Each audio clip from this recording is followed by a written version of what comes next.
Joined by Eric Bickle. Good morning. Good morning. Johnny Cake Sawville's here. Hello, everybody. Good morning. And Jason Bishop is here. What's up? Happy Friday. It is rare that I get a text from Jason after the show, but he texted me that he was still thinking about that hypothetical, and he had a funny line about his 401k.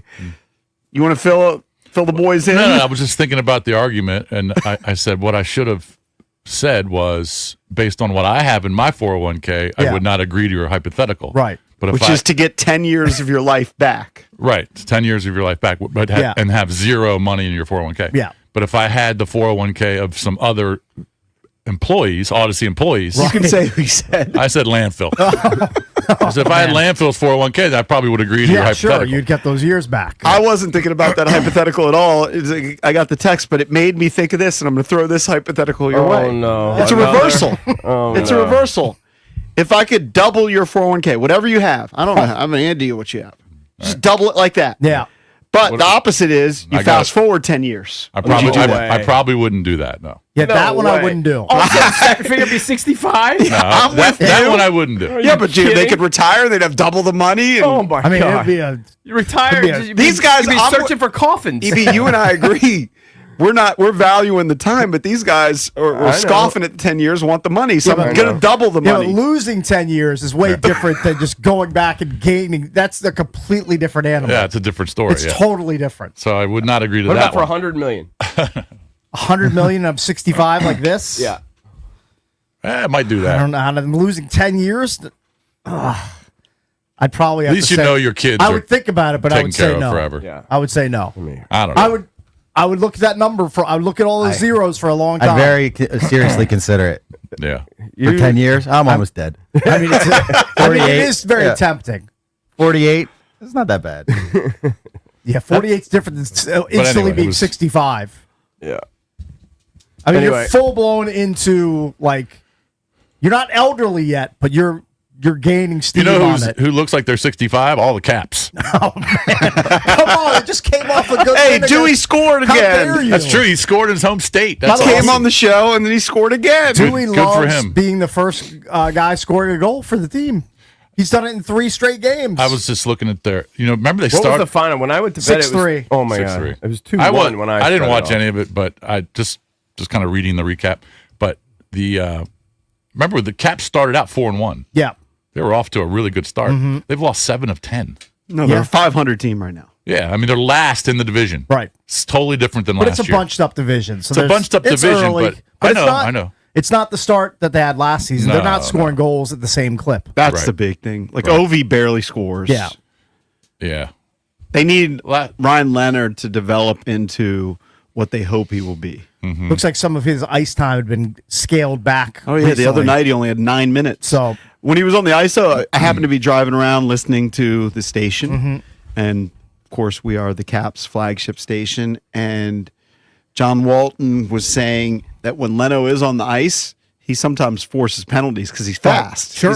He's one of the faster skaters. So you would think he'd get more time, but you're telling me that they're cutting his time. yeah, I mean, I don't have a pipeline to coach Carbs for playing time, but I had noticed that his ice time has been starting to dip.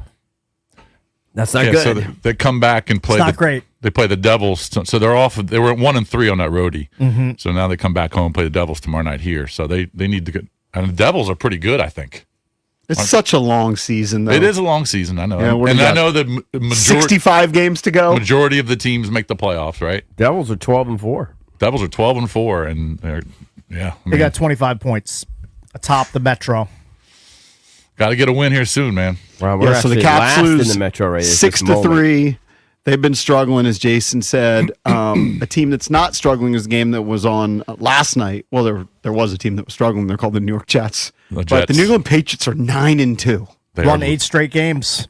They are legit. They're kind of this year's Commanders. A little bit. Like Yeah. last year, it was the Commanders that nobody really expected to make a run. The year And it before was that, it was the Jaden. Houston Everybody's talking about Texans. Jaden. Now everybody's talking about Drake May. Right. May is so good. He's doing well. Drake May is freaking legit. It makes me wonder what the Merrill Hodges and the Chris Sims and Can't remember what Merrill Orlovsky's Hodges' were. beef Well, with him was. They'll all be featured on freezing cold takes before you know it. Yeah, I mean, they all said they had Drake May way down the list of the rookie quarterbacks, and Yeah, he I don't- wasn't one of my top 2 or 3. Yeah, and I just don't know what they were. I guess they were just talking about inconsistency, and he didn't play a ton of college football. Yeah, I but think I'll he tell was you the what. least experienced. Yeah, but he's blossoming. This kid is he's so good in the pocket and his little dump offs. He reads the field really well. Man, he's He also he's pushes good. the ball downfield. He pushes too. the ball It's not- downfield. It's not a lot of stuff at the line of scrimmage or No. 5 yards within the line of scrimmage. Like he looks for dudes. And he and downfield. Diggs now they got a thing going. And Took a Travion while. Henderson is exploding. He is. That's Like the that, big one. I mean, Yeah. what he's done over the past 2 weeks is pretty extraordinary. Yep. They were And waiting for it all sometimes year. you get these rookie bumps in the second half of their seasons where either they're not assimilated yet into the offense or there are injuries and they have more opportunities. He's clearly taking advantage of the opportunities. Did you hear the MVP chants for Drake May from the from the fans? Pats. I did not. Well, he's the second favorite right now. Yeah, it's him and Stafford Yeah, Stafford are up there. won and Drake May 2. I'm not sure who's in the lead, but they're jockeying at the top. Yeah. Yeah, I watched. he deserves I watched it. a breakdown by Greg Cosell, who does a lot of film breakdown, and That's his whole one, life. One thing that he said about Drake May. Now he claims he's always loved Drake May, but he said that the haters were just trying to find something, and that he was young Yep. and maybe not fully developed. But he said that Drake May is the best of all those young quarterbacks at basically pocket presence.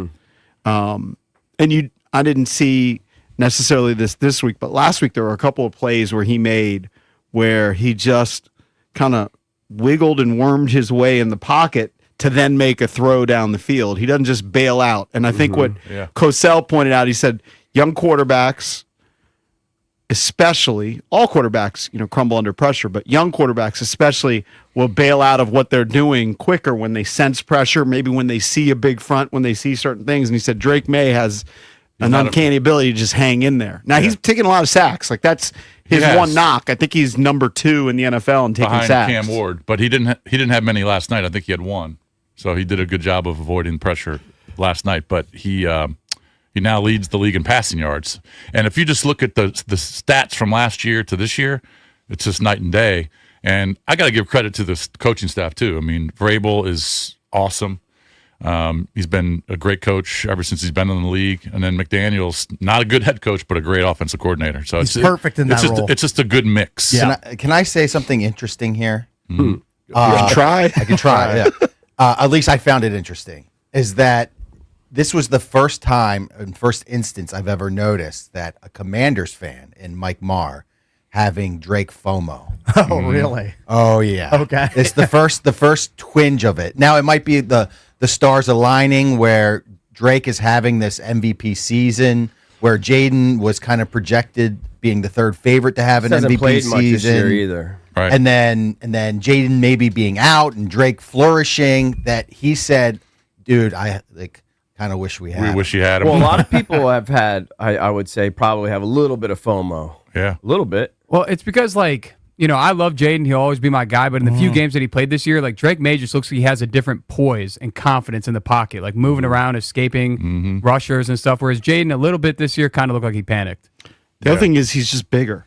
Now, it's funny, as I was watching the post game afterwards, and my wife was watching, and I was telling her who Drake May was. And I said, he's a lot bigger than Jaden Daniels. She's like, he's skinny.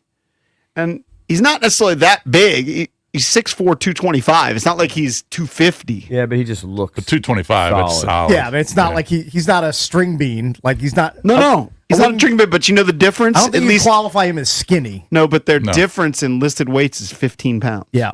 Yeah, but you just tell by It's just the build. frame, yeah. Just looking at him. And he took some big shots last week against Tampa. He was taking some shots, and he just bounces back up and gets back in there. Yeah, he might be better built for it over the long term. We'll see. We'll see. I'm ready. I'm ready for Jaden to come back. I know you are. You're tired of hearing all the Drake May stuff. Yeah, I'm ready. Just come on back and let's just do your thing. We don't Need need to that. wait till after the bye. We don't need that dumb left arm. I mean, Yeah, just put a brace on it. put a brace Put on a brace it. on it. Get out there. Yeah, Take some I Advil. literally don't need it. I can't help but stare at Cakes' eye. You okay? The allergies just killing you? I don't or- know if it's allergies or the beginning of pink eye. I mean, I don't know what it is. Yeah, it looks. Look, it's leaking, Yeah, shorty. it's a problem. Does it hurt? It's leaking. I mean, it doesn't feel great. Yeah. Does it itch? I considered calling out. I was this close. I was Oh, like, man. Dude, I considered calling out too. I didn't sleep at all last night. Damn. Maybe like an hour and a half. Weren't you The just hell's- touting your sleep the other day? Well, I mean, I'm doing a lot of things to try to help it. I did my humming. Slap that stuff in your my eyes foot. stop from leaking. Yeah, Shut that up. humming My thing is- mind was just more racing. I just couldn't quiet my mind. Right. I had legit insomnia last night. Also, what played out in Leesburg again, and I think I am retiring from Northern Virginia golf. Oh, you were at River Creek. I was out there again with my buddies, and It's a great spot. I'm retiring from it. It's just too deep. I had to be at Holy Cross for a banquet at 7. 7. Okay. I left. We went to Pupatella afterwards. That's our Nice. that's our tradition. You mean right there in downtown Leesburg? Yes, that's Oh, my yeah. tradition. That's Mike Mars. It's the old Pizza Hut. I banquet. left that Pupatella at 5:10. Did you talk to my man Caesar over there? Yeah, he's the guy. That's my boy. So I left at 5:10. Mm-hmm. It took me. I mean, it didn't take 2 hours, but it took me an hour and 40. It was just a nightmare of traffic. Mm-hmm. In the middle of it, I had to go pee. Ooh. And I honestly I didn't have time. I know if I pull over and I go somewhere, I'm going to be late for this banquet. And I knew my daughter was winning an award. Like Coach said, So you had to be there, right. So I went in my Yeti. Wow. In the car? Did you In throw the the- Yeti away? No. You're gonna reuse it? God. You're going to make me Yeah. drive. Just put it in the washer. I don't know gonna what to reuse do the about Yeti? it. I don't know what to do. I thoroughly washed it last night, but I'm like, I think I need to put it in the washing machine like 5 times. Oh, I think But you dude, need what to- was I going to do? You need to I had chuck it. You know, I literally had a full bladder. Oh, dude. Full bladder. So yeah. Probably all dehydrated. How That's did you? terrible. How did you not overflow? Because usually, It was the big one. okay, so you had big. enough It's like space. 36 ounces. It was one of those big ones. You had enough space. Oh, man, that's brutal. It was. Wow. First I time haven't ever- but had let me to do tell you that. something. Let me tell you something. I think I might always have one now. That Yeti needs a burial. That Yeti might just be my emergency. That's your G. Gordon Liddy That could Yeti. be my emergency Yeti for Liddy. the car. Was the traffic all from basically Tyson's American Legion Bridge? For the most part, but even before Yeah. you get there, it navigates you around. Yeah, and I'm on yeah. like Dolly Madison. You're right. You're going to McLean. I'm on all these weird Right, roads. I know. Fancy and then it just gets houses me back everywhere. on one exit Yeah, more. I Then you're know. still sitting in it. Then it got me on the Clara Barton, and I was like, oh, great, I'll go through Bethesda. No, then it got me right back on 495. Right. It's just a total freaking nightmare. And I was texting my boys, and I'm like, this is ridiculous. Did I'm you gonna get barely there make on it. time? I did. I got there with about 7 minutes ago, but. And my buddy Tom is like, yeah, can you imagine? And we talk about it all the time, but can you imagine people that actually do that every day? I know. And I honestly, I That's don't the know. worst. I'll tell you this. Well, that's why I I, don't know never. how- I that's don't know why I never go to Maryland. And you guys are. That's why I can never go to your spot like to play golf. I know, but It's- I you go out do. there in the You- evening, but when I come back, it's 9. It's a different. show. Yeah. I don't know when it's going to end. And lately, you guys don't deal with this, but I generally take the 270 spur to get on the Beltway. Well, several mornings now, they don't pull up the cones, and it's one lane to get all the way to the Beltway. So I have to take a zillion back roads now. I'm taking 7 locks to River Road just to get over to the Clara Barton Parkway. It's a show. I've done some. I don't know what happened. If it's, I thought it was maybe government shutdown related, but now there's no government shutdown. No, it's just They're picking up the cones late. I don't know. It's just a complete circus. That Tyson's area is screwing up the Right. whole region, Yeah, I know. and it's been that It's- way for years. And But- and theoretically, it it's should the worst open it's ever up been. more lanes eventually. Well, but who when knows is eventually? who knows when it's going to be completed? I mean, they've been doing it forever, and I don't know when it's going to be completed. But it almost makes me feel like even when they do complete it, there'll be something else going on. Well, there'll just be Right, more people. a new There'll project. be more people, and they'll have to do something else down I just can further never, down the I just can Beltway. never go out that way. Well, not when on a weekend, yeah, but not during a week when you got to be back for something. No. Coming up next, Nikki Javala is going to join us from The Athletic. We will talk Commanders. She is in Madrid for the game against the Miami Dolphins. We'll talk to Nikki next here on the Junkies.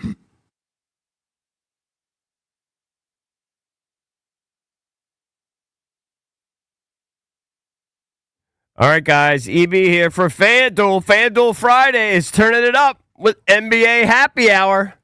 That's right. Every Friday from 6 to 7:30 p.m. Eastern, FanDuel's dropping limited time specials to get you in the zone. boosts, bonuses, surprises, all designed to bring that Friday energy. How do you like to bet? I like teasers.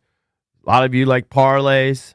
Son likes to ride the live lines. Look, this isn't just another promo. It's your weekly pregame. NBA Happy Hour every Friday, 6 to 7:30 Eastern, only on FanDuel, the official sportsbook partner of the NBA. FanDuel Sportsbook is the official sportsbook of 106.7 The Fan. Make sure you visit FanDuel.com/EB. Let me see. You must be 18 and over. Present DC. Opt-in required. Rewards are non-withdrawable. Restrictions apply, including bonus and token expiration, leg requirement, and max wager amount. See terms at sportsbook.fanduel.com. Gambling problem? Call text 1-800-GAMBLER.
Let's head out to the Rude Guest Hotline, Rude's most reliable heating and air conditioning products in the DMV, and check in with Nikki Javala, This is now the with the furthest- Athletic. Has to be the furthest the Rude Guest Hotline has ever reached out, right? To Madrid. Probably. think There's so. no way we've had a further call than that. Well, we have from like listeners, but not from like Yeah, a guest. not from a guest. All right, it is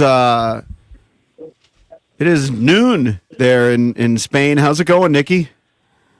It's good. It's good. It's beautiful out here. Yeah. How's so the yeah, you food? get the food is amazing. The wine is equally as amazing. Nice. Yeah, Perfect. no, it's ideal. Yeah. And then, are you actually able to do a few things, or are you just on the beat the whole time? Yeah, no, we went around on Tuesday, the day we got in, and then on Saturday is mostly a free day. So it may rain a bit here, but Right. we'll be able to explore a bit. So yeah. How was Yeah. the flight? Are you good on flights, long flights? Because I can't do No, more than I'm about 2 terrible hours. on them. Yeah. Yeah, I'm terrible on them. So the flight home should be interesting. Right. But yeah, That's going to be you know? longer. That'll be a longer one. Nicky, are you Yeah, I know. are you surprised by the number of both Commanders and Dolphins fans you're seeing in Madrid? Because these teams are combined 6 and 14. They're going nowhere. But look, you can combine seeing an NFL game with the trip of a lifetime with your friends or family. So looks like good fan turnout, at least from what I'm seeing on Twitter. Honestly, like we're sort of south of downtown where we're staying, and then being in Real Madrid City where they're practicing is like in the northeast part, like above Madrid. I haven't seen too many fans. I'll be honest with you. Downtown, you're starting to see a little bit more, especially as it gets closer. I think fans are really starting to come in. Really started yesterday and today. So hopefully we see a bit more. But honestly, it's been kind of quiet. And I don't know if it's the market, if it's the teams, or it's just too early for fans to be flying in. But yeah, I was hoping to see a little bit more, to be honest with you. All right, so I saw some footage. You get these little snippets that you guys put out there, and I'm grateful for it. That you guys put out on Twitter. Just a few moments of DQ and Joe Witt just kind of talking a little bit while the guys are warming up and everything. What's that dynamic been like? Has it appeared from afar kind of the same for you guys? And then how have the guys responded? What's been their sort of take on the change? Yeah, I mean, it appears that they're, Joe Witt and DQ are still on really good terms. I mean, I think the fact that DQ decided to keep him on staff instead of, just firing him outright shows, one, his loyalty to Joe Witt, and maybe two, the rapport they have. I mean, they've been working together for quite some time now. Right. And I to Joe Witt's credit, I think he knew probably, we haven't talked to him yet, but I think he knew probably that, this is probably where things were headed. I mean, he could see how the defense was playing, and there's only so many things you can do at this point in the season. So, yeah, they seem to be on good terms. And the players, what they say publicly, they don't seem too fazed by it. I think a lot of them have been through this before, just having been in the league. But they don't seem too phased. We'll see if it makes a difference on game day. You hope it does. Certainly the communication and just, putting players in the best spots to make plays. Nikki, do you expect Witt to be on the staff next season, or is this the beginning of the end for him here in Washington? Yeah, good question. At this point, to me, it wouldn't make a whole lot of sense, but Quinn has a different role in mind for him. I also don't know why Witt would necessarily want that. But again, they have a tighter relationship than I guess maybe others in that situation have. But at this point, I'd be surprised, honestly, if he is on staff next season. I mean, you think about it, you're getting demoted, and how many people usually stay after that, Right. And he's in the circle now, and these guys all look out for each other, and they have friends in other places. Who knows where he could end up? What can we expect, like, reasonably, maybe a few less breakdowns, maybe a couple extra, sort of surprise blitzes, blitz packages, stunts, that sort of thing? I mean, that's all I would know to do. I have no idea. What else could we expect differently?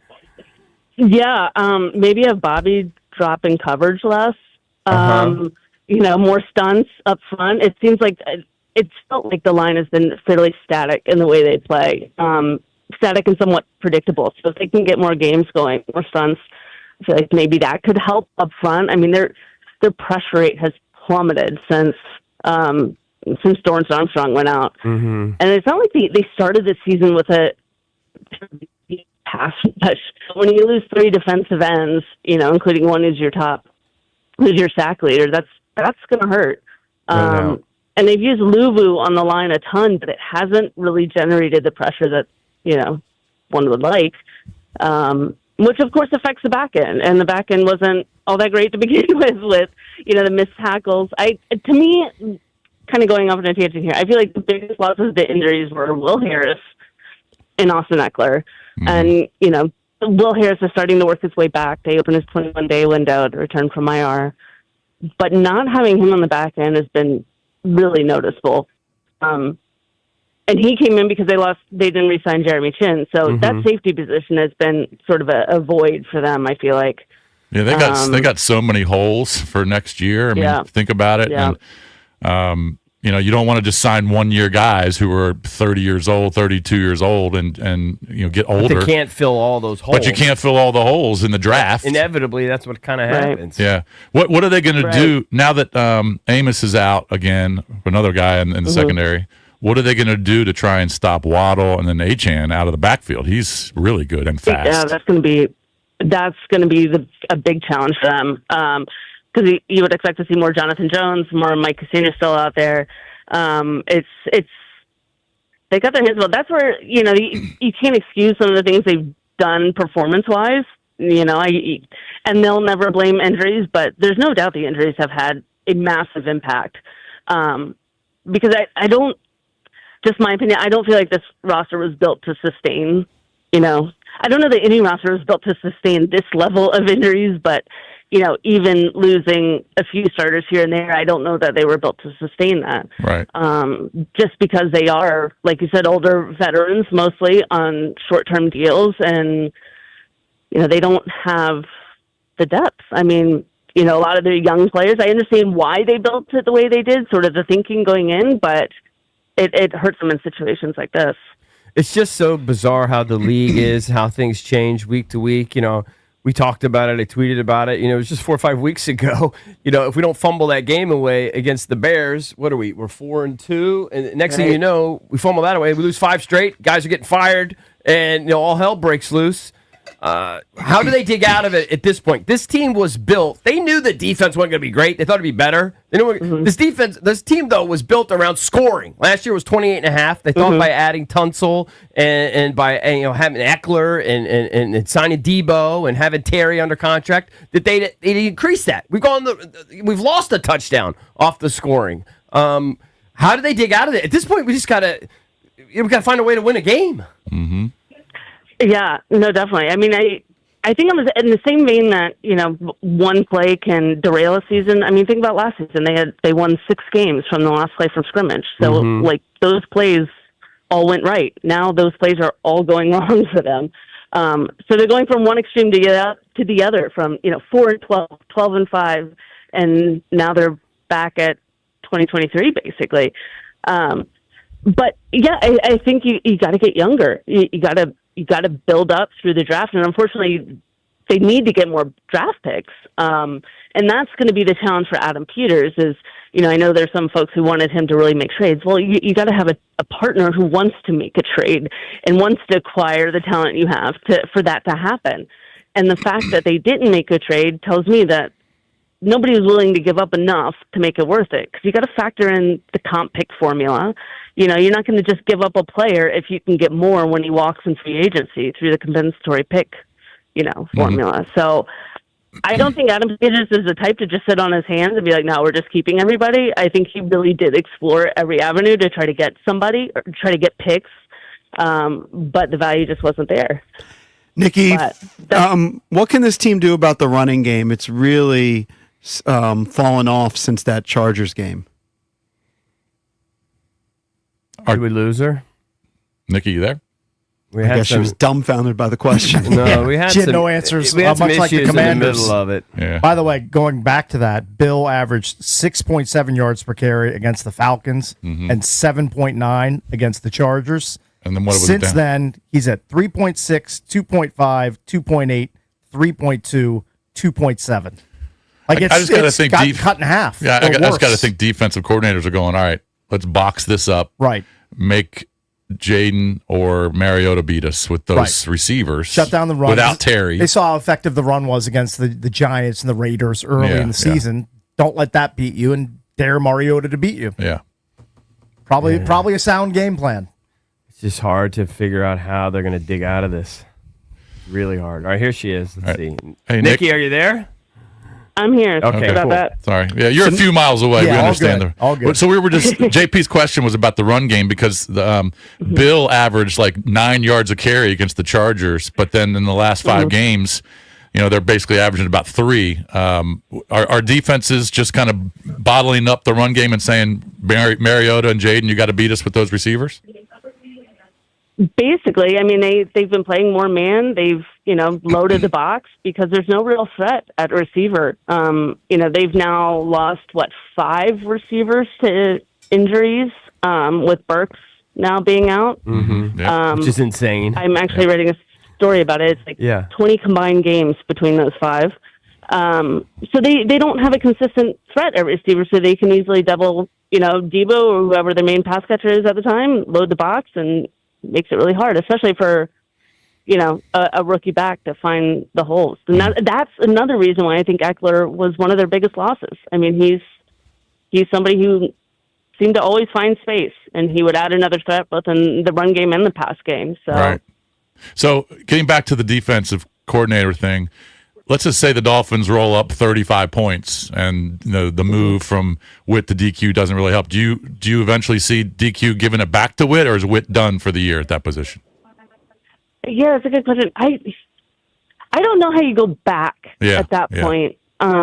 And I don't know what the point would be, really. I mean, you already made the decision to change it. I mean, at that point, the season's kind of done. Right. I mean, I think at this point, they have better odds of getting the top pick in the draft than making the postseason. Right. Well, that's for sure. Truly. So, yeah. And would you expect Jaden to be back after the bye, so for that Bronco game? Depends on if they win or lose this game, I think. And I hate to think like that. I mean, this is the kid's future. You don't want to be reckless, but if they win this game and, win it handily, then maybe they give it consideration, if he's indeed healthy enough then. But if not, there's no point. Don't risk. I think Quinn understood the blowback when he didn't pull him in that game, and I don't think he wants to go through that again. So you actually could see them shutting him down for the year.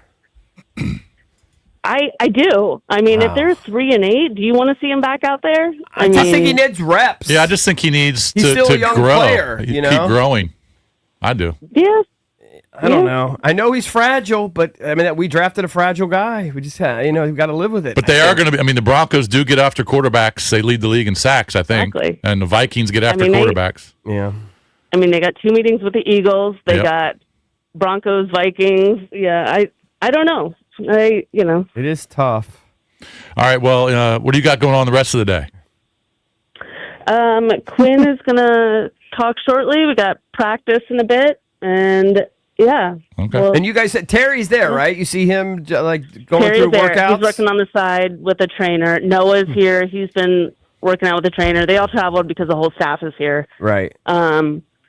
So yeah. Does Terry look like Terry, or is he kind of down? He looks like Terry. I mean, we haven't had a chance to talk to him yet, but he's been running sprints on the sideline, so I feel like that's a good sign. Yeah, that sounds good. Yeah. All right. Well, we need some reinforcements because I don't know how we're going to dig out of this. I mean, this was the one game we pointed to that you thought, okay, now it's even hard to figure out how they can even win this week. I mean, the Dolphins looked impressive Right. against the Bills, so if they have that same sort of Right. effort, it's going to be tough. It's going to be tough. All right, Right. Nikki, thank you so much. We appreciate it. Be safe and have fun. Thanks, guys. Appreciate it. All Thanks right, for the all right. time. Noah Brown got a free trip out of this. Yeah, I mean, he's still on the out there. roster. He's still on the Hey, team. I was doing some thinking after Cake said the farthest call in the rude guest hotline. Yeah. Mm-hmm. I believe Pete Haley called from France, so that Okay. would be farther. Pretty close. Good. Yes. And then I distinctly remember booking guests for the Olympics in Sochi and Tokyo. well, that's definitely That's further. definitely. That is did we have further did we away. have Zverluga maybe when he was covering the Olympics? I don't know. That might have been the Tokyo, and I remember we had some dude from like some London Times. Right. Did Feinstein go to cover the Olympics? I think he used to like the Olympics, right? I don't think he would go out to No? France or Sochi or. Okay. If it was drivable, he'd go. Now that's the rude guest hotline because Yeah. last year during the build up to the NFC Championship game, we had calls from Hong Kong and Vietnam. Yeah, but those are listeners. Yeah. Right. Yeah. Yeah. Still Different. using phones. Yeah, using phones, but they weren't like guests. Yeah. Yeah. Anyway, I don't know. It's kind of gloomy, man. Just thinking about this game. It's Then it's going to be the early game. you're going to be watching it on your phone. I'll probably be watching on my phone while we're driving. on 95. I mean, what's the point? I could stay and leave after. No, you're not. It's not You want to worth get it. home. I Get just home. want to get home. Yeah. I mean, this game's going to be a dud. Be watching like this. I just hope we keep it competitive. JP and I we got to bet some sort of bet. They won't score 30, I think. Right? You and I, I are think against I am Cakes. betting the over No, or 30 and that's- over. Or Cakes was No, there. I Cakes. have 30 plus. For Cakes the is 30 Dolphins. plus. Yes. Me, Valdez, and I need them under 30. Yes, we need 29. 29. Need 29 points. From the Hey, Dolphins. and I have 2.5 punts. Yeah, we got to bet too. Hey, right now we're going to hook up caller number 10 at 1-800-636-1067. We're going to hook you up with the $50 gift card to Oseo Korean Barbecue. That first sizzle says it all. Oseo Korean Barbecue. It's in the Lansdowne Town Center. Bold flavor, premium meats, and house-made Korean sides that make every bite better. Oseo means come on in. That's OSEYO. All you have to do to win that gift card is call us at 1-800-636-1067 and be caller number 10.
He's Peruvian.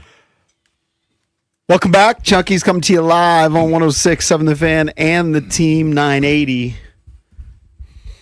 That went Yeah. over the air. Your Peruvian friend Caesar Oh, I'm from sorry. Pupatella. Yeah, it's my guy, and Eric was there last night. The one. I always have my guys with me, so I mean, he basically, he's great. He takes our orders and everything, but I'm not really shooting the S with him. I'm talking with my guys. I got you. I know. I just didn't know if you mentioned my name to him. I probably should have, but he's starting to recognize me because I've been there a You've few been there a times. few But I times. think I may be done. Just for He's that not- particular no one. more Leesburg for you. I just can't go out there to Northern Virginia and expect to be home before like 10 p.m. I don't know how people do Well, I it. will say from there, I mean, you could go 15 to 70. Even longer. That's For me, it's even longer. That's longer, but at least you're moving a little bit. I don't know why Mileage they- wise, it's longer. Why Yes. did they shut down? No, even time wise, because I checked it. But it depends on where you live. Like for Squirrel and some of those guys, it'd be easier. Right. But why? From where you had to go? Yeah, you're right. Why'd they get rid of the White's Ferry? The That family was just the sold family. it? The family had an issue with the The county county. or something. Yep. They I still remember using they want, that for the first time. I thought it'd be much bigger. I saw it for the first time. I was like, I'm driving my car out of that bag of bones ship, whatever Yeah. that is. They literally could have filmed a horror movie. It was nubs out of that I, thing. I used to And take, then you don't even know when you're moving at first. Yeah, yeah, I mean, just I used to gliding. take that up when we had our friend Kevin, who used to work at Four Streams. Mm-hmm. I would take the White's Ferry all the time, and it would take me 15 minutes. It was Mm-hmm. perfect. I don't know Yeah. why I expected it to be like That's the the only Staten time I ever Island played ferry, Maryland. like a massive, real like, thing, like yeah. a real, like yeah. No. I expected You're it to only be going huge. you cross like 100 yards Yeah, it's so small. across the river. Yeah. But yeah, I don't know. I don't know if that's ever going to pop up again. But anyway, But anyway, I told the story where I had an emergency while I was driving. I didn't have time to pull over, and so it's the first for me. Went in a massive Yeti that I happened to have stuffed in my door. Mm-hmm. I think that's now going to be my emergency bathroom. Where exactly were you when you did that? Were you like on the I think I American was on Legion the Dolly Bridge? Madison or one of those Okay. roads. did you just pull over? Or No, were you I was just at a in light. gridlock? You I were was at at a a light. light, just slid my golf joggers down and just had hog out and just. Man, that Jump- is Luckily, jump it out? was, it was one of those big, massive, like 32 ounce Yeti. So it was Man, no you must have problem. been desperate. It was getting there. You couldn't find any place to pull over and go in? No, I could have, but it would have taken too much time with all the traffic. time is of the essence. Well, I had to be at the event by 7 Where'd you spill it out? at the light. Okay. I poured a little water in there too to dilute it a little bit. Rolled down the window. People probably thought it was coffee. Nope. Yellow light. That was not coffee. That was an emergency that your boy Yeah, had. hey, emergencies happen. Nature calls. I had a friend tell me that it's a friend. It's one of my daughter's friends. A female did that in a Yeti. really.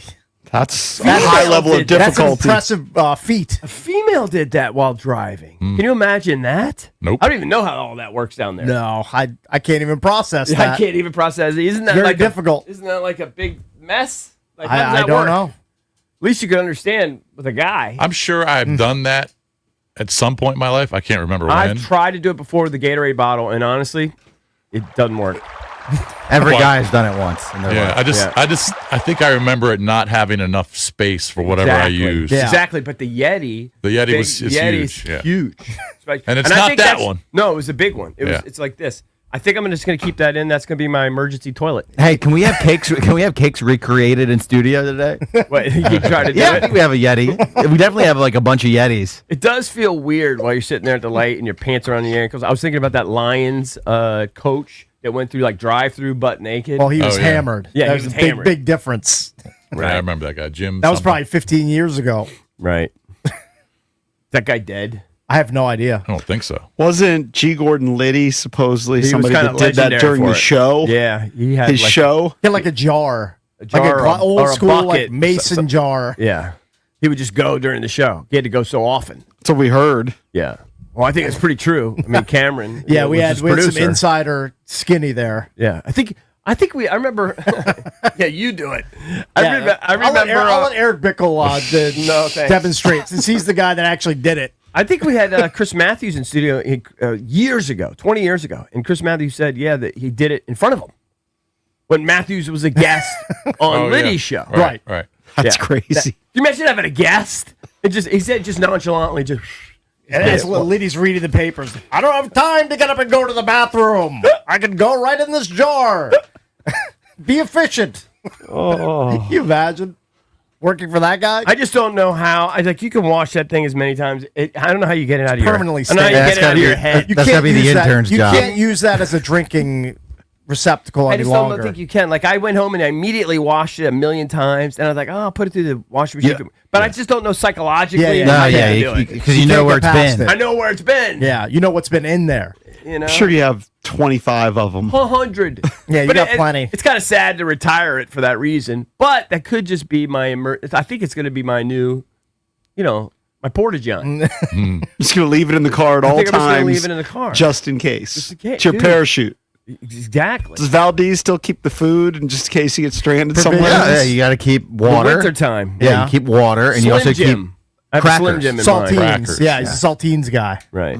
Well, we're getting to that time, right? We're I starting love to me get some stuff. saltines. I know it's the most basic of crackers, but if they're in my house, I'll just crack open a sleeve. Saltines Just- over club crackers. Do you like club crackers? I like too? them both. I like the club. You're getting into a different type of cracker. The club cracker is like a buttery Yeah. kind of Ritz type of cracker, Right. But like just a basic saltine, Basic saltines are great. I could eat like a half sleeve like that. You could have not club even too. realize it. You could eat a half a sleeve of club. Oh, crackers. easily. Had so some easily. Cheez-Its yesterday. They're so addictive. They're so good. They're just addicting. They're my one. Can't seed. put them down. My wife buys the toasty ones. The though. extra I don't toasties, like yeah, those. that's Too my much. one. I don't seed. mind those, but I just had the regular ones. They're I like the white cheddar. The big ones, though. What do they call those? The Cheez-It, the big ones. I think they're just called Big Big Cheez-It. Cheez-Its? Big Cheez-It. They were so good. I'm not the biggest fan of the extra toasty with I think it's the cheddar jack flavor. A different, like a variant. Mm-hmm. I'm a purist. You like regular cheeses. Regular Cheez-Its or No, I extra like- toasty. I don't like need- white I cheddar. don't need you to throw a bunch of extra cheese or Tabasco flavor on it. Just keep it simple. Tread lightly, man. Those are the best cheese that's out there. Which are? The cheddar jack, extra toasties. Yeah, I'm not that's the biggest my one fan. seed. I consider myself a Cheez-It Why would expert. anybody want not a extra fan. toasty? It's just like it has like a burnt flavor to it. Yeah, You like that? I Some do people like like it. that taste. There's a reason they sell them and size. market them. They're popular. Yeah, I don't know why. Not sized. Not your thing. Not a sized for Cheez-It guy, burnt, so for a burnt I'm- flavor. I'm a Cheez-It guy, and don't come at me with cheese nips. Don't come at me with the competitor. I don't know if I've had. I think it's a Nabisco offshoot, far inferior. yeah. If there's ever a Cheez-It endorsement, up Valdez, you know your guy right here. What about Triscuits? Where you Love Triscuit. Yeah. Love me a Triscuit. Remember when I was doing what was that diet company I was doing like 10 years ago? Metafast. Remember I was doing Metafast spots. And Probably like 20 years ago, but maybe sure. maybe 15. Do you understand the proliferation of Triscuits in the grocery aisle? It used to be just Triscuit and maybe like low salt Triscuit. No, I now know. it's Triscuit fire roasted tomato. Mine has like olive oil. dill, olive oil, and cracked pepper. I mean, Yeah. there's 100 different variations. But I remember at Metafast, when I was talking to the your lady or whatever that guides you through the whole consultant. program, Yeah, your your consultant. coach. And I was like, well, what if when I transition off this into like regular stuff? What she always said, maybe a Triscuit. She always recommended a Triscuit for some reason. a Triscuit with some mozzarella like- cheese and a pepperoni slice, and then you throw it in the oven. That is an elite snack. A Triscuit. Nobody can have a Triscuit. No, I mean you put like 8 Triscuits on a baking sheet. Throw some mozzarella, some pepperoni on it. That's good. That's good eats know- right there. you know I know, but recommending have a Triscuit. I'm Oh, just- you mean I was the just Metafast? demonstrating Yeah, the Oh snack. no, she wasn't saying, Not- but she was just saying, like Triscuits would be something Right. you could snack on if you're looking for It's something. also it's an old Sinbad joke. He Is goes, it? Yeah, he goes. That's your guy. Yeah, they said if you get hungry, have a Nutra chip. And he said, if I could just have a chip, I wouldn't be a NutraFast. yeah, Good point. exactly. Coming up next, we're going to hit the skins here on the Junkies. Football Evie will Friday. give you the latest on the Commanders that get geared up for this game in Madrid against the Miami Dolphins. That's next here on the Junkies.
This sports update is brought to you by your local Washington area Honda dealers.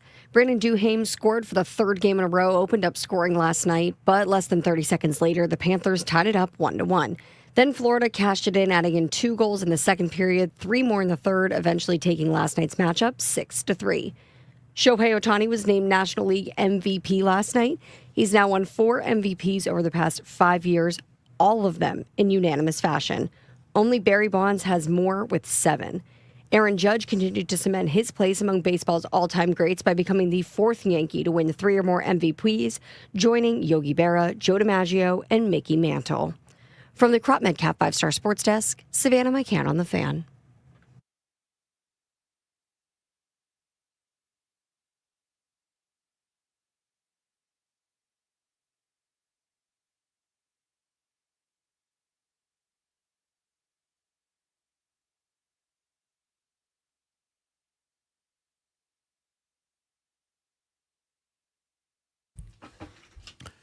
Welcome back. Chucky's coming to you live on 106.7 The Fan and the Team 980 here in the DMV.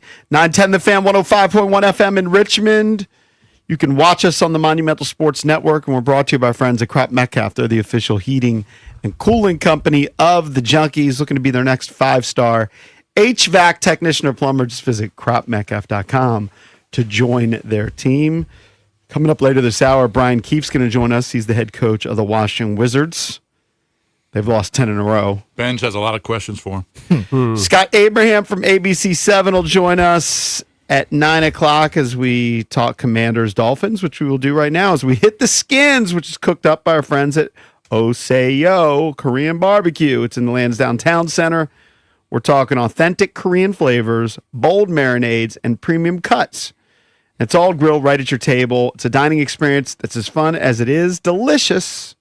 Perfect for date night or dinner with the family. Oseyo means come on in. All right, before we get to the on-the-field stuff and we go through some of the injuries and try to preview this game that we've been kind of talking about all week, there is some off-the-field news that people will be, I think, interested in as it progresses.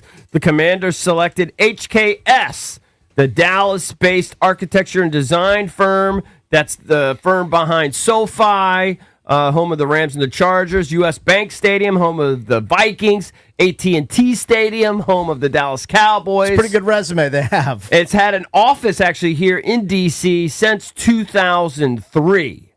So they pick a heavy hitter and they pick one, right on the cusp of all the cutting edge design. The stadium, of course, preliminarily set to seat around 65,000 spectators. It's a 180-acre site, and hopefully it has everything that we're all looking for. Amazing football opportunity there for us, those of us. Great views, great amenities inside the stadium, and then of course, in the surrounding area, hotel, retail spaces, restaurants, and all that to really revitalize the area. So, big news. They're going with HKS, which, again, has had an office here in D.C. since 2003. I think it's good news for Commanders fans. I mean, none of us follow architectural firms. Yeah, how would we know? But we know that SoFi is one of the best. I think it's one of those you've heard of. And these, I've never heard of. HKS. I mean, if you asked me to name an architectural firm, I couldn't have named one. No, that's one that's familiar. If you just... Not that You're know married to an architect. Yeah. But they've done some big stadiums. They do Yes. big ones. And they've done the cutting edge ones, Yes, too. yeah. Right. Yeah, so All I right, so think, they're one step closer. I think you're hopeful that it's going to be a beautiful stadium. I don't think you're going to get that moat that you wanted, EB. No, I don't think that's happening. I always liked the moat idea. Anything with a lazy river. And leave that to an amusement park or like a fancy resort. Yeah. I'd love a lazy river just around my house. Just around the perimeter of my house. Valdez and I lounged around on a lazy river. Lazy rivers down are- in, where are was that? Myrtle They're so Beach. elite. They're so elite. They're one of So life's fun. pleasure. We were just ambling around in our big tubes, drinking beers, just pondering life, having We a might great be going time. to Florida over the holidays a little bit, just visit some friends, and they live in a condo, and they don't have, they can't house us. We've stayed with them before in years past. I might have to tell my wife, find a place that's got a lazy river. Check amenities. Yeah, hook it up. Find I've done that lazy since river. Scottsdale. We stayed in Scottsdale about 15 years ago. They had a Man, that lazy? was so great. I loved it. Are they going to have sailgating? Sailgating's another hot What thing. is tailgating? It's now? when you boat on over to the game and do your tailgating by a boat. It's a great call. Maybe, yeah, right. I think like Baylor does it. I think Yeah. Washington does Tennessee does it. Tennessee does it. I mean, Tennessee in definitely does. theory, we would be able Right. to, right? You'd think. Anyway, Shocker, so, you would love sailgating, Valdez. That is very on brand for you. I think it's big news. I mean, I'm sure if they hired a different architectural firm that the plans would look good. But if you look at don't- their stadiums, remember they did something. I'm not sure it was HSK, but there was one of the elite firms that did the locker rooms. Right? They were kind of down to 2 finalists. I don't think it's Yeah, that and they've one been that did high the on locker rooms. I could be wrong. Could be. And the locker rooms look really, really cool. All right, just getting back, man. It's funny when you look at the injury list, and I noticed the same thing against the Lions. by the way, HNTB did the locker room, so Right, different so different firm. The Dolphins injury list, honestly, is a little bit longer than our injury list. Yeah, I see a lot of red on their depth chart. Now here. that includes, guys that are on season long IR from a long time ago, even. But their list is actually even longer than ours. Now we may have some help on the horizon. Obviously, if you were listening to the show, you heard Nikki. I know no one cares, but Noah Brown's been working out. Terry's been working out, and Jaden, even though he didn't travel. They're going to revisit him after the bye, and I guess they're going to maybe take sort of their record into account to see whether or not they're going to activate him and bring him back. But also Drake Jackson, who they signed, remember, who was with the Niners. Second round pick. They actually did open his 21-day window to be placed on the active roster. So after the bye, you could see a lot of different players It's possible. for that Bronco game. That'd be great if they get some of that talent back Yeah, of they've been course. missing. For people that don't know much about Drake Jackson, he was a second-round pick of the Niners in 2022, not that long ago. Played in 23 games, had 21 tackles, 9 pass breakups, and 6 sacks. And then was placed on the injured list 8 games into the 2023 season and did not return for the rest of the year and then missed all of All 2024 Yep. with a patellar tendon surgery. And then they waived him in May. So obviously Adam Peters and company very familiar with him. Well, be good to kick He's a the tires on reclamation him. project, Yeah. and hopefully he can bring something to a pass rush that desperately needs it. I think the similarities, though, when you talk about injuries, it's hard to overcome when you have such massive injuries throughout a season. And it started for Miami with Tyreek Hill. Yeah. I mean, you lose Tyreek Hill, that's a huge part of your offense. He actually said he is kind of contemplating retirement. He's got to see if he wants to keep playing. That was a brutal injury. Did he have one of those multi-ligament things? I mean, I can't remember what it was. I can't remember everything that happened, but it was The it was knee a went the wrong serious way. knee Oh, injury. yeah, so he probably tore like ACL, MCL, LCL, all the L's. By the way, I'm at NFL.com. All of their experts are picking the Dolphins to win the game. I have one on USA Today, or no, CBS that's actually picking the Skins.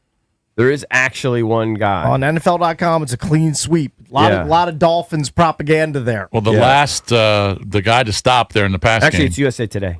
The guy to stop in the pass game is obviously Waddle. In his last 3 games, he's got 16 catches for, call it, 260 yards and 2 touchdowns. I think the opportunity So for the he's- defense is to get a turnover or two.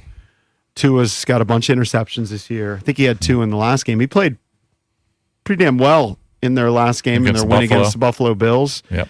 Really high completion percentage, but he still did toss 2 interceptions. Yeah. So obviously, a big disaster for Washington since that Bear game.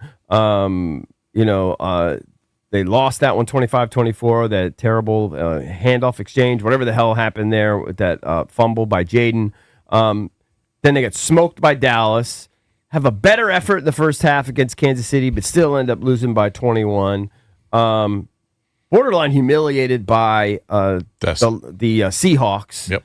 Down 28-0. And then the Lion game just, that ended. Humiliated there, too. That ended Joe Witt's run as a D coordinator. It capped off their 4th Bad loss vibes by with this team 21 right or now. A more. lot of bad juju. Meanwhile, floating around. there's been a lot of bad juju around the Dolphins and all their injuries and all of the rumors swirling around McDaniel. They fired their GM, remember, I think a lot of people thought McDaniel might have been fired by now. I think the general consensus is that most people think they'll move on from him, after the season. But who knows? Maybe they go on a run and he could salvage his job. But in their last 3, they've won 2 of their last 3. They beat an Atlanta team that we lost to. They smoked them. They went smoked into them Atlanta and crushed 34-10.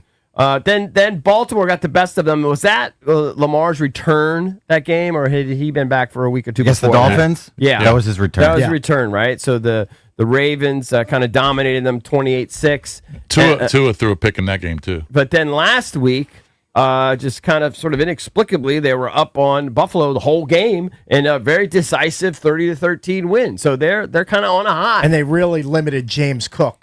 Like James Cook, one of the leading rushers in the league, he could do nothing against that defense. Mm-hmm. So I'm going to guess the rushing for the Commanders is going to be a struggle again against the Dolphins, at least if they show up like they did against the Bills. Right. I'm just looking at some of the betting props. So let me see. So when you start to get into plus money for, let's just go passing props here for passing yards. Okay, so I guess the number, 234.5 for Tua. Would you go over or under that? He hasn't- Over. You'd go over Well, against us? maybe, but if you just look at what he's done in the last, call it 5 weeks, he's at 173, 205, 100, 205. He did have a 256. So he hasn't been throwing the ball for a lot of yards lately. Right, but it's but against they are playing The Washington. Washington defense is Yeah. struggling, can't get any pressure. Got a bunch of different guys back there in the back end of it now. True. Especially losing Amos. Mariota, it's 203. That's the number. Let me see. I'd take the under on that. I think How he's about the- averaging like 140. It's minus 160 to go over 1.5 touchdowns for Tua. Over 1.5. Yeah, for Marcus Mariota, Yeah, I would it's probably plus do that. 120. Yeah. I don't know. Sometimes you just can't predict how these teams are going to play when they go over there. Now, Cakes is all over Achan. The total, it looks like over under for him is 79.5 That's just his Yep. rushing prop, for right? rushing yards. Yeah. His receiving props are Receiving props is 38.5 is what I see. I see 36.5. Yeah, here. I'd be more interested in the combo of the rushing and receiving if I had to bet a prop for him. Because I think he can just take a 40-yarder for a touchdown at any point, especially against this defense. Total receptions. Waddle is at 5.5. Debo's at 4.5. Ertz is at 3.5. HN's at 5.5. Now, just, in terms of, we haven't really talked about it, but they still do have some guys that are questionable for this game. Frankie Louvu, I'm assuming these guys are going to play, but he is listed as questionable with a shoulder. Quan Martin listed as questionable with a shoulder. And Cakes, your guy, Ben Sinnott, he's questionable with an ankle. Ah, okay. So, How can they live without the offensive contributions from Ben Sinnott? Yeah. Hey, he found the end zone. Is Rodriguez out for this game? I haven't seen that. I don't think he's listed as out. Okay, in fact, because I see he's- him as at red on the depth chart, and that means they're probably Burks is in red, McLaurin's in red, Jaden's in red. Oh, I don't see that. So I don't know, because it's interesting because on the rushing props, he's got the highest yardage Okay. of the commander Okay. back. All right. So what'd you say, Benj?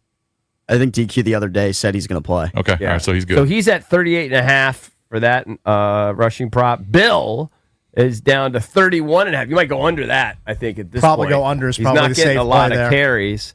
How about Debo? I think you might go under this one. He hasn't really done a lot lately. 50.5 is the receiving prop for Debo. And I think in 3 of the 4 Yeah. games that Debo has played with Mariota as the quarterback, just there have not Nothing. been a lot of numbers there. He did have the one game, I believe it was against Atlanta, where he scored a touchdown and had a decent game. The other 3 performances Yeah, he with hasn't been doing Mariota, much. not a lot there. Yeah, it's Now- probably a good underplay. The line I see is still Miami 2.5. minus 2.5. The total's 47.5. I don't know. How do you feel about that? I would go over You that. would go over that total? I mean, don't we expect the Dolphins to be in that high 20s, low 30s? Probably. This is I probably do. the game where you tease the Dolphins and drop the total and go over. I don't hate it. Right? I kind of like it. Yeah, I think if you take imagine if you had the Dolphins like +5 and you got to go over like 40, 41. Yeah, Something like that. kind of feeling that. That might, Same game tease. Yep. I like that. I'm a same game teaser guy. All right, rock and roll. That might be one that I like. But anyway, I don't know. The scenario, I think it's By the way, touchdown scores. Achan's at -175. Waddle's at even money.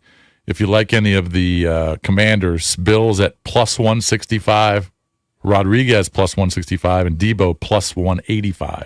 Can you give me the starting secondary this week? It's down to the felt, right? It's going to be Hamilton? Sandra still, Reeves, Quan, I think Hamilton, and then Noah I. That would be your nickel. and is Noah I battling an injury or no? Is he okay? I don't see him on the list, but Right. maybe. But I don't know who's going to start at that other corner. It could be Hamilton, or maybe it's someone else. Maybe it's Noah Felt I. City. It's not good. I mean, Amos being out, Lattimore was never good. You lost your two starting corners. Basically, at the end of the day, you need Mariota to produce some points because he's been out there, but he hasn't really produced points. You need to produce some points, and we need to see something from this Dan Quinn-led defense, something different where they can get a few stops. They get a few stops, you might have a fighting chance. I think the running game would help a lot too. It would help everything. Like when they've had success, they were able to run the football. I don't care if I don't it's know how Bill, you do if it when, it's when Chris you have a number Rodriguez. situation. You get 8 or 9 guys, and it's just math. They got to figure it out. I think you have to pass. Okay, get When some they passes to load open up the run. box, you got to have to pass to get out of some of that. They don't have success as a team when they don't run the football successfully. Yeah. Well, keep the Dolphins' offense off the field. Well, then that goes into running, right? Yeah, Run you that get- clock. Burn the clock. Gotta have one of those Bill Callahan. That would be game fantastic. plans. Game be over in 2 hours. People were so hyped for Bill after that Chargers game. Oh, they loved him. Thought he was the second coming. Thought he was Rookie of the Year. Well, he has some ability, but you know, as the receiving threats have gone away, it's been their main focus. Just stop the run, and you pretty much stop them. You don't have everybody to pass to. I think that he fell out of favor too. I don't know if he can't block. Neat catch. He had a couple I've fumbles. seen Remember, him, he had fumbles in back-to-back games. Believe me, I've seen him whiff on a block or two. Yeah. For sure. So, yeah, everything needs to come together. I mean, it's beyond a Code Red game. Like, this is it. We're at what's the highest DEFCON? DEFCON 1. DEFCON 1. That's where we're at. I mean, if you want to have Yeah. any pulse for anything. At best, any you're meaning, DEFCON 2. At best. I don't think you DEFCON can. 1 is if the Dolphins go out and put like 35 points or more on the board. That's full on.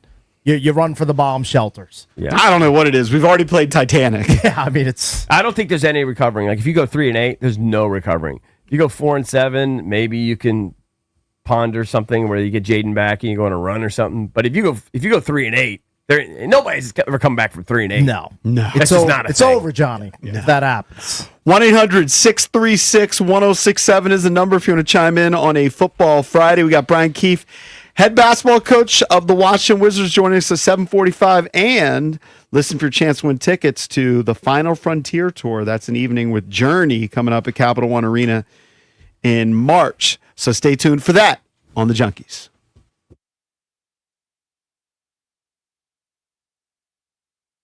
You turn on the news, there's a new headline every single day. Inflation climbing, interest rates shifting, new tax laws being enacted. It's enough to make anybody nervous about their money. But here's the thing. You don't need to chase every headline. At Trajan Wealth, that's spelled TRAJAN Wealth.com, their fiduciary advisors help you tune out the noise and focus on the big picture. They'll work with you to build a long-term financial strategy based on your goals, your risk tolerance, and your time horizon. Peace of mind starts by calling Trajan Wealth. Instead of constantly reacting to market swings, you'll have a plan designed to keep you on track no matter what the economy throws your way. Check them out right now, TRAJAN Wealth.com. Just like in sports, it's not about one play, it's about the entire season. Don't let uncertainty dictate your future. Call Trajan Wealth today. Here's the number, 202-929-6600. That's 202-929-6600, or visit TRAJANwealth.com. Advisory services through Trajan Wealth LLC, SEC registered investment advisor, client, paid advertisement, additional disclosures at TrajanWealth.com.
Welcome back. Chucky's coming to you live on 106.7 The Fan and the Team 980. Valdez put this story in the outline about adult sleepovers. That apparently there are people that long for old school connections, that now everybody's on their device. Yeah. Everybody's doing social media, and there have been a ton of studies that people get together less. And that some people, now it is mostly women, People. are finding that they'll hang out, watch a movie, do something like that, and then they sleep over So and spend more time. Would you be about slumber parties? adult Is that what we're talking about? slumber parties? No. You mean hanging out with a bunch of dudes, like and just hang out watching movies and I sleeping in sleeping bags? I kind of often You do. don't have to be in sleeping bags. Once a year, when we get together for Christmas, sometimes some of us will just crash in a Yeah. kid's bedroom or Oh, in the the Christmas basement. party. Yeah. It's a little, yeah. Yeah, I mean, It's a once a year that's- thing. Yeah. I think Like that's all the guys. that's I fine. don't think but 55-year-old dudes are going to I don't think slumber. I don't think 55-year-old guys can be like, "Hey, let's come over. We're gonna do We'll a watch fire pit. we'll We're gonna watch a drink some game, beers, order we're some gonna- pizza, and then we're sleep gonna, Then over." we're gonna all sleep in the basement together. It's just an I want my own bed. That's a weird thing. And it's an extended hangout. Yeah, But if you have a setup, like, especially now, most of our kids are grown, half of them are out of the house, you'd have a bunch of rooms. Sure. Like, I had my Italian cousins over, 4 different people. None of them were sleeping together because it was not like nobody was married. yeah. It was, But that's- brothers and but that's sisters. family. That's different. I understand Yeah. that, but my point is that you might have the house available. You've got a 4-bedroom Yeah, I've house. got plenty of Probably room. have a 5th bedroom downstairs. Yeah, I've got tons of room. You guys wouldn't be all excited in your sleeping bags. We could all play F Marry Kill together. Right. You can gamble together. Like, let's say there's a big game, Sunday night game. We could watch the midnight Hawaii game. Get after it. Yeah. Maybe- Stay up till 3 Watch in the the morning. Hawaii Movies. Manhattan what game if from you last did night. like an old school, like just like a? I'd be averse to it, but like a camping trip with the guys. Is I'd that be it? averse I'm to- out on. I'm out Is on. that- It's I'm the out same on that. almost the same exact Right, but it's- thing. yeah, but it's a little more palatable. Like now you're kind of roughing it. It's just, I there's think that something would be more a little for- more socially acceptable. It'd have to be more like glamping. It'd have to be a fancy ass like RV. I think the days of me slumbers- pitching a tent in the woods. Slumbers with are- an air mattress. Yeah, no. I bet Not you doing would, that. Gates. Slumbers are for younger dudes. That would be for Mike Moore and Yeah, Benj right. hanging out with their boys. Yeah, I Not- can see Mike Marr having a boys only slumber party. Yeah, I can see hangout. that, but not us. Hold on, Zigs guys, everywhere. when you guys were kids, you guys never stayed the night over each other's houses. Yeah, but When we were kids, we're of course. 10. I did all. Dude, Of I can't course. tell you how many times I would go over to Cakes' place and fall asleep on his couch. Sure. And then I'd wake up and his dad was like getting ready to go to work or something. I'm like, oh crap, Yeah, man. it's like 5 in the morning. Get a real job. Of course. Had to get up and go to work. And in I had to get up college- and deliver the papers. You know, I mean, we just have dead bodies in our family yeah. room and walking over bodies. You know, Yeah, people drink it till 3 in the morning. Yeah, I mean, just that's like standard. vomit everywhere. I mean, just roaches.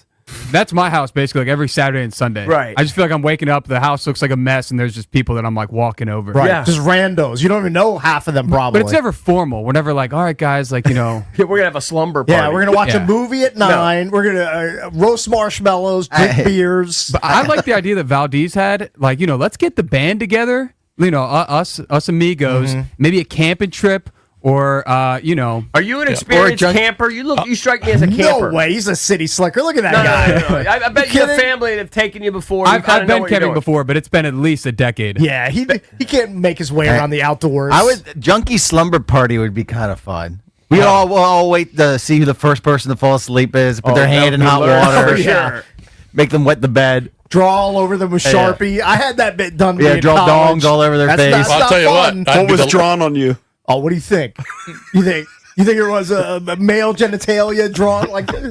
Yeah. Oh, yeah. One day I passed out first. I woke up. I had black fingernails. I looked like Billy Joe from Green Day. Think that was fun? You never wanted to be the When was first guy that? to pass out in college. College, yeah. We can watch spooky movies in Yeah, October. Sure. Yeah, watch Halloween. When it gets warmer, can we do a beach trip in Ocean City?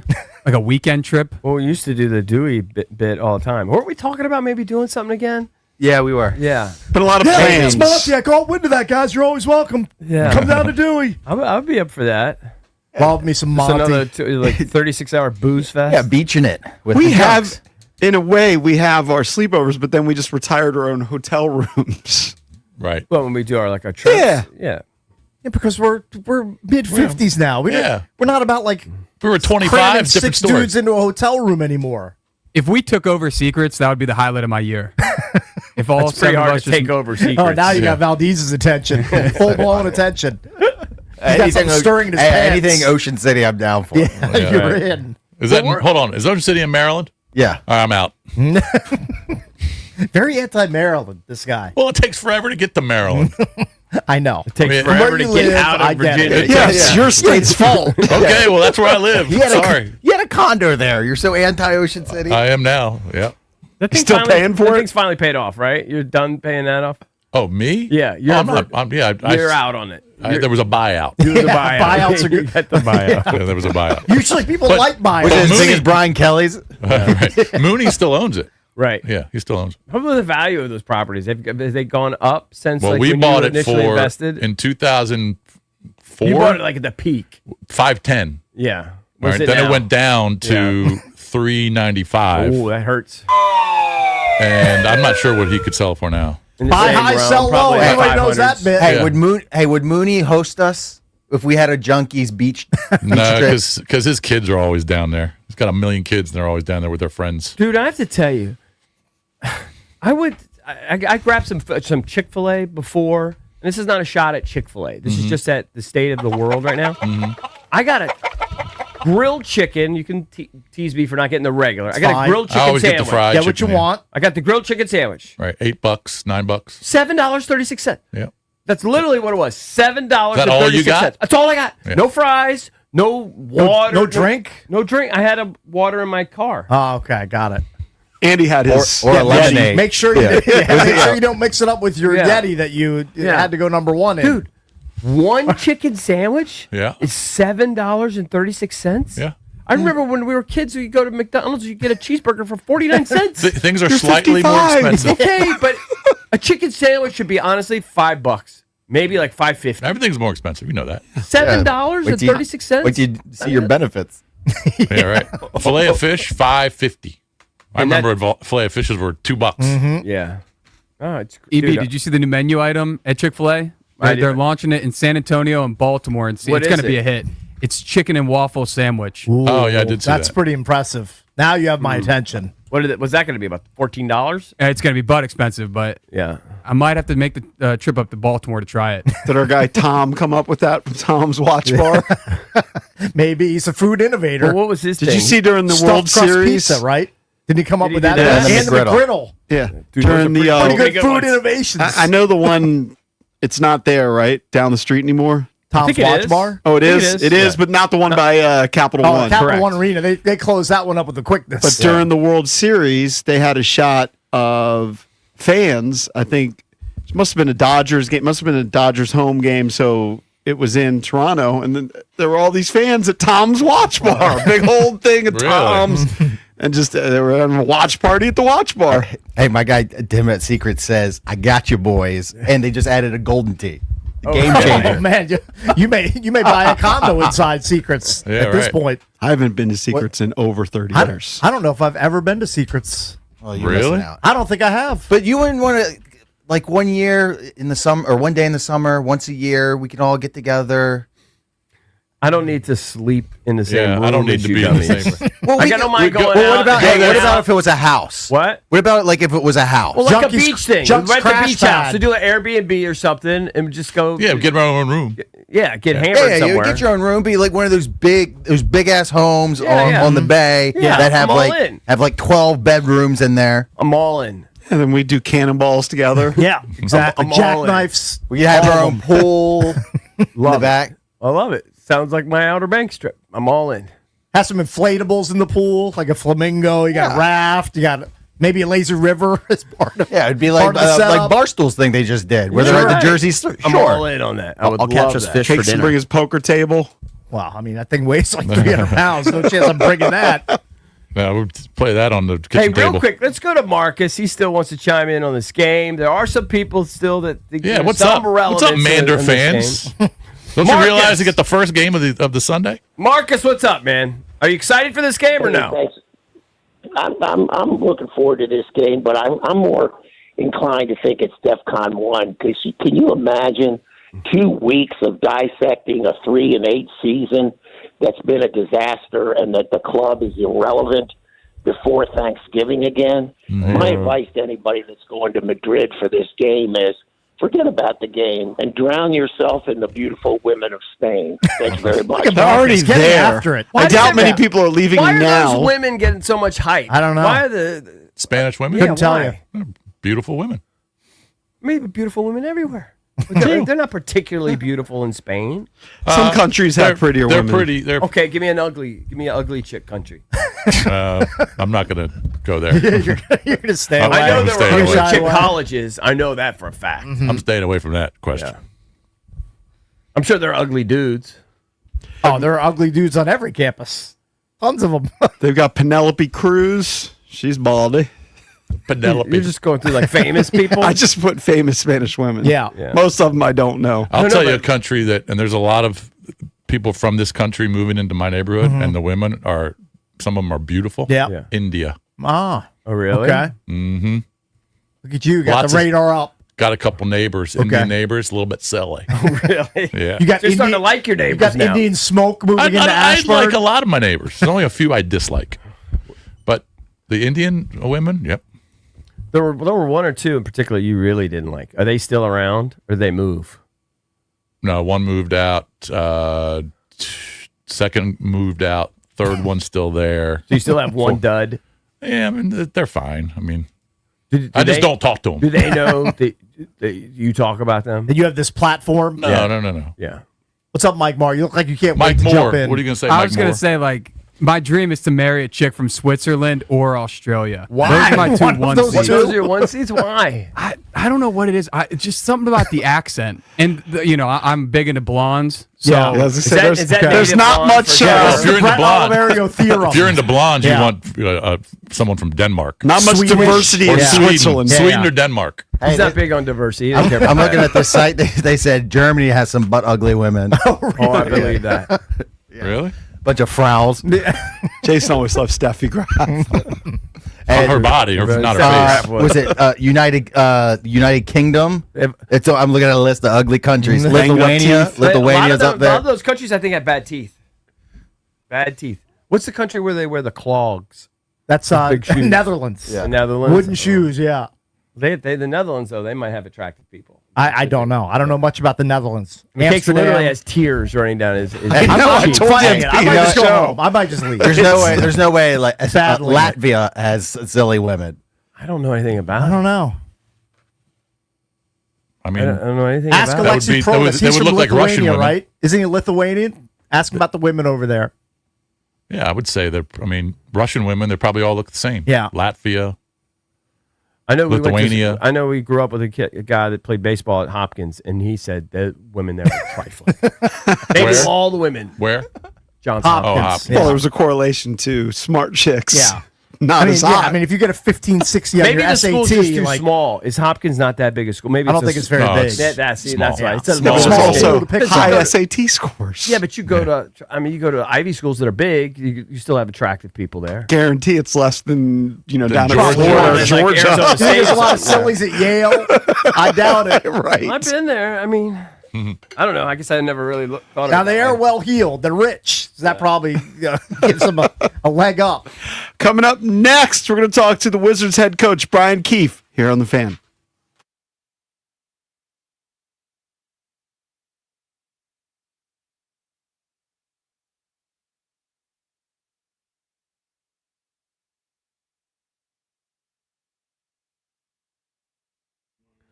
All right, guys. EB here from my friends at Offenbachers. I love Offenbachers. My entire backyard's dedicated to Offenbachers. Turn up the heat, literally. Make wellness part of your lifestyle. Right now, get spa rebates up to $1,500 during their Turn Up the Heat event. And for the first time ever, that's right, saunas are here. I got the very first one in town. We absolutely love it. Use it every day. It's amazing. Check out the power of contrast therapy. You could do cold plunges, then sauna sessions for recovery, relaxation, and stress relief. Offenbachers has both infrared and traditional saunas. I have the traditional. You get the infrared, whatever you want. All crafted with authentic Northern European quality. These aren't like cheap things that you could get at your local retail spot. No, these are legit. Visit Herndon, Rockville, Gainesville, or Annapolis. Ask for Alex or Dave. Turn up the heat. Saunas are here. Get spa rebates up to $1,500 only at Offenbacher's Home Escapes, your destination for relaxation and recovery.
Welcome back. Chucky's coming to you live on 106.7 The Fan and the Team 980 here in the DMV.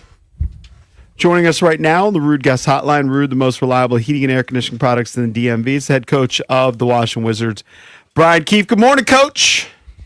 Morning, guys. How are you? Hello, Coach. All right, how are you? How you doing, man? Doing good. You doing good? Great. Yeah, we got a big day today for us today with Monumental Basketball, which is nice. We have our annual event over at Thankful Meals at Martha's Table. Just one of these things we do, giving back to the community. So Nice. Mystics and us are getting together, help out the community, bring some food, help organize some stuff for families and stuff. So like a really cool day for us, and we're looking forward to that. So And the players will be out there too? Yeah. It's cool. Really impactful for the community, but impactful for us too. Like always helping, getting out there and giving back is always makes you feel good. So how are you guys doing? We're doing all right. I never really give back that much. I probably Yeah, should. you're more of a taker than a giver. I am, I am. We all know this. It's a tough spot. You know, you guys have lost 10 in a row, but I want to go back 2 games. Take us through kind of the ending of the Detroit Pistons game. Now, if Keyshawn hits a free throw, you win the game, basically. But that's a game that you have a lead, it slips away. Is that just a matter of inexperience and youth? Like, how do you kind of describe that loss? Yeah, for sure. Let's first talk about how well we played to get to there. I thought we played a really good game. Obviously, we're the best team in the East right now. Held the lead for most of the game, and give them some credit first. Like they made some big plays. They had an offensive rebound late that really kind of changed the game. Cunningham had missed a layup, and they got a loose ball that led to the first 3. Guys, the Keyshawn free throws, like those, everybody's been in those situations before. There's no guys. There's never any blame on any of that stuff. Like those are, I've seen guys who are Hall of Fame MVP players miss a free throw at the end of the game. So you never think about that stuff. Give them some credit. It was a very strange play at the end of the game. Like 3 guys, like bowling pins, get knocked to the ground, and I think we just got focused on that, and then the ball just got swung to the corner quickly, and the kid had to make a tough contested shot, not executed great by us, but hey, for us being in those situations, those are the things that are going to carry over as long term, because you want to be in many of those situations as possible. And even in the league that night, there was like 3 or 4. You guys probably saw the Miami-Cleveland game. Orlando had a buzzer beater, so it was a very strange night in the NBA where there was a lot of end-of-game stuff. But us being in those situations are going to carry over big time, long term. I'm just wondering. I've always had kind of a general philosophy. When I'm up by 3, I'm a foul guy. Make them go to the foul line, shoot 2 free throws. Do you have a general philosophy? Does it change on the game? What was said in that spot? And you're right. He hit a tough shot from the corner, and 2 guys fell down, or 3 guys fell down, kind of at the top of the key. But you still allowed him to have a look at the basket. What was said before that play? Yeah, I can't probably give away because the league will probably be listening to some of our strategy stuff. But there are time frames when we do foul up 3. I won't give away all that stuff just for competitive advantages. But we didn't execute what we wanted. We're not going to run from that. It's like we didn't get it done with the execution on that play. We probably should have took away that corner better. But there was some other things that led to that. We gave up a couple transitions. We gave up that offensive rebound. If we get the rebound in that play, the game is probably over too. But I've been involved in games like that for the last 20 years, that those things happen to every team. It's what you do going forward, and that's what I've been happy with our group. Yeah, we're not loving where some of our playing so far. Like, you don't want to be in some losing streaks that we're in. But one thing we are is we're a resilient group, and I've been very pleased with that this year. Coach Keefe, is it going through your head at all as you're preparing to take on the Pistons specifically? Like, this is a team that was in the same situation as we are in presently, as they were, lean on wins for 5 seasons. They won 20 games, 23, 17, 14 games, and then they became a playoff contender. Like, do you think about that at all, or is that more like Will Dawkins and Winger's purview? I think we've all have experiences where we've been in situations where you're restarting, rebuilding, and re-energizing an organization. I've been in these situations myself. You can obviously take things like that and learn from them. But we're, in my role, we're focused on, we got 2 practices today and tomorrow, like how we're going to get better today. You want to build habits and stack habits daily, because that's how you're going to get to make this into something that's consistent, as we've talked about before. So we're just focused on the stacking habits and building every day, because we think that's what's going to lead us to, those are good examples and you can take some things from those, but we got to focus on the things that we're doing here on a day-to-day basis.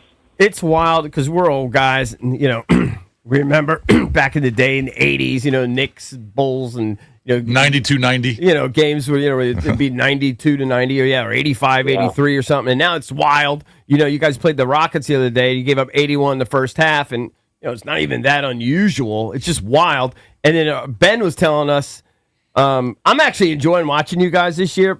Be honest with you, first time in a while, because I'm starting to see these young guys develop. But he said you absolutely lost it in the third quarter. It's like 37 seconds in. I guess shooter takes a shot. No, he gets his own rebound, scores right out. You immediately call timeout, light into the boys, and then all of a sudden, you guys have a nice quarter there. You play some better defense, et cetera. What was going through your mind there in that whole sequence? Yeah, obviously we talked about at halftime that we weren't happy with where we were after we played the first half. I saw something I didn't like. Just us having a shared accountability to each other. We addressed it quickly, and then you saw we won the second half by 4. Right. We played a great third quarter. We out-rebounded. We had trouble rebounding the first half. So we're showing that was what I was really pleased at, like I talked about earlier, is our resiliency. And our guys really stepped up in the second half and showing the level that we're capable of. And just like we did versus Detroit, like that's obviously a high-level team too. We're showing that we are growing and we are getting better. Right. And you're seeing that. I'm glad that you guys are seeing that on the court too. Yeah, for sure. Specifically, Alex Sarr is off to a great start. You talked about stacking habits. Obviously, he's done a lot of work to improve his game. Yeah, that's you get a lot of credit to Alex. The amount of time he's put in the off season, you can obviously see that he's stronger. He's more physical. That's a lot of time into his body, and then just working on his craft and on his game. And he's gone toe to toe with a lot of the big names in the league this year, and hasn't backed down and done pretty well against almost everybody. It's just a young player who's continuing to grow, and I think that just goes back to like you're stacking days and stacking habits. He's been really good early in the season. We expect him to continue to get better, but he's been really positive. And it seems like that's a theme, right? With all these young guys, they're all hard-working guys, like guys that love hoop, love reps. Like that's what they do. And hell, you guys are even doing a whole thing, right, with Trey trying to find a hobby for the guy, because these guys they're just so locked in on working on their craft. Yeah, that's the stuff that we're very. As a coach, I'm really thankful that we helped find guys or select guys, Will and his department, finding guys who really love the game. Right. But that's really our environment here, is that our guys get after it. They work. They love the craft. They love the game. And you're seeing the progress because of that, and the support of the coaches and our medical and our performance teams. This is really a really connected environment. And our guys are getting better because of all those things. And like we said, that stuff's going to really pay off long term. Are they getting frustrated? Like, just because even though you're seeing improvement and everyone's getting better sort of individually, just not stacking the W's yet? Yeah. Are they getting frustrated? Someone like Trey Johnson's not used to that.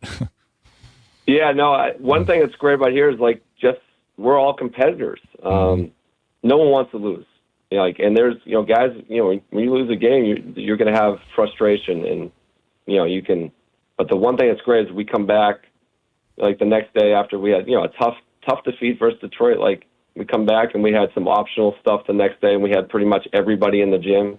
So it's like that frustration is leading into channeling into let's get better, let's work, let's get in the gym. It's not like feeling sorry for yourself or anything like that. Mm-hmm. Yeah, I think that's a good thing. You never want to be like, oh, it's okay for the stuff that happens. No, we don't want that. We want guys who are hungry, who are upset, want to get back in the gym, and how do we figure this out? And that's the type of guys we have around here. Coach, real quick, do you want to give us an update on Bilal and his calf? He got hurt in that Boston game 10 days ago. Yeah, it's unfortunate. He got kicked in that game.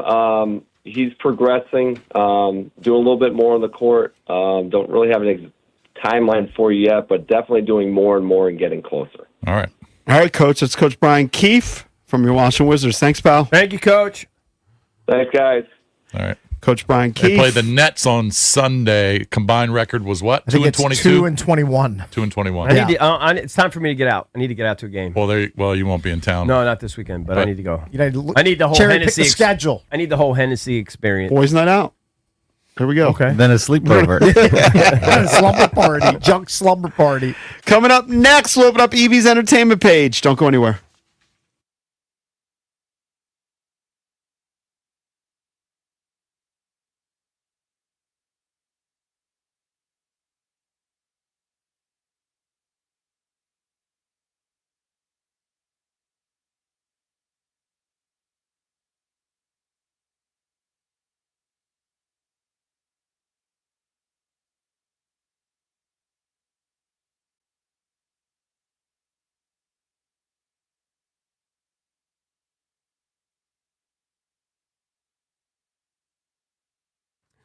All right, guys, EB here. FanDuel Friday is turning it up with NBA Happy Hour. That's right, every Friday from 6 to 7:30 p.m. Eastern, FanDuel's dropping limited time specials to get you in the zone. Boosts, bonuses, surprises, all designed to bring that Friday energy.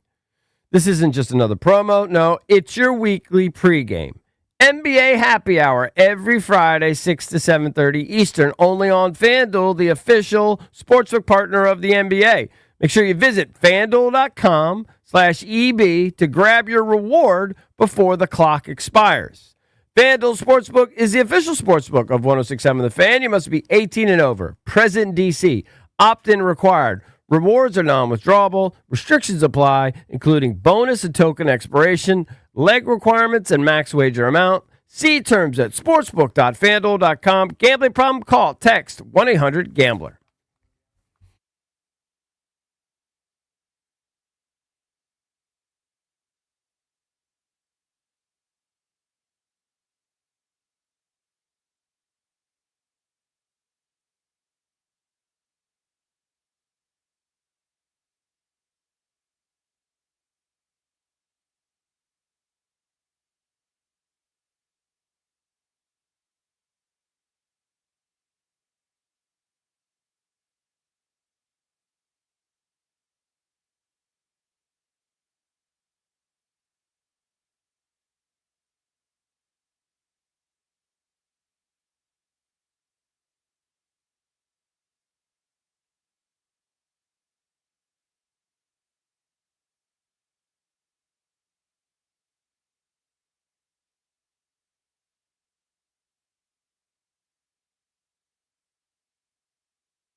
Brandon Duhaime has scored in 3 straight games after not getting a goal in his first 14 this season. So he got things started last night for the Capitals, but the Florida Panthers proved to be too much for the Caps. They took last night's matchup 6-3. Rasmus Sandin, he also had a goal and an assist for the Caps last night, but they went 1-3 on this 4-game road trip. Once again, Los Angeles Dodgers two-way star Shohei Ohtani has been named his league's most valuable player.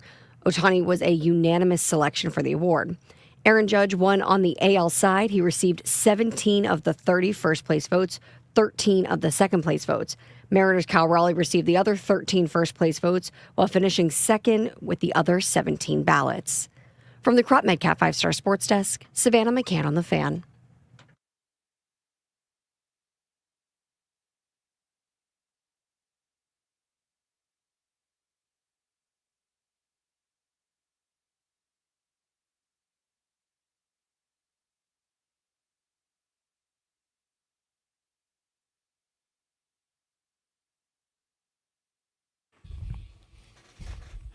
Welcome back. Junkies coming to you live on 106.7 The Fan and the Team 980 here in the DMV. 910 The Fan, 105.1 FM in Richmond.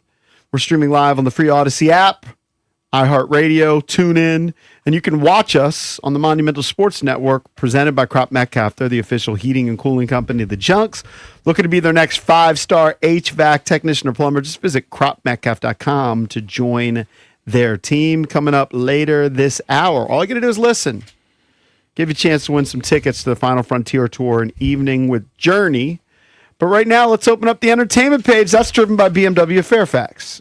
That's right, Ricky. BMW Fairfax, DC's only BMW Center of Excellence Award winner for the ultimate buying experience on your ultimate driving machine. Get over to BMW Fairfax. Ask for my girl Miriam. She's going to take care of you. She's the general manager. Of course, you can check out their entire selection of certified pre-owned and brand new vehicles right there on their website, bmwfairfax.com. Mention me. You're going to love it. They're going to treat you like a rock star. Eric, I got a text from our Wizards people. Okay. After you saying how you want to get out there. Yeah. Do you want the loft or the wood? Because I actually... He wants the wood. All things being equal, the wood is always the best. You're a wood guy. But I mean like front row wood. Right. it says ultra red carpet treatment. Get you guys on the court. Silly. Okay. I'm sorry. Wood.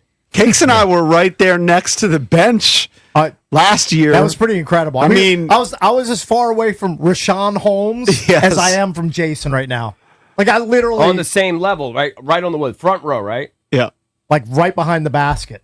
He was grumpy, by the way, if you remember that game. Yeah, he wasn't in the greatest of moods. Back in the day, Monumental, before it was Monumental, whenever it was, Comcast Sports, whatever, it's been a million NBC Sports Washington. Yeah, all those different iterations. They had seats in the corner on the wood. And we would, I'd take my family out there once or twice a year. And they're just the best. They're amazing. They're I the think best. that's where Cakes and I sat. Pretty unreal experience. So, yeah, I'm all about the wood.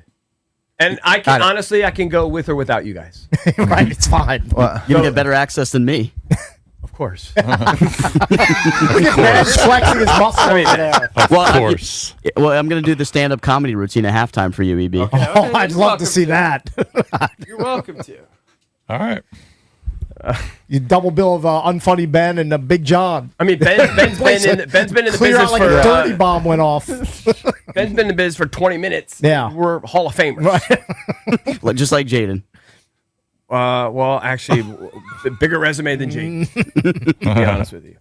All right, so yeah, I'm in. You want to do that? You want to do the boys on out thing or whatever? Yeah, do we want to go as a show or? Yes, do it. You set You're up the going to happy show, hour like we did last I'll time? go take my family. I'll do both. You set up the happy hour? If they're listening, I'll do both. Jason has a vacation coming up, so I don't know if he's gonna be You in could do town. it during my vacation. It's I all figured good. that might be the case. Unless we do it in December. Yeah. I mean, We'll figure it out. If or we we go can as do a it show, do it early January. If it goes to show, you probably have to do the Hennessy. I'm not doing it during the week.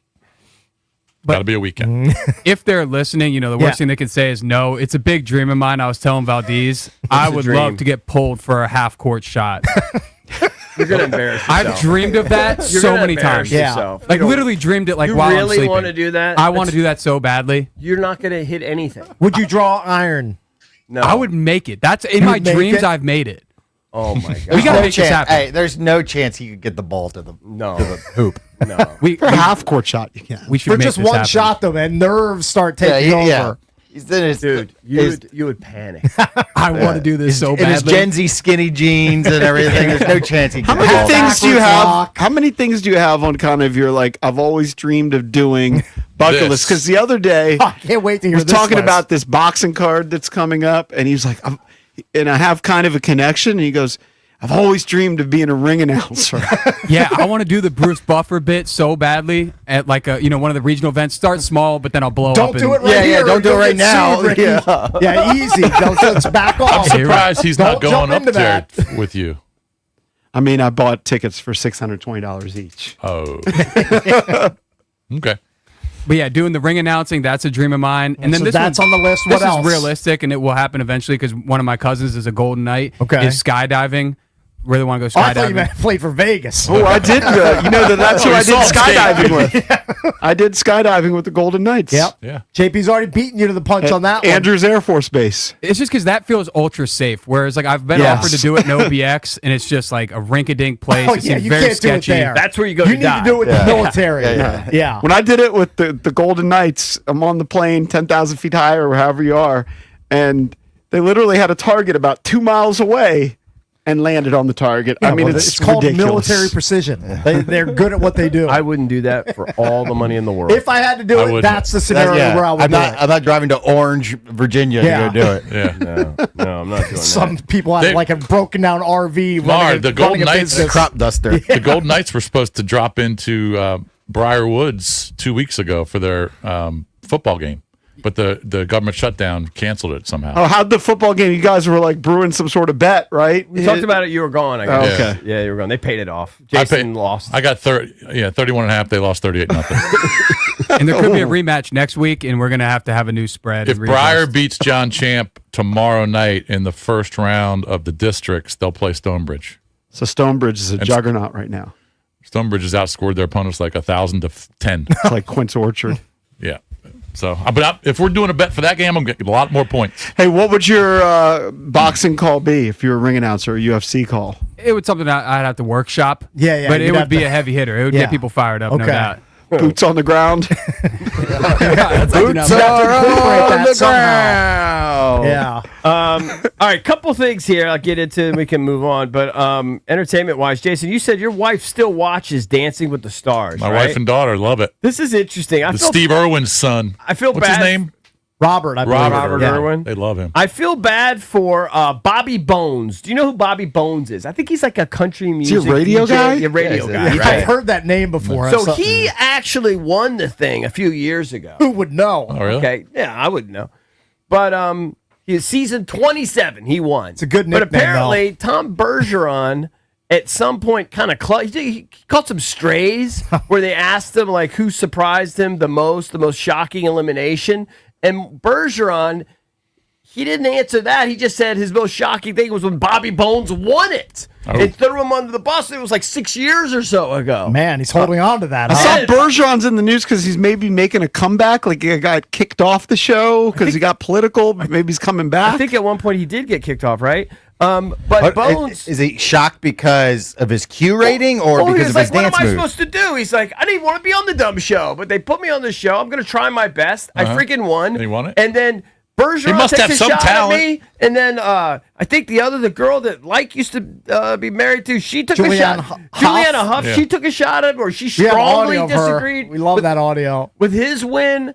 I just feel bad for the guy. He just- Bobby he's- Bones. he might have been terrible, but he just got the votes. But he got the win. Right, because isn't it? I don't know the formula, but isn't it at least 50% from the audience Fan votes? voting? I don't know. So, like the judges, they'll give their score, but then there's an audience is that vote to Juliana? it. Yeah. Maybe his radio show audience is massive and voted for him. Anyway, I just felt bad for him. He actually said because of the strays he caught, he actually sent his mirror ball back to ABC. He said, "You can have your ball, your mirror ball." Who do you know who else is left? Who's remaining? I don't know anything about it. I think Irwin is one. So his win was like a Sanjaya win. I guess I don't know. He said, "What was I supposed to do? I was trying my best." Are we dating ourselves by referencing? Sanjaya, Yeah. the American Idol reference. Yeah. All All right, so we talked about Stephon Diggs, right? He's got 4 kids with 4 babies' mamas, and I guess Well, I saw a story on BSO, Black Sports Online, that he's had 4 kids this year. Well, apparently, prolific. we just announced that he was having another one, right? And Cardi B just had hers. Cardi B and then the other model. And then apparently, they said they caught him this last weekend when he was playing, hollering at a cheerleader or something. Yeah. Did you see that? Yeah, there's like video of him like talking to some cheerleader. Jeez, he's all over the place. And again, when they asked the Vikings a couple years ago, who's the one guy, one teammate, Cooper you wouldn't- Kupp, right? You wouldn't want. Didn't he? Was your it daughter to date? Thielen. Oh, no, it was Thielen's Thielen. going It around was Thielen. interviewing everybody. Yeah. Thielen. I think it was Thielen. It was another dude, and Thielen got asked, Right. and he He said, responded "I did not Diggs want him to date my sister." Yeah. He's got to be thinking about sex nonstop, right? all the time. He's Well, thinking about also, sex wasn't and he- getting balls from Drake May. Didn't he have those? Didn't he have those pink pills? What were those pink No, pills? Get that some was sort the of pink 2C. powder. 2C. Yeah, but is that to like get you horny or something? That's probably a side effect of it. Yeah. Probably Most get you people high. thought it was like Coke.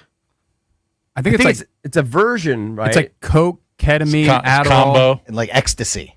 Jeez. if it's got the ecstasy, that's supposed to get you horny, right?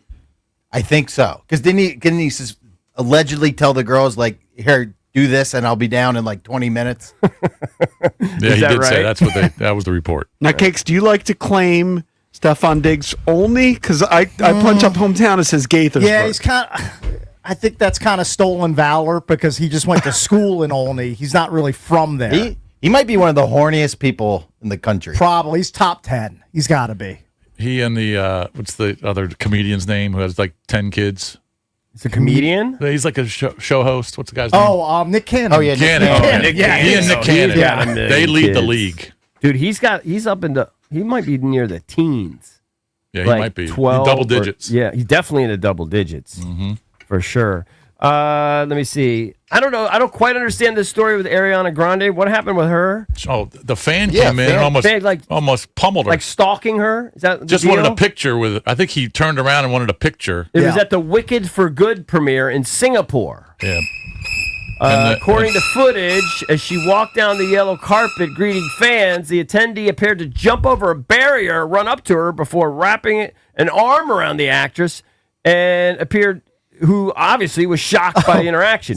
Did that person then get pummeled by security? Oh, I'm sure. I mean, I don't know if he got pummeled. He got escorted out very quickly. What's the other star's name? The black woman? Her name? Oh, I don't know her name. She was. I know who you're pissed. thinking about. She was like shielding her. She's She Team was Bald. She was She was screaming at the dude. By the way, 2 other like fan incursions. I'm sure you guys saw these. One was at the Commanders game. Did you see the guy who was Yes. jawing with I think the Lions long snapper? Yeah. and then I guess he jumped got, over. He got Super Rick, jumped over the railing, and sprinted toward the Lions sideline. He got pummeled. He got tackled with a quickness. So that was one. Right. And there was an NBA game. I think it was a night or 2 ago, where a fan got out into the middle of the court during a point and was playing defense on somebody. I didn't see that. The ref was like, "This is a show. I gotta blow I my got whistle." to YouTube that. I didn't see and then he that. started running That is- around. that's and so he, great. He almost escaped Did you see back that? into the crowd. No, that's just so great though. Just describing What that. do you remember? What I game can't it was? remember which game it Well, was, remember, there was a famous It definitely incident. happened. I mean, it got famous, whatever. It was a viral incident that happened a couple of years ago where Rory McIlroy was on the driving range. Yeah. And it was there. It was like on a, Oh, yeah, I remember and it was this there like too. maybe on a Wednesday or something, right? They're Yeah. all just hitting balls, whatever, before the tournament starts.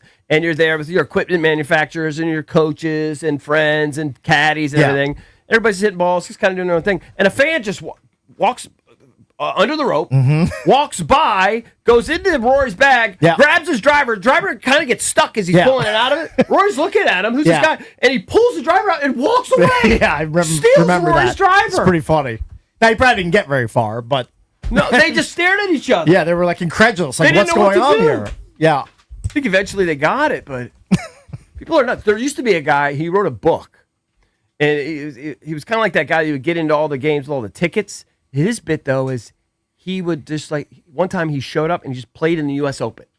The U.S. Open was going on, and he just wore his golf clothes, and he Yeah. had a caddy, and they walked under the I just ropes, walked- and there was a gap, and he went in and just hit a tee shot. I do remember that. I do remember that. Ballsy. So sick. That's so brazen.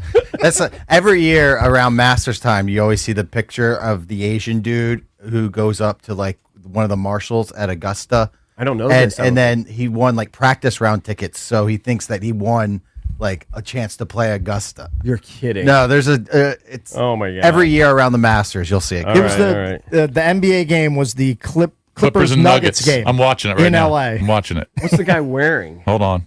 He's just wearing like jeans and like a white T-shirt. And he's Is this just white and a t-shirt? polo Pulls up a shirt. guy, he's on the ball. He's on the ball defender. Now, he only did it for a couple seconds before he got caught, but it was pretty funny. They thought he could play better defense on the Joker. He put up could. 55 that game. Cakes, end of an era. Do you know who the lead singer of Whitesnake is? Of course he does. Why don't you just ask me my kids' names? Is that- That's insulting that you're asking me if David I know. Coverdale's that Of course I know famous. David I know Coverdale. the name, but I don't know. I'd be How able to dare pull it. you. What's up with David Coverdale? He is 74. He announced he's hanging up his platform shoes and his skin-tight jeans. What baseball player is his Eskimo brother?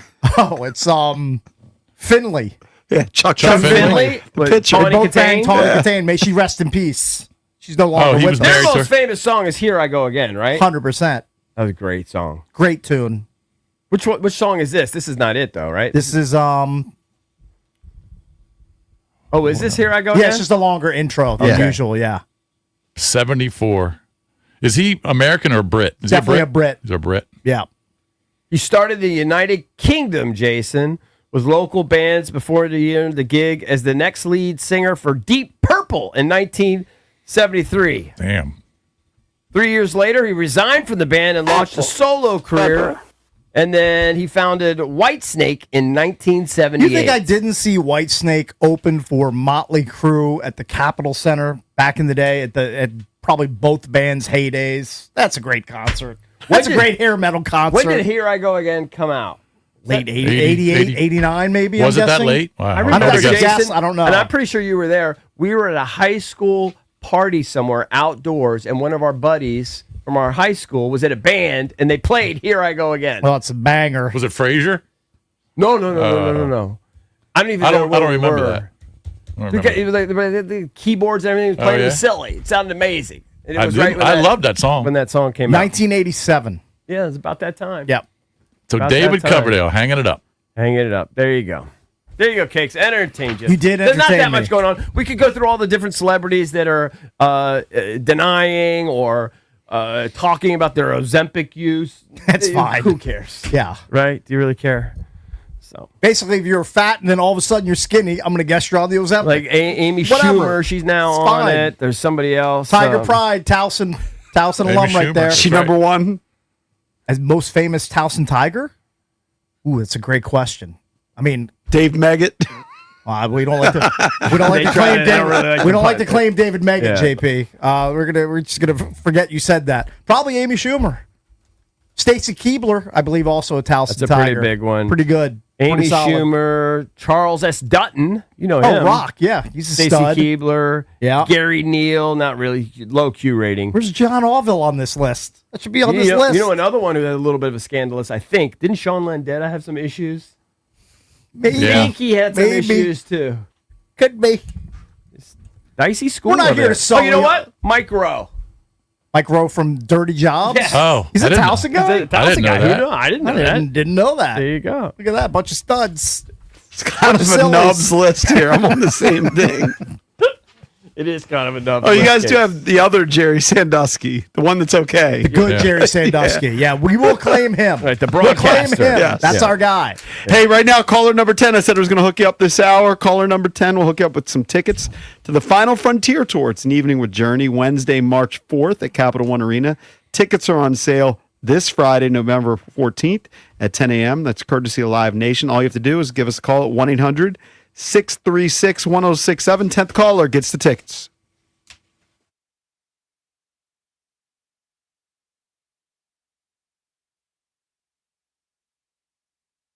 All right, guys. Selling your home shouldn't feel like a constant waiting game or guessing match. No. That's why you got to hook up my friends, Debbie, Sarah Reynolds, and Power Home Team with Keller Williams. They take the stress and uncertainty out of the process. They bring you real results. You know, oftentimes your home doesn't sell. You got to find a new agent. Well, that's where they really specialize in. The Reynolds and Power Home Team, they'll step in with aggressive marketing, real buyer connections, and they have a long history of turning homes that sat on the market into happy closings. Whether you're relocating, you're upgrading, downsizing, whatever it is, they have a solution for you. And they're so confident in your services. Here's the best part. Talk about it every time we talk about the Reynolds team. If your home doesn't sell for whatever reason, Debbie and Sarah will buy it themselves at a price you agree upon. That's their guarantee. You literally have nothing to lose. So what are you waiting for, people? Call Debbie, Sarah, and Reynolds Empowerment Team right now. Find out more about this guarantee and others. Here's the number. Memorize it. 844-654-SOLD. That's 844-654-SOLD. Or check them out at DebbieHasTheBuyers.com.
Welcome back. Junkies coming to you live on 106.7 The Fan and the Team 980 on a football Friday. Yeah, people getting pumped up for this game. I mean, I know the team sucks right now, but it's an early game. It's an island game. NFL Network, 9:30. It's over in Madrid. Are you getting pumped up a little bit? I'm going to do a mini brunch at my house. Oh, yeah?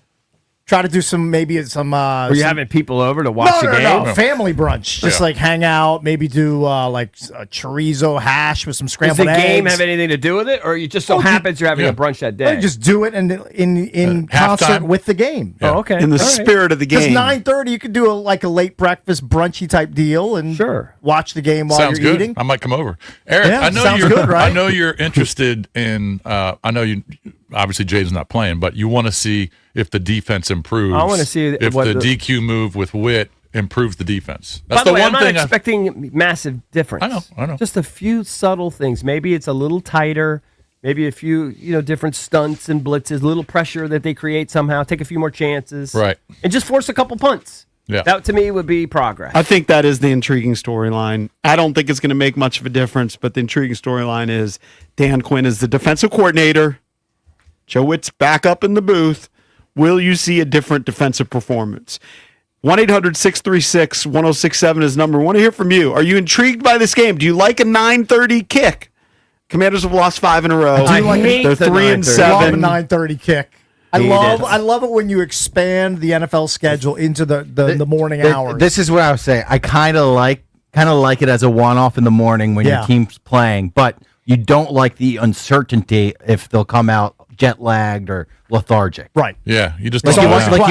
you want your team to be your team. They've You been don't there want, all but week. but I they've think they'll been be there for okay. so long. I They've think been they're there going to be all week. fine. And it's weird because certain teams will do what the Commanders did this week and be there for the entire week. When the Rams went over to play Jacksonville a couple weeks ago, Yeah. they didn't leave until the last minute. They went on Friday, I believe. They left on Friday, so they weren't there to acclimate for the whole week. Yeah. And they gave the boots They to killed 'em. Jacksonville in that game. So every team treats it differently. 1-800-636-1067. What are you looking forward to for this game on Sunday?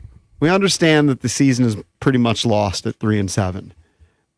Do you want to see a revived defense with Dan Quinn calling the shots? Is there anything else you're looking forward to? 1-800-636-1067. Remind me where I can watch this game. Is this an NFL Network game? Yeah. NFL Network. They're Yeah, that's what I Sunday thought. morning games over Even there. for the locals, yes. like for Oh, our local channel. I assume. Okay. So if you live in this area, if you don't have NFL Network, you ain't watching the game. I don't know that for a fact. Because usually but- they would make it available on an It's over probably the going air. to be available on one local broadcast Yeah, I don't know. channel. I don't know which that. one that. Probably Fox. I don't know. Hey, I'm probably completely wrong on this, but I feel like it's almost a do theory game For the Commanders? I also don't think they're that great. They may have some great players. Who, you talking They're- Miami? Yeah. They're not some world beaters. Nobody I know they thinks had a they're great great. win No, last I week. never said they're great. I know, but I'm just saying, A-Chance, I'm incredible. I know. I'm sure he's probably great, going to but- pick the Dolphins because I'll pick the Dolphins too. But I just H&M is almost a top 5 back in the league. Like that, Yeah, you're he's really facing a good. real Well, how threat come they there. only have 3 wins? Because the team overall because is Tua butt. has not played well. Tua was terrible earlier in the year. Yeah. Right. the game is also will be locally WUSA. All right, Oh, so, so, Channel 9. so CBS. All right. I just Thank feel you. like if there's one game, I mean, it's a neutral site. I get it, but if there's one game you can win, it's a 3 and 7 team you're playing. Yep. I know know, they've but- got a couple pieces. but Their pieces are better than your pieces offensively, but I just feel like maybe this is the game they win because Marcus plays well. Maybe a couple things go their way, a couple turnovers. I'm probably wrong on that. I just think they're going to scheme their offense so well, and there are so many defensive deficiencies for the Commanders. Yeah. Missing both corners. You got older, slower linebackers that can't keep up with Achane, Waddle, even Malik Washington, a lesser piece in their offense. He can run. It's had to play more since Tyreek Hill got injured. I don't know. I just don't think they can keep up offensively unless Mariota has like the game of his life Right. against that defense, which I guess could happen. But yeah, I guess the most intriguing part of the game is to see if the defensive move that Quinn made helps a little bit. Got 2 Hawaiian-born quarterbacks. That You know, storyline. There you go. Von Miller did get more snaps last week. He played almost 50% of the snaps. Good. Use him as much as you possibly can. His metrics have been pretty good in the limited time he's played. Maybe he can have one of those. The issue is Tua gets rid of the ball so quickly in this offense, like under 2.5 seconds is kind of where he lives. And if he's doing that and hitting guys in stride, how does he have those like 3 and 4 pickle like when he has those bad? Days. He's just been bad. He's just going to throw him to the He's wrong like team for no reason. He's got to be under pressure. He's thrown some awful picks this year. Right, he's got to be under pressure when he does that. Not necessarily. Sometimes he just presses, tries to make tight window throws. I mean, he's got to lead the league in picks, doesn't he? I think we had 17 and 12 or something. Was that his numbers that we were reading? 13. Huh? 17 and 13. I think 2 of them last week against Buffalo were considered arm punts, basically. Yeah.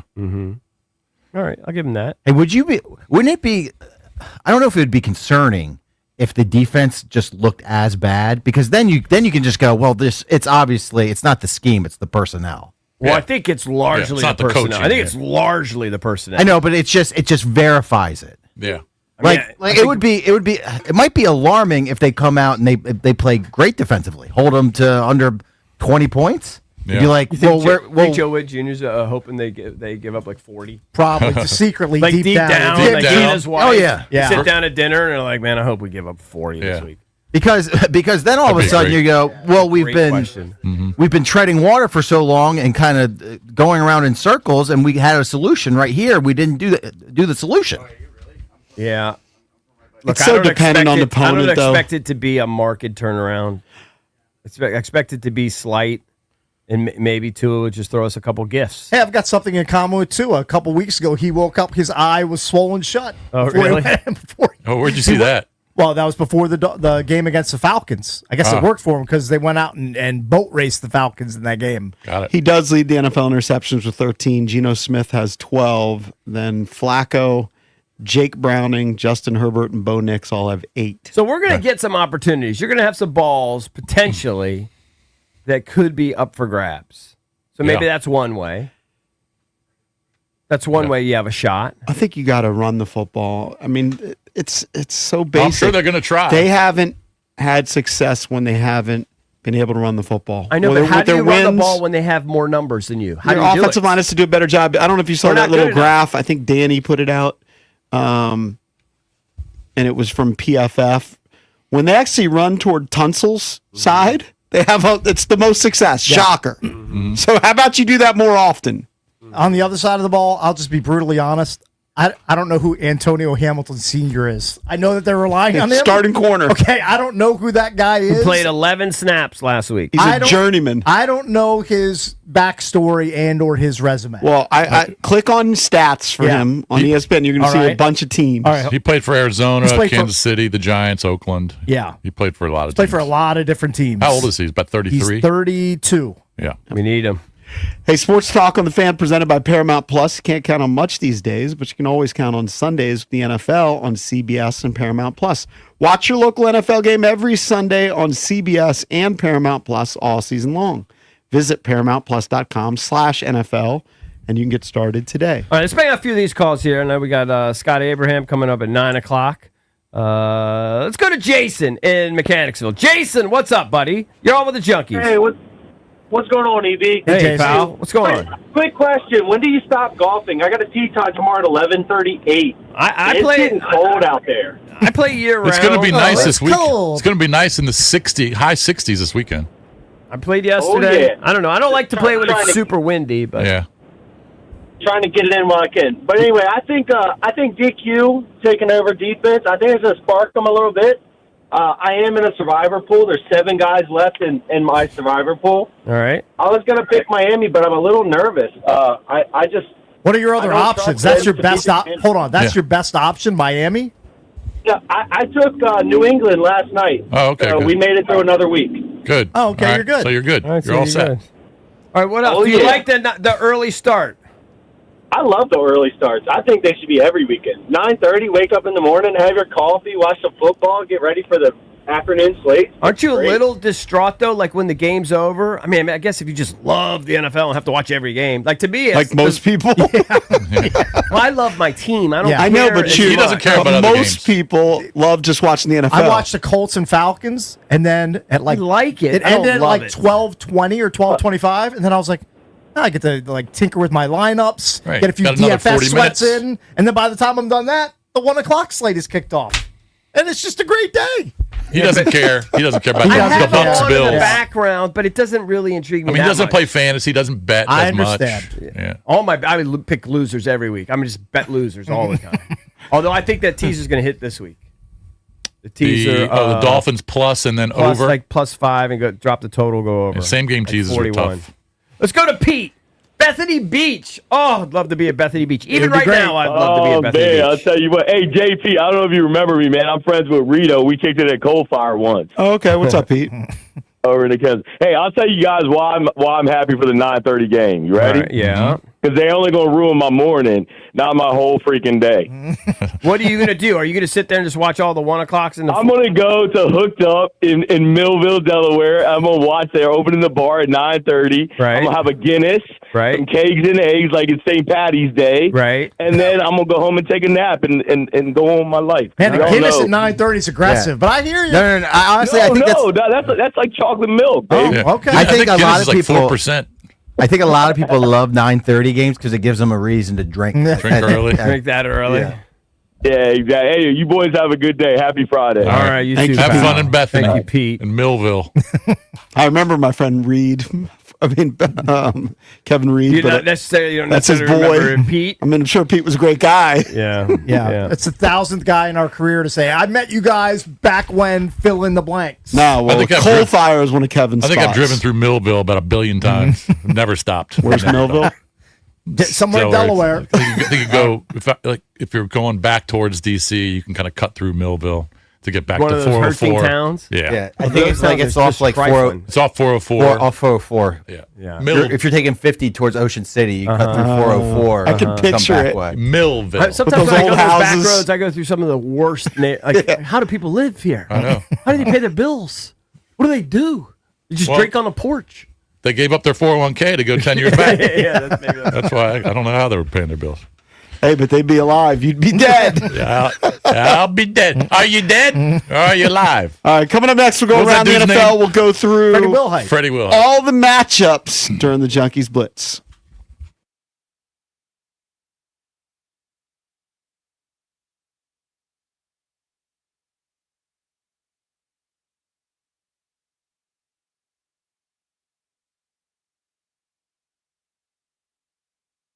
All right, here's your no huddle money play, people.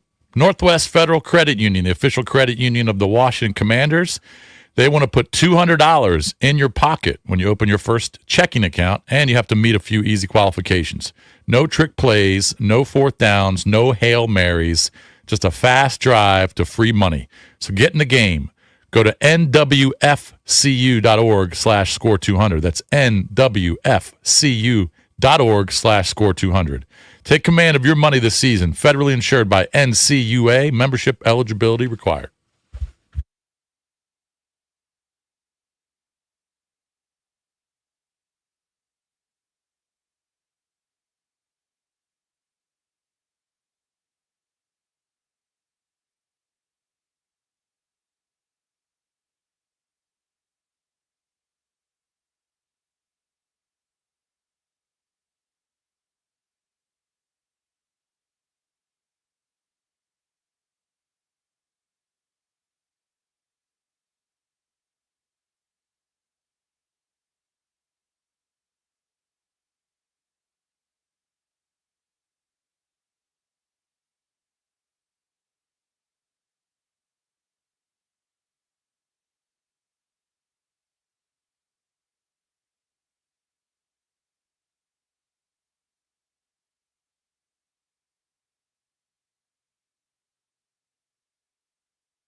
Welcome back to a Football Friday here on 106.7 The Fan. Don't forget Scott Abraham, ABC 7 Sports Director and Anchor. He will join us shortly, coming up at 9 o'clock.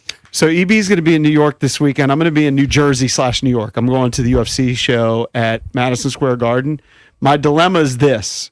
So UFC shows, there's prelim fights. I mean, Mike Marr would show up at 6 o'clock. I'm not going to do that. I'll get there like 8:30, 8:45. He'd be the first guy in the arena. But they'll end at 1:15, Yeah, it's 1:30 a.m. Too late. Now that's in the city. How do you stay I'm staying at my brother's.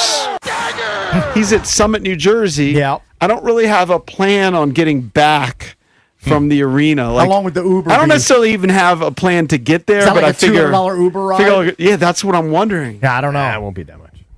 I have no idea. Won't be cheap, but not. I know this when we left Might be the 100. show. Is it 1:30 in the morning? Might be 100. Dude, when we left the show at Intuit Dome, we went to UFC in LA.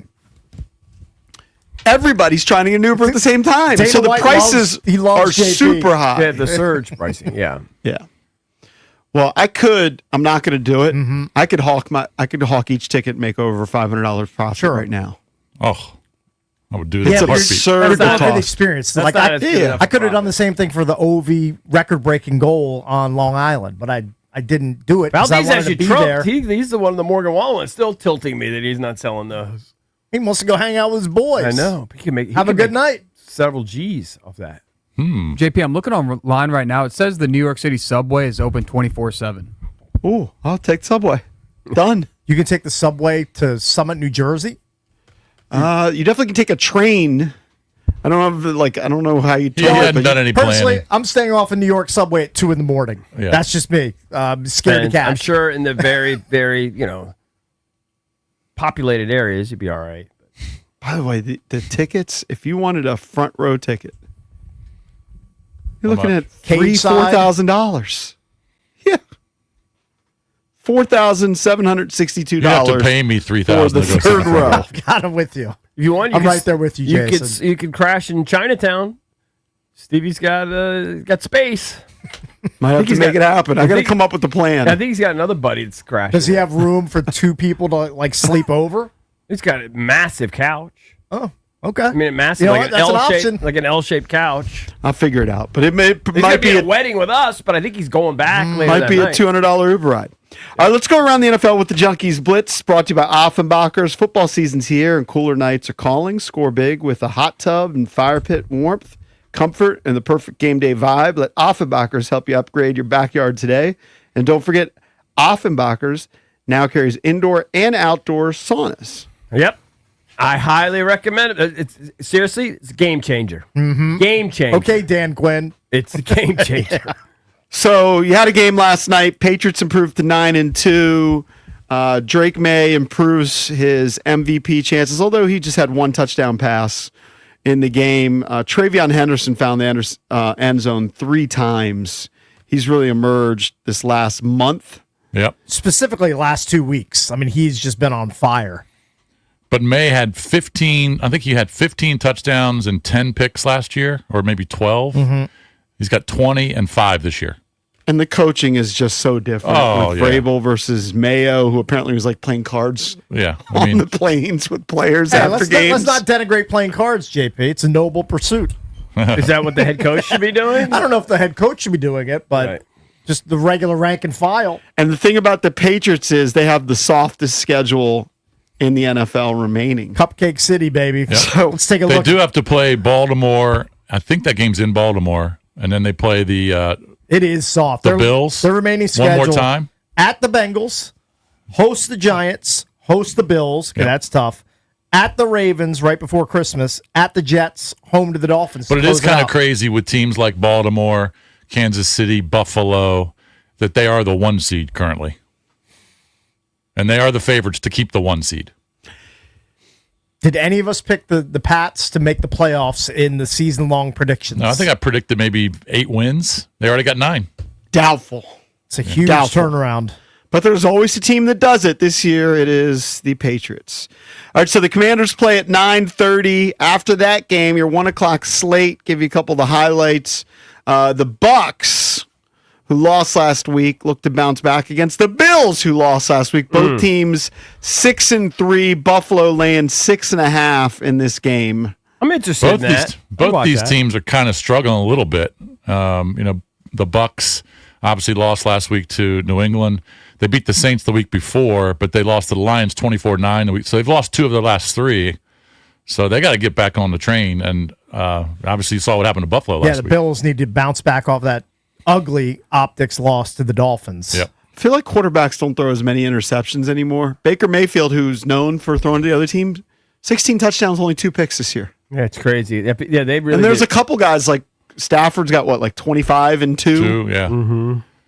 It's a bunch of guys. And that what's are just really impressive low in about interceptions. Baker, what he's doing is he's doing it without Mike Evans. He's doing it without Chris Godwin. Mm-hmm. I mean, Buka's up to 6 touchdowns. Buka has emerged as a rookie, obviously. Tez Johnson, they're using. Yeah, I mean, he's doing it with younger pieces, unproven pieces too.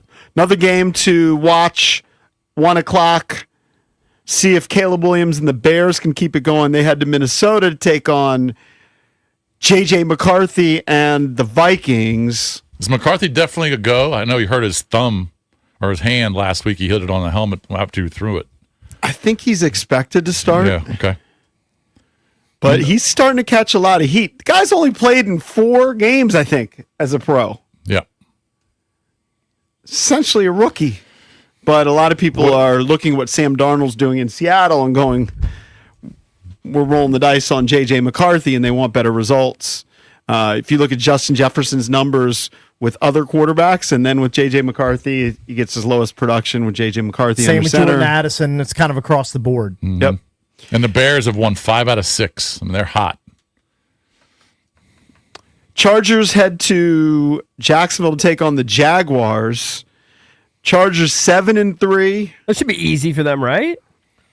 Jaguars are kind of a weird team. They're only 2.5 point faves. I feel like, to me, the Jaguars feel like a 3-7 team, but they're 5-4, hanging in there in the AFC playoff picture.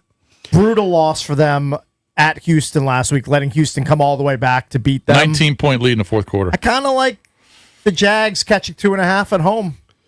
Maybe a stumbling point for I the need Chargers. Justin Herbert to throw at least 2 touchdowns. I need him to throw for a bunch of yards and at least 2 touchdowns. You need those numbers. You Yes. need the numbies. Yep. Couple of big later games. Battle for NFC supremacy. The Rams host the Seahawks. Both teams 7-2. We mentioned Matthew Stafford.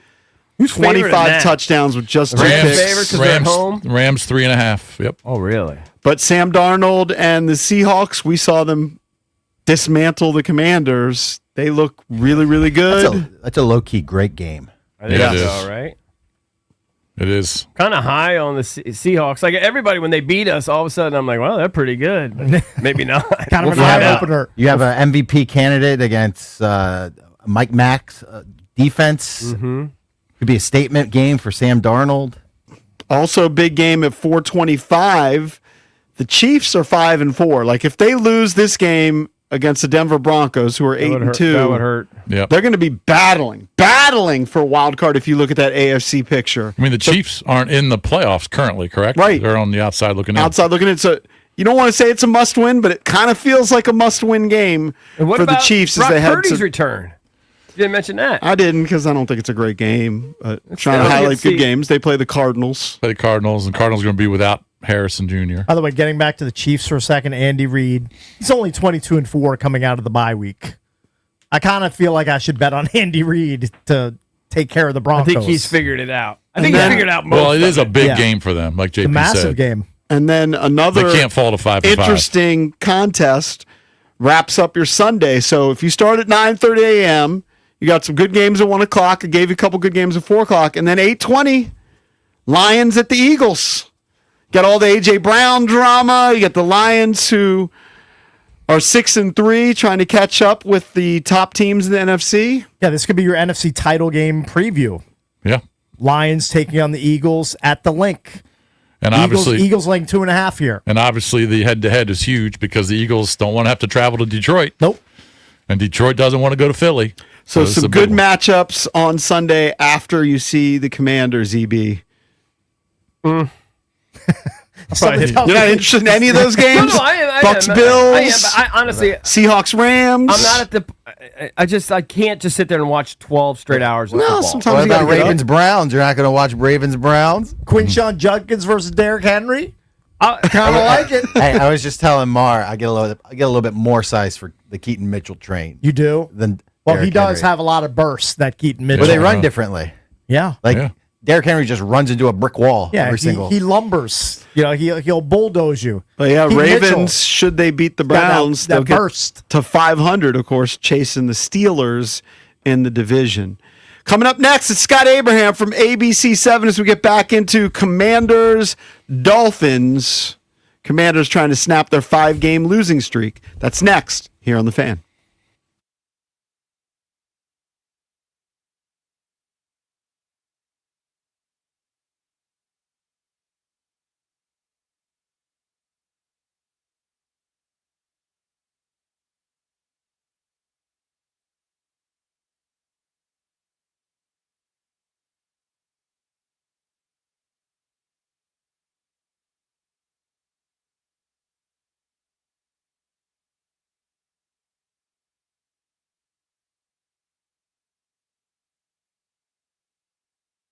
All right, guys. EB here for FanDuel. FanDuel Friday is turning it up with NBA Happy Hour.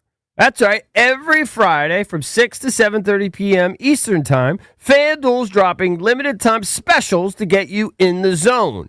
Boosts, bonuses, surprises, all designed to bring you that Friday energy.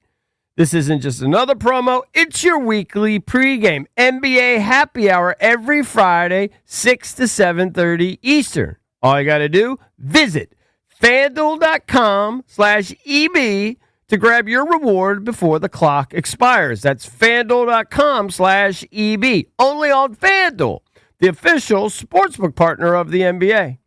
FanDuel Sportsbook is the official sportsbook of 106.7 The Fan. You must be 18 and over. Present in D.C. Opt-in required. Rewards are non-withdrawable. Restrictions apply, including bonus and token expiration, leg requirements, and max wager amount. See terms at sportsbook.fanduel.com. Gambling problem? Call, text 1-800-GAMBLER.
This sports update is brought to you by the Reynolds and Power Home Team, Keller Williams Realty. Rookie Trayvon Henderson rushed for 2 touchdowns and made a touchdown catch to help Drake May and the Patriots win their 8th straight game, 27-14 over the Jets. The Patriots have matched their longest streak since Tom Brady's final season with the team back in 2019 when they won their first 8. And the Capitals couldn't double down on wins after 2 big points in Raleigh. They fell 6-3 to the Florida Panthers last night. Their team has now lost 7 of their last 9 games. And over in baseball, Shohei Ohtani was named NL MVP while Aaron Judge took home the hardware for the American League. From the Crop Medcap 5-Star Sports Desk, Savannah McCann on the Fan.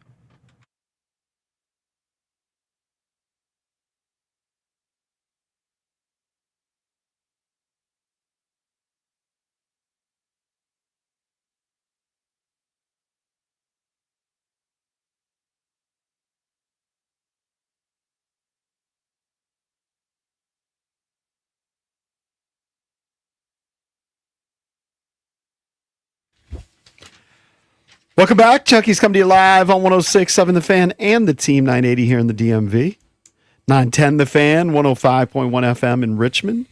You can watch us on the Monumental Sports Network. And brought to you by Crop Metcalf. They're the official heating and cooling company of the Junkies. It's Bishcake, CB, and JP. And join us right now on the Rude Guest Hotline. Rude's the most reliable heating and air conditioning products in the DMV.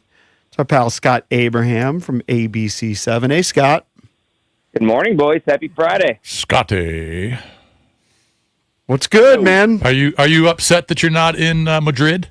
Yeah, of course I have FOMO, but those decisions are made above me, and we move on. Yeah, okay. He's a soldier. Yeah. Believe me, you don't want all you that travel. You would have hated that flight, especially the one coming back. That would have sucked. It would obviously it's a different mentality if they're 7-3 versus 3-7. But trip to Madrid and see the sights and sounds. Yeah, I got some FOMO, but it's all good. We got a job. We loving life. It's good. All right, what is your sense? We had Nikki on earlier. She, of course, is one of them that's out there. The big news this week is the change at D coordinator. I don't think anybody expects any massive changes, right? There's only so much a human can do. It's not like Joe Witt doesn't know what he's doing. But what, if anything, do you think Dan Quinn could add to this defense that we might see? Well, I think they got to figure out a way to get pressure on the quarterback, and the D-line's been kind of stagnant, in my opinion. So I'd love to see some, stunts or moving guys around, try to get the offensive line of the Dolphins, confused a little bit. So maybe some games on the defensive line to try to figure out a way to get some pressure, because the last several games, guys, as you know, they've just really struggled of getting consistent pressure on the quarterback, and then you lose, on the back end, in the secondary is just a mess right now with the injuries and Will Harris, working his way back, and no Marshawn Lattimore, and now Trey Amos. I think they're going to try to figure out a way to create pressure without necessarily having to blitz all the time. So I would see, hopefully some stunts and try to get these guys after Tua. How are the guys feeling when you're there over these last couple of weeks? Because we still hear Quinn talk about the team being together and the brotherhood and all that things. Do you sense that they're still together? Yeah, I do. I mean, I think the losing streak is weighing on them. I don't think anybody in that locker room, to a man, thought they'd be in this position right now. 5-game losing streak, 3-7 on the season, struggle bus right now. But they got the veterans of the Zach Ertz and the Bobby Wagners that the glue guys that try to keep this team together, and they're all professionals. Yeah, they're getting paid at the end of the day, but there's a lot of pride in that locker room. They don't want to be one of the worst teams in the NFC right now, which unfortunately they are. Their record is what it says they are. So, but I get the sense there's no Dan Quinn's losing the locker room, or there's malcontent going on inside the locker room, or pointing fingers. You look for that, right? You look for, a couple of weeks ago, I think it was Cincinnati Bengals, Chase Brown, their running back, called out the defense publicly during a post-game scrum, saying, "Get off the field, just get one stop, get off the field." You don't see that, you don't hear that from the guys. So, this group is still together, and I'm sure this trip overseas to Madrid where they're spending all this time together, dinners together. They don't go back to their individual homes. They're on the road together for a whole week. So I don't see this team any disconnect. Scott, Debo has 96 yards receiving in his last 4 games. I mean, that is a shockingly low number. I mean, he's had to pick up the slack with Terry's sideline. Do you see him having a big impact this weekend? And do you attribute it more to the offense just not being effective or his injury, a combination of the two? What is it? I think the fact that they don't have the outside threats, those outside guys, the Noah Browns, the Terry McLaurin, I think these defenses are being smart and figuring out a ways to, one, limit Debo's touches, and if he does get those touches, he doesn't have any open field. There's no those yak yards. There's no yards after the catch for Debo, and the fact that they can't really get a running game going, they're becoming a one-dimensional team. So defenses are, okay, let's stack the box, let's play man. You're pushing up and trying to stop the run, and then obviously Debo, he's not that really down the field deep threat outside guy. He's more of a catch the ball, screen, short passing, and let him do some damage on with his legs when he catches the football. And there's no help for him because they can't get anything else going, and the defenses are being smart and they're manning up and they're making Mariota and those outside guys try to beat them, and obviously you know what the outcome is. It's not happening. Do you think he's being underutilized as a rusher? Because that was part of the appeal of trading for Debo was, okay, he can be a Swiss Army knife in Cliff's offense. He only has 10 carries through this point of the season for 49 yards. I thought it would be much higher. That is a great point, Cakes. And I was just, when you said that, I was just thinking back. When was the last time he had an actual carry?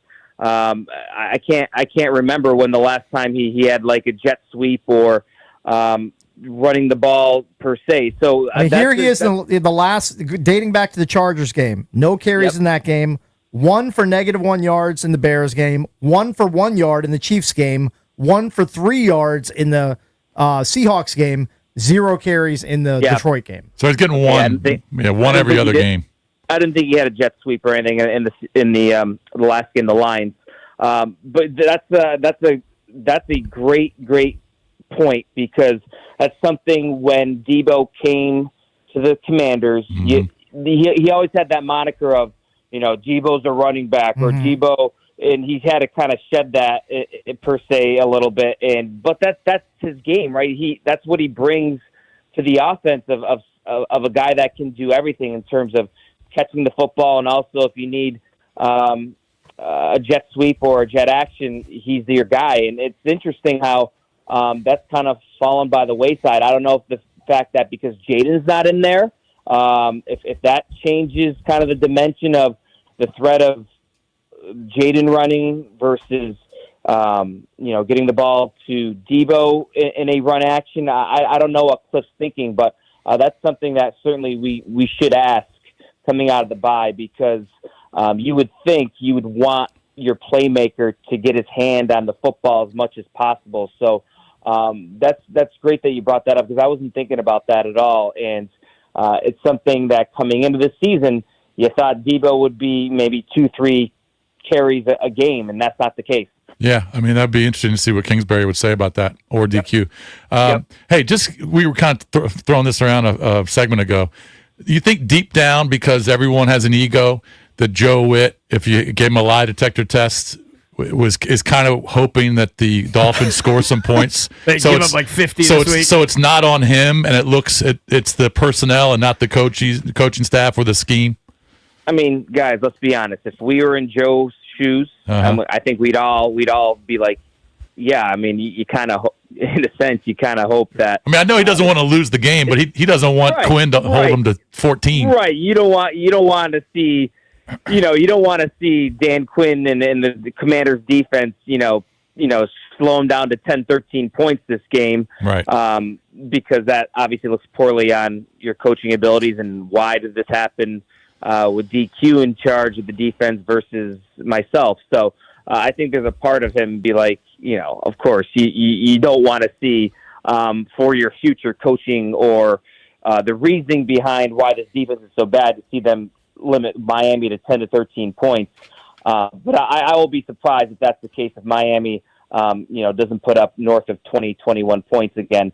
But there's a point here where coaches coach, players play, and the players are what they are. I mean, we've talked about this ad nauseum this year. There's nobody coming off the street that's going to save this defense, and they were constructed by Adam Peters, and they were brought on the field to get coached up. But at the end of the day, sometimes you have to point the fingers at the players of them not performing and not living up to the moment. Of course, we've talked about injuries. Again, nobody wants to hear injuries as an excuse. I get it from the fan base. But to a point, they've lost so much, guys. They're just decimated at the edge position, at secondary. It weighs on a team, and they just don't have the depth. Do you point the finger at the front office, Adam Peters and his staff? Certainly. Obviously, they whiffed on some decisions. Marshawn Lattimore did not work out well. He gave up a draft pick. You could not get draft picks back in trades this year. So they're in a little hole, and they got to figure out how to, once this season's over, you're not going to be able to fill all these positions through the draft. So you're going to have to figure out a way to kind of get some depth and reload here. Scott, part of your job is to do these feel-good stories and kind of background stories. And in training camp and then early part of the season, Bill was part of that, Krosky Merritt, and they just haven't been able to run the football. Do you have any hopes on this running game? I know that we've talked about defenses loading up in the box. Can they get this running game going again? Yeah, that's tough because, if there is a game to get right, I mean, Miami's one of the worst rushing defenses in the NFL. Ooh, there you go. That's a little positivity there. But, again, I go back to the fact I still think they're going to give Chris Rodriguez a look. I know he got banged up a little bit with the shoulder in the second half against the Lions game, but I think he's got a little pop, a little punch, a little more physicality in between the tackles. So I think Rodriguez will get this. Remember, he started. He was RB1 in that Lions game. So I think they're going to give him a look, and hopefully he stays healthy and see what he can do throughout the game. Of course, you mentioned Bill Krosky Merritt. Great story, but he's hit that rookie wall since the Chargers game. Again, that's a combination of defenses stacking the box and maybe a little bit of a rookie wall of kind of going through the grind of what a first NFL season is like. So maybe they use Mariota a little bit more. Maybe they get him running the football and get him using the legs to keep the defense honest. I think they need to. They got to somehow, they got to figure it out, guys. They got to get this run game going because you can't rely on those outside guys, unfortunately. I know it's a trivial detail, and I know these guys are also elite athletes, all of them. The worst ones on the roster. And I think that Noah I has ability, right? I've liked what he's done at times. I know where you're going. Watching him return those kicks, though, is the slowest thing I've ever seen. Like he's the opposite of Brian Mitchell, right? Doesn't attack it. He just he's got these long strides. He did have one big return to his credit. But is that the best we could do at this point? We don't have anything better than Noah I? To play devil's advocate. Yeah. So why would you want to risk a Debo back there or Bill Krosky Merritt, guys that are so-called playmakers, and you get another injury? I mean, enough is enough. So I think you don't have to be Debo, but they look at maybe Noah I's a little bit more. I don't want to say this, but expendable in a way where if he does get injured, it's obviously offensively it doesn't make a difference because he's a sacrificial lamb, is what he is. Right, that's where I'm going. Exactly in a sense. Like why risk a Debo when you kind of need him on offense and you're depleted at the wide receiver position. So I get it. I just who else are you going to put out there other than a Debo, a Bill Krosky Merritt? Am I the only one? McNichols. Well, hell, McNichols had that huge fumble in the NFC Championship game. But am I the only one that noticed he looked like he was in slow motion? He had long strides. I mean, he's not the fastest guy. Yeah, he didn't have a jetpack behind him. Certainly, yeah. But if he's going to hold on to the ball, then maybe I'm that's sure. I'm sure he's faster than all of us combined. But I know. it's all Well, good. we're not up. We're not up for the job. I know. And we're that. not getting paid like exactly. Yeah. All right, so what's your prediction? I think it's going to be close, but Miami coming off that win against the Bills, I think they got some confidence. They got some momentum. Give me Miami to win 27-24. All right, Okay. Close that's game. $5 from Cakes. And that happens. That's an over, too. Slight over, I believe. I do. Yes, I love the over in this game. Okay. I think the over is what 47.5, 48. Yeah. Yeah, I like the over. All right. Thank you, Scott. Appreciate it, buddy. Have a good weekend. Have a good weekend, fellas. All right, man. I don't think I'm as optimistic. That's a close. That's a I might close take loss. it. That's moral victory territory. And moral victory Monday. Can you have no a more moral moral victory against a victories. 3-17? Yeah, it's hard to No. unearth that There's nugget. no more moral victories. for this I team. can still find them. If we played a close one, and we were like A competitive, close loss to the Dolphins. if we were competitive qualifies. for 4 quarters and we just missed a field goal at the end or something. Now, if you did that against the Lions or the Chiefs, Yeah. a team of note, the Patriots, I don't think there's maybe. moral I think you're victories more once right than me, expectations but- are raised. What? Once the expectations are raised, there's no moral victories. What expectations? They're gone Okay, now. yeah, they are gone. So now but maybe before moral the victory, season, back the to- expectations were to compete for a Super Bowl. Yeah, but that's those Yeah, were that- light years away. That ship has sailed. That was a different universe. Now you have to reshift your. I know, We're, but I we're still back think in moral victory territory. for the year, Let's just I play don't think a you good get one. moral victories. But I know, and anymore. I know you're not like this because you want to win games. But there are a certain subset of fans that want them to go 3-14 Oh, I'm definitely not like that. because they said, "Look, you're 3-7. All right, you suck. You're not going to the playoffs. Just People lose the love it. rest There and get are the best people- draft picks in each round." They would be thrilled if we played a great one and lost on a field goal at the end. Yes, they love Tank Abbott. yeah. Yeah, I'm not in that camp, but like I think they're heading there anyway. Like they're going to Okay, have a okay. top 7 or 8 pick no matter what. All right, but if you Yeah, get that's- number 4 as opposed to 8, Right. I mean, some fans would like that. All right, you heard Scott Abraham's prediction. He's got it as a close game, a high scoring realize game. they were so bad against the run. 27-24. What do you think? 1-800-636-1067. We're the Junkies on a Football Friday.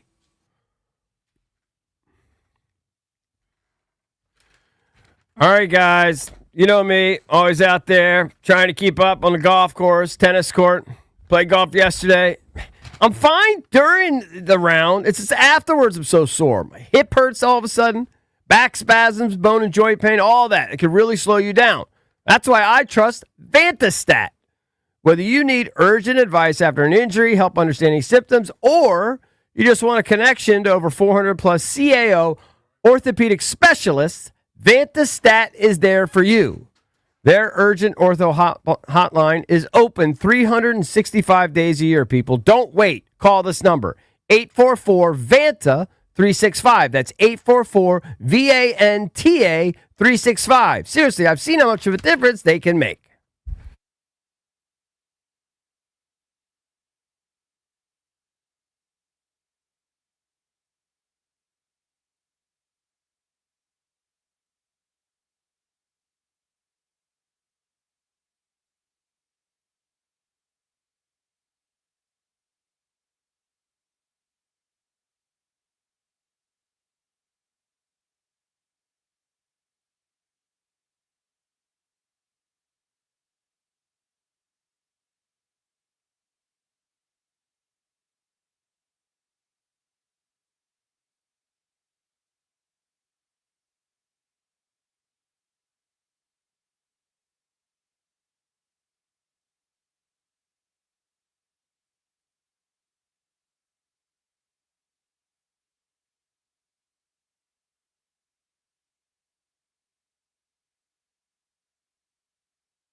Welcome back. Chunky's coming to you live on 106.7 The Fan, talking about the Commanders' game on Sunday in Madrid, Spain, against the Miami Dolphins. Do we see the Commanders snapping a 5-game losing streak?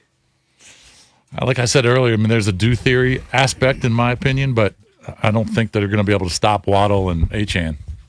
I mean, unless whatever Quinn is devising somehow works, I just don't see it happen. Yeah, I mean, does Dan Quinn have this huge bag of tricks he can dip I don't into think so. that he wasn't sharing with Joe Witt in the first half of the season? Remember, we haven't talked about it because Deron Payne's out. Right. He's suspended. Yeah, I mean, we that's haven't a even talked massive about him, loss. really. That's a massive loss. It's a huge loss on the along your front defensive four. line. Don't they have 6 of their opening day starters, Yes. projected starters out? Mm-hmm. Yeah. So more than half. Right. Both their starting corners, 2 huge pieces on the defensive line. Actually, 3, but with Payne gone now. Yep. I mean, I just think that they're so depleted defensively that if they don't put any pressure on Tua, Tua's just going to pick them apart. Now, you can count on him to throw a pick or two, hopefully. Hopefully that happens. They create enough pressure for him to do that. But I just feel like the Dolphins are better offensively, and You know they'll take what? advantage of this beat-up defense. Scott Abraham opened my eyes to something. I didn't realize they were that bad defensively against the run. Now, we're just right there with them. But think about how bad we are against the run. We're giving up 134 yards per game. They're giving up 140. Right. They're actually worse than we are. So, you've been talking about establish the run again, right? I just think that when they've won games, they've run. This may be a team that even if they stack the box, maybe they're just not that good at it. Well, we might be. And then we and- control the clock. Then we keep their offense off the field. And then all of a sudden, maybe something good Maybe can this is where happen. you super lean into Marcus Mariota running the ball. 100%. Maybe this is a 70, 75-yard rushing game for We need it. Marcus Mariota. I didn't watch a lot of the game last week with Miami and Buffalo, but they did something pretty well against Buffalo, against Cook and Josh Allen. Right. They held Cook to 53. Josh Allen had 4 carries for 31. So they held those two guys under 90 but rushing 4 yards. for 31 is still. Well, those are all rushes. Yeah. But he had a 15-yarder. But James Cook, 13 for 53. They did something right against But Buffalo. on the whole, for the year, they're not that good at it. On the whole, statistically, they're not. So maybe that's our opening. In other words, I might be shifting. But last That week, might be enough to shift my pick. yeah. Well, Achane had 174 yards rushing last week against Buffalo. Mm-hmm. And I don't know if their run defense is worse than Washington's. That is technically an S ton of rushing yards. Yeah. I'd like to win the toss, take the ball, and let's just pound it. Let's just pound it down their freaking throats with a lot of Mariota runs, with a lot of Chris Rodriguez, Sprinkle Bill in there, McNichols. Let's just freaking churn up the clock, score touchdowns, and keep their offense off the field. I mean, look, it's not some It can be sophisticated. done. it's They're not- 3-7. Right. They suck. Yeah, too. they're not very They good. suck too. This is not a sophisticated analysis, but here's what happened in the Commanders' 3 wins. Beat the Giants in week 1, they ran for 220 yards. Yeah. Beat the Raiders in week 3, you ran for 201 yards as a team. And then the last time that we saw Washington win a game was against the Chargers. Now, they didn't get to 200 rushing, but Bill had 111 on his own. They finished with 163. So, at least this season, their formula for success is you got to run the football successfully. And if you don't, you pretty much lose. Yeah, well, they've been losing and they haven't been running it. So I don't know if that's going to change. I don't know. Suddenly, I might be changing my pick. Oh, you're heading over to the Commander side? I mean, they're worse than we are against the run. That's It's a hard huge- just based on what we saw last week. If you want to chime in, 1-800-636-1067. And they suck. Even if they beat us, doesn't matter. We But suck they just too. beat Buffalo. All right, so they'll be full of themselves. All right, but What do they think? They're silly now? No, they know No. they're not silly. But they But were maybe- supposed to be okay this year. Maybe they've underperformed. Maybe they did something. I mean, so I already talked about what they did to stop James Cook. Mm-hmm. Well, 3 weeks ago against Bijan Robinson, they held him to 25 yards. Right. So they're figuring something out against the run. They must have had a few games where they just got completely gashed on the ground because I think in the opener they held Jonathan Taylor under 100 yards rushing. So they must have just like as a team. They they're must gonna- have some outlier games. Yeah, like there must be 2 or 3 games where they just got annihilated on the ground that's skewing it to make it look that bad. There's also not that much separation in a lot of the teams in the rushing stats. Well, I mean, put it this way. We had good rushing performances against the Chargers and the Raiders. You mentioned those two. Mm-hmm. Those two teams only give up 106 yards a game. They're like literally tied. We had good rushing performances, and that's a big difference. 106 versus 140. This is what hurt them. They gave up 206 yards to Rico Dowdle. Oh man, that is a boatload. That is a And lot of rushing yards in one game. When Carolina beat them 27-24. Right. So that certainly hurts. The weird part about that game that they just won, the Dolphins against the Bills, and look, I didn't see much of it, just saw highlights, is Dolphins win convincingly, right? By 17 points. The Bills had more yards in the game. When you look at a lot of the statistics, there's basically an even game statistically. And it's not like they won the turnover battle. They lost the turnover battle. Yeah. I feel like a lot of that was just catch-up yards in the fourth quarter because Miami had a pretty big lead in the fourth quarter. Yeah, it was one of those games where the Bills just couldn't score. Were they couldn't do anything. Moving the ball to like the 40 and then punting? Well, they had a couple turnovers because I think they only had one turnover. I think they fumbled. Didn't they fumble once and didn't Allen Josh throw a Allen pick? threw a pick in that game. He threw a pick in the end zone and He they threw the fumbled. pick in the end zone, yeah. And then I mentioned before, Miami's turnovers, they weren't really detrimental. They're basically their arm punts. Right. Yeah, so they had 3 turnovers in that game because Allen Okay, fumbled. you're right. Allen fumbled, Cook fumbled, and Josh Allen threw a pick. So that certainly hurt him. I don't know. I'm not going to be swayed by Scott Abraham. I think Miami's going to put up I think You've Miami's going to completely put up a flipped. bunch of I just need bunch something of points. positive. You have some optimism. So You're latching on to. I'm banking on 2 things. All right, the DQ switch. Let's see if that's worth anything. I don't know that it is, but okay. And then maybe we can run the ball against them. Yeah. So if we play a little bit better defensively and we could run the ball against them, and they suck too. That's the number one thing. They suck. Are you too. going to say that? Are you going to say that if the defense looks halfway decent, they force 2 turnovers, hold Miami to 17, maybe 13? Am I going to say what? Miami sucks, so that doesn't matter. Doesn't matter if DQ did anything. They just suck. No, I think that DQ's superior to Joe Witt. I don't know if he's going to be able to make a miracle difference overnight, but I am going to bank on it. But if there's a miracle difference, if I were a Commanders fan, I'd be pissed off. Like the answer was right there the entire time. I don't think you're going to see a miracle. You're not going to see a miracle turnover. Let's debate it if it happens. But I don't know. I can't wrap my brain around that right now. I think you'd have to see I'm expecting it. to see a marginal difference. Yeah, you'd have to see it for a prolonged period I feel of like time. you're trying to too. sell me some magic beans over there, Valdez. I'm not buying it. Anybody can have a good So in other game. words, you're saying they should have done this weeks ago. If we see a big difference, let's say they pitch a shutout. Extreme. We're going extreme. I love this. All right. No, but I'm trying Okay, to they get pitch a inside your shutout. head. Defense has 2 turnovers and Yeah. a safety. So then you're going to say 2 takeaways. you're sorry. going to say we should be pissed. Yeah, I'd be because they pissed should have off. done it a long time Yeah. ago. Okay. While the season was still Or you could chalk it up to salvageable. they did it against just a bad team. Maybe if that happens, I'll think that way, but I don't even think that that's possible. But maybe if it happens, I know I'll it's think not possible. This team's shutting out anybody. They can't shut out anybody in the NFL as they're I just currently know that constructed. they suck too. I'm banking on Well, that. Dan Quinn has the same poopy hand that Joe Witt had, and he made it look better. Yeah, It'd it's make me less of a hand. it'd make me kind of pissed off. He has Well, less it's of a definitely hand. something you'd discuss, but it'd have to be for a prolonged period of time. You'd have to see it week You know in what and else I'm week going to out. predict? Von Miller Day. Oh, Our really? guy. He's going to the Hall of Fame. Or at least early in the season, the pressure rate's been good. He played half the snaps last week. Maybe it's a DQ influence. I think Vaughn to record a sack is plus 340. Ooh, Well, that might definitely take that. If he's That might getting be a more, good he's getting one. more snaps. Yeah. He played DQ, 49% last week. DQ can scheme up some exotic blitzes. Plus Tua doesn't run, so like if Tua doesn't run. I'm getting. That's worth I'm it. tired of hyping up the opponents. I've done it enough. You reach a breaking I've point. done it enough, and I know we suck. But my mantra is, and you can clip this, Lou. They suck too. Zoom in, Lou. Zoom They in. Nice suck size. zoom in.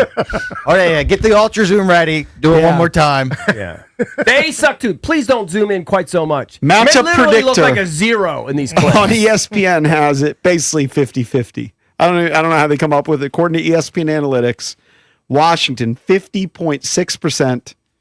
You would think that would make it 49.4 on the other end, but it's 49% for Miami. Could be a tie. I don't know what happens to the other 0.4. Oh, really ties? It's a tie, right? Listen, Okay. if they smoke us, it doesn't change anything because I know we suck. But they suck too. All right. Let's go to Elijah in DC. Elijah, what's up, man? You're on with the Junkies. What's going on, fellas? Thanks for taking my call. This isn't score based for me. It's how they win and how they lose. I want to see them be able to, in a loss, be able to do the bare minimum that what it takes. And if they respond to Dan Quinn, that's what you want. He's the head coach, and if he's able to be in a situation and they get them to respond better, that should make you feel comfortable because he's not a coordinator; he's the head coach. And there's steps to this. If you can't get past that step, every head coach should be able to have gotten past the step of coordinator. So he should be able to get in there and coordinate to some degree as a head coach because you shouldn't be able to be a head coach if you can't coordinate. You know what I'm saying? So I better see better. So I think I want to see how they look at the first half of the Chiefs game. If they flying around and the energy's there and the spirit is there, regardless of the score, I'm gonna feel comfortable. We 3-7, y'all. We not wins is gonna be cool, but I think that's like an emotional, personal thing.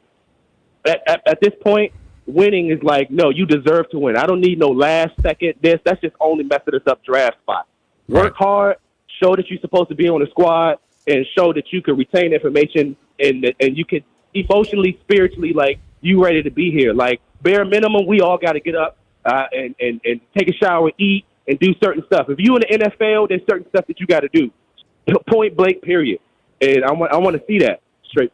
All right, thanks, Thank Elijah. you, buddy. Appreciate Thank the you. call. 800-636-1067. We'll continue to take your calls and predictions on Dolphins Commanders from Madrid next. Bank local, cheer local. In business, every day is game day. Business is always moving up or down, but never still. That's why the Main Street Bank team treats every day like game day. Main Street Bank is a business-focused community bank proudly serving the DMV since 2004. Visit mstreetbank.com to learn how to put our team in your office. Main Street Bank, member FDIC, equal housing opportunity lender.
Quick reminder, like I said earlier in the week, I'll be over at Open Road Distilling in Reston tomorrow at 12 o'clock for the early games with some of my college football survivor guys. But if you're in the area, come on by, say hello.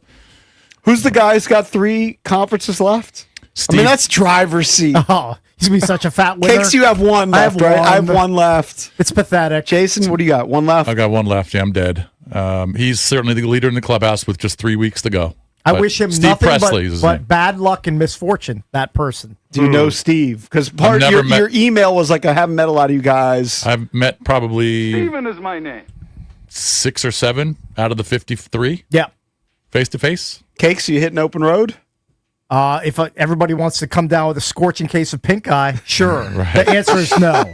Are we Thank you for the vulnerable? invite. Just being in a room with Cakes, are we vulnerable? Maybe. Does he have to like spit I don't in know my if it's. face? I don't know or- if it's I don't pink know. eye or allergy. I think it's allergy. I think, but because he gets It looks this, a little pink. He gets this about once a he month. doesn't even see people. Where would he get Yeah, I pink mean, eye where would I from? get exposed to it? I mean, I think I can think of some ways. I think I mean, I I think know, you it's can the like old way to think that. if you don't wash your hands properly, these baby soft hands. Yeah. I usually wash them pretty well when I come out of the bathroom, especially after number 2.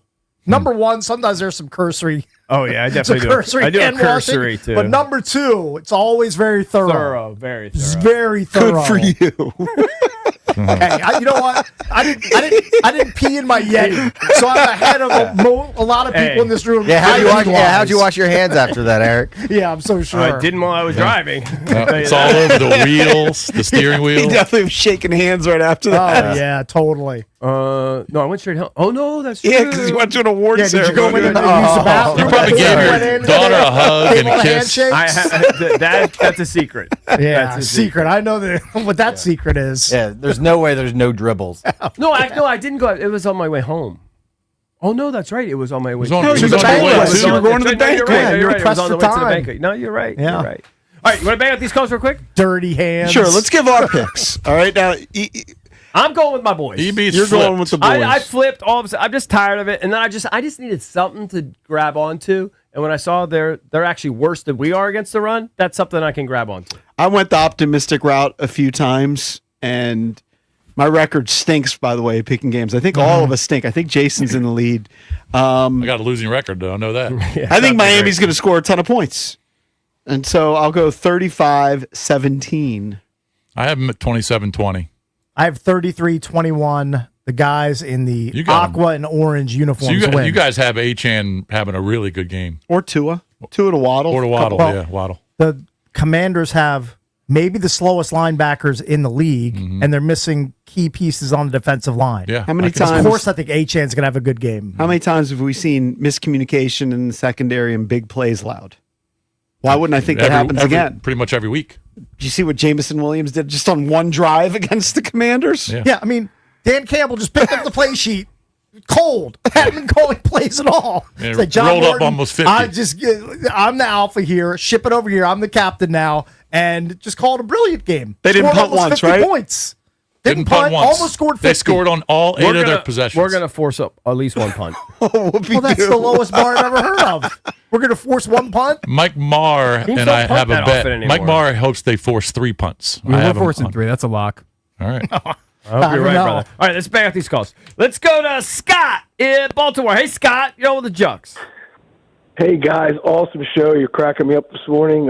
Real quick, Lurch, great hat. I was at Country Club of Buffalo, Thurman Thomas tournament. I got that hat. I think it was, you have to tell me what year it was. I think it was 2019. But anyway, Yep. I think, guys, 27-24, Burgundy and Gold Redskins. I think they do it for DQ, and I think Rodriguez has a game. I go to every game, so it's been tough sledding, boys, but I think they can. I think they can get it done. And as B. Mitch told me, I'm going to end on this at the Ghost Bar many years ago. Stay gold, Pony Boy. Stay gold on the team. Better days are ahead. It's a good line for All the right, thanks, outsiders. EB, you say teams don't punt anymore. Last night, there's a game, 27-14. Jets had 5 punts. Well, the Patriots Jets had 3 The punts. Jets are a special brand of Okay, terrible but- on offense.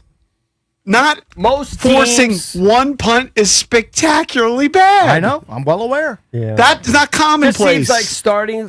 It seems like maybe I'm wrong. It seems like teams are starting closer. Yeah, and they once do. they get over the 50, they just go for it all the time. Yeah, but I would say your average game, and I'm just pulling some that teams punt 3 to 5 times. Each team? No Each way. team. No way. I'm under. Each team. Under. So, like you're Well, saying, there's do a the total of research. 6 to 10 punts every game? No Yeah. way. 6 to 8, maybe. No way. 4 to 8. I don't know.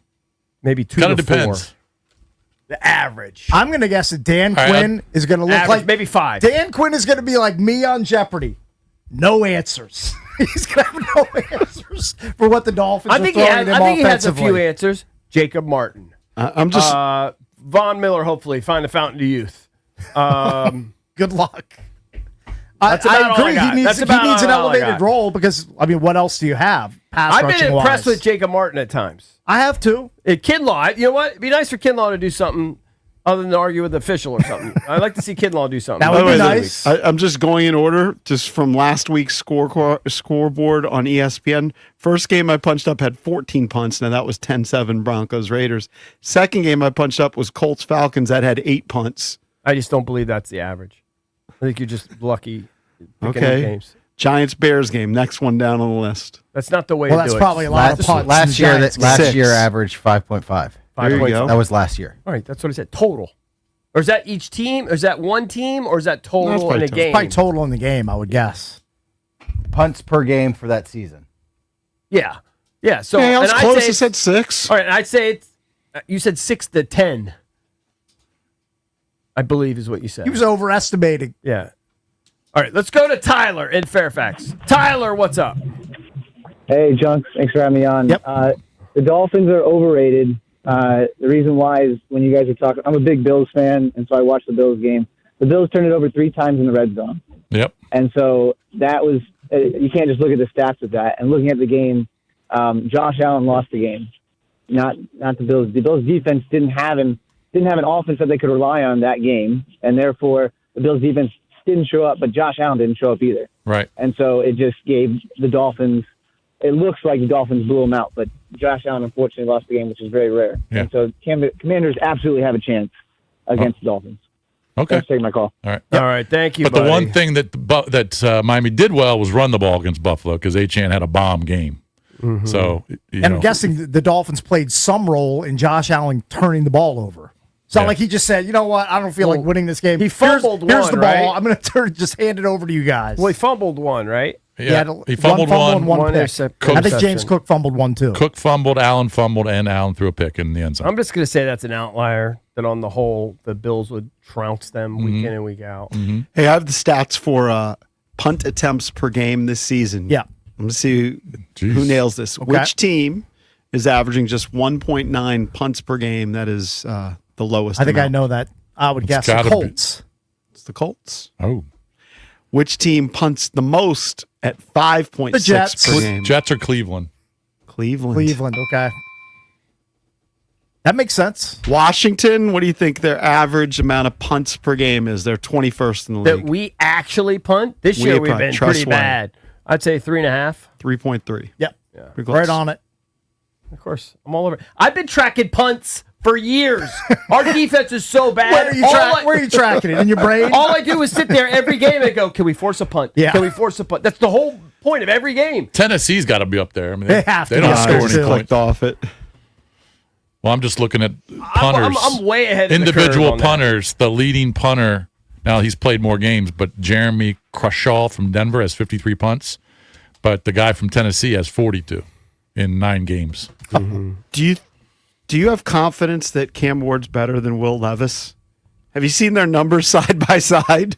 I've not seen the side by side, but I'm going to guess with better weapons around him and another year in the system that he's going to be better than Will Levis. He better be, or else they're going to be back in the quarterback market in a year or two. Got to give him 3 years. Right. It's not like Will Levis had a bunch of great tools. Now, Will Levis had some spectacularly bad interceptions. He did. Like Bowen had interceptions, which I think made him look even worse. Right. He's good at eating mayonnaise. Isn't that what he likes? He likes What's he ma- like? I think he like put mayonnaise in his coffee. Yeah, he likes mayonnaise in his coffee. That's what Yeah. he's good at. And Throwing the ball. Doesn't not he eat the banana with the peel And on he it? looks good. Yes, I think does. he had a sex tape or something. Definitely had a sex tape. Who? Will Levis. Sex tape. now- Come He's Now back he and hold loves it. Will Yeah. Levis. I don't remember. It It was I think it was a Surhoff. yeah, pretty Yes. sure. Trying to figure out. It was a Hershiser. smoker situation. Yes. Yes, it was. All right, we got to get out of here. Everybody have a great weekend. For Bish, Cake, CB, I'm Be JP. safe. B. Mitch and Finley up next here on The Fan.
This sports update is brought to you by your local Washington area Honda dealers.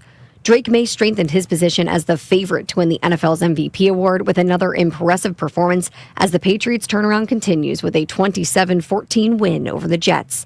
After finishing 4-13 in each of the past 2 seasons, the Patriots are off to an NFL best 9-2 record. Over in Major League Baseball, Shohei Ohtani was a unanimous winner for his 3rd straight MVP, 4th in the last 5 years. No other player in history has been voted MVP unanimously multiple times. Ohtani has been unanimous every single time. Now, for the American League, it was close, but Aaron Judge walked away with his 2nd straight AL MVP, 3rd in the last 4 years. This is the first time in the history of the award that both MVPs have won in back-to-back seasons. As for the Capitals, they were in action last night, unfortunately dropping their matchup with the Panthers 6-3. From the Crop Medcap 5-Star Sports Desk, Savannah McCann on The Fan.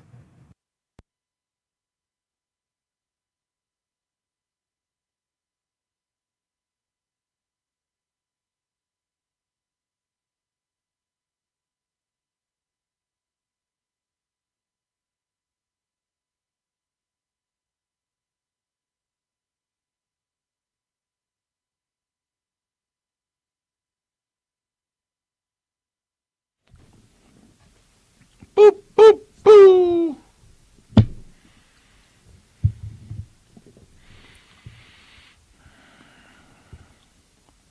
Boop, boop, boo. What up, everybody? It is 10 a.m. in the District of Columbia, and it is 4 p.m. in Madrid, Spain. That's right. Last day of live shows for me and B-Mitch holding it down here in Madrid, Spain, as the Commanders get ready to take on the Miami Dolphins from the Bernabeu Stadium, home of Real Madrid. I've spent the last few days at the Real Madrid practice facility. They call it the compound. I've learned that. And it is truly like one of the most impressive places I've been around in sports. And I've been to a whole bunch of impressive practice facilities. They have a billion fields. I am curious, maybe why Brian could look at the numbers. How many kids are in their youth system? Because there are just young men, like 10 to 20 years old, walking around everywhere. And we never see, like, the top dog. Like, the actual Real Madrid team that plays in Champions League and La Liga games, we never see them. The security at this place is like the airport. Like, there's just dudes with big guns walking around. There's a lot happening at all times. Today's practice was cool. We also got to talk to Joe Witt, Commander's former defensive coordinator, who's now still on the staff. He handled everything like a pro. A lot of audio to get you guys. I think we're going to play the full Joe Witt interview because he touched on a whole bunch of topics that are germane to our conversations. We're getting closer and closer to game day. You are listening to B. Mitch and Finley. You are streaming us on the 106.7 The Fan YouTube page, and you're watching us on Monumental Sports Network. B, how we doing, buddy? Whoa. Traffic has gotten heavy, dog. Yeah, where are you coming? So I was at practice. Man. Where are you coming from? I'm coming from the Irish Rover. Oh, you were at the rally? Yeah. How was that? A billion shows and about 8,000 Commander fans. Wow. I believe it, man. It is.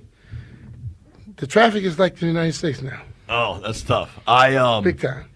Because that's like downtown too, right? Bro. It wasn't that far.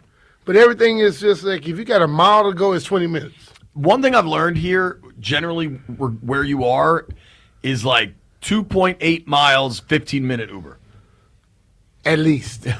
It's funny. What I remembered from working the London game, and the London game was almost 10 years ago now. I think it was 8-ish years ago, was these trips just amount to being in Ubers and at work. Like, there's not a ton of stuff in between. Like, it's just like Uber from this job to that job, this shoot to that shoot. And there is some fun in between. I tell you what was really cool, and you'd already experienced this earlier in the week, but it was neat. Today, the Commanders and, I assume there's like an NFL Europe office. I don't know who the NFL liaison is here in Madrid. But they had set up a flag football clinic, which you went to one. I did one earlier. yesterday, yeah. But they did one at the practice facility at Real Madrid with a bunch of the current players. Cool. And it was cool, man. All these little kids running around. And you could tell some of them are into football. Like, some of them know how to hold the ball. Like, they're protecting the nose of the ball, high But and I tight. told you for a long time, my nephew plays in a league that's here. Right. Based in Europe. He's in Paris. But I talked to a guy yesterday, and they play against that team. So, and they knew him. So the ultimate thing is there is American football here. And I was talking to some people at the WitchCon where they heard some tidbits that we may be seeing football in 2027 in Dubai. So I had heard that has started to pop up a lot now. I told you I that I heard the knew. Middle East is very much in play. Well, I knew that the Commanders had the rights to Dubai and Doha.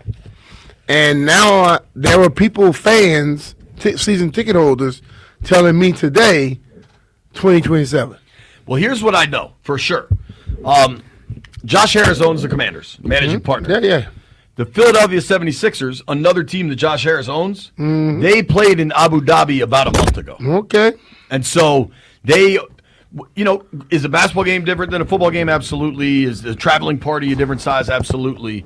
But, they did it, and the people I talked to, it was a very good experience. Yeah. And they won't be surprised whatsoever if that's happening. Well, based off of all the stuff I heard today, it's probably happening. Yeah. What's going to be interesting, I don't know. I don't know this answer, but one of the most fascinating conversations I had was with not like working for the league, but somebody here for American football in a PR capacity, and then somebody that works in European sports. I don't want to say specifics, right, to make this broad, right, but in a PR capacity.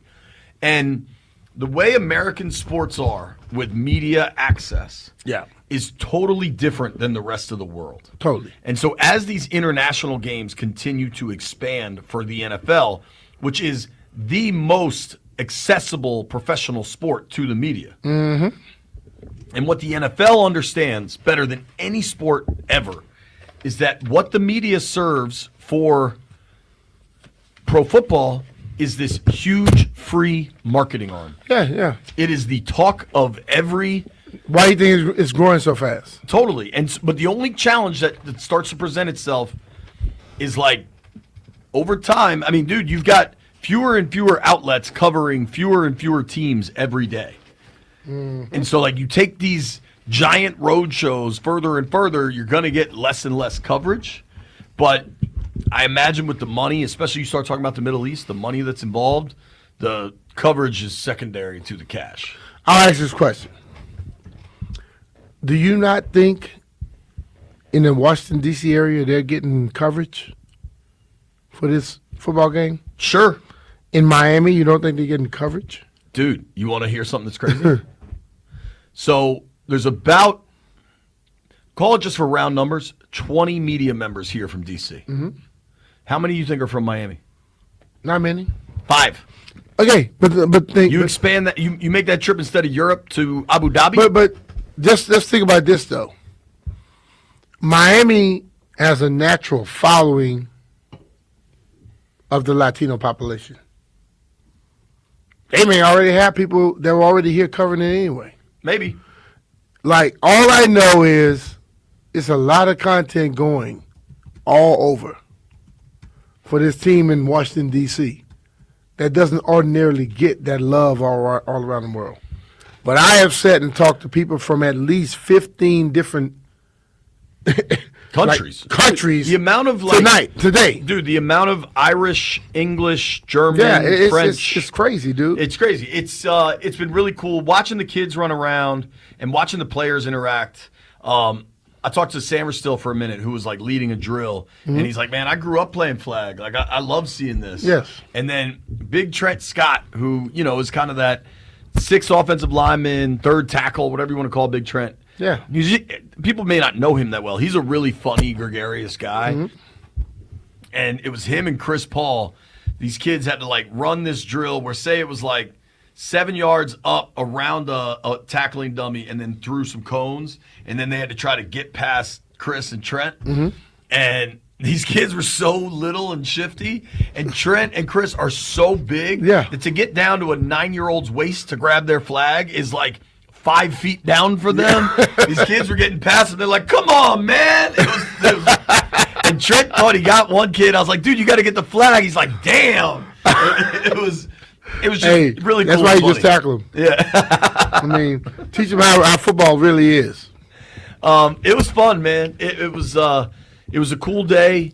I posted a video of like Debo and Hartman just dancing and vibing. And if you want to be one of those hardos, it's like this team is 3-7. There's no room for dancing. Like, They can say what the hell they want. Listen, man.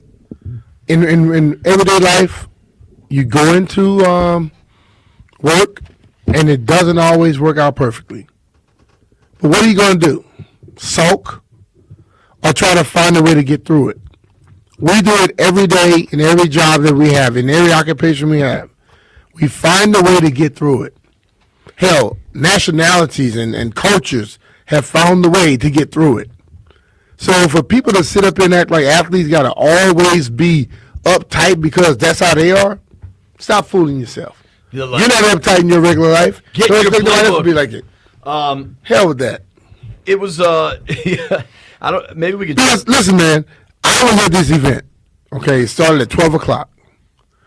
I was at another event, started at 10:30, doing flamenco dances. How was that? How's your? My thighs were burning like hell. I mean, medicine for that. it takes a lot. It takes a lot of energy to do stuff like they were doing it.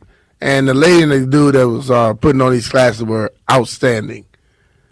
But these fans do not travel this far if they automatically assume. See, this is what I'm starting to learn, Jay. We got people who post and comment on social media. And we have people who put their hard-earned money into it and go around the world and the country to follow this team. The enthusiasm I saw throughout this whole thing that's been going on, they've been losing, but the people see something coming. The money I see spent and the enthusiasm I see outweighs the idiots that I see commenting on social media. I think. I'm being real with you, dog. I think multiple things can be true, right? There are multiple things can be true, but you know what? The ultimate thing you got to realize, it's easy to do this and hide. But I saw a family last night at the dinner I went to, with your boy was there. It was 4 of them. You know how much 4 tickets to come out here is? Like a lot of cheddar. Totally. I mean, the team is running big trips too to reward some of their suite owners and stuff. Well, these people ain't go through the team. These people pay their own damn money. I think it's great. Like I'm not like if you identified this game in May when the schedule came out, you're like, how cool will it be to go watch the Burgundy Gold in Spain? And you bought the tickets and you're locked in. I think that's awesome. Yeah. I think there are people that are just along for the ride and support the team no matter what, and then there are people that are just nameless, faceless bots that are negative about everything. And then I think there's a whole bunch of people in between. I think the vast majority of people are in between. I don't know about I don't know if it's the equal people in between. I believe it's more people supporting the team that believe things are going to change. I talked to a lot of people today, and I kept giving them the same little conversation like last year and this year. A lot of people understand that last year could have just been that we got on a roll. This year's what it really looks like when you start to rebuild. But then there are those people who act as if their life is perfect, who think that you can never ever have any kind of down year in anything. In that case, you're not doing your work. You're not working. You're not in your book. Shut the hell up. Okay? My thing is, I have listened to a lot of people and a lot of the mindset of the social media world, and then I go with the real world. To hell with the social media world. I'm going with the real world. I understand that it's easier to get stuff out on social media. But you know how much stuff goes wrong on social media that's straight BS? Yeah. Probably 90% of it is straight BS, but so many people get it so quick, we think it's fact. I think for me, anyway, I ignore most of that stuff. I think it's great for the fans that are here. I think it is okay for fans that are frustrated that the team is No, you can be frustrated, Yeah. but frustration does not mean that everything is not just working. See, this is the thing about it. I understand there's everything. You got multiple facts that can be true or not, but frustration don't give you the right to just act like nothing is right. I don't get that. It's not working. Yes, they're not winning like we want them to win. I think but last year they were winning like they wasn't supposed to win. I agree with that. And nobody ever said that. But I think the nature of the last 4 games has really made it sour. Man, listen, I don't care the nature of the last 4 games or not. Let's be real. The nature of our last 6 games last year, that's not normal. Sure. Nobody ever questioned it. Nobody ever complained about it. Nobody ever said nothing against it because it was good. Sometimes we got to understand when things look super good or super bad, it's not neither one of them. Well, I think if you look at last year, the way I have always looked at the NFL, especially in like the salary cap current era, typically there are 4 or 5 really good teams and 4 or 5 really bad teams. And then the rest of the league is somewhere in the middle, and it depends on the breaks you get, depends on the injuries you get. Sometimes you get a bogus call your way. Sometimes you get a bogus call against you. You know what I mean? Like, the league is built for parity. The league is built for everybody to be about even. And generally, the teams at the top, the 4 or 5 that are really, really good, tend to have the 4 or 5 truly elite quarterbacks in the NFL. And that's why those teams tend to stay good. Like, what's happening with the Bengals is almost a rarity where they have one of the truly elite quarterbacks in the NFL, but the team organizationally is just falling apart so bad. But generally, I mean, you can look at teams that are perennial contenders, Bills, Ravens, Chiefs. I think the Eagles have just built an absolutely elite roster. Like, if you look at last year, those were the elite teams, and then Washington popped up, right? And I do think had Jaden not been injured and had Jaden continued to play like he did last year, Washington stays in that conversation. But unfortunately, the injuries are a part of it. Like, there's a lot of different facets to I'm with that. You telling me to break now, Landfill? Isn't it 18? Or are we on a different clock? Are we 5 hours and 58 minutes ahead?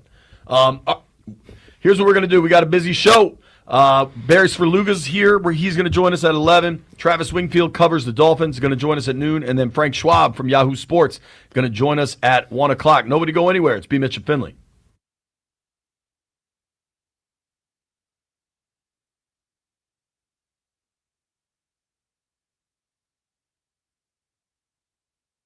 Hey, it's B. Mitch and Finley, and we got to tell you about our friends over at Paul Henry's Window Installation. Paul Henry's has done a ton of work at my house, new windows, new doors throughout the house, and it has made the house so much more pleasant to live in, so much more comfortable, no more drafts, no more cold winters. It is comfortable year-round, keeps the cold air in the summer and the warm air in the winter. And if you call Paul now, you can get $100 off each window with a 5-window minimum and $500 off each door at Paul Henry's Window Installation. Yep, you can reach out to Paul. Look, Paul came into my house. He done my windows, done my doors, done my pergola, and he did a great job. You know, when you go out to Paul, Paul does an absolutely amazing job from the start to finish. And you don't have to worry about going and get it done again. Most people come to your house, they do something, they finish quick, and then you have to go back because they messed up something. So reach out to Paul right now. You get $100 off each window with the 5-window minimum and $500 off each door. Contact Paul Henry's Window Installation today. Tell him B. Mitch and Finley sent you. PaulHenry'sWindows.com. Your clear home improvement choice.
This sports update is brought to you by Fairfax City, where innovation meets community and every business has home field advantage. For the first time with a quarterback not named Tom Brady, the Patriots have won 8 straight games. Drake May played another strong game. Trayvon Henderson scored 3 touchdowns, and New England cruised past the Jets 27-14. And for the first time in the history of the award, the AL and NL MVPs went back-to-back. Once again, Dodgers two-way star Shohei Ohtani has been named his league's most valuable player. Ohtani was a unanimous selection for the award, as it has been every time he's won the award. Aaron Judge won on the American League side, though it was close. Fairfax City is where businesses like Textor thrive, with modern offices, great staff, and powerful connections through the Mason Enterprise Center. Discover more at gofairfaxcity.com/business. From the Crop MedCap 5-Star Sports Desk, Savannah McCann on The Fan.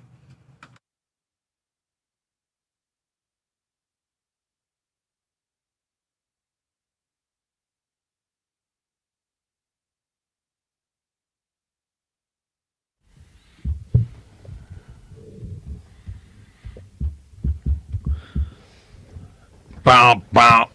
You know, normally on a Scotty's Vodka Rebel Friday, I encourage everyone to be responsible and wait till 11 a.m.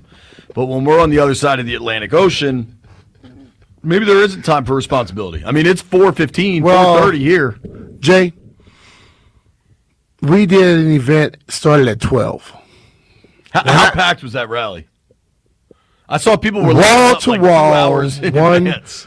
is like 2 floors with an outside patio. It was packed inside, packed outside, packed coming in. And when I walked in at 12, like 15, some people were already there. Now, I'm not saying they're at the place.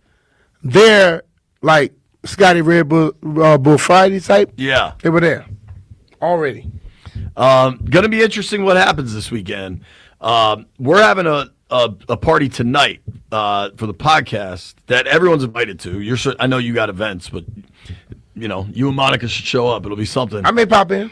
Say what's up. What up, dog? I got to be honest. I don't know how it's going to go because I personally have not spoken to the establishment.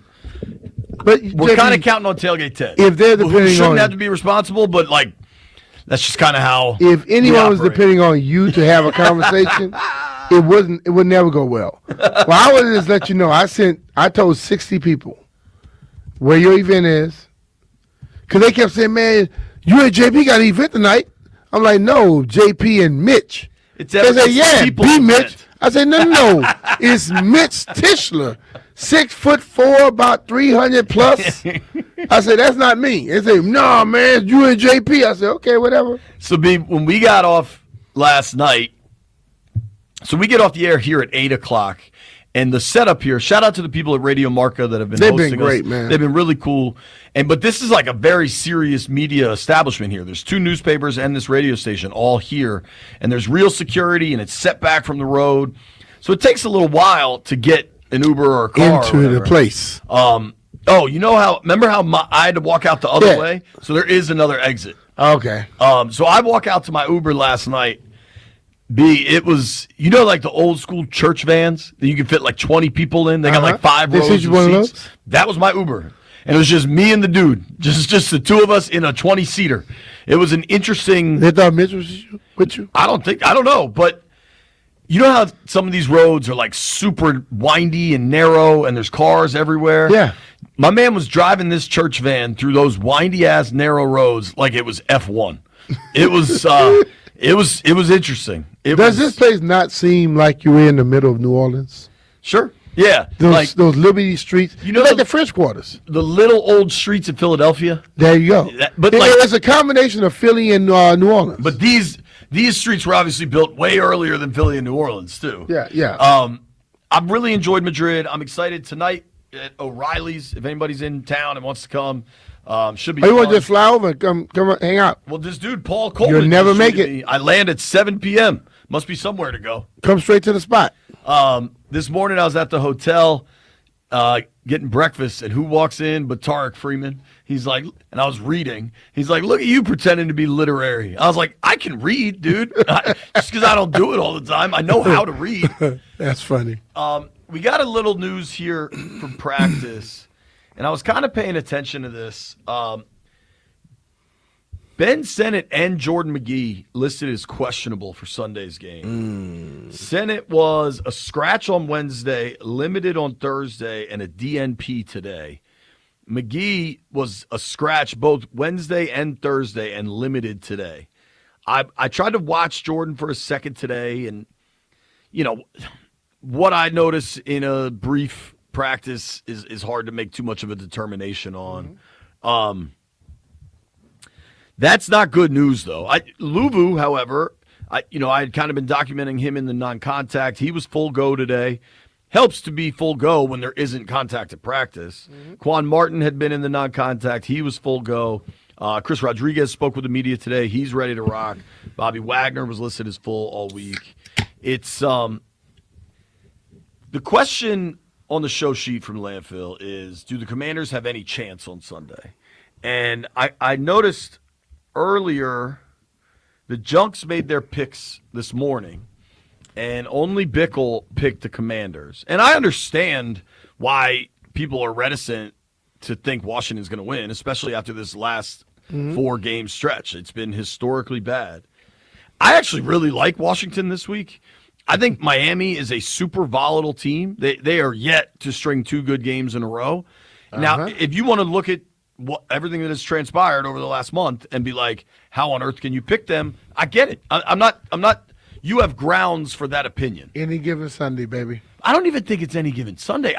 People are acting like, dude, last week against Detroit, they're one of the best teams in the NFL. Yeah. Seattle the week before, one of the best teams in the NFL. Kansas City, one of the best teams in the NFL. Miami ain't that. So I just don't think we have to put them on the same and pedestal. they play great against a team that they see twice a year, every year. Right. And they normally play better against those teams. Let's be real. Of the Junkies, Bickle's the only Commanders fan. Right. So the rest of them is not going to cheer for him. And listen, I say it because, sometimes we are afraid to speak stuff because everybody takes stuff the wrong way. Bickle's a Commanders fan. He believes he wants his team to win. The other guys are not. So they're not going to cheer because they don't want us to win any damn way. So the ultimate thing is that doesn't really make me sway one way or the other. I'm just saying, I think the notion that Washington has no chance in this. Whenever you step on a football field, you have a chance. Okay? The game last night, which I did not see, I went and checked some stuff this morning. The Jets came out on fire. They got to play 4 quarters, though. Yeah, but that's what I'm saying. But still, they came out. Other people would never believe they would come out at all. So the thing about it, there are no college, no high school, no college or no high school people there are playing football in the pros. You got pro athletes. And if they get their action together, and if they get their, the chemistry going, they can beat any team at any time. Anybody can do that. That's what I understand about pro football. That is 1 zillion and that's percent all true. that matters. But I don't even think this game, these teams have the same record. We're acting like one of the Vegas. Now, granted, there is no true home field because they're playing in Europe, right? It's not like it's not like Washington is a 10-point dog in this thing. Yeah. If you wanted to ask me against the Seahawks and against the Lions, does Washington have any chance? That's a reasonable question.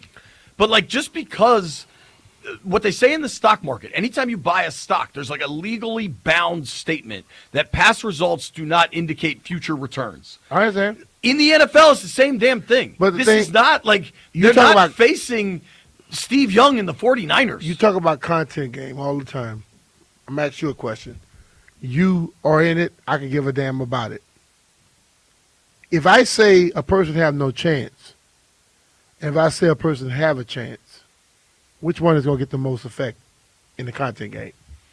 Yeah, but this isn't, sure. Now I'm being straight up with you. Answer yes or no. Which one going to get the more content? If I say a person have no chance in hell, that's going to get way more play than I say they have a chance. And them having a chance does nothing. I also think there's the immediacy effect, the immediacy bias, right? Doug, when you watch political coverage, have you noticed? Somebody pointed this out. I think it might have been a comedian I saw. I want to say it might have been Chris Rock. He talked about, what's crazy? every election I can remember, every election of my life, they call it the most important election of my life. Yeah. Every event, every weather event. Since when did snowstorms get names? You know what I mean? Like we live in a current society where everything becomes the biggest indictment or condemnation. We live in an overhyped society, point blank. About everything. That's what it is. And the thing about it is, some people fight against it, some people just go with it. I refuse to live my life in a hypothetical world. You want to say hi to Dr. Espinel? He's watching us at his office. What up, Doc? He probably should be performing I surgery. just hate living my life based off of, oh man, so and so said, hey, I don't care about that. They have been awful. Like, I'm not trying to They have discount been. that. They have But been this awful. Miami team Miami was been awful terrible. too. So what the hell? All of a sudden you win a game against your rival and now you're great? No, that's not how it goes. I don't know that the Joe Witt removal from play calling duties is going to make a tremendous impact on this Sunday. Did they change the players? No. In fact, they probably lost Okay. more. They've lost All right. Trey Amos. I'll leave it at that. Like if you want a direct reason for why you think they're in worse shape this week, I would say it's because Amos broke his leg last week. Mm-hmm. And he's probably been their best corner through 10 games. And now he's out. So, like, there's plenty of logical reasons to suggest this is going to be Miami's game. Yeah. And I think the top of that list is Devin Achane. Mm-hmm. Like, I'm not trying to sugarcoat or project that there should be this intense confidence in Washington this weekend. I'm just here to push back on the complete dismissal of Washington this weekend. Yeah. If you operated for the last 2 weeks, Seattle and Detroit, like, yo, they don't have a chance, that was a logic-based argument. Mm-hmm. It's not this week. Yeah. But my thing is, Jay, it's easy to get on airwaves and post things saying what a person doesn't have. I want to know how many of those people put their whole house on it. How many people put their savings on it, if that's what they truly believe. Because I can step on the air and say some of the dumbest stuff in the world, as long as I'm not risking anything about it. That is why I don't get swayed by a lot of people speaking in the media about those can't happen, impossibles, because they don't bet nothing on it. They don't put nothing on it. So I don't care half the time. And you know what? People you could dismiss what I'm saying. But I don't give a damn what you say on social media hiding behind something and nobody know who you are. I don't care what you say if you just make a comment on the radio, on the TV. Put your life on it. I don't think it has to be that. No, I'm like that because I think they go so drastic with it. Like, you got to believe what I'm saying. And these people, put something on it then. Well, to that point, my boy Matt Ritz just texted me. He just got in the car and says that we've convinced him. He's betting the Skins. They're going to win by 10. So maybe we're doing the Lord's work, pushing back. And Matt is probably a man who of certain means that does not really lose his mind. So he's gonna bet something that ain't gonna change his world. But those people that, man, I'm telling you, they don't have a chance in hell, and they don't even put what White Brian put. White Brian at least bet 10 cents. They don't much bet that. So I don't want to hear all that crap. For me, it's just like if you look at a 2.5 point favorite. Technically, that's a home favorite, but I'm throwing home field out the window because this game's being played in Europe. It's based off what I'm seeing. The Commanders are the home team. I agree with that. I think there will be more Commanders fans than Dolphins fans, but I think the majority of people at this game will just be NFL fans. Yeah, that's my experience with these international games. Is it kind of just becomes this like Lollapalooza for football, which is fun, and the notion that Washington has no chance against Miami, I can understand if it's rooted over the last 4 games where the defense has been abysmal. I just think it's kind of silly. Like, Miami's also 3-7, and they fired their GM like a month ago. Yeah. Pardon me. Let me get that accurately. They mutually agreed to part ways. Yeah. You know when people mutually agree to part ways? When one part doesn't want to be with the other. That's how it normally happens. Which is hardly in mutual. divorce. Right. We mutually agreed to part ways. Let's just not. Somebody had enough money where they can let you go, and they gave you enough to make you happy, and y'all mutually agreed to part ways. Now, if we get to Sunday evening and Washington has given up another 40 burger, and HM went for $175 total yards and 2 touchdowns, and Waddle has 120 through the air, like I won't be shocked because we've seen that. I won't be shocked, but I think to approach this one like we have the last few as, oh my God, it's going to be another one-sided ass kicking. I just think that's silly. Yeah, I'm with you. Let's watch the game. It's coffee football. Everybody at home. You get to wake up at 9:30 in the morning, hang out, watch football. I don't know what the weather's like at home. Maybe you go play golf in the afternoon. Don't assume the worst. If you operated in the Seattle game and the Detroit game, assuming the worst, I can't say I blame you for that. But going into this one, this is a different operation. Nobody go anywhere. It's B. Mitch and Finley. Barry's for Luga joins us at 11.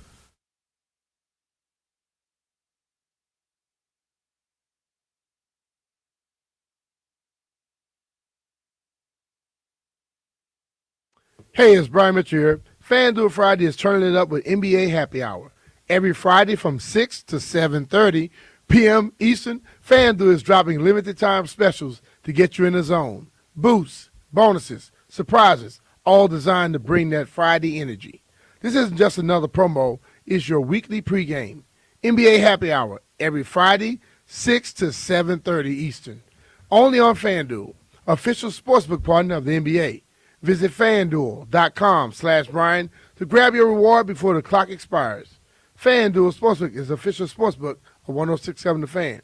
You have to be 21 years old and present in Virginia. Opt-in required. Rewards are non-withdrawable. Restrictions apply, including bonus and token expiration, leg requirements, and max wager amount. See terms at sportsbook.fanduel.com. Gambling problem? Call 1-800-GAMBLER.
B. Mitch and Finley, 106.7 The Fan.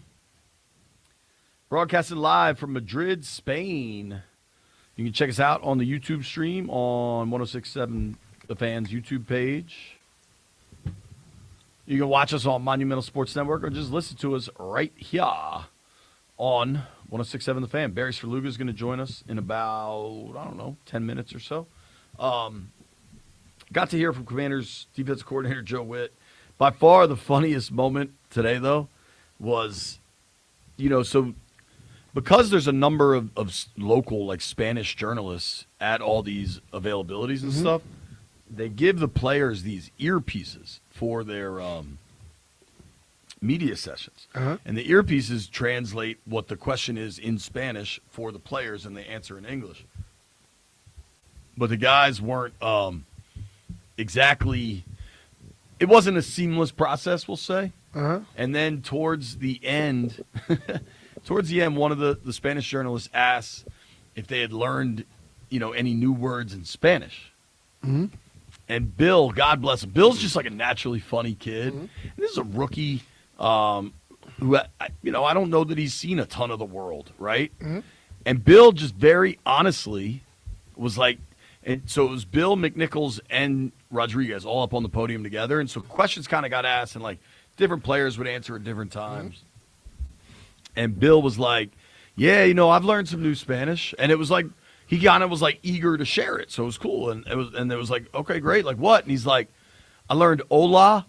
And it was just so funny that was like, that's kind of the baseline. Yeah, but that's he never heard it. Right. And then he's like, ¿Cómo estás? Yeah. Bill's Hello, how learning. you doing? Yeah, dude. And it was just a neat moment. And like, on some level, especially being here, these games are about the stuff surrounding the games, far more so if we were just in Ashburn getting ready for a game. And Dan Quinn got asked, it sure looks like there's more and more international games on the horizon. Like, what do you like about it, but what makes it difficult, too? And people, certainly NFL players, but I think a lot of people anyway are just creatures of habit, right? And this gets the players far outside of their habit. But I think the way they did it, and we're not going to know till Sunday, and maybe it'll be proved wrong, or perhaps none of it's relevant and they just don't have the right players, right? Like more and more, I feel like that's my answer to a lot of things is between the injuries and the roster they put together, it just ain't right. That said, Dan Quinn kind of talked about his plan for this week, which was we wanted to bite the bullet and travel early. So they traveled over Monday night into Tuesday morning. And Dan Quinn said, he's like, I kind of thought that first practice Wednesday would not be our best. So we kind of took it. That was our lightest practice. And then we ramped up Thursday, Friday. And this practice today for a Friday practice was longer than normal, faster than usual. Like there was some real crispness and pace to it. Do you think that will pay off? DQ's like, I'd rather us be building up to Sunday and ready to go rather than plateauing. Listen, bro. They all got to practice and be ready to play on Sunday. And the coach is going to try to make sure that they're going to be ready to hit the ground running on that day when the game comes. It works sometimes it doesn't. There are coaches who like to ramp up the early days in the week and then close it out. Other coaches want to ramp up to just hit it when the game comes. No one is going full speed practice on Saturday. It's a walkthrough. Yeah, so you're going to always drop it down just a little bit. The ultimate thing is, can the players bring what's been taught and the energy that they need to bring on Sunday? When you learn how, if someone can come up with that and make sure that happens every week, you just got to keep going how you're going. And find what can tap into those guys to make them be able to do that on the weekends. Because from Friday, normally around 1 something, to Sunday at 1 something or later, you got to hope that they bring those same things. Because they're not getting nothing Saturday in a mental aspect. I mean, in the excitement and the physical aspect. Sure. It's only mental. And mental don't bring a lot of jubilance and excitement. So they got to figure out a way to translate that energy that you might have had that Thursday afternoon, actually, and bring it to Sunday. So I wanted to point this out just so we don't lose track of it later. And I'm not mad at the player for saying this, but the situation makes me mad. Dolphins center Aaron Brewer said Deron Payne not being available for the Commanders is amazing, definitely beneficial towards us. Brewer said Payne has given him fits going against him earlier in his career. Yeah. With everything He's speaking the truth. Right. But it just, with everything we know now, you'd love for Payne not to be suspended this week. The ejection in the moment, you're not allowed to punch somebody. You wound You up. love for and him to slugged. not be suspended, but as we said, I see why he did what he did, but still he can't do what he did.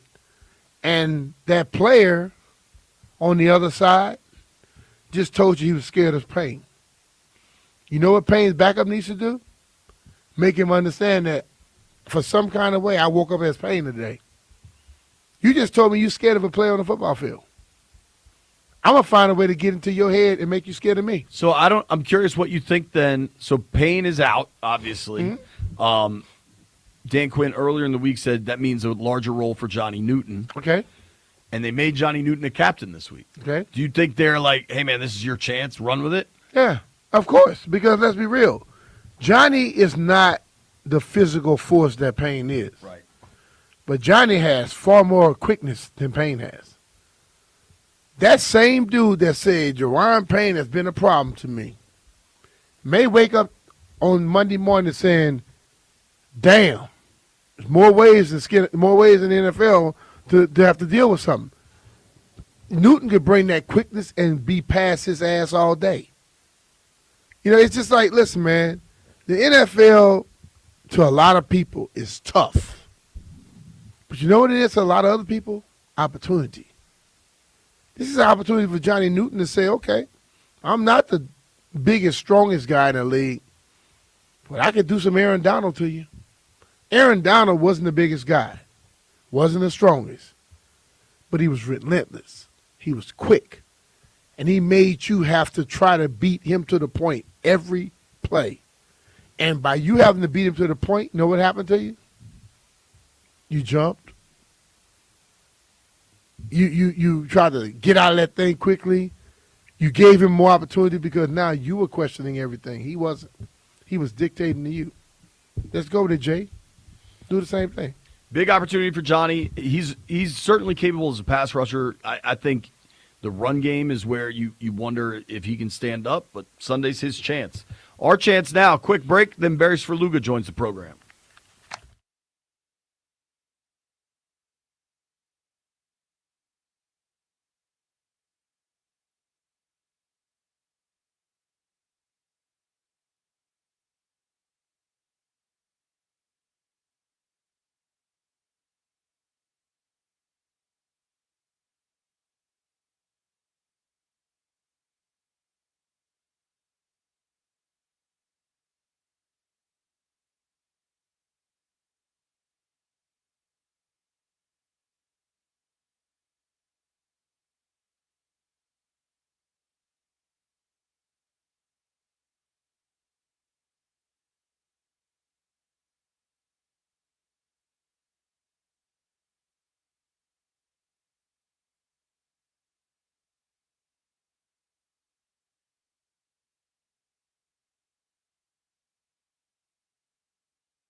This Sports Update is brought to you by Prince George's Community College. Rookie Trayvon Henderson rushed for 2 touchdowns and made a touchdown catch to help Drake May and the Patriots win their 8th straight game over the Jets. Your Thursday Night Football score, 27-14.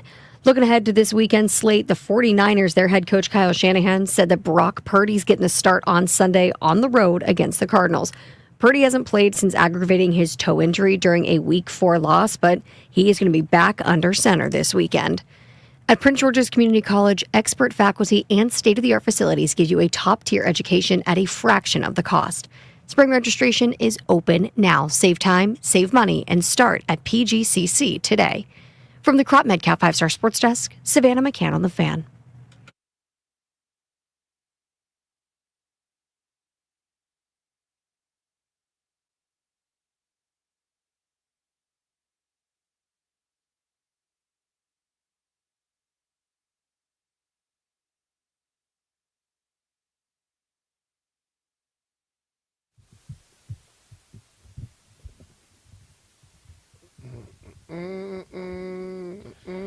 B. Mitch and Finley, 1067 The Fan. We're live in Madrid, Spain. That's such a weird sentence to say, doing the radio. Madrid. It's been a cool experience so far. Joining us now on the Rude Guest Hotline. Rude makes the most reliable HVAC equipment in the DMV, is our friend Mr. Barry Svrluga from the Washington Post. You can read Barry's work in the Washington Post. You can give Barry a follow at Barry Svrluga, SBRLUGA. Been hanging out with Barry at practice all week. He's here in Spain as well. What's up, dude? How are you? Hola, senors. How are you? We're good, man.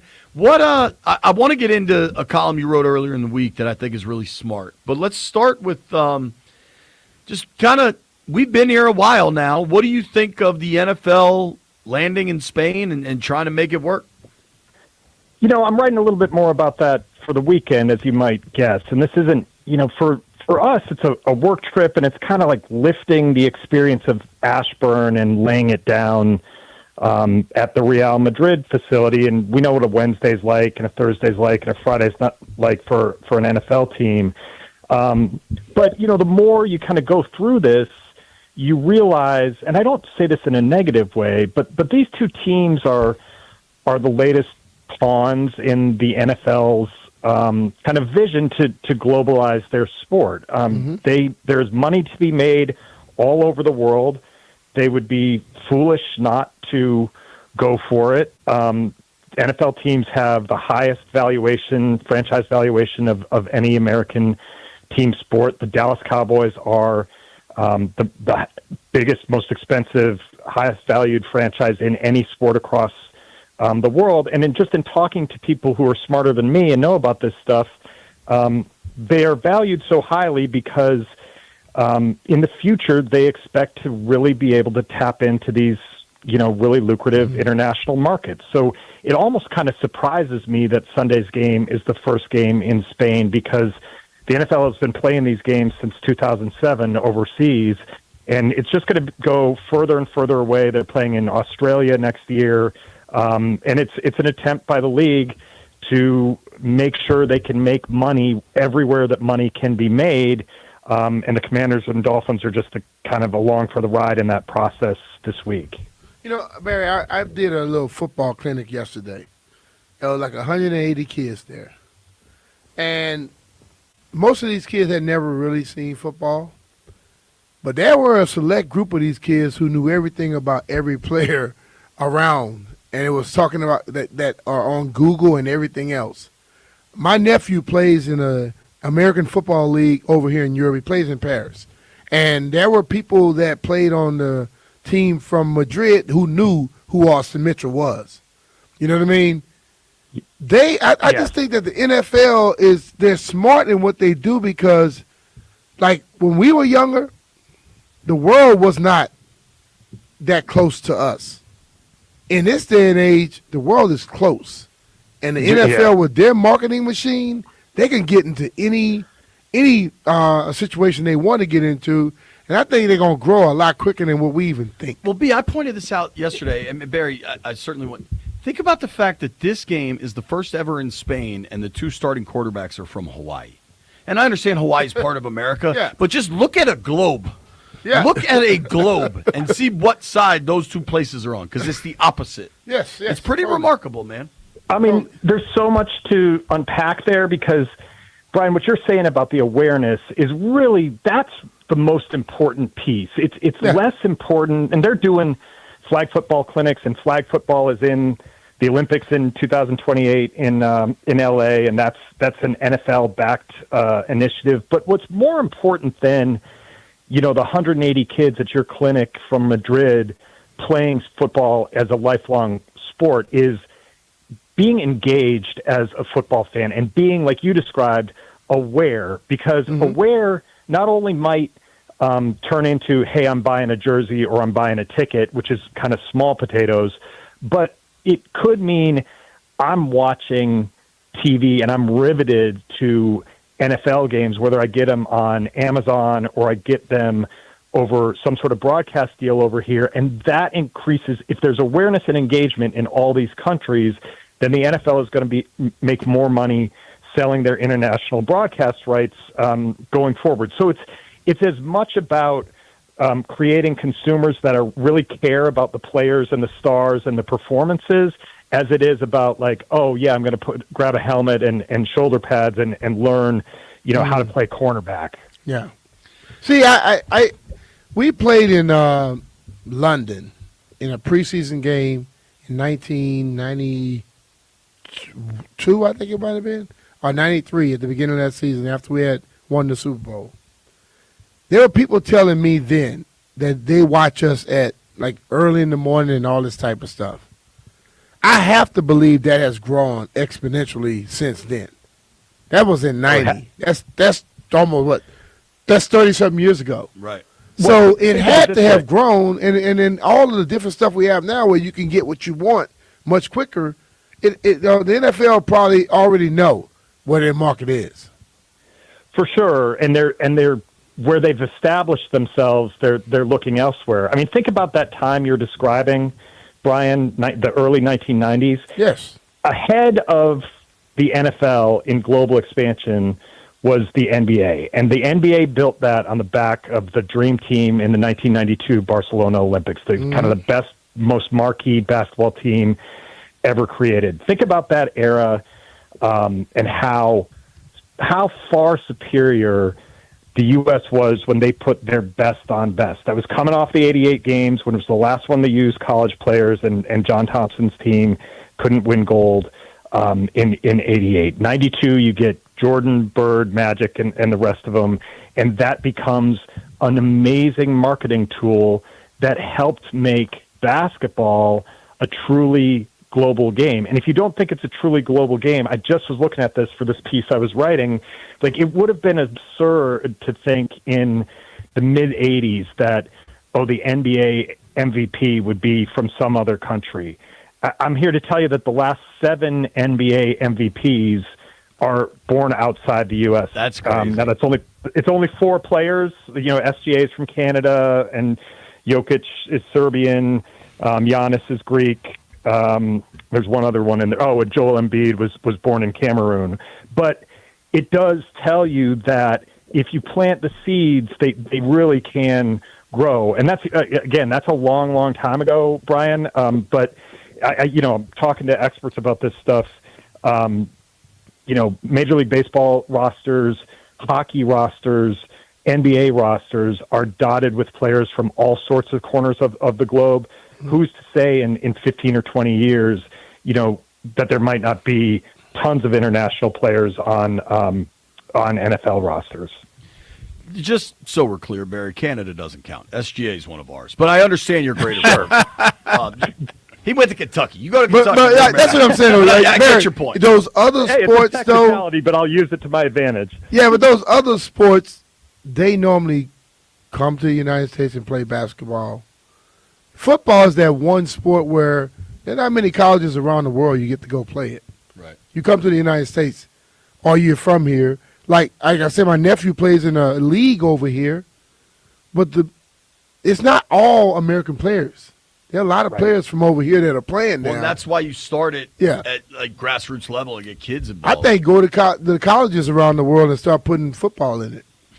Talking with our friend Barry Svrluga from the Washington Post. You can give him a follow at Barry Svrluga, joining us via the Rude Guest Hotline. All right, so you're working on a column about like kind of the state of globalization in the NFL, and to me it almost feels like a quid pro quo, as I think as mostly English soccer, but as club soccer has grown to be so big in the States, and a lot of that is just like the accessibility of the English Premier League on NBC, on like main broadcast television all the time. I feel like as that has risen at home, like the NFL has also risen over here. And I think a lot of it is just credit to technology and the world getting smaller as a whole. But you also wrote a column earlier in the week about Washington, about how to make sense of this year in comparison to last year. And it's something Brian's been saying that, you know, prior to the Detroit game, which was a real beatdown, but the last 4 games of the regular season and then the wild card win came down to either the last play of the game or the last minute of the game, and everything broke Washington's way. So you asked a fairly simple question. What was the outlier? This year where things are going poorly, or last year where everything went right? And kind of where did you land on it? You know, I think I wussed out in the columnist way of wussing out and saying I'm not sure. And I think that the rest of the season is going to go a long way toward answering that question. I think we all identified going into the year that we knew how much had gone right last season in health, in schedule, in the backup quarterbacks they played against, in winning all those games from, you know, a Hail Mary to breaking up a 2-point conversion on the last play in New Orleans. All of those things luck-wise went right. The fourth down percentage was, historically high. So you knew, I think, that there would be regression. Now, the biggest regression, I think, has been health. And is that anybody's fault? It's probably nobody's fault. We can debate the Terry thing. I'm not going to, sit here and say he's hurt because he held out. I'm just not in that camp. So what you don't know is what sort of regression would there have been with Jaden healthy the whole time, Terry playing, more than a couple of games. I still think that Dietrich Wise is just a sneaky important injury, and then Armstrong a few weeks later, like you're just getting killed on what was going to be kind of a cobbled together pass rush anyway.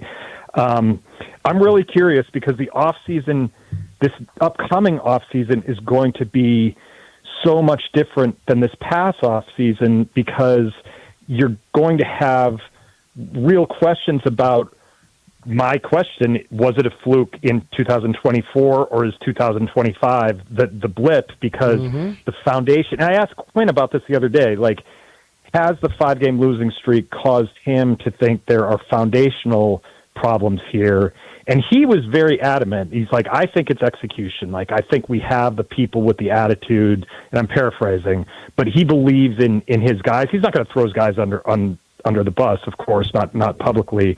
But it'll be really, really interesting to see how they address the roster, because another theme that we've talked about ad nauseum is like, well, you've got Jaden on a rookie contract, so you can really go for it. Well, he's not going to be on a rookie contract forever, and you have to be able to build this roster in, I think, a more sustainable way than, oh, here's Zach Ertz on a 1-year deal, and here's Bobby Wagner back on a 1-year deal. Like, what does this team look like in camp in 2026? I think it's a really fascinating thing to look forward to over the end of this year and then in the offseason. See, Barry, I don't like he didn't answer that question like you want him to answer or whatever. But the thing of it is this: what you said about Jaden on a 1-year deal, on a rookie deal, and they can go for it. I have to believe if they looked in the mirror and were honest with themselves, they got away from the plan of building this team properly and tried to go for it. And those 1-year deals help if everybody stays healthy. But once those guys start getting hurt, the backups are nowhere close to where they need to be. So when you look at teams like the 49ers, and you look at teams like the Detroit Lions from last year, Detroit Lions were in the divisional round with like almost 30 players hurt on their team. Right. Washington can't withstand that because they have not built a core well enough just yet. And I understand where they were last year. Of course, you try and go for it. You might catch rocket in the ball, you know what I'm saying? But they missed out on it because the injuries happened, and that destroyed this season. Point blank. Well, you know, an interesting. This you might think this is crazy, but the last preseason game was against the Ravens, and I don't remember the score, but Washington got destroyed. And you know, it's very easy to shrug off as like, well, the preseason football doesn't matter, and like it's really for down the roster stuff. And Jaden played one series in 3 preseason games, but you know, I remember. There was no way in heck I was going out to that game, but I remember thinking after that game, you know what that shows is that John Harbaugh and his guys have built depth. Like their threes are killing your threes, and we find out now that matters. Like that stuff really matters. A roster is 53 players, and when you get in a situation like this, and all teams have injuries, I do believe that the Commanders are more severe and at more important positions than normal. Mm-hmm. But your twos and your threes better be better than the other guy's twos or threes and be able to hang with the ones, or you're going to have a tough time. Totally. See, I look at, like, Jay and we talk about this a lot. Every year, Pat Mahomes probably played more preseason games than the average quarterback in the league. But everybody is telling me about how important the quarterback is and who you can't get hurt. But Pat Mahomes, who has proven to be the best overall around anybody in the league right now, he plays more preseason than most starting quarterbacks. Is it just by coincidence that they're always there at the end, or what? So I think it's one of the great questions of the offseason will be, hey, Dan, are you going to change your approach to preseason? Because that was – that was day camp. Like that was fun and games for the most part. And that's not, Brian, I think just in participation in those preseason games, which I think probably needs adjustment, but also in, how many padded hitting practices did you have? How much were you going full speed playing real football? I mean, it's amazing that we're in November of what was supposed to be a super promising season and exciting and where everything is out there for this team to achieve and legitimately wondering about preparation for next year because it really feels like something needs to change. Better prepared for the season, keep players healthy. It'll be really interesting to see how the coaching staff handle all that. Talking with our friend Barry Svrluga from the Washington Post here on the Rude Guest Hotline. So, Barry, unfortunately, when you get to this point in what looks like a lost season, they're not going to the playoffs. We're not talking about, like how do they match up if they get the 3 or the 4 seed, right? You kind of lose sight of the week to week in a lot of ways, and especially this week because we're in Europe and there's just so much sideshow going on. Mm-hmm. But for the actual game Sunday, for a pair of 3-7 teams, what do you think happens? I mean, you got to hope Johnny Newton is not going to get run over in the run game. That front line is pretty decimated. Deron Payne's not playing because of the suspension, and the Dolphins actually can run the ball. I'm disappointed that Jaden can't play in this game, not because anything against Marcus Mariota, who's such a consummate professional and probably is one of the better backups in the league. But I just when Jaden plays, you still have the possibility. You feel like anything's possible. Like he hasn't been at his best this year. He has not gotten into a rhythm. He hasn't had the wow factor that he did almost every week last year. But he's still the guy. And when the guy is out of your lineup, it just ratchets everything down a little bit. Like the game, just thinking about the game, JP, the X's and O's, like who's gonna win, who's gonna lose. Like it's just less exciting for me to think about with Jaden not in the lineup. I don't know if that's just like. I think that's fair. I mean, when he's right, he's one of the most exciting players in football. Mm-hmm. Yeah. Right, exactly. And we just haven't gotten in a rhythm with that this year. And I just think it's like. I hope that he comes back and I hope that he plays not just because that's important for the team's development and for his development, but because like watch him play football, man. It's fun to watch him play football, and I think that it's too bad that the Spanish market doesn't get to see that because even if you're not super into like, oh, it's 3rd and 11, like that's really difficult to convert, and you don't know all the ins and outs, like athletic greatness when you see it, and he's a guy that jumps off the page when he's right. Well, I can tell you this: when before we knew what we were going to be playing here, I had heard that Jaden had been over here marketing and doing stuff for the NFL. Jaden Daniels is what you see around this town promoting this game. Totally. So he was the guy making everybody get ready for this thing, and I'm sure even the people here miss him not being in this game. It was funny. Agreed. Going to this flag football thing today with all these little kids, talking with players and coaches, like commanders, staffers. It was like, we got to turn up for this because there's a very good chance it's the first experience these kids will ever have with the NFL, and it's certainly possible, if not probable, it could be the only experience. You know what I mean? Yeah. And you do wish Jaden was a part of that, but that's life in the big city, man. All right, Barry, we will we'll maybe see you tonight. We'll maybe see you tomorrow. We'll certainly see you Sunday. Sounds good, man. Have a good time here, guys. All right. All right, brother. That's Be our cool. friend Barry Svrluga. You can give him a follow at Barry Svrluga, SVRLUGA. We've got a busy hour. You're going to hear from Joe Witt next. Jeff Walker's got a Week 11 hype song for us. Commanders, Dolphins hype song. At noon, we get a Dolphins preview with Travis Wingfield, and then at 12:30, it's Ask B. Mitch Anything. Nobody go anywhere.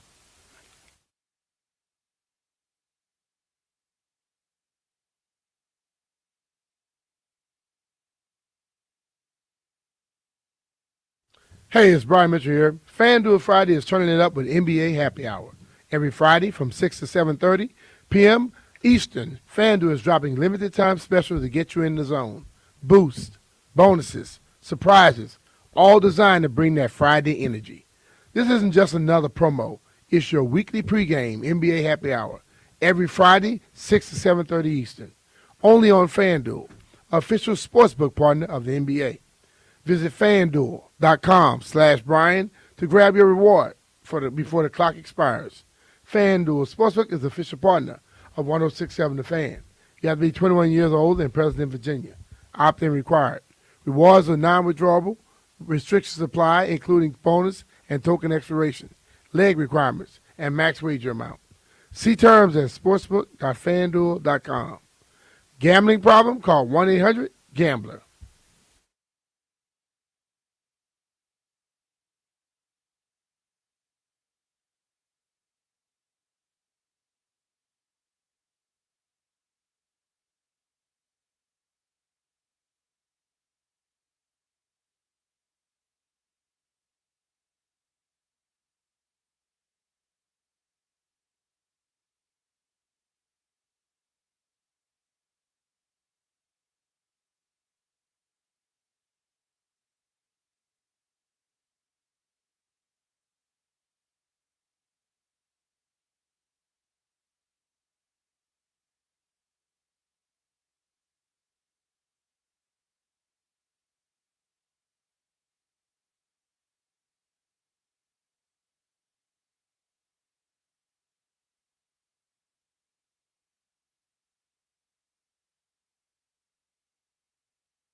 This sports update is brought to you by Melwood.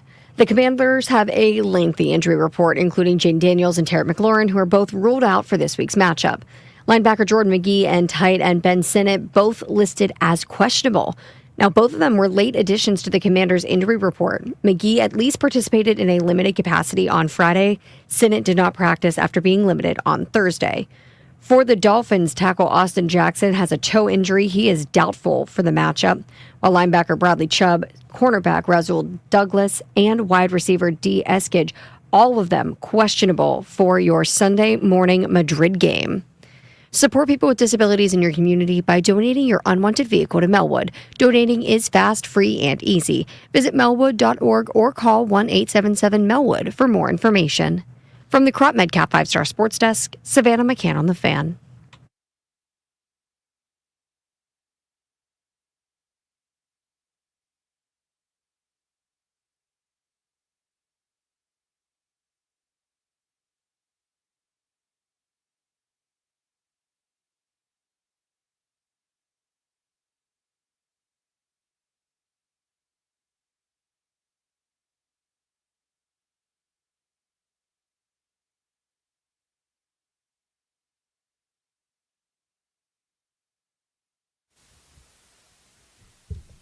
Out of control. Girl, look at that body. All right, B. Mitchell Finley, 1067 The Fan. We're live in Madrid, España. And it is a Scotty's Vodka Red Bull Friday. Listen, I don't know if they have Scotty's Vodka in Madrid. I'm just going to left hand up on that. They don't, but I had a Scotty's Vodka mug here. Bang. Mark brought it all the way over, so we posted it. Well, they also have Scotty's in select Virginia ABC stores. Mm-hmm. So working their way to Spain, but they are in Virginia. Definitely in Maryland, definitely in D.C. Go get some Scotty's responsibly. Enjoy a Vodka Red Bull Friday. B, I did get to enjoy the evening for a moment last night. We got done here, went out to dinner, and then I went and met up with some of the boys. So the Commanders PR department hosted a happy hour for the media, and then when I met up with the folks, it was like 6 hours after the happy hour. So I was playing catch-up. Uh-huh. And playing catch-up late at night is not a good place to be, so I called an Uber. But I did get to experience, I don't know what you would call this place. To me, it seemed most accurately described. It wasn't a club because there was no dance floor, but it was like a lounge. Maybe a lounge. Yeah. You know Ballos Yeah. in D.C.? The closest thing I could equate it to was Ballos because it was the way Ballos is you can go for dinner, and as the night progresses, it kind of becomes like a vibe. The music gets louder, the lights get darker, the heels get higher. You know what I'm saying? Yeah, the skirts get shorter. It was very much a scene like that. I just your eyes is getting a little squinty here. Nah, I was in pretty good shape, and then I just got out of there. But it was remarkable to see, like, when Spain starts to flex, I think it can really flex. Spain can flex. Yeah. I'm just gonna let you know right now. They can flex. Yeah. I just didn't have like a 4 a.m. night in me. I don't think I'm really built for that much anymore. But like, there was a group of people like leaving. I was waiting for my Uber, right? And like you and I have learned, waiting for Ubers takes longer here than at In a home. while. So I'm standing outside, but the weather was terrible last night. So I'm standing like under the overhang. So there's a lot of people kind of compressed together. And there was this big group of all people like dressed like they were famous. Like, I don't even know how to describe it, but like they were wearing the kind of clothes, like the dudes were wearing the kind of clothes NBA players wear when they like walk through the tunnel. And you're just like, Anybody had on a big sweater? yo, like the giant pants, like there was all types of looks because the ladies were wearing very little, or what they were wearing was very tight. Yeah. Like what the people that wear with the NBA players. Yes, Yeah. it was like if I had learned that the people at this place, I don't know how the hell I got in so easily. So I rolled up, and I was a single person. I was by myself, which I think always makes it easier. And so I just walked up, and they're like, "Do you have a reservation, sir?" I was like, "No, I'm meeting friends inside." They're like, they kind of looked. The two bouncers kind of looked at each other, looked at me, and they're like, "All right." Like they were just like, "This is some He old." wouldn't be here looking like that if he wouldn't really come here. Right, like clearly no matter what, I presented no trouble to them. Just think about this. They're like, all right. If it's a 4 o'clock night here, it's really just 10 o'clock at home. Right. They're like, it's a 40-year-old white dude. Knock Go it ahead, out. dude. It's Like, hey, you're not a concern to just us. think of it like this. It's not 4 here. It's 10 at home. Right. But you good. The interesting thing, they had a big bar, right?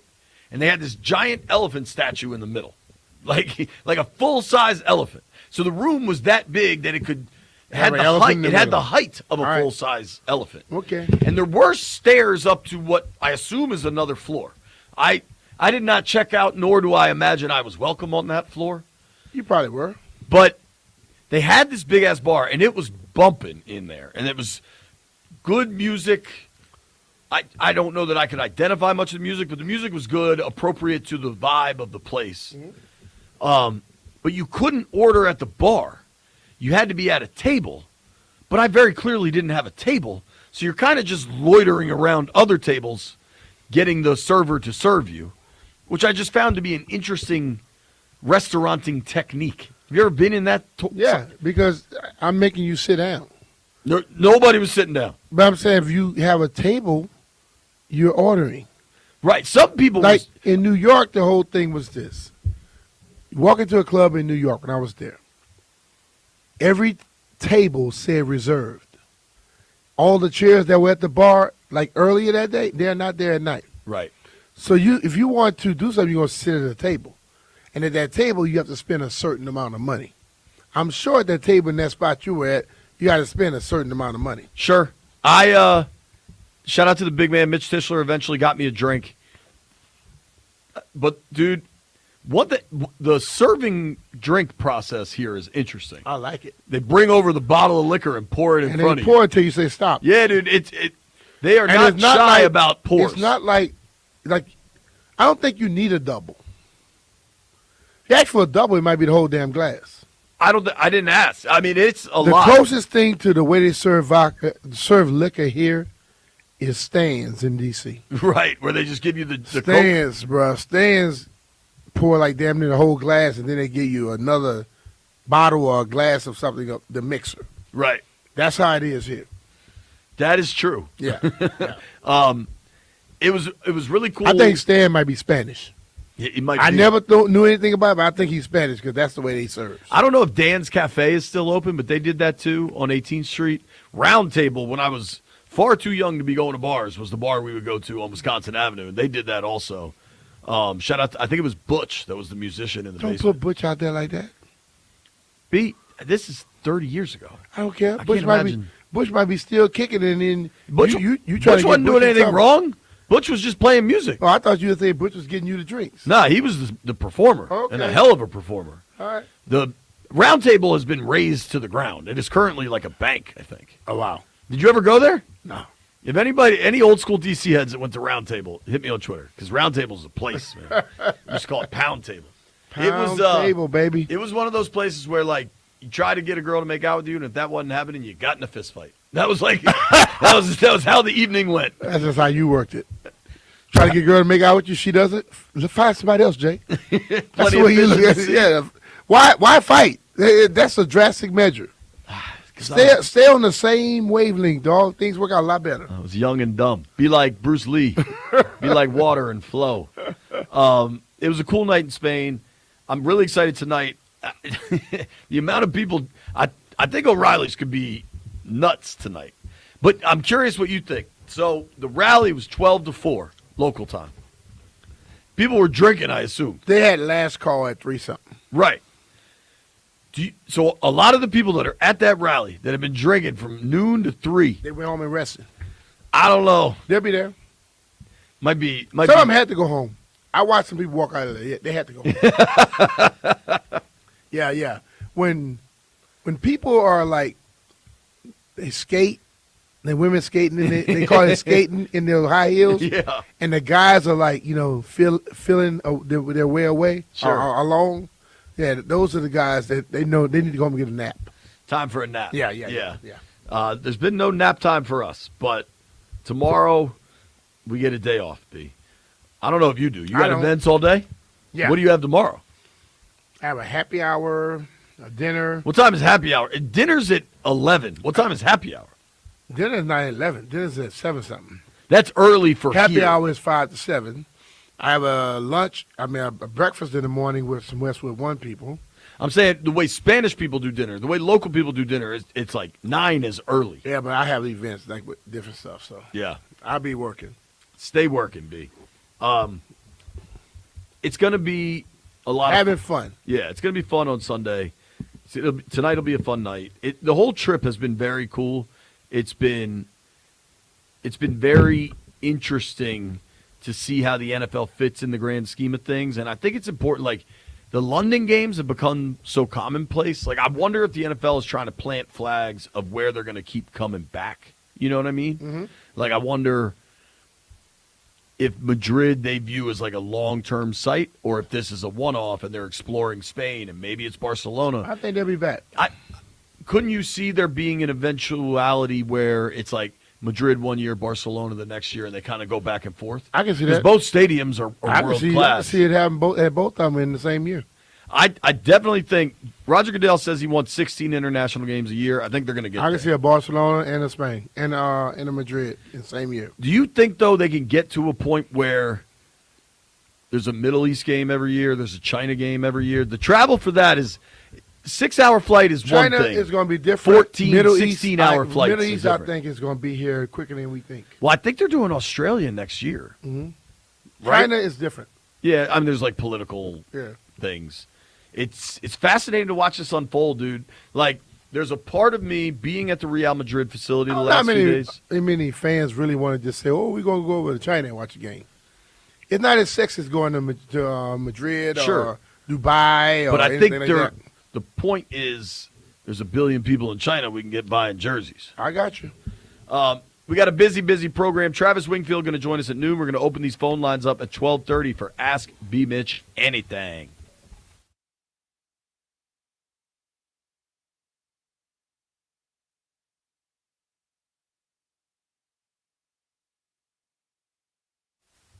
When I packed my clothes for Madrid, I packed 2 Collars & Co. blazers and 2 Collars & Co. dress shirts. I folded them up in my suitcase, and when I got here, I took them out, I put them on a hanger, and there's not a wrinkle in sight. I love these Collars & Co. dress clothes, man. They do not wrinkle. If you're like me and you need dress clothes and you have to travel a lot, you got to check them out. Those Maverick blazers are fantastic. No ironing, no dry cleaner, just off the hanger, and I'm out the door. Check them out at collarsandco.com or check out their store at Congressional Plaza. You can get 20% off orders over $99 with the code JPFinley20. That's JPFinley20 spelled with an A. Collars & Co. is a game changer.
B. Mitch and Finley, 106.7 The Fan.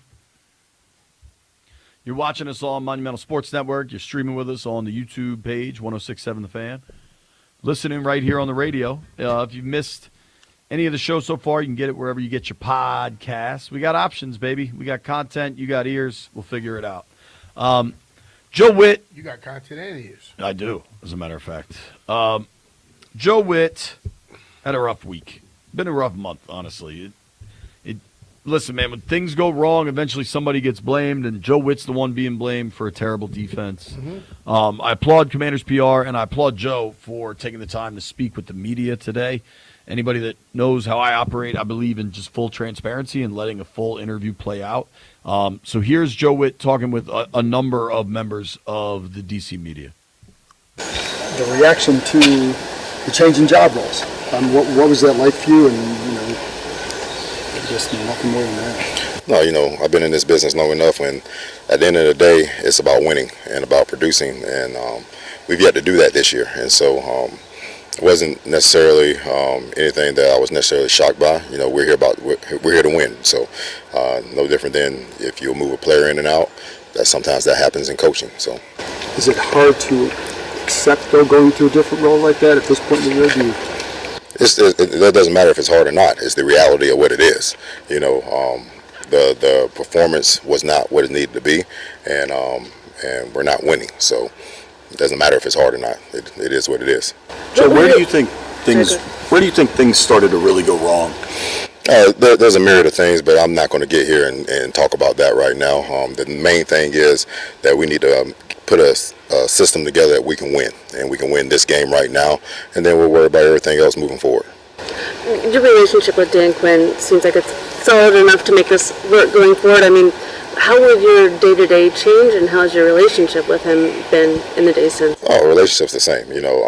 He has a job to do. We all have jobs to do, okay? And so what we're going to do and what we've done this week is very similar to how we operated in Dallas. And so we're very comfortable with that. The only difference is, he was in the box with me when he called it.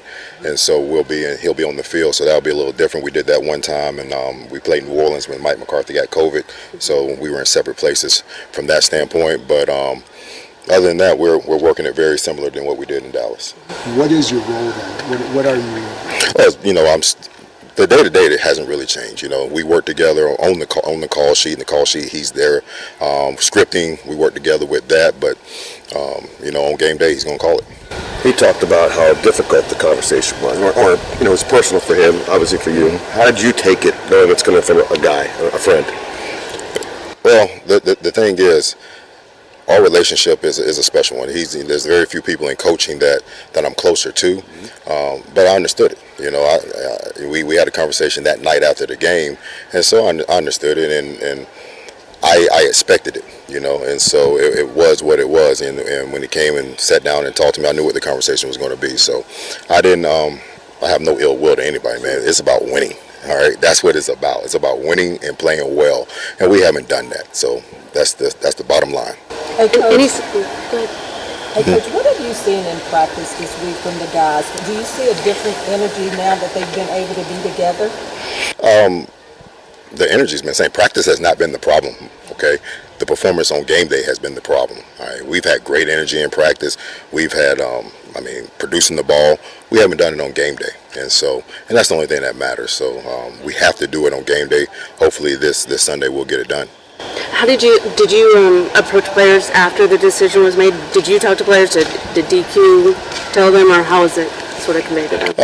DQ told them, and then it really the way that we operate, and the coaching staff, we're all together, and the players were all together. When we're in that building, it's a brotherhood, and so that's what it is. So I'm not going to go by each player, and one thing I never do, so we can keep this straight.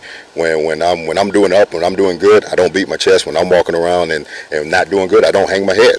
That doesn't work for anybody, So the work is the work. I'm going to keep working my butt off, and that's what it is. I don't expect anybody to feel sorry. They shouldn't. That's the job we chose. Any sense of what it means for you just for the long term here, or even? Not worried about that now. Right now, just worried about winning this game. If we can win this game and get on a streak of winning and producing and playing better defense, we'll worry about that down the road. But right now, it is about we came here for one reason, that's to win. Yeah. You guys have made a couple changes through the season, up in the box, up down the field, cutting the playbook down. Has there been any further kind of fundamental changes to the way that you're going to play the defense now that things have changed with the play calling? Well, not really. The calls are the calls. I don't want to get into schematics because I don't want to give any advantage away. But the calls are the calls. We just have to execute them and play them well. You guys, you've made a lot of changes, or at least subtle changes or whatever. How frustrating, surprising, whatever, that they didn't take hold more.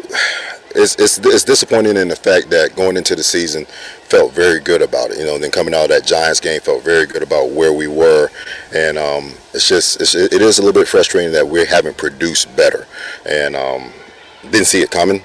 And definitely, if you saw it coming, it would have been different. But it is what it is. Being frustrated doesn't help the end product. Joe, how much do you think injuries impacted this season? I was going back looking at the game, the first game.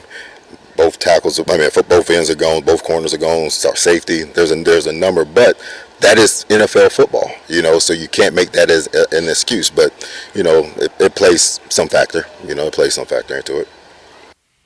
Definitely plays a factor. It's not the only reason, but it's part of the reasoning. You lose that many players, then you don't have Jaden going. It's going to make Hard an to impact. win. It's hard to win in this league. It's hard to win at this level, as Coach Joe would say. Here's what we're going to do. We're going to preview the Miami Dolphins. What did they do right against the Bills? Can they replicate it? Next on B. Mitchell Finley.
This sports update is brought to you by Baldino's Lock and Key, your hometown security team. Visit baldinos.com. Terry McLaurin traveled to Madrid with the Commanders, but head coach Dan Quinn has already said the wide receiver is not going to play against the Dolphins. Now, media has seen him working on the side with trainers during practice. He's continuing to work his way back from a quad injury that's kept him out for 6 games this season. He is still working hard during these Madrid practices. And Dolphins linebacker Chop Robinson missed Week 10 due to concussion. He flew with the team to Madrid ahead of this week's matchup with the Commanders. He has cleared concussion protocol. It's been announced he will play on Sunday. Now, for Miami, there is some optimism that center Aaron Brewer plays too, but cornerback Rasul Douglas, he's questionable for this weekend's matchup. Baldino's Lock and Key is your hometown security team for auto keys and fobs. They make car key problems look obsolete. With 9 area locations throughout Virginia and Maryland, stop by one near you today. Or for more information, visit baldinos.com. From the Crop MedCap 5-Star Sports Desk, Savannah McCann on the Fan.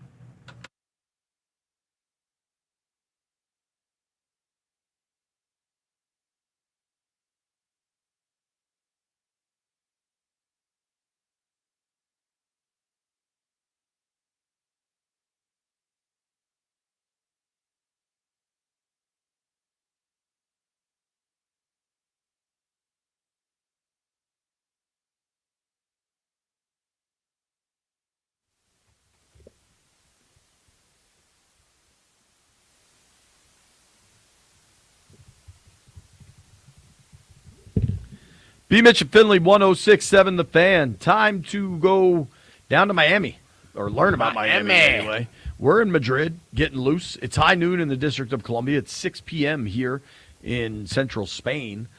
You're watching us on Monumental Sports Network. You're streaming with us on the YouTube page. You're listening to us on The Fan. And we're going to learn about these Dolphins. Talking to Travis Wingfield. You can give him a follow at Wingfield NFL, host of the Drive Time podcast, part of the Miami Dolphins media site. Travis, what's up, dude? How you doing? Not too bad, guys. I didn't make the trip to Spain myself, but we have a low humidity standpoint right now in South Florida. So the weather here, I'm hearing it's great over there, but it's been great in South Florida so far. How's it out there for you guys? It's honestly not that great. I mean, it's been raining and bad. cold. It rained last 2 days. night a little bit. Last night was like the worst. There was one rant when I went up to do that flag football thing. There was a 10-minute downpour with all Today? with all the I kids. didn't see no out rain there. today where I was. Dude, it poured for like 10 minutes. Anyway, JB has a black cloud following him. dude, so get us up to speed on the Dolphins. Obviously coming off this big-time win over the Bills, but in their last 4, they're 2-2. You beat the Bills, beat the Falcons, and then get throttled by 2 awful teams. What is this Dolphins team?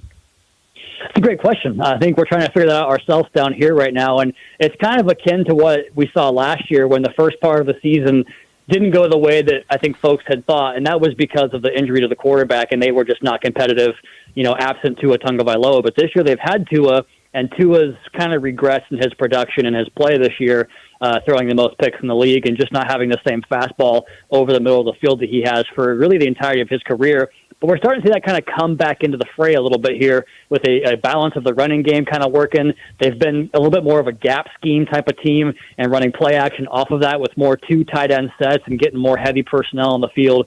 So the offense is starting to find some balance.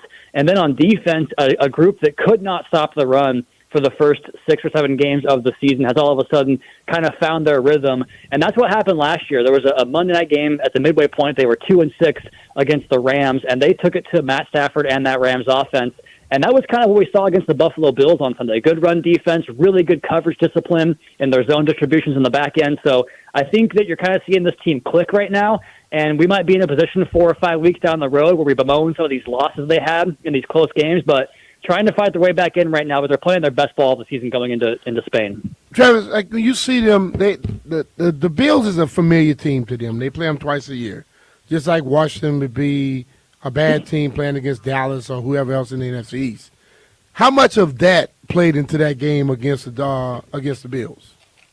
I think there's a lot of that because of the familiarity and continuity with, McDaniel's been here for 4 years, Tua's been the quarterback here for 6 years, and the Bills obviously have McDermott and Allen there for even longer than that. So there is a bunch of familiarity in terms of how to attack this thing. But at the same time, Buffalo has completely owned the Dolphins. I mean, that was a 7-game winning streak that was snapped against Buffalo there playing the Miami Dolphins. So I think what the Dolphins did, and this kind of speaks to what I talked about earlier with the offensive balance, was the Bills can be run on, and the Dolphins took advantage of that with Devon Achane and a little bit of Jalen Wright in there as well, and then the play action game worked off of that too. So I think the Dolphins, kind of out of necessity, post Tyreek Hill, have kind of shifted their offensive philosophy, and it's a better ball distribution offense that, again, runs the ball more, but you're seeing Waddle get his love as a number one receiver now. The tight ends get involved in the offense. I just kind of feel like they've found a rhythm that maybe should have been the plan from week one, and they've got a pretty good running game and a quarterback that can play off play action. They're starting to do that more now, but I think it was probably needed earlier in the season.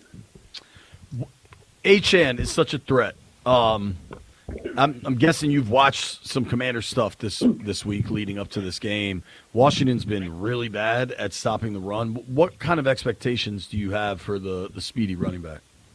Yes, I think he's going to go off. And I watching that Commanders defense on tape, those cover 1, cover 3 principles, like watching the Lions game, those curl flat zones, those little short throws to the running back, and even the quick game to the receivers was just kind of open all game long.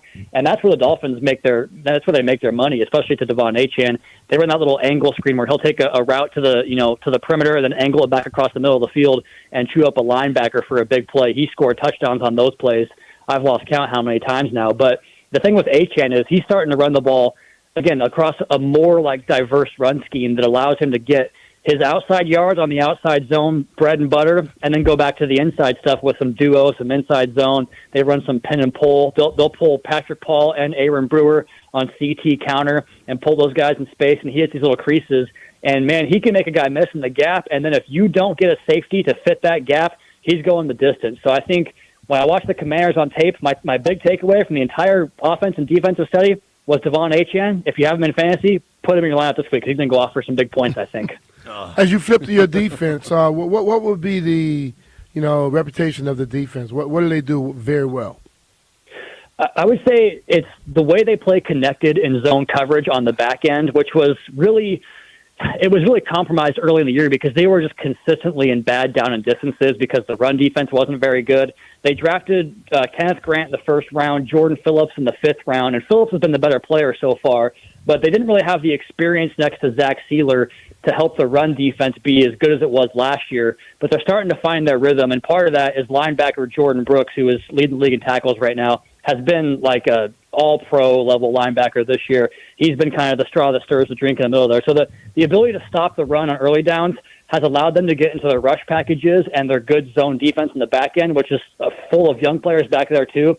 So I just think that some time on task has kind of helped them gel within that run defense and the solid zone coverage in the back end. So let me ask a question here, Travis, and I mean this the right way. You sound quite optimistic just in our brief 10-minute conversation here. Talking with our friend Travis Wingfield. Check out his work at MiamiDolphins.com. You can give him a follow at Wingfield NFL. I get that the Dolphins are probably coming off the biggest win of the season, and they've won 2 of their last 3. But you zoom out, they're 3-7. They fired there was a parting of ways with the GM, I don't know, 2-3 weeks ago. Are they hitting their stride, or was something just really wrong early on that has changed? Yeah, it's a great question, and you're talking to a guy that I've picked against them for the last, 8 weeks or so. So much so that my boss this week was like, you picked the Dolphins this week. I'm like, yeah, I'm starting to believe again because I had faith early in the year that they were going to surprise some folks with how they were going to play. But then it was kind of more of the same, man. They had the operational issues. They couldn't break the huddle. They couldn't, they were force-feeding the ball to Tyreek Hill, leaving other guys open down the field, and just it wasn't like this symbiotic relationship of run game and pass game. And ever since Tyreek left the lineup, they've found that balance, and it wasn't good football early on. They had some of the same issues, but they've kind of found that fastball again with the middle of the field passing game, the running game, and then the defense it looks completely different. So I was bullish early in the year, and then I thought this was a team that was going to pick top 3 in the draft over the last, first 7-8 weeks of the season. But they've played like the team I thought they had the last few weeks, especially in that Buffalo game. Like for the Dolphins to beat Buffalo, Dolphins fans know like that's been the giant that we have not slayed in 5 or 6 years here. So I think that while the 3-7 record is what it is, and they were in some of those games and lost it on last minute situations, coming up small in big moments. I think that if they had found a way to stack some of those wins, confidence would have been a lot higher right now going into the stretch because they got the Commanders on Sunday, bye week, then the Saints and the Jets. I think they're going to go on a run here and get themselves back in the conversation, and ultimately probably wind up like with 7 or 8 wins, which is not where you want to be because the draft pick's not very high. You're not in the playoffs, but I think it'll be a strong second half of the Dolphins after a first half that was wildly disappointing. It's interesting. So much of it hinges on Tua. And, the head injuries with Tua are so well documented and how scary that stuff is. When I watch the Dolphins, and I'm not going to pretend like I watch them all the time, but I feel like they're on national TV enough. When Tua has time in the pocket, he can carve you up. And when there's – and you correct me if I'm wrong on this, but if to my eyes, it looks like when there's the slightest bit of pressure, Tua kind of caves in. Like, and I know there's been questions about his height, seeing over the pocket, whatever it is. Am I reading that right? Like, if Washington can generate, and it's no guarantee, but if they can generate pressure on Tua, is that when the turnovers come and he starts taking sacks and things start to fall apart? Yeah, it's why, like, when they play these bad games, they typically get throttled pretty good because they put themselves in these positions where it's constantly 3rd and 8 or longer. And to your point, like, one of Tua's strengths, and I would say he's probably as good as anybody else in football at doing this, is mitigating bad protection within the quick game. He is, point and shoot, gets that ball out super quick. He was an RPO quarterback at Alabama. And when they can play on schedule and have the run game going, he's very effective at that. And then to your point, they can mix in some of those max pro, like 2-man route combos where he has more time to decipher things and get the ball down the field. But when that goes out the window and they're chasing points and they're trying to, they're ditching the running game and it gets 3rd and 12, this line's not built to pass protect in those situations. And to your point, he's kind of got the concrete in the shoes, right? He's not going to get off the spot and make plays outside of the pocket. But when you keep him clean, to your point, and have that quick game working, very effective, deadly offense. Otherwise, it can get bad in a hurry. And you've seen that a lot. You mentioned the national TV games. That seems to happen more often than not on the national games. It's those Sunday games at 1 o'clock where he shines the most. I think folks don't get a chance to see that as much. But, your point's valid for sure. So what happens for a Sunday game at 9:30 a.m. on the East Coast? 3:30 in Madrid, right? So it's not quite prime time there. I think the matchup does favor the Dolphins in this one. So we'll see. I have the same question because, again, the travel, the operation, it's kind of a road game environment because the fans are going to be so mixed there. That's what kind of has me a little bit like apprehensive to picking a big win. I think it'll be a close game, but I do think Miami has the advantage matchup despite all the things that kind of have worked against them in the past. Yeah, I mean, they've got speed on the offense, and that's killed Washington for a month. So, They've been over on mine, Jay. What I don't know this. I know there are a ton of Dolphins fans, and the Dolphins for a really long time were this big national brand, and then kind of, from a football standpoint have fallen off a bit. Walking around, and it's anecdotal, but like Brian and I are both here, there's a ton of Burgundy and Gold fans, but maybe they're making a point of coming up to Brian and I, and we're going to Washington events. Mm-hmm. What do you think the Dolphins fan presence will be this weekend? I think it should be pretty strong. That is one of the international markets the Dolphins are, have stake in. And so they have like a whole Spain fan club of like a couple hundred members that should be at the game. I know it's not the drop in the bucket compared to the 100,000 folks that fit in that stadium, but I do think it should be pretty well represented because the Dolphins are, to your point, like Dan Marino, man, like I talked to the president of the Dolphins fan club in Spain this weekend, or for the podcast this week, and he was talking about how like he would tune in back in the 90s and watch Dan Marino play. I know like UK fans heard him on the Armed Forces radio back in the day. So it's like this collection of fans all over the globe because of Dan Marino. So I think there should be a good presence. But, yeah, I mean, the Commander's also a national brand too, right? A pretty big brand. So I'm curious to see the split. But I do think the Dolphins will have a pretty good representation out there. Dude, I can tell you this. When I worked – so the Redskins had a game in – was that 17B? Which one? When they played in London. I want to say it was 2017. But maybe it was 2016. Whenever it was, the Skins played the Bengals in London. And I swear, the jersey I saw – The tie game? Yeah. The jersey I saw most was Dan Marino. Like, that was 100% the jersey I saw the most. And I think – and this may be silly, and maybe a Miami person would disagree with this. I think, obviously, Marino's incredible level of play is a huge part of that. But I swear Ace Ventura was a big part of that, too. That and the colors, right? Like it's the most unique color scheme that we have in professional sports. And I know, like, for me as a kid, like, that was kind of a big draw for me. So maybe Yeah, I think there's, pop culture's a big deal, man. We're like Dan Marino's in that movie as well as Jim Carrey. And so, yeah, I think there's, the undefeated team. There's a lot of allure behind the Dolphins. And when you can, sustain a fan base when you go 25 years without a playoff win, something had to have happened right in the 70s and 80s to make that happen. For sure. Totally. Well, so the one thing, I think a month ago, the word was Mike McDaniel's canned. He's going to be gone. Then they make the decision to part ways with Chris Greer.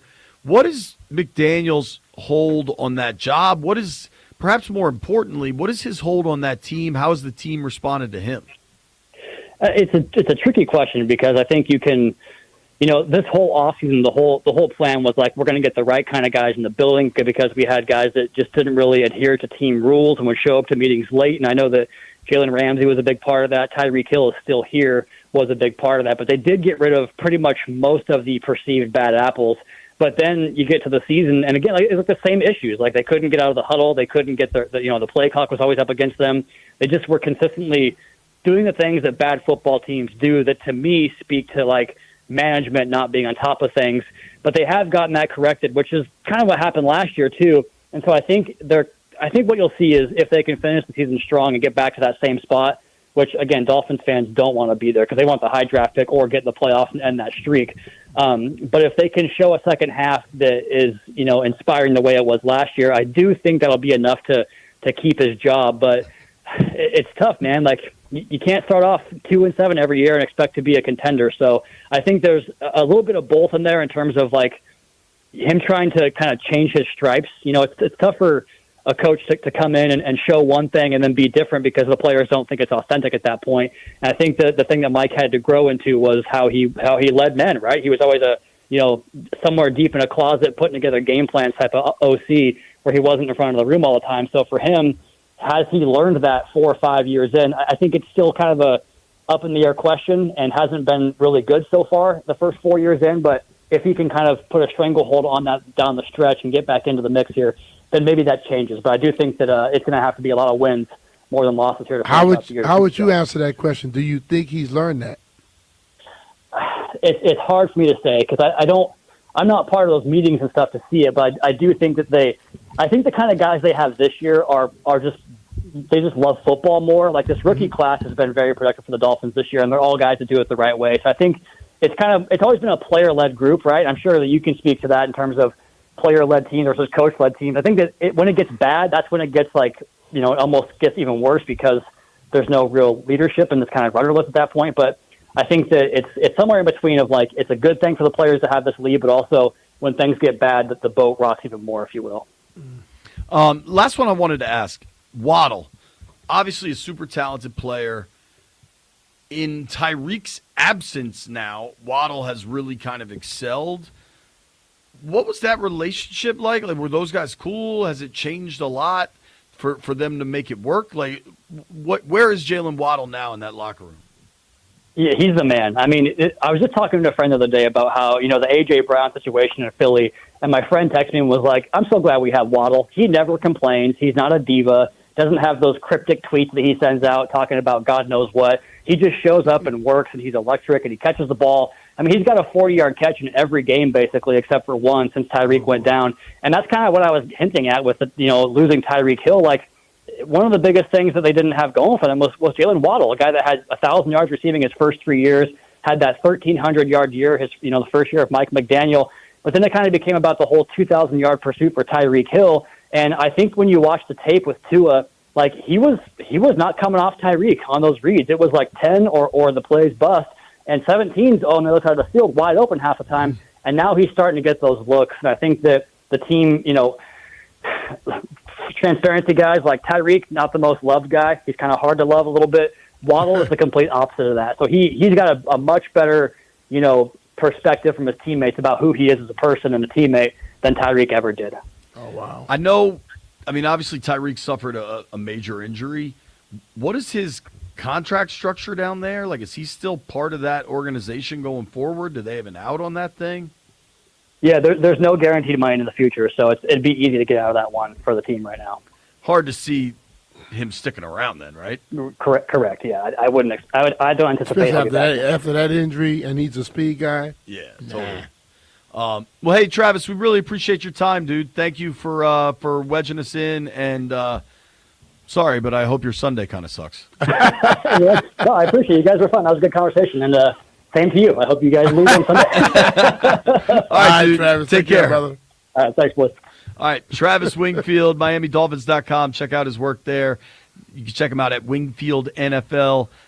That dude Sharp knew a lot of stuff about the Miami Dolphins. Should be a fun game on Sunday, man. Two teams oddly in the same boat, but what directions are those boats going? I don't know.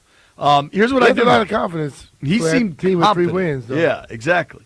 What I do know is it's time to open these phone lines up. You get to ask an NFL legend anything you want. It's time for Ask B. Mitch Anything. 800-636-1067. 800-636-1067. He particularly likes giving romance advice. Ask B. Mitch Anything. No, I don't. Next.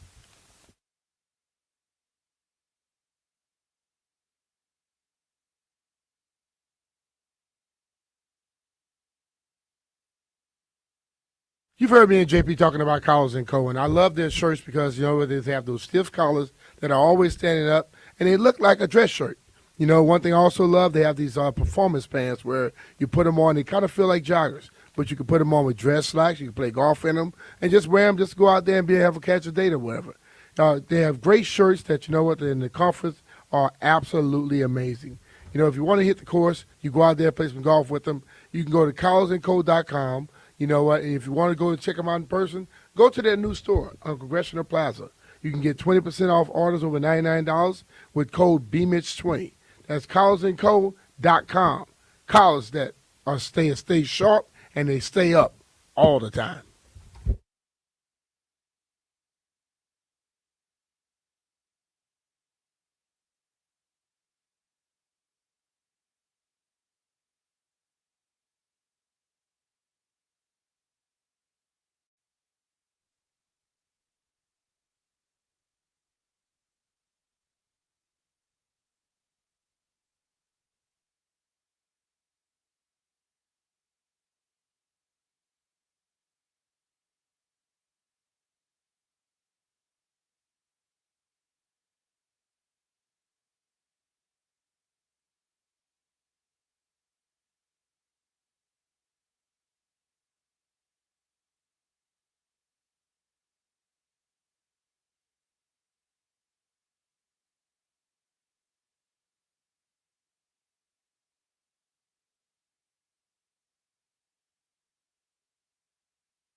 This sports update is brought to you by Melwood.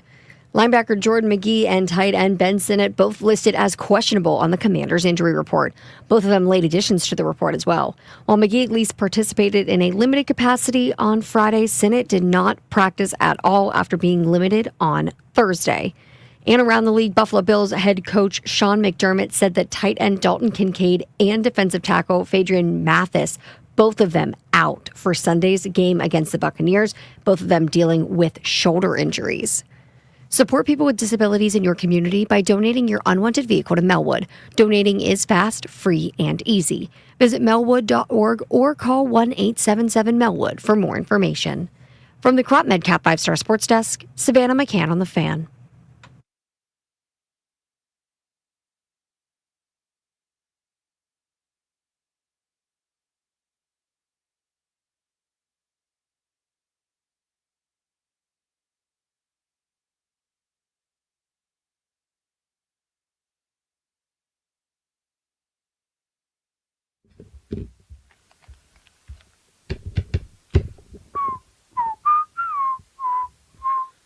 Say what you will about Little John. Dude makes bangers. Yeah, he does that. All right, Brian. How you feeling? I'm good. You ready? Yeah. You sure? Always. Stay ready. You don't have to get ready. Yeah. It's that time. What I do, dog. 800-636-1067. 800-636-1067. Ask B. Mitch anything. Let's start with our guy, Tay. Tay is in D.C. What's up, Tay? What up, Tay? Well, what's up, guys? Real quick, B. You mentioned yesterday the what goes on at the bottom of the piles. Like, why didn't Payne wait till he get Amon-Ra the pile? Mm-hmm. You have any good examples of a pile you may have been in or heard about? And what is the scenery looking like over there? The good scenery, the Melissa Ford scenery, if you can tell us about that. The good scenery is fantastic. You know where I'm going. But at the bottom of a pile, well, let's just say a lot of people look like they models. Let's say it like that. But under a pile, you know what? Somebody that did something wrong to you, your hand might just end up around their neck. And you just grab their trachea and just squeeze it as much as you can till the pile start coming up. Or you might just grab some dirt, throw it in their face, or rub it in their eyes. You know, whatever happens, you find a way. If they got long hair, maybe a couple of locks come with you. How much does that come around, though? Is that why you always shaved your head?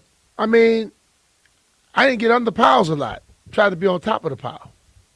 Smart man. You know what I'm saying? Smart man. Thanks. I'm going to get you if you get me. Thanks for the call, Tay. Yeah. All right. It is Ask B. Mitch Anything. Ask B. Mitch Anything is sponsored by Collars & Co., where comfort meets style. Upgrade your look with the dress collar polo today. Let's go to Harold in D.C. What's up, Harold? Hey, fellas, got two quick questions. First one, B-Mitch, have you ever seen any running backs pick up the blitz in Clinton Porter's? Question is, why is this program refusing to introduce Nikki under the name she preferred to be introduced as a few weeks ago? Kind of resembles the word milk. What? About Nikki? Yeah. She said something about a milkshake or something like that. I think he's confusing Nikki and Diana. That was Diana who said that. That wasn't Nikki. That was Diana who said that. But the only person I saw that her put up a block like that, Larry Sinners, man, was unbelievable at blocking. And if Larry Sinners chip you as you brushing on the right side, he chip you, you might end on the left side of the offensive line. He was destroy people. And I didn't I had a few of them myself, A couple of people say I was the reason they had to get a back surgery. I'm sorry, but hey, it was my job, dog. Do your job. Yeah. Let's go to Salim in Alexandria. Salim, what's up, dude? Hey guys, hey B Mitch. My question was, what's your workout routine like these days? How often do you work out? Do you do weights, cardio? Do you work out in the mornings, evenings? How many days I a do week? mornings. Thank I you. do a lot of Peloton. I do treadmill, and I do military workouts, all body weight stuff. I don't do a lot of weights anymore. And everything is normally in the morning. Yeah, you're usually working out at like Yeah, 'cause 5:36. I have a full day, and when I get home, I'm not trying to work out. Thank you, Salim. Yeah. There you go. I think unless you're really trying to get ripped, doing body weight stuff is plenty. Push-ups, sit-ups, Body weight pull-ups. stuff get you ripped. Totally, dude. Yeah. I'm saying unless you're trying to like bulk up, get strong. You know what I mean? Yeah.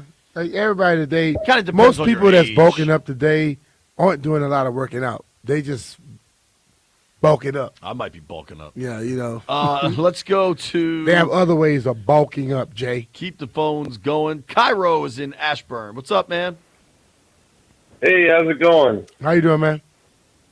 I'm doing all right. My question for you is, if Adam Peters approached you and said, "Hey, what would you do?" and you were given the keys, what would you do in the off season to get this team straight? What would I do? I need a pass rusher.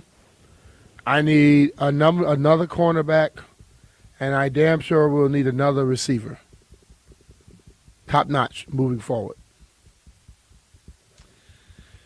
Yeah, man. I think you'd love to land a stud pass rusher. Yeah, Somehow. you need a pass rusher for sure, maybe two, because those two, like a pass rusher, will make a lot of people's job a lot easier. A guy that he is not going to get a sack every play, but he's going to move that quarterback off his block, off his spot.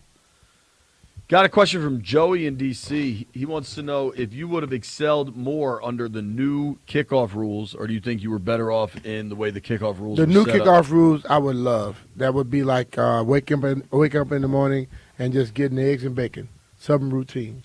You think Because the way it is right now, the returner gets the opportunity to get up to full speed, and those other guys never get to that level. And I watch a lot of the returns. You got to hit the line full speed, plan and go. A lot of people run, they coast, then they try to pick up speed once they get there. Hit it full speed, go, and you're out. And you saw how Austin Eckler did it last year. A lot of running backs are super successful at it, you know. And let's be real, you don't make a move till you're 25 yards. You run 20, 25 yards before you make a move. I love that. I would chew that up. Joey also asked if he could have your scarf. Is this Joy Sabbath? Yes. Hell no. Okay. Cleared that up. Yeah. Cleared that right up. We're doing Ask Me Mitch Anything. 800-636-1067. Ask Me Mitch Anything brought to you by Collars & Co. Keep the phone lines going. I think we'll do this for the rest of the hour. Smitty is in Burtonsville. What's up, Smitty? Smitty, what's up, brother? Take it to the house. What's going on? What's going on, brothers? How y'all doing this fine? Hope you're having a good time out there in beautiful Madrid. Oh, yeah, we are. Good. This Sunday, brother B. Mitch, if we can somehow win this Sunday, 5 weeks after that, hopefully Jaden be back. Is there any possible way we can be able to somehow turn it around, or what do you think? If we can win this Sunday, and I think, you would have to get healthier in the bye week and try to come out that bye week and possibly get that game as well, I think there's a great possibility Jaden will come back. But You don't think he's playing against Denver, though, right? I don't think so at this point, no. I don't either. I was asking. Thanks, Smitty. That's a good call, dude. Got another question. This one from Jim in D.C. Can he have your scarf? No. What if his name's Jim Andrew? No. Can anyone have your scarf? No. Damn. So you're actually what are the chances you make it home with that scarf? And for those that aren't watching on Monumental or on the stream, very great possibility. B has a dope. Here, show it for the cameras. They were giving them away. I'm sure. B's. Watch your. All right, I'll hold the scarf up. You hold one side, and I'll hold the other. Yeah. It's a very cool Commanders style. There you go. Soccer scarf. I like the Vamos Commanders. Yeah. Should you get your hands on two of those, I know the Finley girls would like them. Yeah. We'll see what we can do about that. They were at this event I went to earlier today. May have to call in a favor. Yeah. I got to bring something back for these kids. Keep the phone lines You're trying going. to save money, huh? If I could buy those, I guess I would, but I'd prefer to get them for free. I think they'd like those because they just got scarves from the Spirit game, so maybe we'll start a scarves collection. A scarf. Tyler Scarf. Yeah. Mark is in Olney. What's up, Mark? Hey, Mitch. Hey, speaking of bulking up, looking for recommendations for a good gumbo, a little bit of Louisiana-style cooking. My go-tos in the area have closed down. You go to then what area? Where you at? I'm out in Germantown, but this place was in Bethesda, Louisiana Kitchen. It was all Dude. that and then some, but Louisiana Kitchen and its predecessor, Louisiana Express, real ones know. Louisiana Express was on Bethesda Ave, then they lost that spot and they moved over to Cordell. It was right by you're Caddy. asking me about where to get gumbo in Bethesda? They moved out. Yo, it was banging. I ain't gonna That lie was to you, legit bro. Good. I don't really eat gumbo in the whole D.C. metropolitan area unless it comes from 5435. my right, address. Because it's like they just, I don't know, man. It's like they do some things that we don't do. Like when I saw, dude told me it was gumbo, but I saw corn, I saw lime, I said that's soup, dog, it's not gumbo. You know, and then like, it ain't the same as Louisiana, man. So where do you like it here, though? Is there anywhere? 5435. Beyond your own. I don't go anywhere else to get gumbo. Well, good luck then, Mark and Only. I'm serious. Either I make it or mine make it. You know where I go to get gumbo? When I you bring bring it in. Yeah. I have a question from James in D.C. When is B. Mitch making gumbo? Soon. Soon, he says. That James dude, that same dude asked for my scarf. Yeah, dude. He's an asker of That things. dude there, man, he always wants something. He's not a giver. He's a taker. Making gumbo when James brings some gumbo in. White Brian in DCS, how long is soon? He hasn't never been here for gumbo. Maybe you should make it just for him. So, nah, he could just wait. You know who doesn't get any? Who? Daniel. Yeah. No, Daniel, the cookies kind of came through. Begrudgingly. Yeah, he'll get something begrudgingly. Remember, we said he can get rice. Yeah, if with he no get gumbo rice. on top. Let's sneak one more in here. Los in Severna Park. What up, Los? What up, Los? Listen, I'm jealous of you guys are in Madrid, man. Listen, I'm a big soccer fan. Real Madrid is rich, and I don't care what the Forbes magazine says. The Dallas Cowboys aren't as like popular as Real Madrid. Real Madrid takes the top, except for Manchester United, because that's my team. But the question that I want to ask you, B. Mitch, is you being in Madrid and you seeing the culture of the history of this sports team in that area and how people get obsessed with it. What advice would you give the ownership to where it's like, hey, this team has, this for its stadium, and this team has that for its stadium and its fan base? If you can answer that question, if you see anything about that. Well, I'm going to tell you, like, see, the stadium aspect, I think they've already gone down the right direction to try to get the stadium built, because I absolutely love the stadium that the people that they chose have built, especially at SoFi. As far as the fans, man, listen, you got to make the fan experience great, and also always show them a level of respect. That's one thing I noticed here with this team. They feel like they have a part of it, because I think they're respected by it. We went through an era where the fans were not respected. But Josh Harris, I think, already is coming here giving that. If he keeps giving that, he has nothing to worry about. Thanks for the call, Los. We're going to take a quick break. We're going to keep the phone lines open. Ask B. Mitch Anything continues on the other side.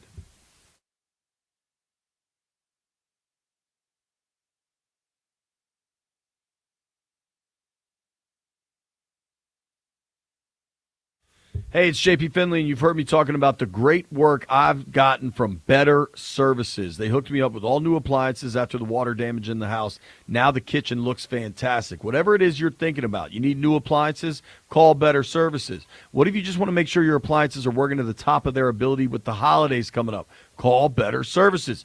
Hey, maybe you're thinking about a kitchen reno or a bathroom reno. Call Better, or even smaller stuff. Say you just need a handyman to come over to the house to knock a few odds and ends out for you. Call Better. Or you can go over to Kensington, check out their showroom. They can get you next day delivery on new appliances, or maybe even same day delivery. Whatever it is, call Better. They can handle all your appliance, construction, and handyman needs. BetterServices.com. That's BETTAR. You better get better.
We like patrol. Shots. That might be my future tonight if I know how people roll. You ready, B? Yay. We're doing Ask B Mitch Anything, brought to you by Collars & Co. Collars & Co. Clothing, simply a game changer. Fantastic. Let's go to our guy Kenny in Largo. What's up, Kenny? Kenny, what's up, man? Can y'all hear me? I'm here. Can y'all hear me? Yeah, we got you. What's going on? I got a question for you, B. Mitch. Would you rather take $10,000 a month, or would you rather take $1 million cash in your hand up front? $10,000 a month for how long? Forever. Rest of your life. I would take the $10,000 a month. Give me $1 million. $10,000. Invest it. Hey man, What about I you, take JP? $10,000 a month. I'm gonna get $120,000 a year. I'm gonna keep that coming because I ain't gonna ever stop I ain't gonna ever stop working. That meal you gonna drop off about 500 and about 460 off of that off the top. That's all I'm saying. That's all I'm saying. You got to invest in that $1 million. Yeah. I wish Jeff was Hey, here one to more. answer this question. Is ultimate one of your favorite words to use? I didn't use that word in the last. Who, me? Yeah, you. Yeah, I like it. Yeah, you. I take it all the way up there. Yeah. Okay. Ultimate is great, man. Did you like the It's Ultimate Warrior? Nah, I ain't like the Ultimate Warrior. I like the Ultimate Warrior. Thank you, Kenny. Ultimate is like fantastic, like times 2. Landfill, if you could have $1 million or $10,000 a month, what are you taking? 10,000 a month, definitely. I thought you'd be a Millie guy. How you got it for the rest of your life, though, dog? Our boy Captain Todd is in Florida. What's up, Todd? What's going on, guys? AJP, Louisiana Express was my joint, man. Real ones know. I used to work at the Crab House, and I'd pop over there and get a Cajun cheesesteak. The Cajun cheesesteak was money. Did you work with Trip Rogers over there? I did, and Yen. Remember Yen? Yeah, I mean, Yen's a legend. And Tim Walsh, I'm guessing? Yep. Oh, that's fantastic. All right, Yeah, my Asher. brother worked there, too. That's great. I love it. Shout out to Yen. Shout out to Yen. I hope his gambling days are behind him. I doubt it. Definitely not. Hey, B, I got a quick question for you. So, if you're trying to get the lady in the mood, what is your go-to song? You a Barry White guy, Luther Vandross, Marvin Gaye? What you got? Oh, man, you know what? Luther get anything done you want. Prince got some hell of a song, very, very sensual songs. Teddy just told him what he wanted. You got what? Teddy just came out the box. He wasn't even subtle about it, man. But I go with Luther or some, Marvin Gaye. I'm telling you, B, there's this band, British band called the XX. You put the XX first album on, game over. You sure about that? There was a time. All right. Well, I need you to play one song in the break. Landfill, play XX coming back. It'll sound very weird, but it's a good ass band. Eric is in Alexandria. Thanks for the call, Todd. What's up, Eric? Hey, how's it going, guys? Going well, man. How you doing? Good. Hey, B-Mitch, I got a question for you. I know you're a bourbon drinker, right? Yeah, sometimes. You pivoted more to these tequila. Signs. Yeah, I keep seeing these signs in all these liquor stores over Maryland with the Commanders logo on it about some bourbon. Yeah, it's And I forgot the name of the bourbon, but it's made in Maryland. It's African American run made bourbon that they basically are like the bourbon of the team. You want to hear a funny Yeah, story so about that? I finally got a bottle and I looked it up. It was I think Arthur Wheeler. Yeah, that's it. Wheeler. Yeah. Looks like it's old Man, that DC is a Spirits. smooth bourbon. Yeah, it's good. It's real good. I've had a lot of it. Well, I had a couple glasses of it. Say it like that. I said I got a lot of it. I'm telling myself. Thanks for the call, dude. I just thought it was cool because it had I saw the W on the back. I was like, oh, that's cool. I'll get that. I think you can get that in the stadium as well too. I think. So, Commanders and something called BOLTD launched Old DC Spirits, and they have vodka, tequila, or bourbon. but they also have the pre-made canned cocktails. Uh-huh. So the team was kind enough the day they launched them. You were there. We were out there. They put like a Oh, yeah, I 12-pack of remember the that. cans on everybody's desk. So Yeah. we have them in the office where we do the radio from out there. Okay. I didn't know what was in there. Well, they also had on display a bottle of the bourbon, the vodka, and the tequila. They were very clearly on display. They gone? Some of these scrubby ass dudes took them. Scrubby ass who? Like some people in the media, I Media guess. folks? And then they sent out an email like, yo, those were on display, put them back, and people didn't respond. Maybe it has since been adjudicated, but last I heard, grubby ass people do. Man, you don't put liquor out on no display. did you have a sign that say "Do not touch" display? If do you not didn't, take. that mean take. I mean, let's be real. Let's go. Our guy Zeke is on the line. Zeke, what's I up, didn't man? take it though. I didn't take it. I would have, but I didn't take it. Hey, what's up, guys? How's Madrid? It's good, Zeke. Cool, what's up, man. brother? It's cool.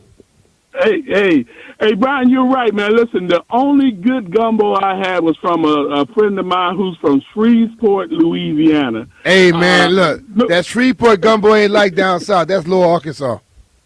I gotta check it. That's Yeah, Shreveport. you tell him Chain, man. that North Louisiana is not like South Louisiana.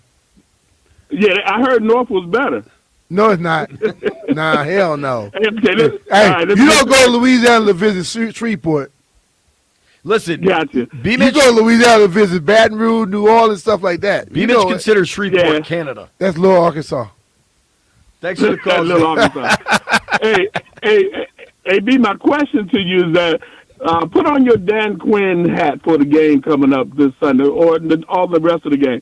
What would you do on defense, scheme-wise, to make the defense better? What are some of the thoughts that you don't watch this defense over the last 4 weeks? What kind of changes, if you had Dan Q's hat, what kind of changes would you make? Well, I'm blitzing a lot because I believe that if I make a quarterback and the offense have to be exactly on point while I'm blitzing them, I have a better chance. I'm blitzing. Thanks, buddy. Yeah. Take care, Zeke. We got a break. If you're on hold, stay there. Lock the phone lines up. Don't let anybody else call in. But if folks are on hold, we'll try to take them in a while. We're going to talk to Frank Schwab next from Yahoo Sports. Then we'll try to get these calls. We've got Jeff Songs to play. As usual in the B. Mitch and Finley program, things are starting to stack up. Nobody go anywhere.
Tampa Bay Buccaneers head coach Todd Bowles said that both Bucky Irving and Chris Godwin are out for Sunday's game against the Bills. Irving did return to practice yesterday after missing the last 5 weeks with a foot and shoulder injury. Godwin limited in practice this week, both of them out. For the Commanders matchup on the Dolphins side, linebacker Chop Robinson, who missed Week 10 with a concussion, he did fly with the team to Madrid. He has cleared concussion protocol. He will play on Sunday. For Washington, you got Jordan McGee has a knee injury and tight end Ben Sinnott has an ankle injury. Both of them were late additions to the Commanders' injury report, both listed as questionable for Sunday morning's matchup. From the Crop MedCap 5-Star Sports Desk, Savannah McCann on the Fan.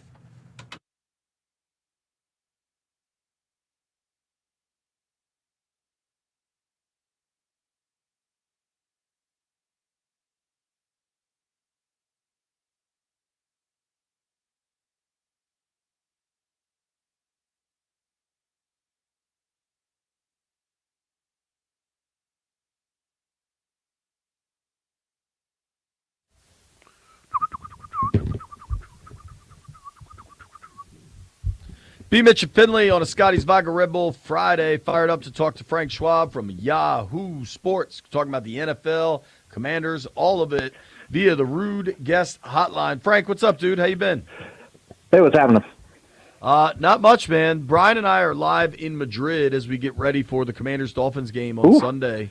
Why don't we start there? Just kind of your thoughts on a pair of 3-7 teams that Europe gets to watch.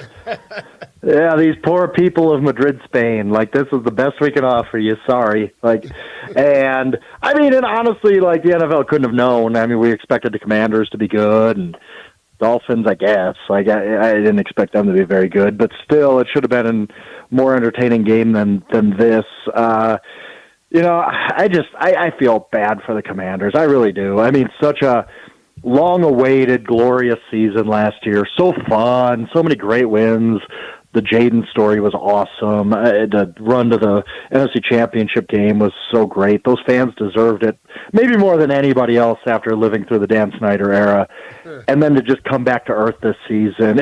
I knew regression was coming. I think everybody kind of knew that, you can't keep winning games on Hail Marys. That's not going to sustain very often. But the pendulum swung so far the other way where the Commanders haven't caught a break all year. I mean, it has just been miserable for them, and I really do. I'm not even pandering because you guys are talking to me. I really do feel for Commanders fans because last season was so great, so fun, so well deserved. Waiting so long for it, and then all of a sudden this happens, and it's got to be miserable around there. It is. I look at it, and I look at just like I look at last year. Like I told JP last year. You don't have injuries in one year, they come in the next year. And I can see this thing flipping completely to the other direction next year. So, I know this year is bad, but this is not a 1 year, 2 year thing. This is something for the long haul. And you seemingly have the quarterback that can get it done. If they could just function, get some positivity out of this year, I think they can come right back. I do too. The one thing that bothers me about the Commanders is they do have the oldest roster in football. That is something that has to be addressed. And you look back and, was it smart to trade for Debo? Was it smart to trade for Tunsil? They acted like they had arrived in that way. But Tunsil is going to be a good player for a while, so at a very valuable position. So maybe not. Maybe that was the right move. But I think in this next offseason, Adam Peters has to take a long look at that roster. It's how do we get younger, much younger, much younger, to kind of get back to we do have the main piece with Jaden Daniels. Got a lot of other good players, got a good coach. I like Dan Quinn still. How do we get it back to, this is kind of the middle of the rebuild? How do we get it back to that where it's more of trying to be good over the next 3 or 4 years rather than just trying to win the NFC East this year. I think that it's just going to be a very, very interesting offseason to see how they approach it. Yeah, it's going to be. And this past offseason was just disjointed with what we thought the goals were. Joining us now is Frank Schwab, Yahoo Sports senior NFL writer and contributor to Inside Coverage on Yahoo Sports TV. I want to zoom out a little and just talk about the league as a whole. B and I are here in Europe. That game was on in the abject middle of the night. I didn't see that game. What did you have a column out, I think this morning, about how New England has turned it around and the Jets are just a joke of an organization. Yeah, I mean, basically that's it. Like, when you're owned by Woody Johnson, you have no chance. Like, that's just when you have the worst owner in the NFL, like, it is just hard. It is hard to produce a winner. And I think it's just startling. Yeah. Yeah, you guys so better than anybody, really. It's just startling to me that from 2022 to 2024, the Jets had more wins than the Patriots. Like, they were both at the bottom of the AFC East each year, winning, 4 or 5 games, whatever it was. And one team has figured it out, and the other team is still where they are. And the difference, like, that game was always kind of close last night, score-wise, where you're like, all right, the Jets are only down 7 or 10, but if you've watched football long enough and you've watched the Jets at all this season, you knew there was zero chance for them to win. Zero. They are just pathetic. They're a bad football team. They're barely a professional organization at this point. Their offense is maybe the worst I've seen passing wise in my life. Like, it is like Justin Fields was never this bad. Like, Justin Fields was not a great passer by any means, but he's had 4 games of 54 passing yards or fewer this season. Tim Tebow never had a game like that. Like, Tim Tebow is the guy we always talk about, like, oh, he's a guy who couldn't pass the football. Justin Fields has had 4 games worse than Tim Tebow's worst game in the NFL, and that's just this season. And he had 27 yards at halftime yesterday.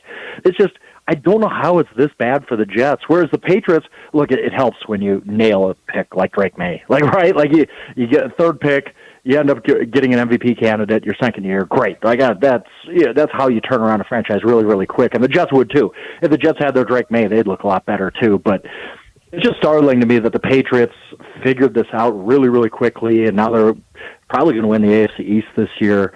Whereas the Jets, you look and you just say, what hope is there? Aside from the draft picks that are coming, but you traded some good young players to get those draft picks.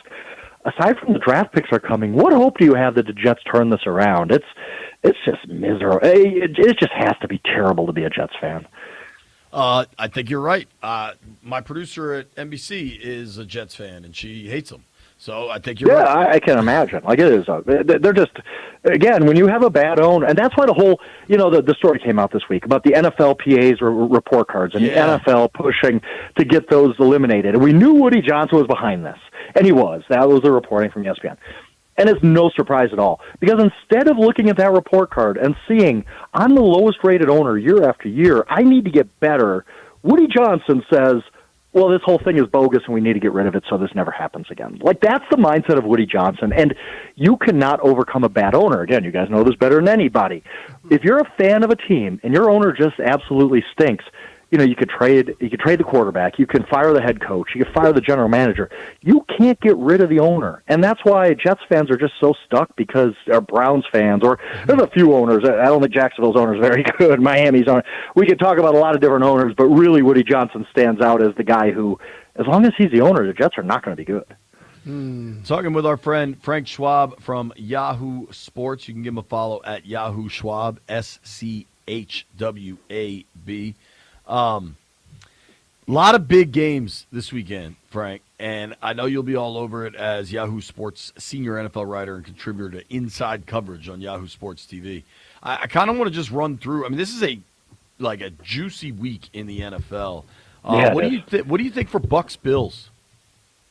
It's really interesting. I don't know what to make of the Bills right now. I really don't. Like everybody else, I thought after September, I'm like, this is a Super Bowl team, right? They're 4-0. Everybody else in the AFC had its problems, like the Ravens and the Chiefs were losing, and you're like, this is it. This is it for the Bills. And they're 2-3 teams since then, since September. And you look, and their defense isn't very good, and the offense around Josh Allen's not very good. And they were really. I found it funny that Brandon Beane, their GM, was like, this isn't fantasy football, or you could just trade all your draft picks. Well, maybe you should have done something. Like, I don't know. The window is not going to stay open forever, especially Drake May in that division now. So, yeah, I don't know what to make of the Bills. And the Buccaneers are one of those teams that's just good. They're fine. Injuries have really, really hurt them. Godwin, Evans, Irving. I think the Buccaneers can keep this close, though, because I don't think it's as easy as, the Bills were embarrassed by last week's loss to the Dolphins. They're going to bounce back and beat the heck out of somebody. Like, I don't think they're that team anymore. I don't think they could just impose their will on somebody like that. So I expect that to be a really close, good game. Yeah, 'cause they lost the game not long before that to somebody that they weren't supposed to lose. Totally. Yeah. A game that's probably not on that many radars, but I think Chargers-Jags is interesting. Chargers look like they're really finally ascending, kind of hitting where Harbaugh wants them to be. Yet this game's in Jacksonville. You know, the Jags have been up and down, certainly, but what do you think, Northern Florida?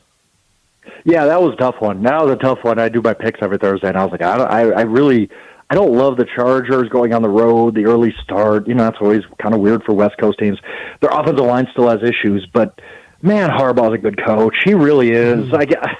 It's just year after year he proves he is one of the best people on the planet at coaching football. He's quirky, but he's really, really good. So I picked the Chargers because I just don't know. I think I hate to be body language police or anything, but – man, you watched Liam Cohen. He is just so frustrated with Trevor Lawrence. Like, it is just, you can see it's like every other coach has been with Trevor Lawrence. It's like there's supposed to be more here, and there's just not. Like, this is who they are. Their last three, since they beat the Chiefs, which was supposedly the turning point for the Jaguars, right? They've lost 2 of 3, and their only win came late in overtime against the Raiders when they batted down a 2-point conversion. Like, the Jaguars are kind of a bad team right now. And, yeah, the Chargers are a good team, so even on the road, I guess I'll take them. This one I think is interesting because Chicago keeps winning games late, and maybe Caleb Williams really is becoming the guy people thought when he was drafted number 1 overall. Going on the road to play the Vikings. That defense is complicated. Brian Flores really good at what he does. Big NFC North battle. Yeah, and remember back to week 1, Caleb came out, looked really good with the script. Once they got off of the script, it was like, oh yeah, Brian Flores is shutting off their water right now. That defense clamped down. I kind of expect the same thing. I hate to, look, the Bears are having a good season. One of those, kind of like the Commanders last year, where it's like a lot of breaks. Their fans should be excited about it. They've been waiting for this. But at the same time, I look at that team and say, this is just kind of fraudulent. Like, they can't. They should have lost to the Giants. If Jackson Dart doesn't get concussed last week, they lose to the Giants at home. They should have lost to the Raiders a month ago. Should have lost to yes, I know, and it's like I just don't trust this team at all. So you look, and the point spread is Vikings -3, and I think the casual people would be like, well, the Bears have won 6 or 7, and the Vikings are 4 and 5. How are the Vikings a full field goal favorite? Well, it's because they're the better team. I don't care about the records. I think the Vikings are the better team, and I think they win this game.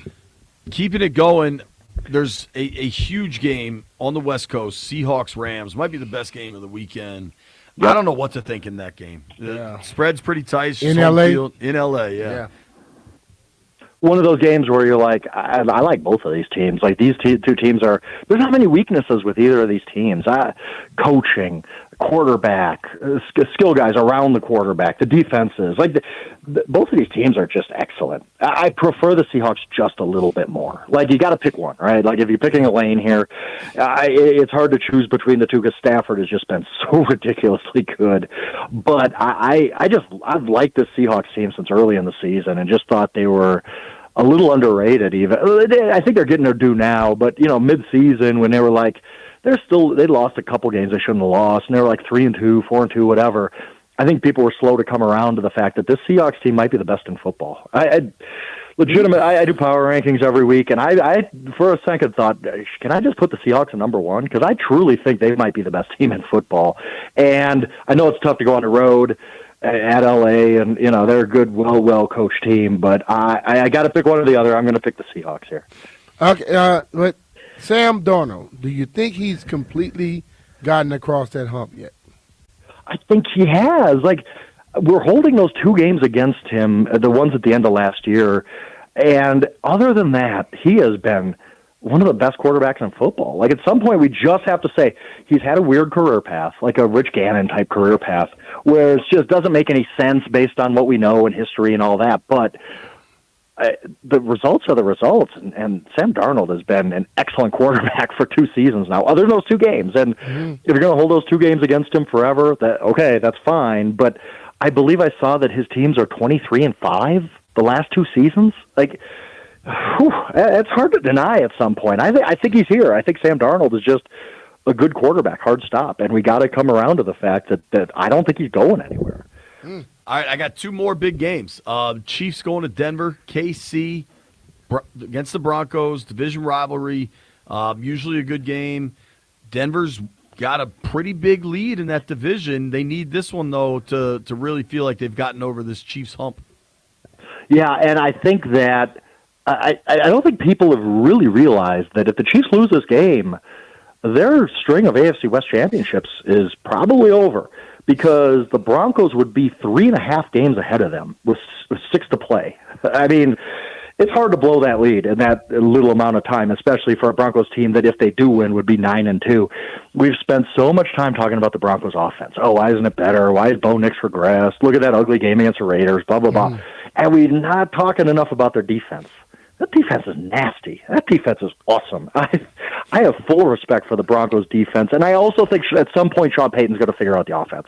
I know he probably should have by now. It's week 11. We can't keep saying this every week, but I do have faith in Payton. I think the Broncos win this game straight up. I think the Broncos are a good football team, and I get the offense has had its issues, but we're also too like, oh, well, they just have gotten lucky in the fourth quarter. No, they made plays in these fourth quarters against the Eagles and against even the Giants. Like, I get they could have lost these games. I keep saying about Denver. There are 2 losses this year. No time left on the clock at Indianapolis, and no time left on the clock at the Chargers. We love Indianapolis. We love the Chargers. They're that close to being undefeated this year. I just think the Broncos are very, very, very underrated because their offenses look bad, and that's legit. Like, their offense has looked bad, but I don't know. You give me they're getting 4 points. I think that's the most disrespectful spread I've seen all season. Like, really? You're going to give me not an 8-2 Broncos team with maybe the best defense in football getting 4 points at home where they won 10 in a row? Okay, I'll sign up for that. I'm fine with that. All day. Yeah, man. And then Sunday night we get Eagles-Lions in Philly. Should be a good one. Man, this was another game where I'm like, I don't know. I have no idea. I have a lot of respect for the Lions. I think the Lions are a good football team. They've had a few losses, unlike last year when they just about ran the table.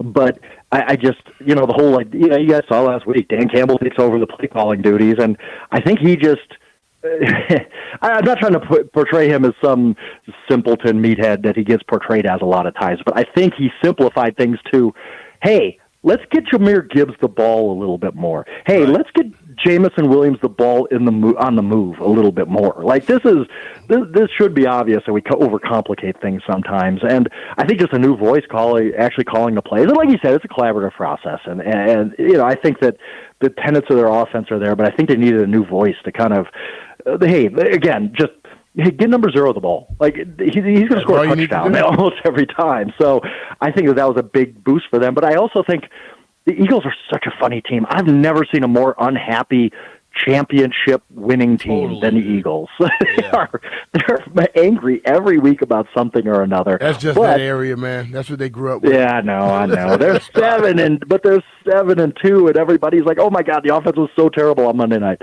Yeah, the defense was awesome for the first time all year. So why can't we talk about that too? I don't know. I have a lot of respect for the Eagles. I think the Eagles are a really, really good football team that we kind of have this really weird enjoyment out of their misery, but they're good. They're a good football team. But the Lions are a good football team too. I took the Eagles, but if you called me in an hour, I might change my mind on that. This is a really, really good football game. All right, Frank. Last one. You're well documented with your betting acumen. You got one pick you like the most this week. You got a lock for me? Vikings. I just think the Bears are frauds. I'm sorry, Chicago. I'm a Wisconsin guy, so you already hate me. But I just think the Bears are not a good football team. I just think that not as good as their record. They're fine. They're having one of those seasons where if their record was 500, they would be like, okay, this is good progress. But now they're 6-3 and thinking they're a little bit better than they are. I just don't think the Bears are very good, and I think Brian Flores is going to put them in the blender on Sunday. All right, can't wait to find out. Thanks for the time, man. Appreciate it. Take care. Appreciate you guys.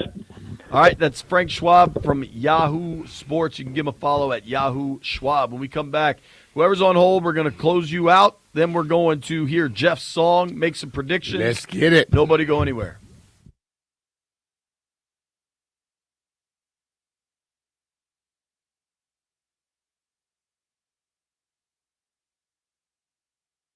Hey, it's B. Mitch here. FanDuel Friday is turning it up with NBA Happy Hour. Every Friday from 6 to 7:30 p.m. Eastern, FanDuel is dropping limited time special to get you in the zone. Boosts, bonuses, surprises, all designed to bring that Friday energy. This isn't just another promo. It's your weekly pregame. NBA Happy Hour, every Friday, 6 to 7:30 Eastern. Only on FanDuel, official sportsbook partner of the NBA. Visit FanDuel.com/Brian to grab your reward before the clock expires. FanDuel Sportsbook is the official sportsbook of 106.7 The Fan. You have to be 21 years or older and present in Virginia. Opt-in required. Rewards are non-withdrawable. Restrictions apply, including bonus and token expiration, leg requirements, and max wager amount. See terms at sportsbook.fanduel.com. Gambling problem? Call 1-800-GAMBLER.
This sports update is brought to you by Paul Henry's Window Installation, your clear home improvement choice. The Commanders have a pretty lengthy injury report. Both Terry McLaurin and Jaden Daniels already ruled out for this week, but two guys listed as questionable. That's linebacker Jordan McGee and tight end Ben Sinnott. McGee with a knee injury, Sinnott with an ankle injury. McGee at least participated in a limited capacity today, but Sinnott did not practice at all after being limited on Thursday. For their competition, the Miami Dolphins, there is optimism that center Aaron Brewer does play, but cornerback Rosal Douglas, he's listed as questionable. Taking a look around the league, the Bills are going to be without quarterback Josh Allen's one of his favorite targets. That's tight end Dalton Kincaid. Kincaid ruled out for that matchup. 49ers, they're getting a guy back. Brock Purdy's getting the start on Sunday on the road against the Cardinals. This November, only score $100 off each window with a 5-window minimum and $500 off every door or Paul Henry's Window installation. Schedule your no-pressure free estimate today at paulhenryswindows.com, your clear home improvement choice. From the Crop MedCap 5-Star Sports Desk, Savannah McCann on the Fan.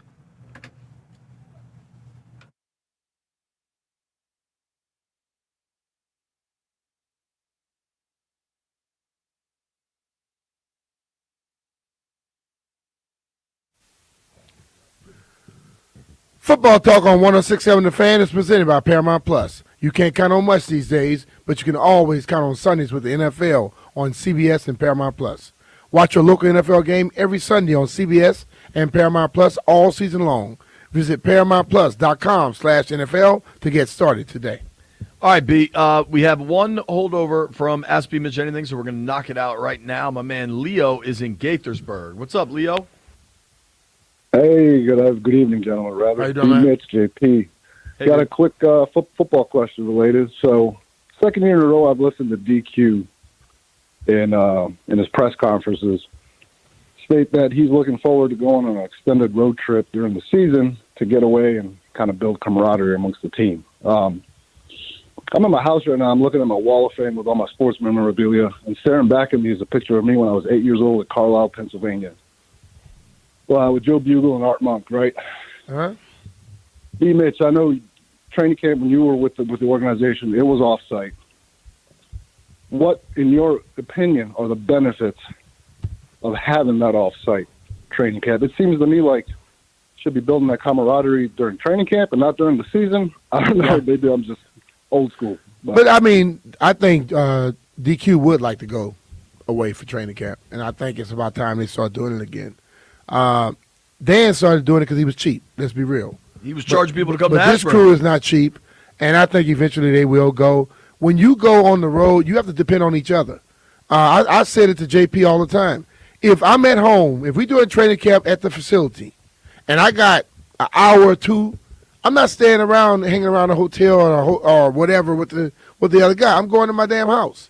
It's more comfortable, and every player does that. So what happens is when you go on the road, you basically, in a sense, force the older guys to deal with the young guys. Young guys ask questions to the older guys. You get that camaraderie. You start building a chemistry, and you really have to trust in each other. When you're right there at home, the guys aren't with each other as much as they probably should be. So when they go on the road, just like they did last year when they went to Arizona, we saw something click there. You know, hopefully it clicks this year. But do that at the beginning of the season and hit the ground running, you know, and I think things will be a lot better. But a lot of fans will be like, oh, man, we want them to be here for training camp. To hell with that. The team has to grow as a team, not as somebody you need to just show up and see every day to get autographs from. Yeah, man, I've never been an autograph guy, but I get that people are. That should not be the focus. The focus should be on building a team that's going to win. Focus now shifts to wherever the hell Jeff might be. I don't know what continent he's on, frankly. But we have Jeff Walker on the line. Hello, Jeffrey. Where are you? What up, JP? I'm in Virginia right now. I'm literally about to get dropped off to Dulles. Okay. All right. And what are your travel plans? Get on a plane and fly to Madrid. What time are your You have nonstop? Yes, I have a nonstop. What time is your flight? 5:30. 5:30. So what is it there now? Oh, he's got plenty of time. Oh, you got way more than enough What are time. you? You're early. This is the first time Jeff's ever been early for anything. Anything. What are you going to do with the airport? He's early always on some other stuff. Nah, so the government was closed, and I heard it was crazy at the airport. So I took off earlier last week so I can get into make sure I was straight. But now everything's back open. Okay. Well, good luck at the airport. What do you got for us? Did you today? leave your bow gun at home? You didn't bring. No, I'm joking. Yes, I don't have no weapons with me. Ask him. Landfill has a question, Jeff. Wait, so your flight's at 6, but you didn't come to work today? Yeah, because I had to get to the airport and I had things to do, man. All right. If I may, my flight was at 6 on Tuesday, and I worked. I mean, I'll be at Dulles Airport before 6 o'clock today, and I worked. Yeah, international flight. Got to get there early. International flight. I was in the exact same situation. Like, my flight was at 6 on Tuesday. Y'all not Jeff Walker. And the government was still closed. Hey, hold on, JP. This is also JP and Finley, and I did the correct steps to have coverage there, so I don't even know why we talking about this. Can we introduce the song? Sure, buddy. Yeah, Jeff, go for that. Fire man. away. Yeah, man. So this song is titled Creo que se puede ganar. Huh? And that means I believe that we can win in Spanish. All right. We've been getting that belt lately. And as crazy as it sounds, I believe that we can win.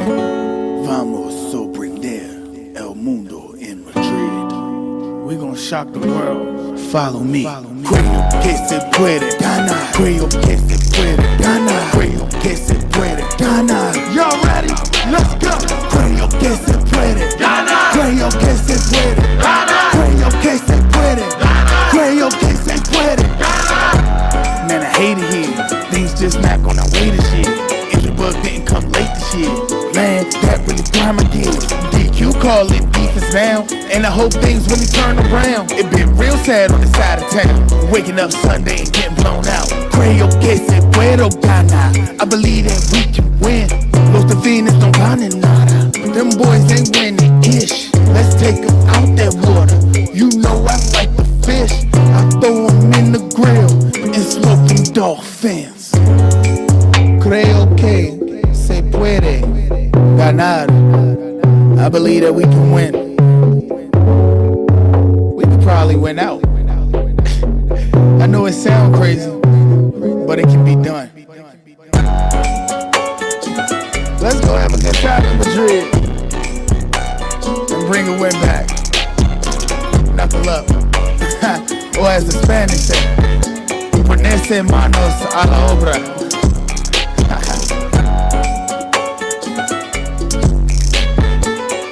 And that's it, fellas. All right. So I have some thoughts. I loved what. So let's start with this.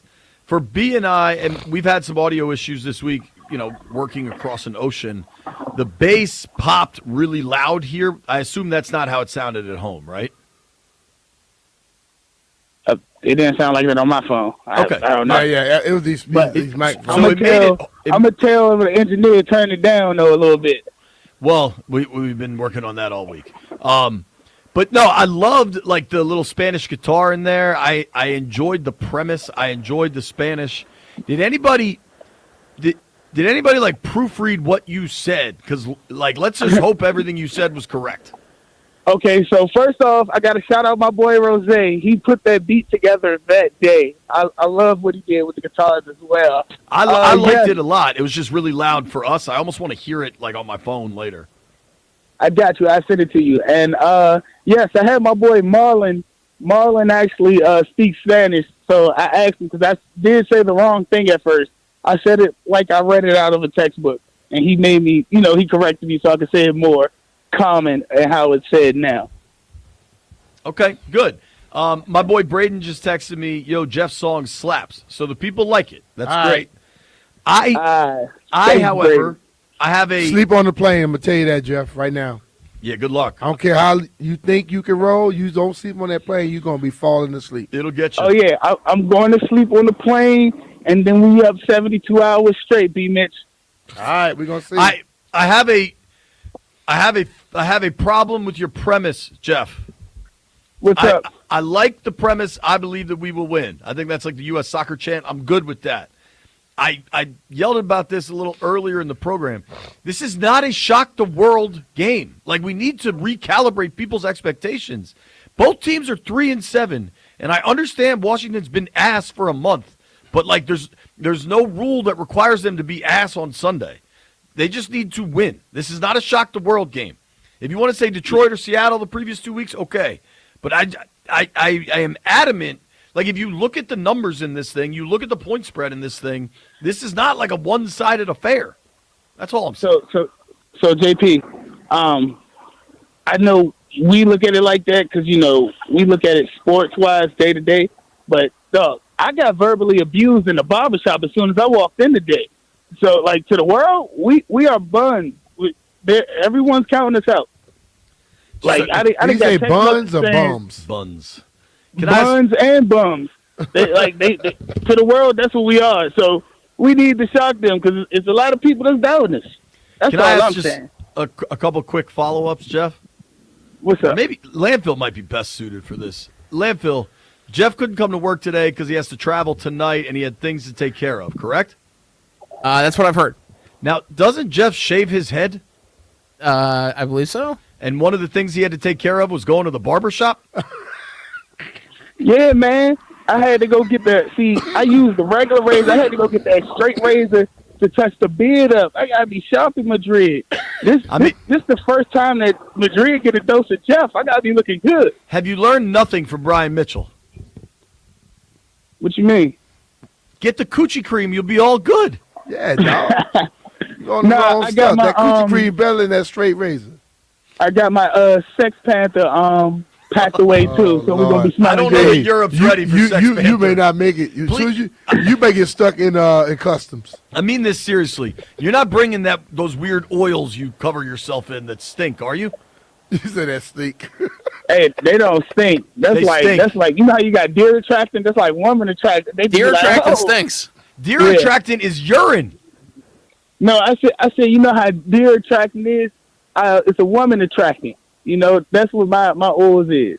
A woman attractive. With I'm the not bald so head, sure. It's a perfect combination.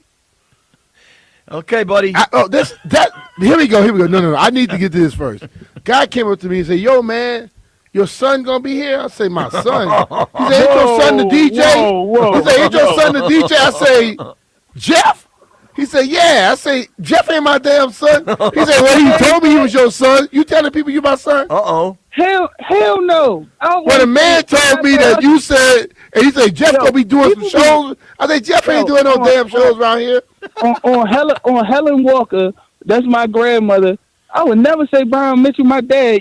I don't look that ugly. One. Can I ask one? Jeff, if you ever can have the flavor I have food, if you can have 10% of the flavor I have, you might be all right. I could see Jeff. I could see Jeff in his effort to get into a certain suite or a certain area he's not supposed to. Be like, "Yeah, I'm being your son." Like you don't mean it, but you're just saying it. Like Brian Mitchell. It means to an end. I carry too much pride in my name. I built my name on good character for 31 years. I ain't saying that nobody kid. I'm Jeffrey Maurice Walker Jr., fellas. Landfill, do you have any comment on Jeff has built his name on character for 31 years? There's a lot of wild stuff going on. I just think you guys, if you start now, you could probably apologize to all of Madrid for what Jeff's about to do to him. I do have an idea, though. Unfortunately, Brian and our suitcases are just completely full. There's no room in the end.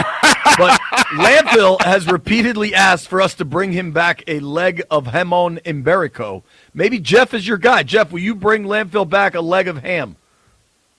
Hey, if they let me get on the plane with it, I don't care. We can share that ham in the studio on Tuesday.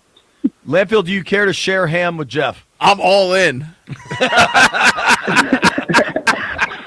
All right, Jeff. Safe travels. Hit us up when you get here, dude. Oh, for sure. Yes. All right, Let's buddy. go. Drink. Hey, if y'all in Madrid, meet us. Drinks on B. I'm in on that. That's why people think he's my son. I will not be around Jay. Believe that. All right, Jeff. Safe travels, dude. We'll see you soon. Jeff's a damn fool is what he is. Just a capital F. Extra money for me. That's how I've looked at it today. The song was good. Yeah, our guy Ben Strober got some extra hours. We're going to make some picks. We'll let Benny make one. What is his name? Little Benny Top? Is that what he prefers? Plus White Brian. Nobody go anywhere.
college.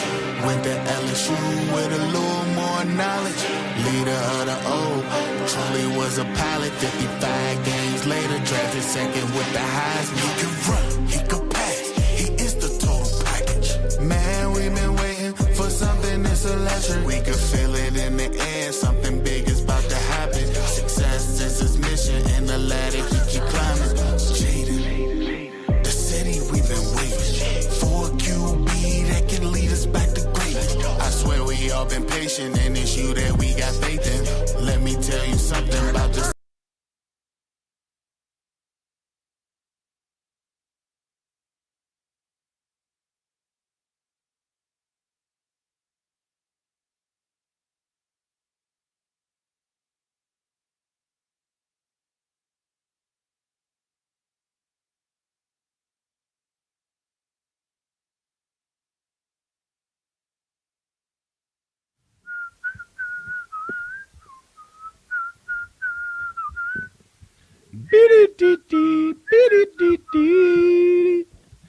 It's been very cool doing the radio from Madrid. The people here at Radio Marca have been very kind. Fantastic. Really appreciate them. Cool facility. 4 to 8 is not the time slot for me, Brian. Nah. It's not the time slot for me. You gotta be cautious all day. Can't just let your hair down. Can't get loose. Yeah. Time for the AAA B. Mitch and Finley poll of the day. Level up with the new AAA Commanders MVP membership. Get all the benefits of AAA plus exclusive experiences, discounts, and tickets. If you're already a AAA member, upgrade for free or join today at AAA.com/Commanders. The question is simple today from Professor Landini. Will the Commanders win on Sunday? We'll go around the room.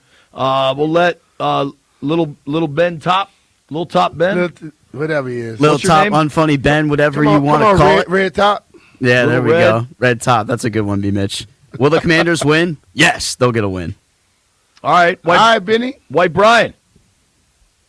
No. Hater. White Brian delivering with his usual enthusiasm. Yeah, so much enthusiasm, boy. We got fired up for that. Professor Landini. No, I do think they'll snap the blowout streak, but they're losing this game. Brian? They're winning this game. I think they win too. Yeah.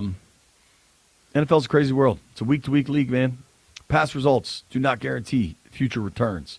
Landfill, hit the button. Let's make some bets.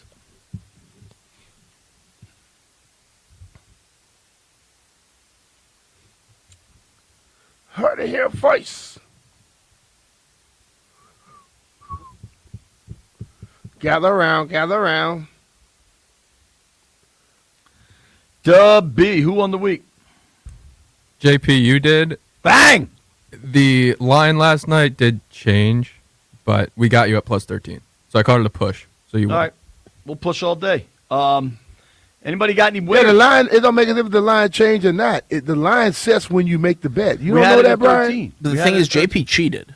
No, I'm just No, saying. I didn't. Yeah. Wherever you put the bet in is where the line stays. No, it very clearly states you're only allowed to put in bets in the continental United States. So, sorry, don't count. So because I got a push from Europe? Yeah. All I got your the Europe bets don't bounce. count. I got the Iberian Peninsula push. Mm-hmm. Everybody give us a winner.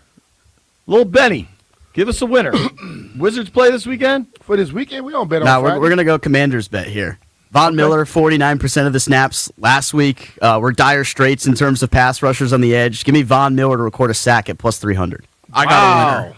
I like that. Landfill's got a winner. Who you got, Landfill? The Spanish national soccer team.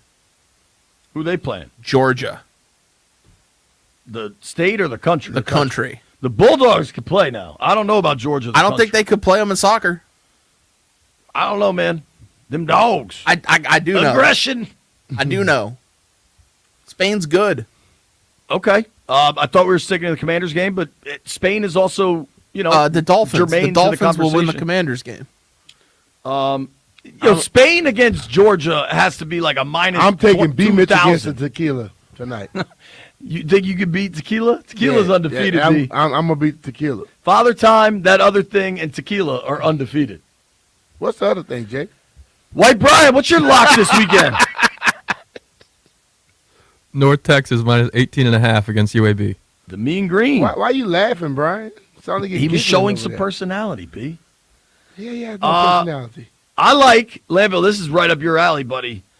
I like Tua over 1.5 rush yards this weekend. How many? 1.5. He will gain a yard, probably lose it after that. I also wouldn't hate a Greg Dulcich over. You make that guy up? I believe he's tight end for the Dolphins. His line's Yes, 21.5. I got Tua. That's my action. You just taking the Commanders, B? What are you doing? I took me over the tequila. I'm sorry. How could I forget?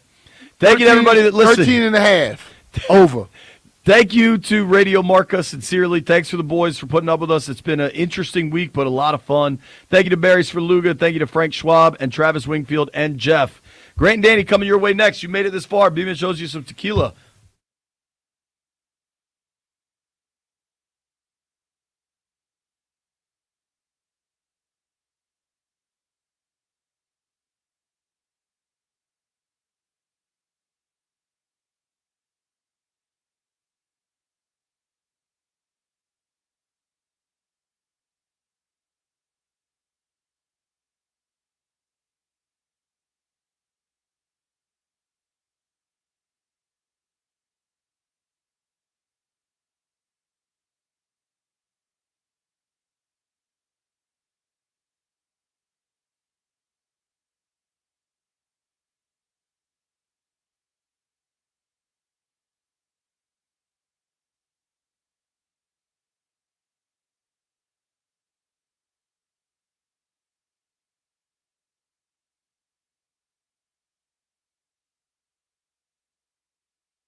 And it's driven by your local Washington area Honda dealers. The most recent injury report came out of the Commanders camp this afternoon.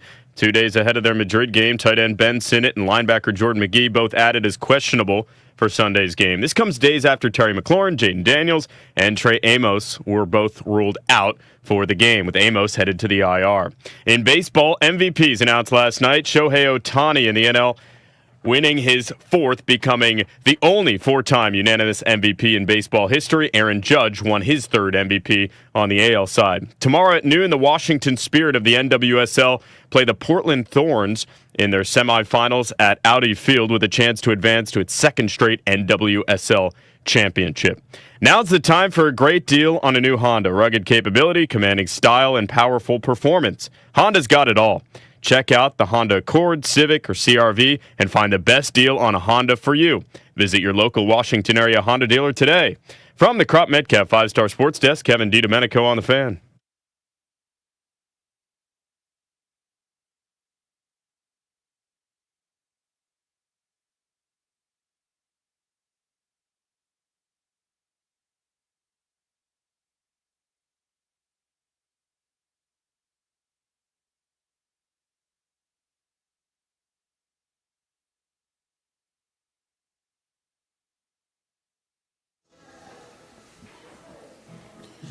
Good Friday afternoon and welcome into Grant and Danny. You are listening live to 106.7 The Fan. It is November 14th, 2025. We're getting ready for football this weekend, and we're doing so out and about today in Chantilly at Pupatella Pizza, which means as we broadcast live, not only will we be on site having fun with listeners from 2 to 6:30 today, but our bellies will be full, and the hospitality will be excellent. They always take great care of us out here. We're right off Route 50 in Chantilly at Pupatella.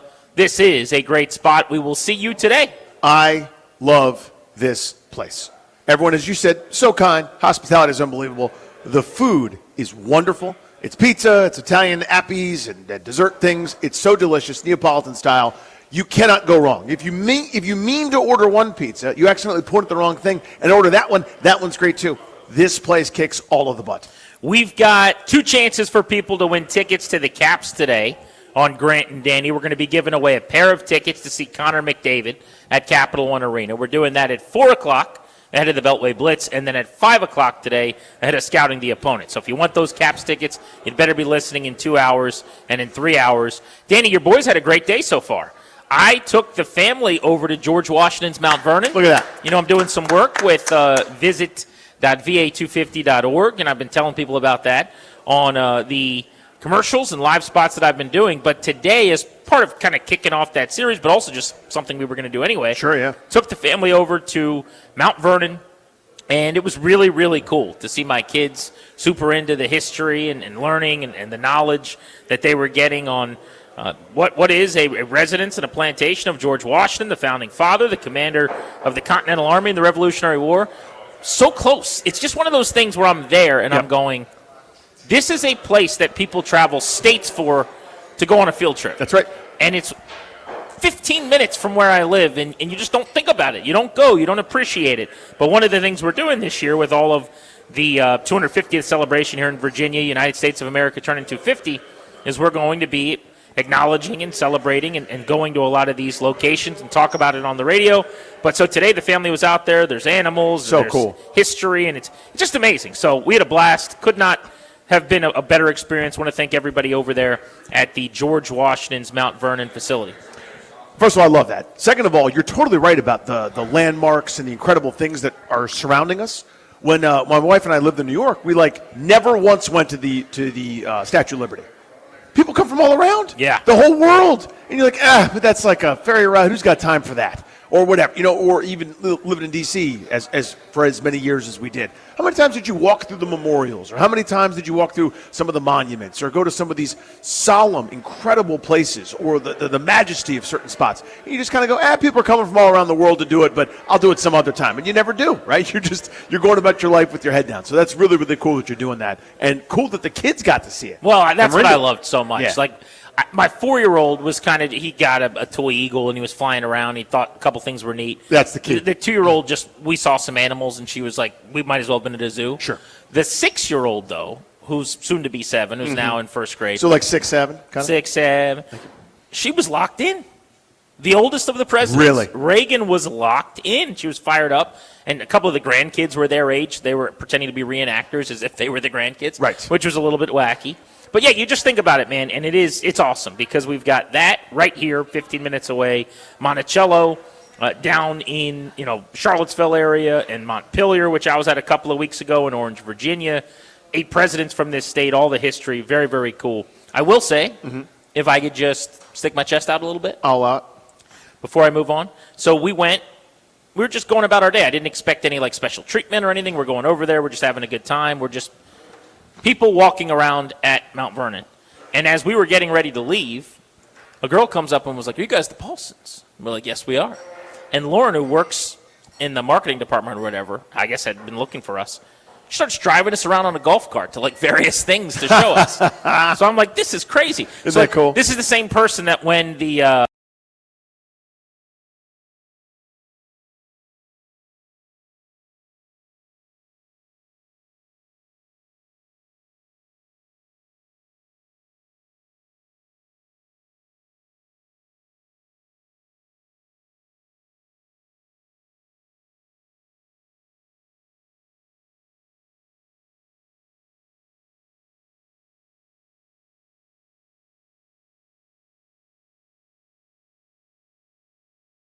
get to the golf cart. Get in there.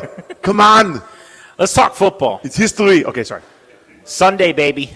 Commanders, Yay. Dolphins. Here's why I'm excited about Sunday. I know that you're not, and I know that you're kind of over the whole thing, and by that I mean the season. You're ready for it to end, and you're counting down to the NFL draft. Can I say this real quick? I'm gonna derail Hampton you for a second. I recognize that I've been insufferable. Behind the scenes, and I'm pulling back the fourth wall here for everybody. I ruin our show meetings most days with this.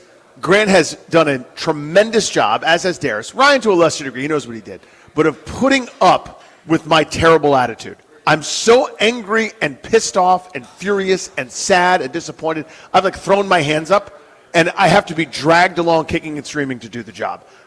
I'm sorry. You're correct. I've been insufferable. No, it's not even that. It is. Danny wants to do, he's just let's do a topic on how nothing matters anymore and the season needs to end. Yeah. It's okay, well, we have so many weeks. I don't know. You could just say that. We got 4.5 hours. You could just mention if that's how you feel. Right.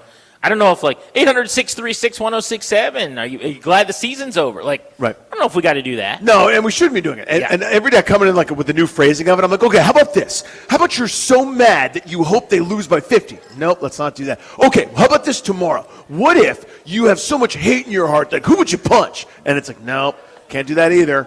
So I understand. I know it's been a lot to deal with, and I'm aware of it. It's at a minimum, just want you to know that I know that it's a lot. But here's why I'm feeling good about this weekend. Go ahead.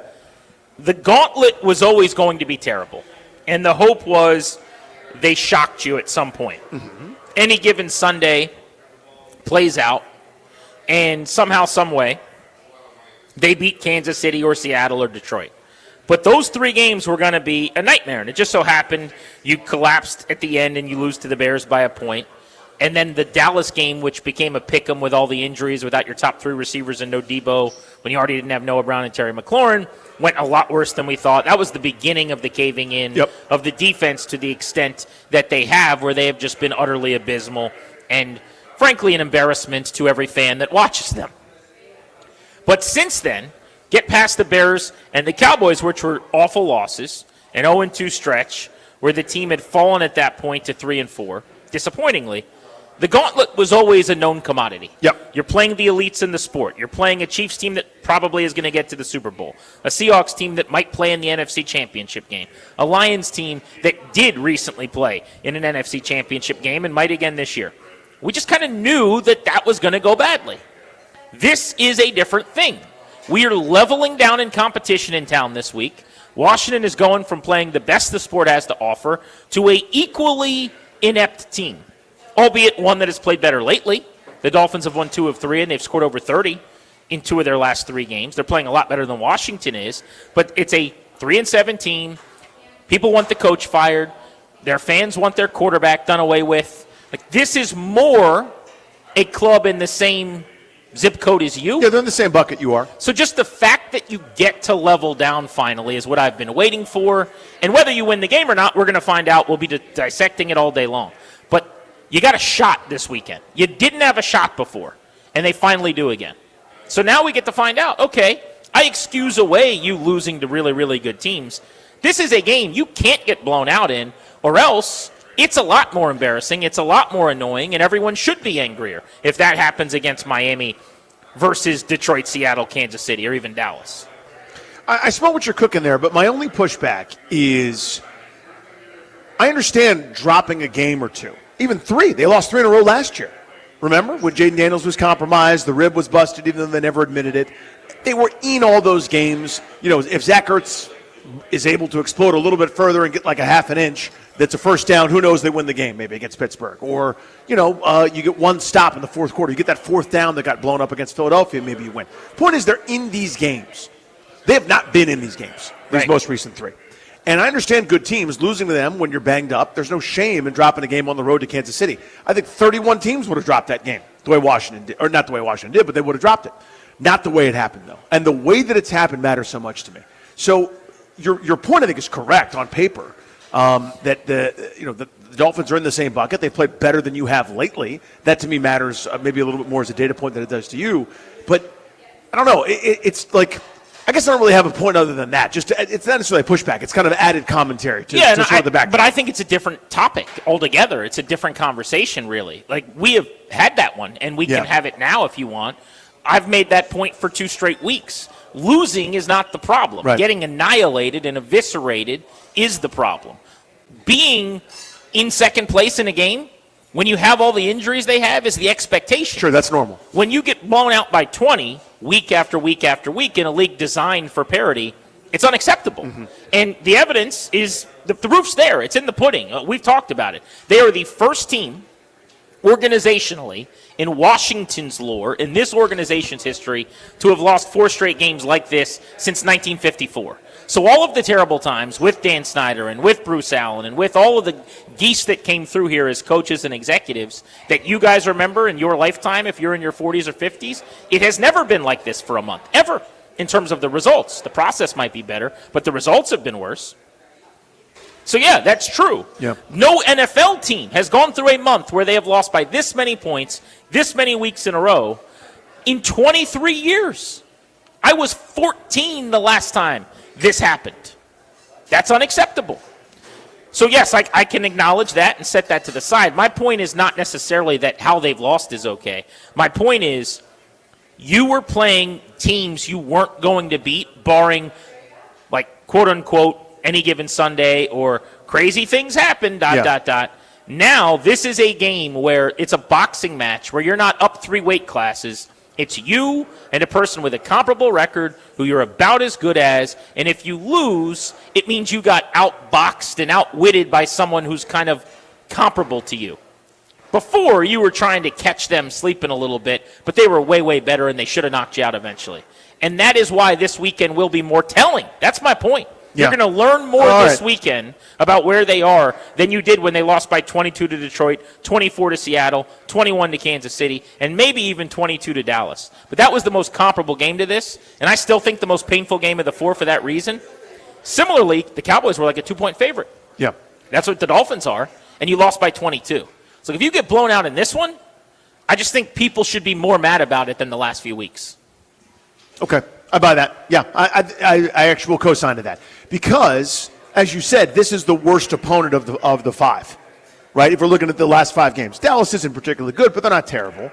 Miami, even though they've played well 2 of the last 3 weeks, especially on offense, and I think that's the story of this game, by the way, is I don't know how Washington stops them. Now, you could make a joke, and I made it on AWOD's show in Richmond earlier this afternoon, but they have 11 human beings that are going to wear the same outfit, which means you can't stop them if you're Washington, because that's the worst defense in the world right now. But shtick aside, Waddle and Achane are good against anybody. Like that, those are two explosive players with a lot of speed who are tough to deal with, and Washington can't deal with that kind of thing. So, we'll see what the impact that Dan Quinn has in terms of different play calls, but he's calling plays into a headset to the same personnel. Washington can't deal with that kind of thing. Yeah. And by that kind of thing, you mean NFL offenses. I mean that. That's what you're talking Yeah, about. and especially a couple of guys within that are super fast, super versatile, super explosive. That is terrifying. I think the only thing they could deal with, and I'm putting deal with in quotes, right, because it's all bad. If they faced an offense like theirs right now, where nothing is downfield, nothing is over the top, there's no chunk yards available unless something crazy happens against the blown coverage. Right. But you're basically talking about like a plodding, 6 inches and blood at a time to like make it down the football field. Maybe they wouldn't give up 44 points to that. In fairness to them, 6 inches is a huge amount. It's a massive amount, right? Everyone knows that. It's way more than the average team needs to get. Yeah, at like any when everyone point. talks about average, like average of what? Like, anyway, that's the deal. So that's the only thing maybe they could, quote unquote, deal with even a little bit. Right now, because you have explosive pieces, those two guys, and there's others, right, by the way, that are starting to come on a little bit, like, they're terrifying to me. Yeah. And it shouldn't be this way, that a 3-7 team is terrifying. Well, here's why the Dolphins are favored in the game, and it would be perfectly understandable for anybody to pick Miami in this game. Frankly, I would imagine the majority of people will pick the Dolphins. There's two reasons. One, the last 3 weeks, Washington has been blown out, and meanwhile, the Dolphins have won twice and scored 30-plus in convincing wins 2 times. So there's really no comparing the two teams just over the last 3-week sample. Miami's been pretty good, and Washington has not been. So that's number one. But number two, I think if you're just looking at why you would pick the Dolphins in this game, they will not have an answer for Devin Achane. I don't know that they'll have an answer for Jalen Waddle. It's just harder to hook up with a receiver pretty frequently. But he's putting up some of the best numbers in the league over the last month. When Jackson Smith and Jigba chewed them up from Seattle, we looked at his game log coming into the game, and every week it was 90 or more yards. Yep. That's what Waddle's been doing since the Tyreek Hill injury about a month into the season. He's become a legitimate true number one. I saw somewhere, I think he's like the number 4 fantasy wide receiver in PPR leagues since the Tyreek Hill injury because of the volume, the catches, the yards, the touchdowns. So I don't know how they have answers to that. I don't think they do, in all honesty. That would stand to reason. So I do. I worry about that. In fact, here's how much I worry about that. So I was running ice cold on FanDuel. FanDuel Paulson's had a rough year. You have a tough time? It's been ugly. What's been going on? Well, a lot of losing. Okay. Call me Grant Quinn lately on FanDuel. It's been ugly. But I have sworn off significant parlays. I've decided to get back to the basics, the way that you win when you bet on sports. You streamline communication. That's the way to do it. You change coordinators? I have decided I'm only going to go like spreads. I'm going one-leggers. These are just basic bets. But here I go back into the game. I'm walking back into that scary hallway once more because in my mind I'm going, Achane's going to get off and Waddle's going to get his. So I think I'm going to do a little 2-leg parlay with those two guys both feasting and have to get back into the parlay game on player props this weekend. I've tried to swear it off, but it just feels like That's such a siren layup. call this time, doesn't it? Yeah. I mean, it's the Washington defense. against- Opponents and overs. Yes. They're doing that handshake meme, right? Am I crazy? No. I got to get back into the game. That's what I'll be doing.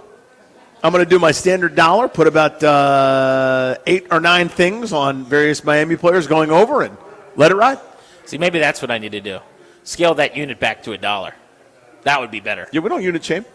Nobody does. Whatever size your unit is, that's what God gave you. That's fine. $1, and then I lose a lot less money. Yeah. But I do think I'm gonna have to go player prop style in this game because how do they hold Waddle under 75, 80 yards? And why wouldn't Achane go for 90 or 100? You have no Deron Payne at D tackle.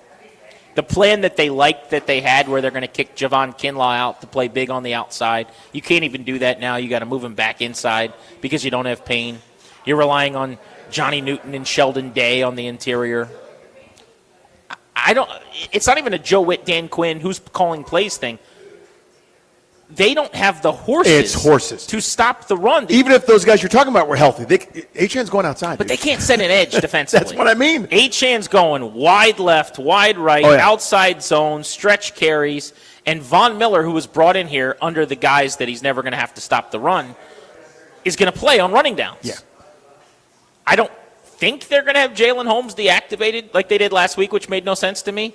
But when we're debating Jalen Holmes and whether he's active and why wasn't he active last week, They're like, I'd keep him up. Like, what? the plane has hit the mountain. You know, like, what are we talking about here? Are you ready for Bobby Wagner in space against Ashan?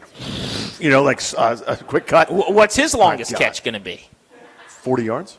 45? 50? I'd be thrilled if that was the case. I mean, there will be house calls. There will be big gains.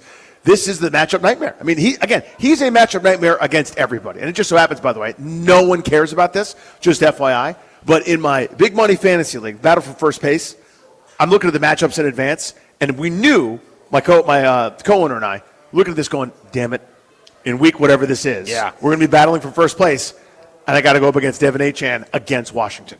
Well, just killer. Tua will keep them in the game, I believe. He'll turn the ball over once or twice. He'll miss enough throws.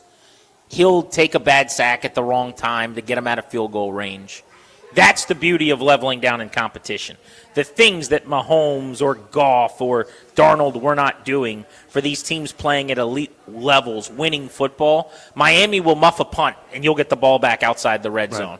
Or they'll inexplicably up 10-3 be marching and somebody will slip and fall on an interception. Yeah, they'll burn the timeouts. They'll jump off sides. They'll false start. They'll illegal shift. All the things.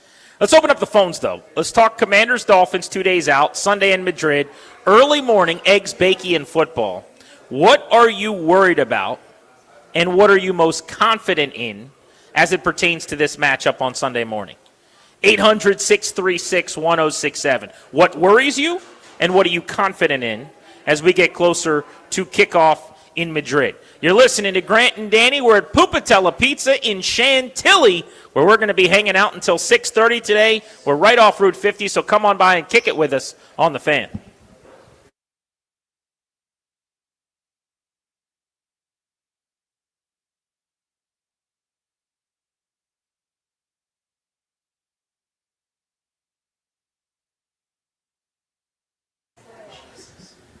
What's up, guys? It's GP. FanDuel Friday is turning it up with NBA Happy Hour. You know I love FanDuel. The FanDuel Sportsbook is the official sportsbook of 106.7 The Fan. Every Friday from 6 to 7:30 p.m. Eastern, FanDuel's dropping limited-time specials to get you in the zone.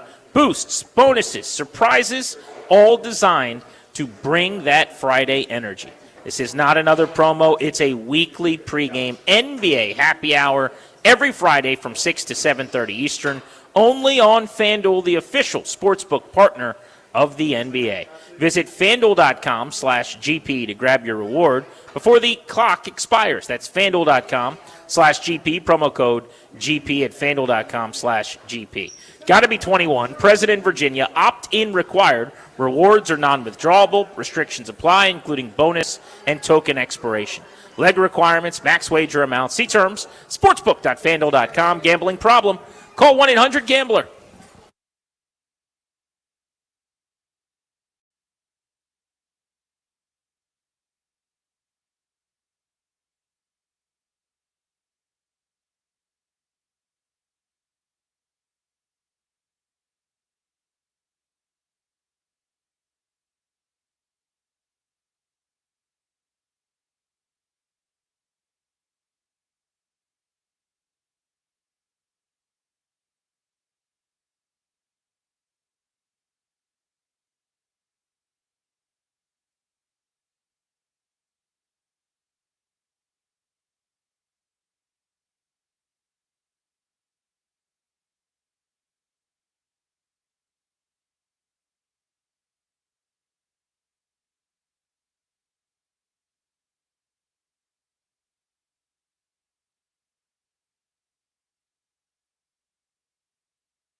This sports update is brought to you by Melwood. Today, the Commanders held their final practice in Madrid, Spain, ahead of their first matchup abroad since 2016. That also means the injury report came out, and it showed 2 players questionable, tight end Ben Sinnott and linebacker Jordan McGee. This comes days after Terry McLaurin, Jaden Daniels, and Trey Amos were ruled out for the game, with Amos headed to the IR. In baseball, Shohei Ohtani won his 4th career MVP award last night, becoming the only 4-time unanimous most valuable player in baseball history. In the AL, it was Aaron Judge winning his 3rd. The Cy Youngs went to Paul Skeens and Tarek Skubal. Tomorrow at noon, the Washington Spirit of the NWSL play the Portland Thorns in the semifinals at Audi Field with a chance to advance to its 2nd straight NWSL championship. Support people with disabilities in your community by donating your unwanted vehicle to Melwood. Donating is fast, free, and easy. Visit melwood.org or call 1-877-MELWOOD for more information. From the Crop Metcalf 5-Star Sports Desk, Kevin DiDomenico on the Fan.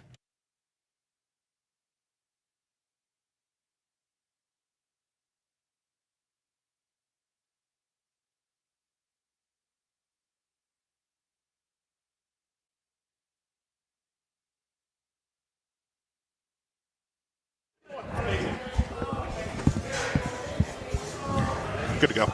Back live in Chantilly at Pupatella Pizza. We will be here all afternoon long until 6:30 on Grant and Danny. Come on out and hang with us. This is a fun spot. Bring the family, do lunch or dinner into the evening. You can also just bring the buddies. They got a full bar, a lot of delicious-looking bourbon over there, I see. Oh, yeah. So you can happy hour with your friends as well tonight out here at Pupatella Pizza. Briefly, some congratulations are in order. Okay. The wonderful, beautiful Paulson children are present with us here for a few moments. They did come to get a little pizza. They have set, each of them, have set a personal hang on Uncle Danny's arm record here today. 71 seconds. And you'll never believe it, 71 seconds. No. Both kids, 71 seconds. Tied. For a hang on. That's Unbelievable big. how that worked out. Incredible and also fortuitous. Very as fortuitous. if one would have gone longer than the other, there may have been tears. You'll notice that somehow happened, and as someone with kids myself, I noted that, and you'll never believe how it worked out. 71 seconds. 71 seconds. Is how long it might take the Dolphins to move down the field. Yeah. Which gets us back to Miami and Washington. Yeah. What do you feel best about? What do you feel worst about? We'll take calls on this at 800-636-1067. The Commanders are in Madrid as they finally get to play a team that isn't headed to the postseason and isn't expected to get to a conference championship game. This is the first time in 3 weeks that that'll have been the case. Really, the first time in 4 games that they're playing a team that isn't likely to be one of the last standing in its conference. And the idea and the hope is, all right, at least you're going to compete, you're going to be in the game, and let's see if you can finally end this 5-game skid in this stretch of 4 games of getting absolutely annihilated. So here's what I feel best about. Yep. I mentioned it going to break that Tua will keep them in the game. I feel best about the fact that this will be the first time in a month that they're in the game in the fourth quarter. Now, we'll make our final predictions closer to the end of the show, and I think it's absolutely reasonable to assume that a Miami team that has played much better the last 3 weeks is going to beat Washington. But I would be shocked if the Commanders are not in this football game with the ball in the fourth quarter within a possession or so with a chance to win this thing. I just don't think Miami, as many things as they'll be able to do offensively this week against this defense, I don't think they are put you away good week over week. And they played a great game. They got into the prep early and inspired football against the Bills in their division. That was kind of their Super Bowl. To go now travel across the world and go play in Europe and do that again a second straight week, I don't know if they're good enough for that. It's about what you're cooking there. For me, the thing I feel best about, you touched on it, Miami's defense isn't very good. I don't think Washington has what the Lions just did to them in their back. I don't think that the ceiling is high enough. I think they'll move the football okay. I think they'll score 20 points or so, give or take, right? I actually feel pretty good about that. This will be a team that ends up with around 300 yards of offense, give or take, maybe a little bit more, maybe a little bit less. But they'll score around 20 points. They've done that consistently enough against some of these bad defenses that they played lately. Dallas, at the beginning of this terrible streak, I know they lost the game before, but I'm talking about the streak of terribleness. They scored 22. Same thing against the Lions, who were banged up on defense. That's kind of the caliber that Miami is right now. 25th in the league in points allowed, not particularly strong in any area, banged up. They traded some people. They're not good in that regard. I think Washington's offense will be okay. Not good, but okay. Yeah, here's where the Dolphins rank in the key defensive statistics. 27th in yards per play. There's only 5 teams worse. 28th against the run. They should be able to get Chris Rodriguez and Bill going in this game. 27th against the pass. They give up over 7.2 yards per play. Marcus Mariota right now, I think this will shock people, pushes the ball down the field at the highest rate in the NFL. He is throwing the ball 10-plus yards downfield in the air at a higher rate, 42% of his dropbacks, than any other quarterback in the league. So I think there's going to be some grass to be had and some shots to take advantage of against this Miami secondary. They don't really pick you off. Only 2 teams have fewer interceptions. And they don't really get to the quarterback. They're bottom half the league in sacks. So that's all adding up to say, Danny, what you just said is probably right. This offense should have a much better day for Cliff Kingsbury, even with their injuries. Yeah, and again, I don't think you're going to find a 500 total yard, 35-point situation. I don't think they have that in the bag. Which I think without shouldn't their weapons, be the expectation right. with the injuries. Yeah, I don't think they have that club because, again, of who's quarterbacking, even though I like what you said about Mariota, but there's no McLaurin, there's no healthy Debo, there's no easy button, there's nothing simple. Every blade of grass is a fight for them. But I do think they'll be okay. Not good enough. The thing I feel worse about, flip side, 2 guys we've already been talking about, but most specifically via the pass.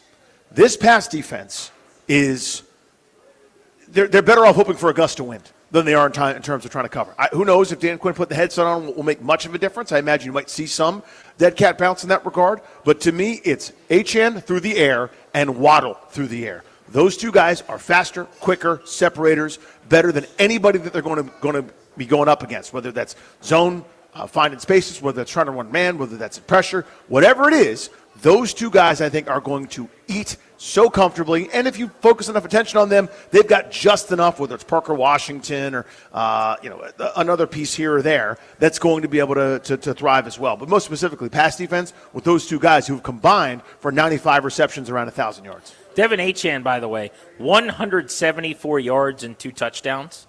Last time out against the Bills on the ground. He also went for a big day, 6 for 50 as a receiver. He had 225 all-purpose yards. He's coming off the best game of his season. He has had 3 99-plus yard games this year. This will likely be his 4th because with speed and the ability to get outside, and that's what the Texas A&M star is, it's the biggest issue for this defense right now, in my opinion. You saw it with Jahmyr Gibbs when he hit the 44-yard home run for the touchdown. I think you've just kind of routinely seen that with speedy running backs. Yep. They don't have an answer. With their injuries, with the lack of ability to set the edge, with the next man up that's become next men up, that's become kind of next practice squad cavalry up Right. at defensive end. Jacob Martin helps you as a pass rusher more than he does against the run. That's certainly the case with Von Miller. They've gotten very little out of Preston Smith so far this season. I don't know why this week would be any different in terms of edge setting.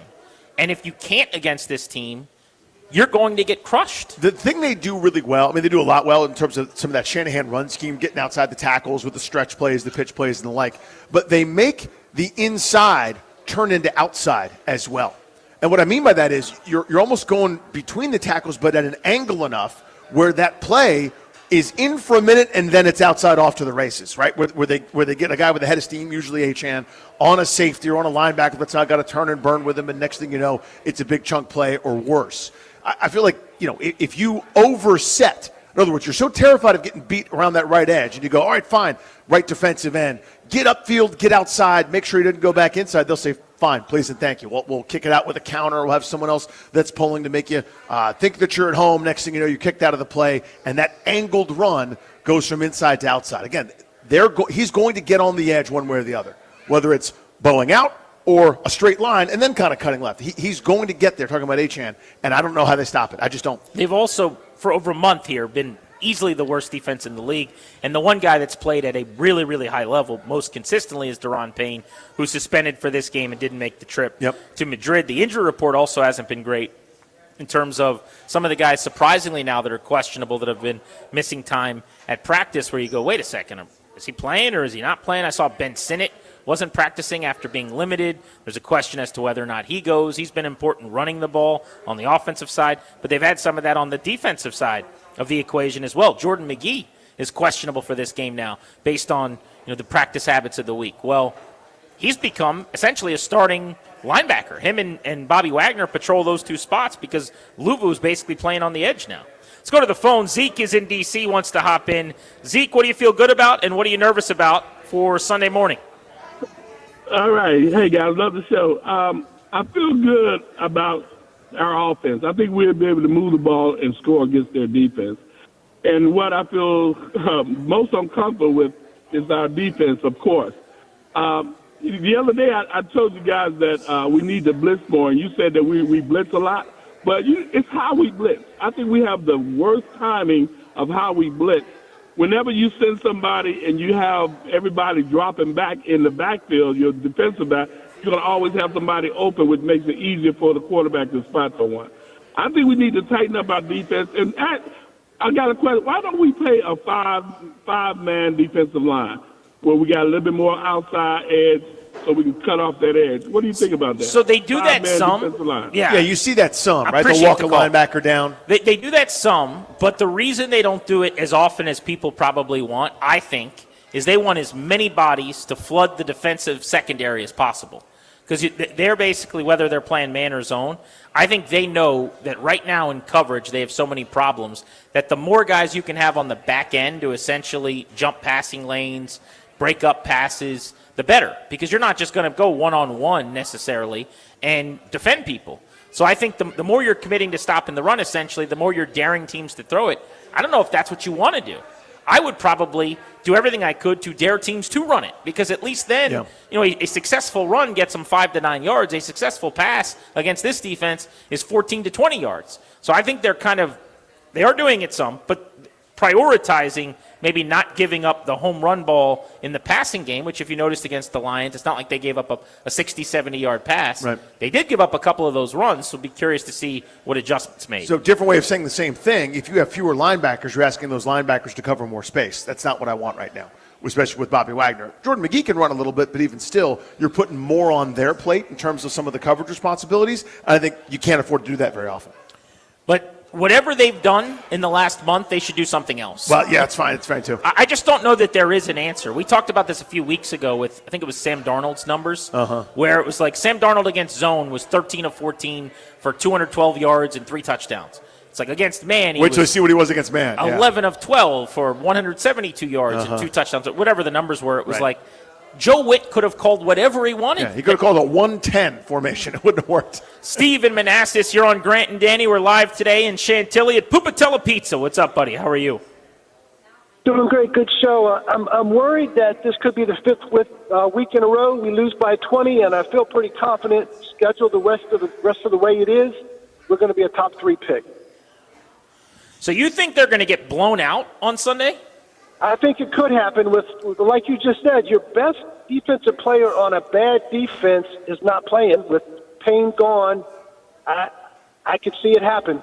So let me ask you this, Danny. Thank you for the call.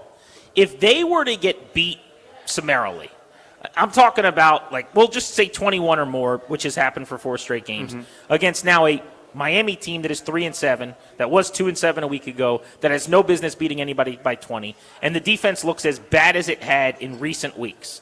Against the Dolphins team that a couple weeks ago got held to 6 points. They've already made a change to make Dan Quinn the play caller and to take him to the DC role with head coaching responsibilities. What else is there to do? Would they fire a coach at a position group? Would Joe Witt, who's already lost his play calling duties into the bye week, now lose his job altogether? Or because you've made the big change, is that the move for now, and then you just go into the bye week and kind of take the air out of the ball and hope everybody gets less angry as the days go on? Yeah, I think it's that. I think they're reluctant. They want to stay the course, and they're using all the right buzzwords about loyalty and brotherhood and all that. But to me, I think they'll kind of use the international travel break coming back and a bye week to kind of hide behind the fact that this is a complete disaster. The only lever left to pull before you start firing people, or the higher level folks, I think a position coach might end up being a sacrificial lamb in a couple of weeks. Has a Commanders team ever needed a bye week more than this group if they lose to Miami? And they will have lost 6 in a row at that point. G&D on the Fan next. live from Pupatella Pizza in Chantilly. What's the best game on the NFL schedule this weekend? There are 3 tremendous matchups. We'll debate that on Grant and Danny. We're taking you up to 6:30. You got a chance to win Caps tickets at 4 o'clock and 5 o'clock today on The Fan.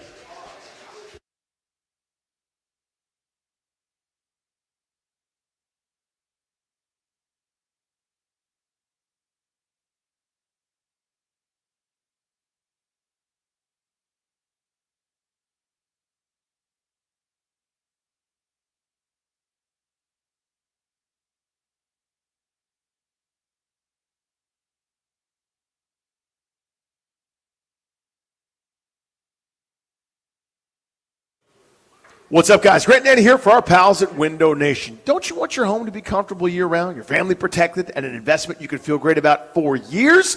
Do what we've done. Take advantage of Window Nation's end-of-year sale through November. That's 50% off all window styles. You could get 0% interest financing for 5 years. Replace those old and busted joints, those ones that are hard to open, those builder-grade windows with custom-built, high-quality windows from Window Nation. Yeah, over the years, Danny and I have both taken advantage of amazing opportunities from Window Nation to beautify our homes, to lower our energy bills, and we're glad we have. Right now, take advantage of this great offer from Window Nation. It's their end-of-year sale through November. How about this, Danny?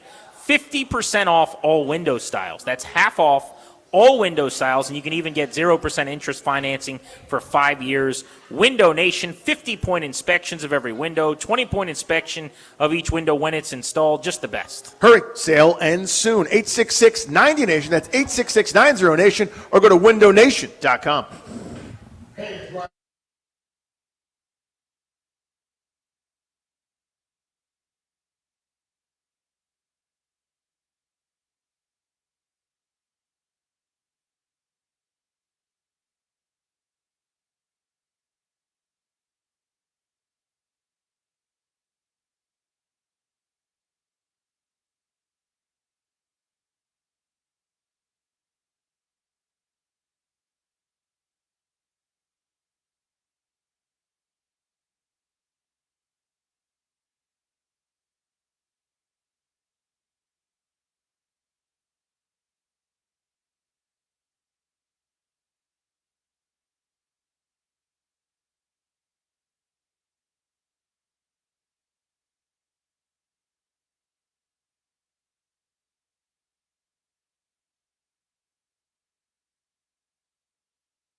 Pupatella Pizza in Chantilly. You better get out here today. We're here until 6:30. Just had a couple listeners hit me up saying they're coming out for happy hour tonight when they get out of the office. It's going to be a little Commanders-Dolphins party. We are not in Madrid, but the food is still delicious, and the fellowship will be good. I will say I've got a little FOMO going because it does seem like the Commanders fans over in Madrid are having themselves a ball. What a trip that is.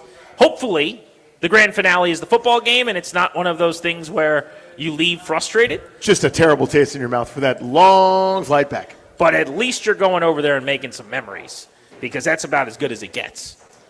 Without a doubt. I mean, those kind of trips anyway, like it's if you treat it the right way as an excuse to take an amazing trip, then it can work out for you.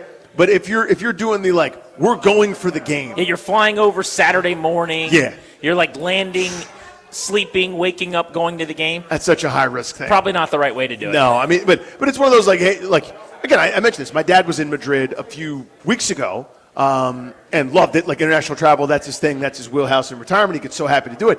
And it's he couldn't wait to go take that trip. And if it was in addition to the trip, you'll never believe it. I went to a football game also. That's awesome. But if it's we're going for the game, it's just, that's such a high wire act. There's a great chance of letdown there. We're going to get into the Week 11 slate here in a minute and our favorite games. Best thing you've eaten today out here at Pupatella Pizza. What have you, number one seed for Houtier so far? The burrata that they do. So you get a little bread, a little toast point bread, all right? Then there's your big burrata right in the middle, a little bit of fresh tomatoes right there on the outside as a garnish. And then they do their own in-house prosciutto, and that's kind of a topping to the burrata. So it's burrata with prosciutto. It's amazing. You all slept on it, and I pummeled the whole thing. So I ordered Brussels sprouts. Yeah. And I ordered them for me and you and Dad. Mm-hmm. And then I ate all of them. Yeah. You guys didn't get to have any yet. They put crispy pepperoni, as if it were a pizza, in their Brussels sprouts. In the Brussels sprouts. And then it's one of those Brussels sprout dishes where you're like, I'm eating Brussels sprouts. It's healthy. But then there's a little bit of syrup at the bottom. Sure, yeah. Drizzled all over everything. Right. Gosh, they're so good. Fried, crispy, amazing Brussels sprouts. You're a Brussels sprouts guy? That's my number one seed so far. But there will be pizza. Don't you worry about that. All right, Danny, best game of the weekend. I'm going to give you three options and let you choose. You've got the Detroit Lions and the Philadelphia Eagles on Sunday Night Football, 8:20 kick, 6-3 Detroit, 7-2 Philly, a matchup of two teams that want to be the one seed in the conference, a possible NFC Championship game preview. You've got a matchup for the top spot, perhaps, when it's all said and done, in the AFC West between the Chiefs and the Broncos in Denver. This is the national game of the week in terms of the 4 o'clock window. It's at 4:25 on Fox with Tom Brady and company. And then an NFC West meeting for first place right here and right now between maybe the two best teams in the NFC, the Seattle Seahawks and the LA Rams, who are both 7-2. You only get to watch one because the wife's got you raking leaves and doing a bunch of activities with the kids. So she says you get 3 hours and 26 minutes to watch one football game. Which one are you choosing? Lions-Eagles. The winner of this game will have home field in the NFC. Now, that doesn't mean they're better than the Rams and the Seahawks, who I bet you somebody's going to pick, and that's a perfectly fine selection as well. But that division's so good, people are going to lose to each other. They're going to beat themselves up a little bit.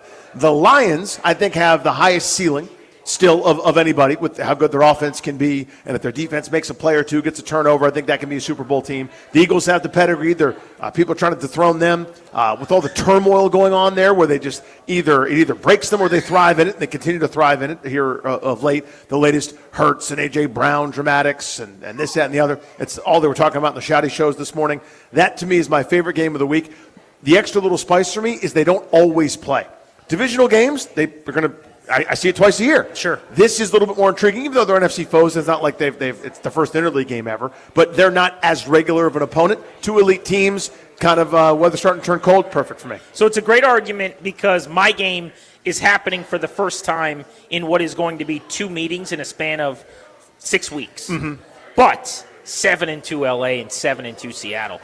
I don't think there are teams playing better than those two teams right now. And I know there aren't quarterbacks playing better than those two quarterbacks right now. Yep. I have not been this excited for a game in the NFL season so far this year than this one at 4:05. I'm kind of getting chills thinking about it.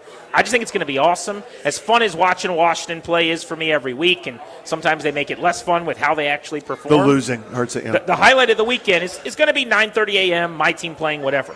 But, man, I can't wait for that 4 o'clock window. Multi-screen viewing, Seahawks, Rams, Chiefs, Broncos, then Sunday night with the Lions and the Eagles. This is a cornucopia. This is an all-day situation. Yeah. From morning to deep into the evening, from 9:30 in the morning until midnight. Let's do this thing together. You just can't do it much better than the NFL on Sunday. What a schedule. We'll go through all the games later today on Grant and Danny. Let's check in with our buddy Toby Altizer, who's been over in Madrid, living his best life. I want to find out what the Commanders' turnout has been. Seems like there's a lot of fans over there. Also, what are some of the fun things that he's done while he's been in Madrid? What's he eating? What's he drinking? We're going to ask Toby about that next. Right here on G&D, we are live in Chantilly at Pupatella Pizza until 6:30 on a Field Trip Friday.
Baldino's Lock and Key is your hometown security team. Visit baldinos.com. The story week after week in Washington has been the injury bug, and today no different. The Commanders have 12 players on the recent injury report heading into their first abroad matchup since 2016. The latest edition features tight end Ben Sinnott and linebacker Jordan McGee. This comes days after Terry McLaurin, Jaden Daniels, and Trey Amos were ruled out for the game, with Amos headed to the IR. Elsewhere in the NFL, Bills' number 1 tight end Dalton Kincaid was ruled out for Sunday's game against the Bucs. So fantasy owners plan accordingly. And tomorrow at noon, the Washington Spirit play the Portland Thorns in the semifinal in the NWSL at Audi Field, with a chance to advance to its second straight NWSL championship. Baldino's Lock and Key is your hometown security team for auto keys and fobs. They make car key problems look obsolete with 9 area locations throughout Virginia and Maryland. Stop by one near you today. Or for more info, visit baldinos.com. From the Crop Metcalf 5-Star Sports Desk, Kevin DiDomenico on The Fan.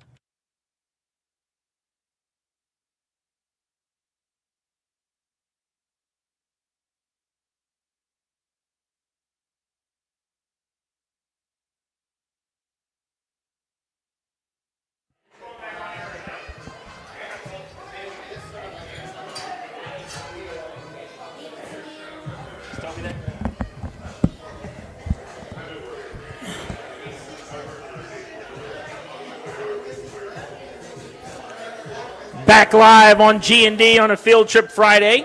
What are you doing to protect your family's assets? The exclusive sponsor of our show is the law firm Kandori & Murad. They'll help you to draft your last will and testament or set up a living trust. They can even put together a medical power of attorney. Schedule a free consultation with their attorneys today at kmlawyers.com, and be sure to let them know that we sent you. That's kmlawyers.com. They are the sponsors of the program. They make it all possible. Good guys. In fact, we went out to Kansas City with them. That's right. Saw the Commanders lose 28-7 at Arrowhead Stadium. That part wasn't as fun, but the experience at the stadium and at the Airbnb was great. It was really great. And we're going out to Minneapolis with them next month. Less than 1 month from now, in fact, when the Commanders are playing at the Vikings, one of the few stadiums I haven't been to, and considered maybe the best in the National Football League, the Vikings home in Minnesota. Didn't the new architectural firm do that one as well? That Washington is using? And Darius is giving me the thumbs up. I think they did. That and SoFi. Yeah, so I'll be curious others. to see it, yeah. But it's not a coincidence that that's who they hired, because everybody sees that stadium and goes, this is what stadiums should be like. So we'll have to do some scouting of our own, see what we like, see what we don't like at the new facility. We're live today at Pupatella Pizza. This is our favorite spot to do shows from. We're in Chantilly. They've got locations all over the DMV and throughout Virginia. But today we're out here hanging out off of Route 50 in Chantilly at Pupatella Pizza. Come on out and enjoy some pizza, some appetizers, and have some fun. This place is outstanding. It's awesome. Every one of them is. All the Pupatella locations. I've over-talked about this, but we had our flag football team party at the Fairfax location. Just so accommodating, so perfect. Food's always awesome. Hospitality's great. They know what they're about, man. It is a really, really cool place. Let's get to the Ruud guest hotline. Ruud, the most reliable heating and air conditioning products in the DMV, and talk to our buddy Toby Altizer, who's over in Madrid. So I don't know if this is going to be like one of those interviews on Good Morning America where there's like a 4-second delay and we have to wait for Toby You're to like the hear our wartime question. correspondent. You're absolutely right, Grant and Danny. It is loud here. It's terrifying. Toby, what's going on in Madrid, man? How are you? Dude, it's awesome. You guys are just around the corner from my house, and yet I'm halfway around the world. So it's a great vibe out here. I love it. No, it's perfect, and it's perfect at Pupatella, too. You're missing a good party. Dad got to come out here and eat a bunch of pizza because you're not here, so he thanks you in advance. But I want to get into Madrid. So right now it's 9:05 p.m. over there, right? Yes, and it is popping. What's the future like? I want to know. So, like, what happens? What's going to happen in the next 6 hours? Well, so I'm actually headed out to meet some fellow Commanders fans, and then probably going to go to a market and grab some food because it doesn't close until midnight, and then probably get back to the old hotel around 12:30 or 1, and then go to sleep and get ready to do it all over again tomorrow. But this place is crazy because I went to the same market last night, and I was walking back at 10:30, 11, and the restaurants were full. You couldn't find a spot to sit. Like, I don't get it. It's crazy, but I love it. I was going to ask, culturally speaking, I know that's one of the big differences over in Europe and there specifically is that they eat dinner later. Like, what are some of the things you've noticed in that regard? Yeah, I mean, it's just, you can walk around in the early afternoon at like a normal time that you'd expect it to be buzzing, and there's going to be people. But then you got 4 or 5 hours later at 9, 10 o'clock at night like I am right now, and it's like it's 4 o'clock in the afternoon on a Friday. Like, it's absolutely wild to see how many people are out and about, and it doesn't matter that it's a Friday. I mean, like I said, yesterday, people are out drinking and eating just a normal dinner at 11 o'clock at night. It's just, it's really cool. I like the vibe of this city. People have told me it's a lot like New York in that sense. I've never really spent a ton of time in New York, but I can imagine from what I've seen here, it is basically the same as New York in a lot of ways. Tobes, have you like kind of adopted it? In other words, like for me, when I was in Spain, I was like, I'll try it one night, and I was a young person. I was like you, but I was like, I could do it maybe once. But they do it every day. Where to your point, it's like there's kind of a weird afternoon shutdown time where no one's around, siesta, and if you want dinner, and I remember making a dinner reservation at like 8:15, and we were the only people in the restaurant at that point. And that's just like as late as I could wait, just because it's a nighttime lifestyle. Have you like adopted it over the week that you've been there? Trying my best, but still not being successful. Like, we had dinner today around 6:30, so obviously not working in that sense. But I mean, some of the restaurants we've wanted to try don't even open their doors until 7:30 or 8, which is just wild to me, but it's normal over here. So, yeah, I'm trying my best to adapt to the culture. That's why I'm out wandering around at 9 o'clock at night. But it is, I love it. It's a great vibe. I didn't know what to expect. But I absolutely love it. Toby Altizer, live from Madrid. Odyssey kind enough to send him over to be our correspondent. That's right. For the event. They spared some expense. Yes, the football game. Toby, what have you eaten? What did you have for dinner today? Let's start with that. A couple hours ago. And then what have you eaten that you've enjoyed so far on the journey?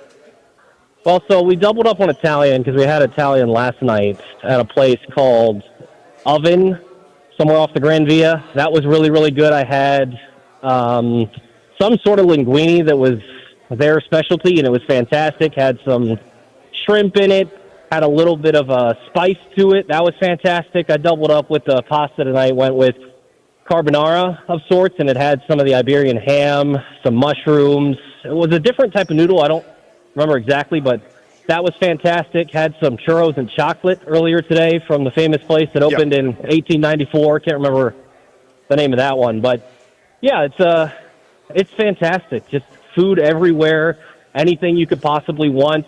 I mean, there's McDonald's and Burger King. I sent you guys a picture last night that there's a Taco Bell open at 1 a.m.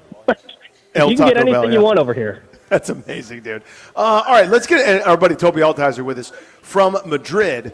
What do we know about the fans? Talking about like the local fans. How into it are they? Do they care? I don't mean like the Washington fans who made the trip. We'll get to them in a second. They're maniacs and they're awesome. But I mean like locally, how's it being embraced? Is it like this invasion? Is it a novelty, or are people into it? I think they're they don't know what's going on.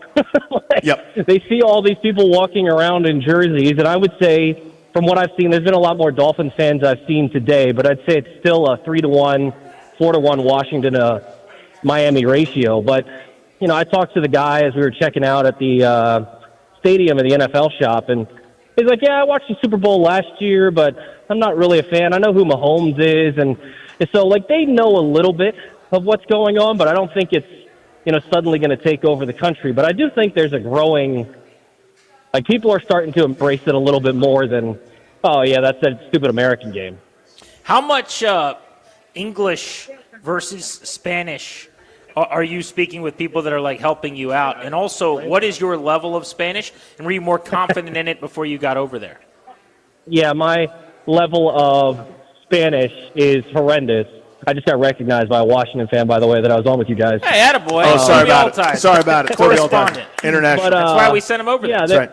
It's, my Spanish is not good. I should have paid a little bit more attention in Spanish class. That's pretty obvious. But, I can say gracias.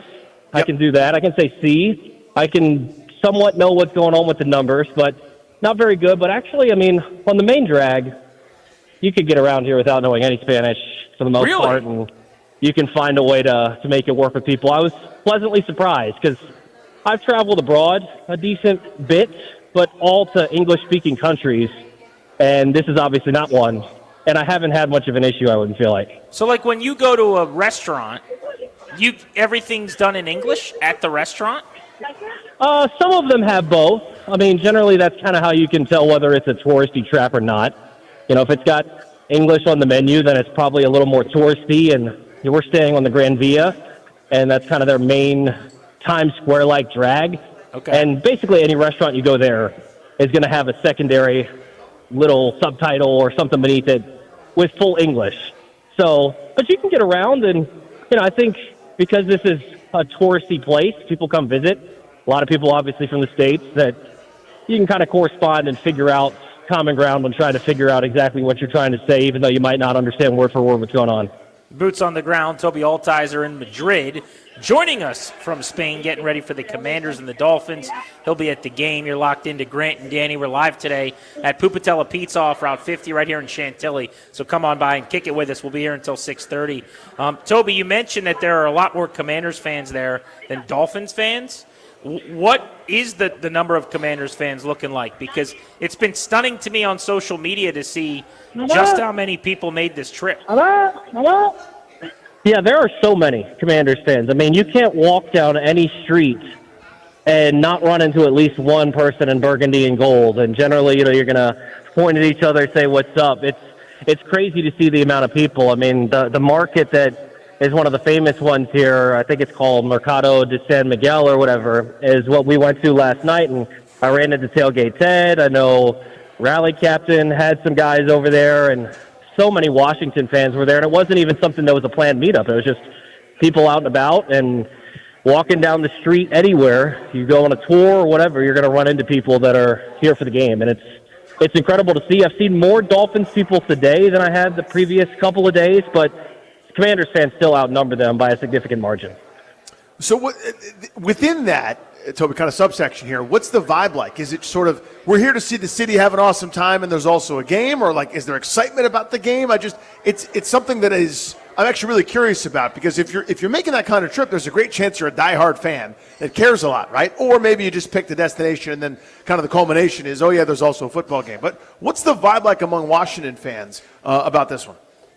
You know, it's kind of funny. So I had a buddy ask me in my fantasy football group chat a couple days ago, was it a good thing or a bad thing that Washington went to the NFC Championship game last year? And I was like, well, it was great for the fans.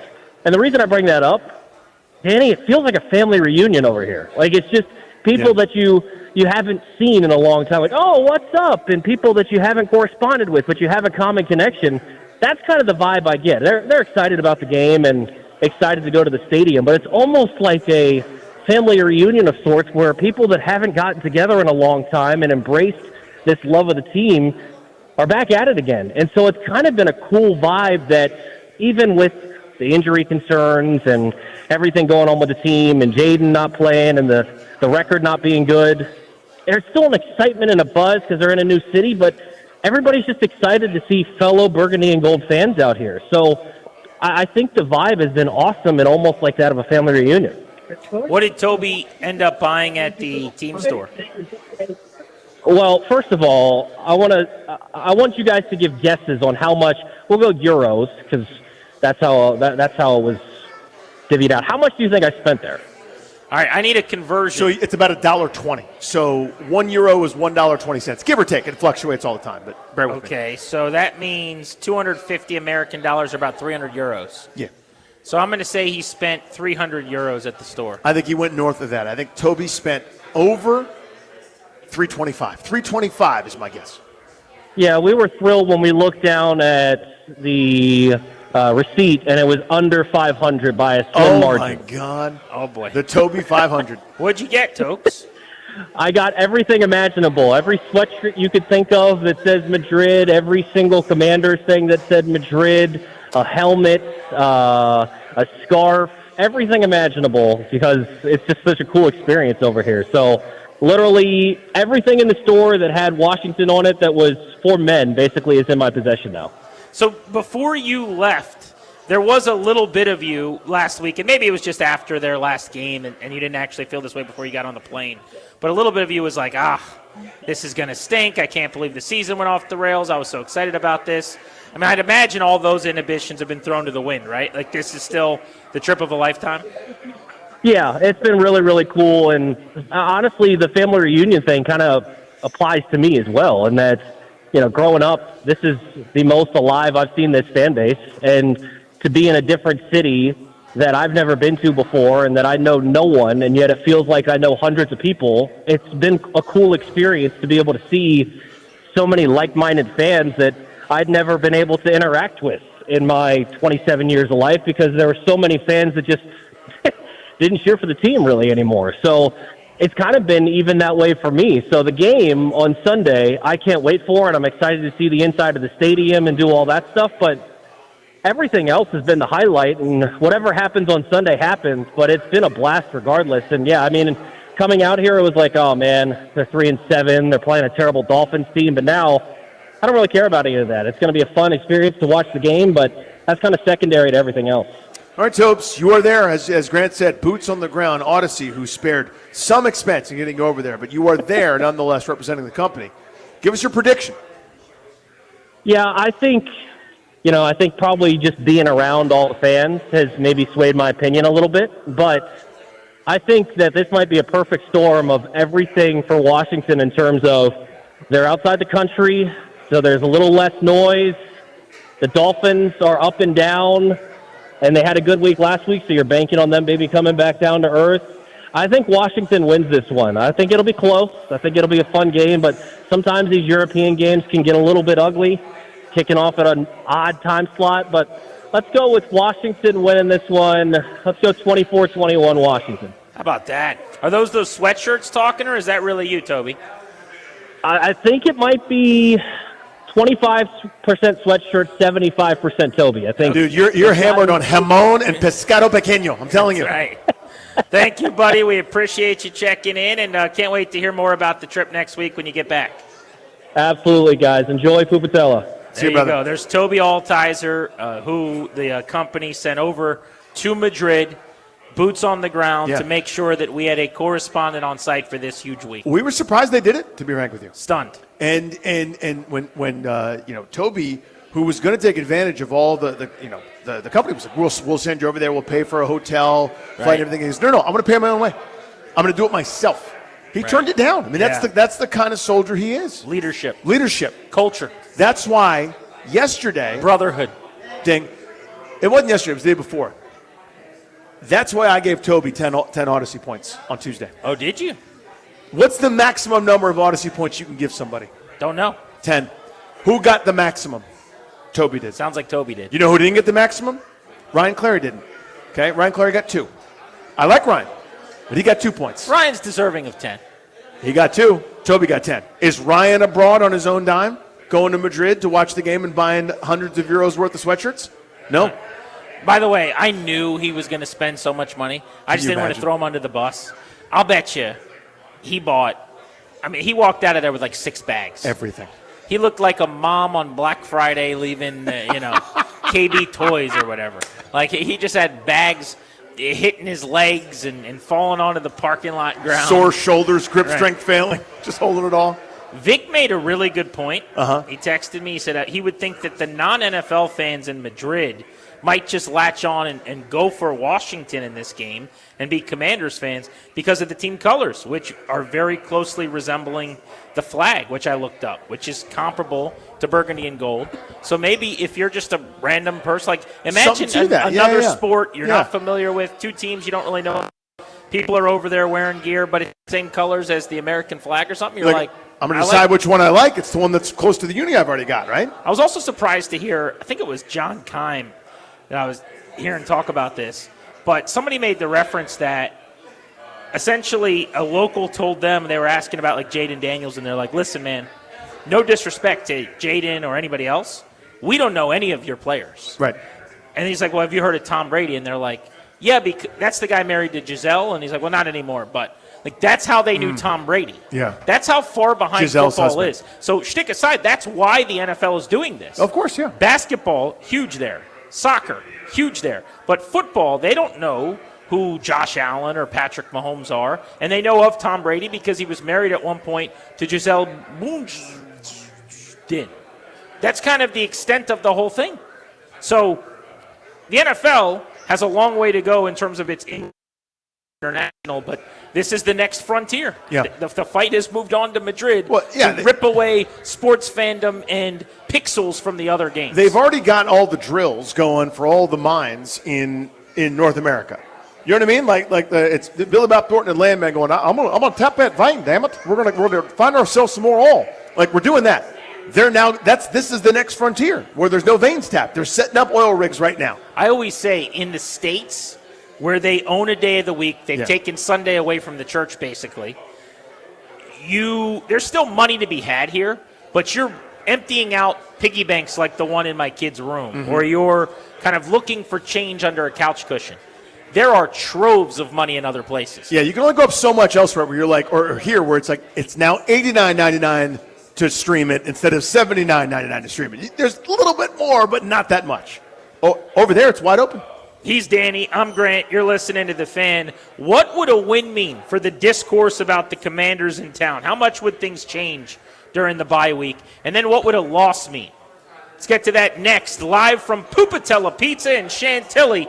Come on out and hang with us on The Fan.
What's up, guys? It's Grant Paulson for the FanDuel Sportsbook. FanDuel is an official sportsbook of 106.7 The Fan, and it's FanDuel Friday. They're turning up the heat with NBA Happy Hour every Friday from 6 to 7:30. It's coming up in 2.5 hours. FanDuel's dropping limited-time specials. They'll get you in the zone with boosts, bonuses, surprises, all designed to bring some Friday energy. This is not another promo. It's your weekly pregame NBA Happy Hour every Friday from 6 to 7:30 Eastern, only on FanDuel, an official sportsbook partner of the NBA. Visit FanDuel.com/GP to grab your reward before the clock expires. That's FanDuel.com/GP. My promo code is GP. Got to be 21. Present in Virginia. Opt-in required. Rewards are non-withdrawable. Restrictions apply, including bonus and token expiration. Lead requirements and max wager amount. See terms, sportsbook.fanduel.com. Gambling problem? Call 1-800-GAMBLER.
One of the main themes of the year for the Washington Commanders is injuries, and this week no different. The Commanders have 12 players on the injury report heading into their first abroad matchup since 2016. The latest addition features tight end Ben Sinnott and linebacker Jordan McGee. This comes days after Terry McLaurin, Jaden Daniels, and Trey Amos were ruled out for the game. Amos headed to the IR. Elsewhere in the NFL, Bills #1 tight end Dalton Kincaid ruled out for Sunday's game against the Bucs. Fantasy owners plan accordingly. In hockey, the Capitals lost the Panthers 6-3 last night, falling to 8-8 and are 5 points off of second place in the Metropolitan Division. They're back home tomorrow night against the Devils at 7 p.m. on The Fan. Tomorrow at noon, the Washington Spirit play the Portland Thorns in the semifinals in the NWSL at Audi Field with a chance to advance to its second straight NWSL championship. From the Crop Metcalf 5-Star Sports Desk, Kevin DiDomenico on The Fan.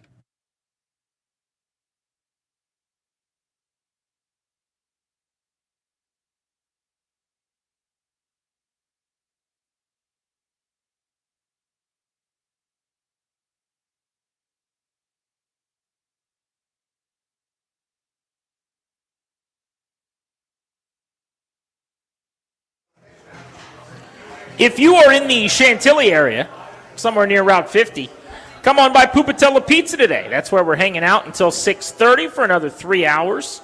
Happy hour, dinner time with the family. My crew just came through here, pummeled some pizza and kept it moving. They were hitting Uncle Danny hard. Yeah, there was a lot happening. Yeah, there. just during the commercial break. I just saw you getting swatted. There was an open hand slap to the back, only about 122 times. What did the 5 fingers say to the face? And that was a lot of it. Yeah, you wore that one. Yep, I'm a dad, man. It's part of what you do. It's why you lift all them weights. What does a win mean? What does a loss mean? And we're not at a point to even have this conversation from a season standpoint, a playoff standpoint. That's how we used to do this, by the way. Yeah. We would sit there and look at the standings and we go, all right, if you win, then you're a game up on this. Yeah, you're in a pretty good spot and you're 2 within the. No. This is now discourse. This is now vibes. This is how it feels. How do you feel about the staff and about the roster? Mm-hmm. So that's where we are. 3-7 Washington, 3-7 Miami. Sunday at 9:30 a.m. Local start in Madrid. A win does what in terms of the discourse? It staves off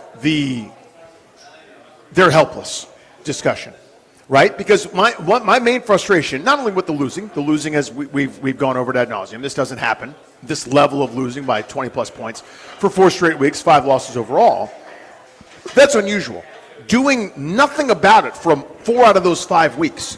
No adjustments, no demotion, no loss of responsibilities, no different offices, no firings, no trades. Nothing happened until finally, begrudgingly, Dan Quinn said, okay, I'll call the plays into the headset now on defense. And that was at least something, but again, way late.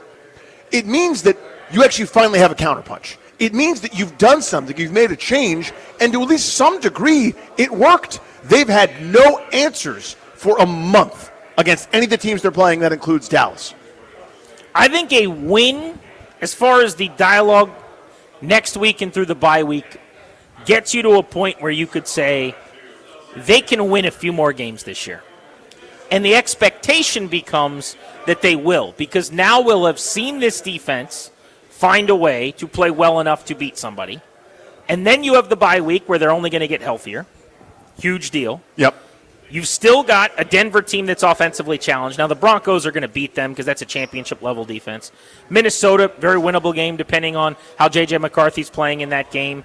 But they're not a team that's putting people away, blowing teams out. And you play the Giants and then 3 more division games against Philly and Dallas. But if you can beat Miami this week, before that Denver game and the 6-game stretch, I think now all of a sudden you look at it and you go, yeah, they could win a couple more games. And this could end up being moderately respectable for a disastrous season where you're just completely destroyed by injuries, which is not where we're headed right now. No. We're headed in the HOV lane with an easy pass in the windshield at 72 miles an hour and the speed stick on, cruise control style, toward one of the worst, most disappointing, unfathomably bad seasons that we can remember with this team. Yeah. I mean, it's right there on the table for that 2013 season where everyone said 12-13 wins, NFC title game, next step, and the bottom fell out. It was a disaster. I don't think they're going to go 4-13. I don't. That would mean, by the way, that they go 1-6 the rest of the way. But if someone calls in today and says, I've got them at 4-13, as has happened in the last week or two, by the way, you can no longer laugh them off the phone. You can no longer say, that's insane. What do you mean they're going to win one game the rest of the way? What have you seen that makes you think that that's an unreasonable, scolding hot take? They got destroyed by Detroit. They got pummeled by Seattle. They got embarrassed by Kansas City. They got rocked by Dallas. They haven't played competitive football in 5 weeks. Yeah. So, of course, they could go 1-6 in their next 7. But if you come out and you play a good game and you beat the Dolphins and it feels like, all right, the gauntlet stunk, but it's behind us. Now they're playing teams more on their level. They're not ready for the bright lights of the varsity schedule, but they can beat the meth teams like Miami, like Minnesota, like the Giants. They're going to be in a lot more games. I think that's what we'll be saying next week. I think that's, that makes sense, right? Okay, it's like it doesn't save anything. It's not now there's a turnaround coming, they're going to finish 10-7, but it's okay, this is no longer that level of disaster. This is a disappointing year. It's broken, it's bad, all the bad stuff still happened, and it shouldn't change anybody's reality. But it's not going to be this bad for the next 6 games. It's not going to be like this for the rest of the way, and they're not going to go 4-13.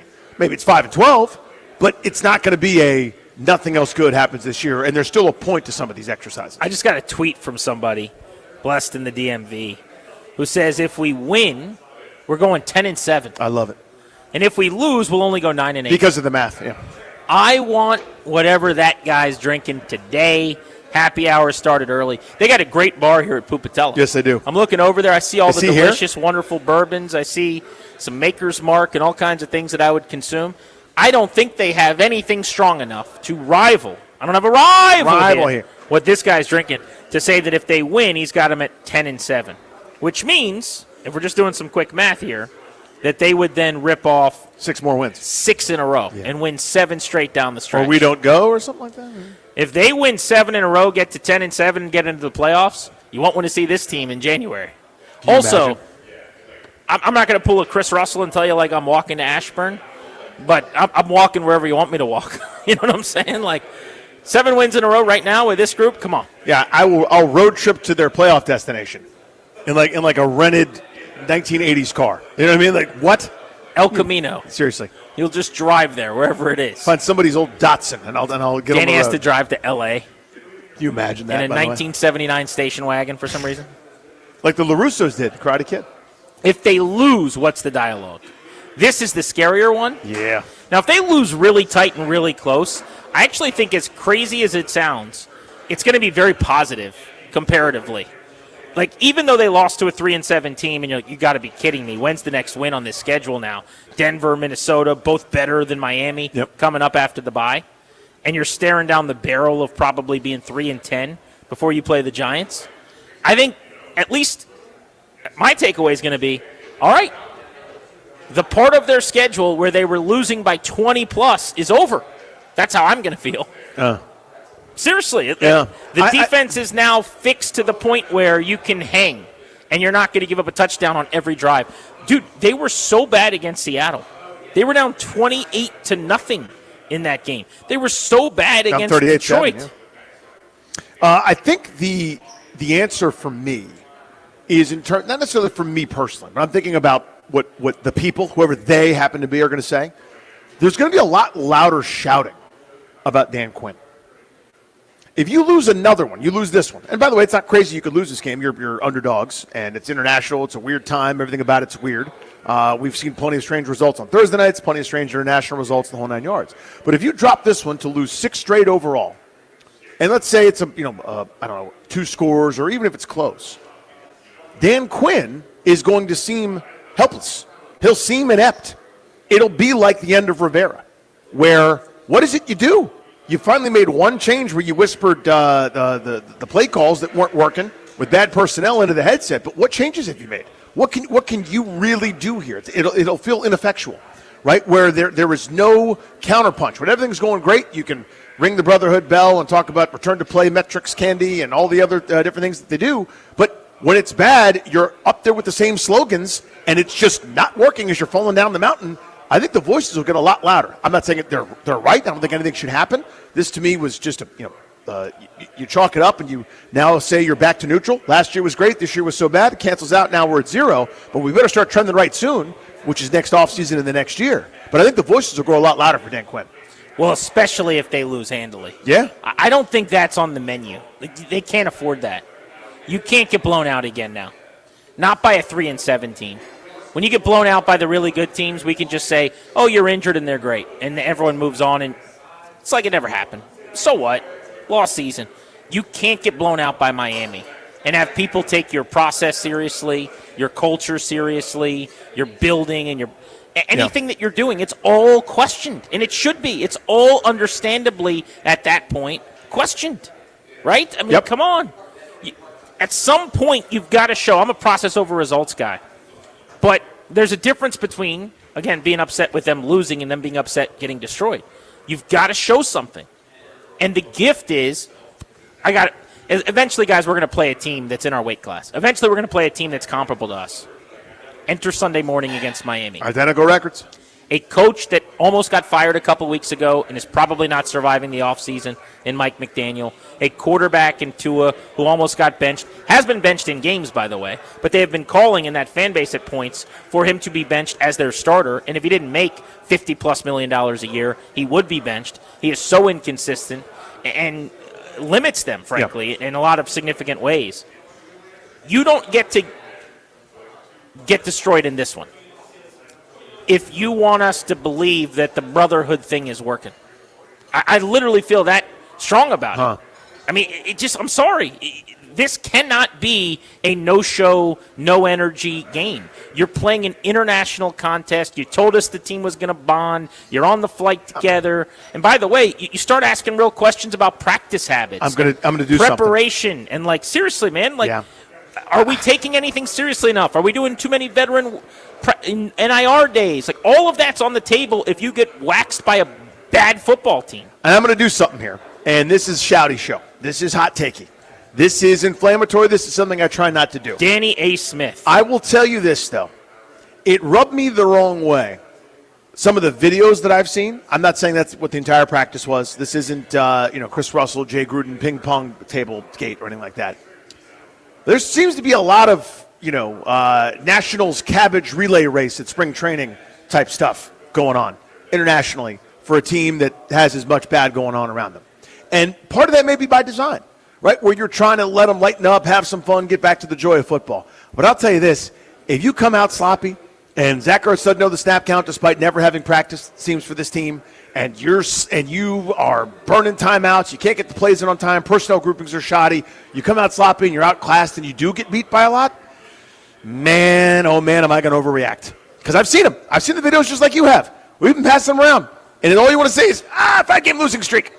Can we tighten it up? Can we just tighten it up a little bit? Just could you be as upset as I am? I understand that's not how things work, but I've seen enough of those videos that it grinded my gears a little bit. No, I'm there. I get it. And I also know, I'm not a body language guy. The worst thing you do, not you personally, although you sometimes do it. I've done it. Because a lot of us do it.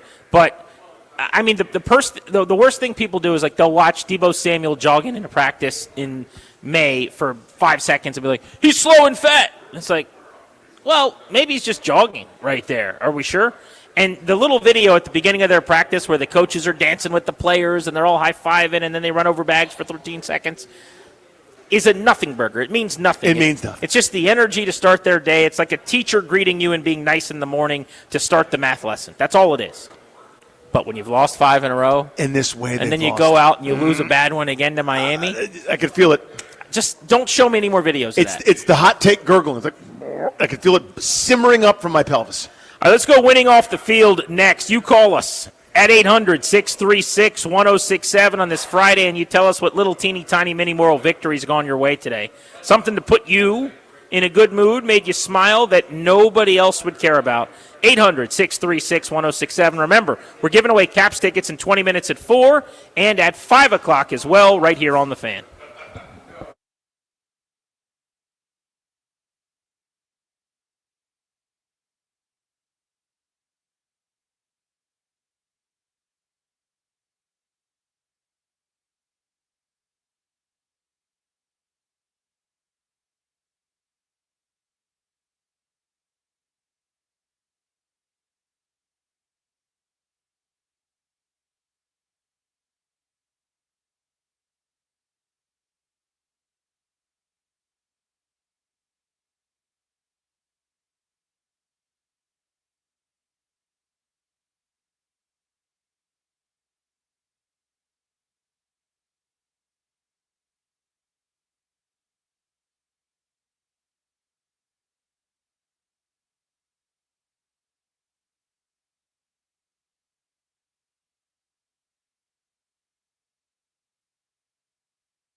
They go up, and then after that, oh. It is time to figure out how you are winning off the field. Grant and Danny welcoming you back live from Pupatella Pizza in Chantilly. You want to come out for happy hour, get some pizza, have a little dinner, bring the family out.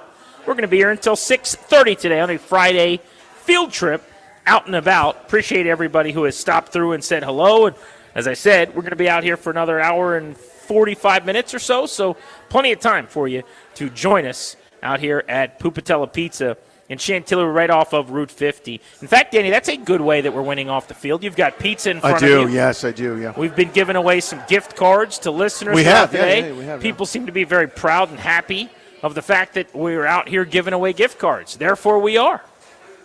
Winning off the field. Hey, Bruce. What's up, bud? Don't do it for me or Danny, though. Do it for Bruce Allen. Many years ago in Ashburn, he said these words that jump-started this segment. Winning off the field. That's what he said. There was other context to that quote, but he said that at that time. So here, I'll give you an example, Jeeps, if I may. We are going to have a complicated situation, all right? Okay. So everybody's working, right? My mother-in-law's down to help take care of the baby for today. The wife's got a work thing, and she's going to leave early tomorrow morning on her flight, yada, yada, yada, all right? Where are we flying to? Minnesota, just a couple weeks before you and I do. Minnesota? Isn't that well? Yeah. Let's go. She's going to Minneapolis, Minnesota, to visit some friends. A bunch of us are gathering there. It's going to be grand. So, but the point of the dude's story is, tonight, whoa, we're supposed to have a little bit of a thing where my 7-year-old has some late-season soccer. They're getting ready for a big tournament the first weekend in December, which is very exciting. It's very cool. It's awesome he's playing on this club. But they were supposed to have a scrimmage tonight. You got school. You got me out here in Chantilly. I got a stand-up show in Arlington tonight I'm rushing to that Ryan's not coming to, even though it's about 100 yards from his apartment. And we weren't going to be able to do all the different things. It's going to be really, really hard. We got this little notification. Hey, y'all. I don't know why this is y'all, but they didn't really. But like, hey y'all. Hey, y'all. No soccer tonight. The other team that we were going to scrimmage didn't have the right numbers. We're not going to do it. We'll do it next week. Oh, that's amateur A little bit easier. A little bit easier, though, for your boys. It's not happening because I have one less thing to worry about. Therefore, I am. Winning off the field. Very youth soccer, you know what I mean? Very like youth soccer, someone didn't have uniforms for some reason.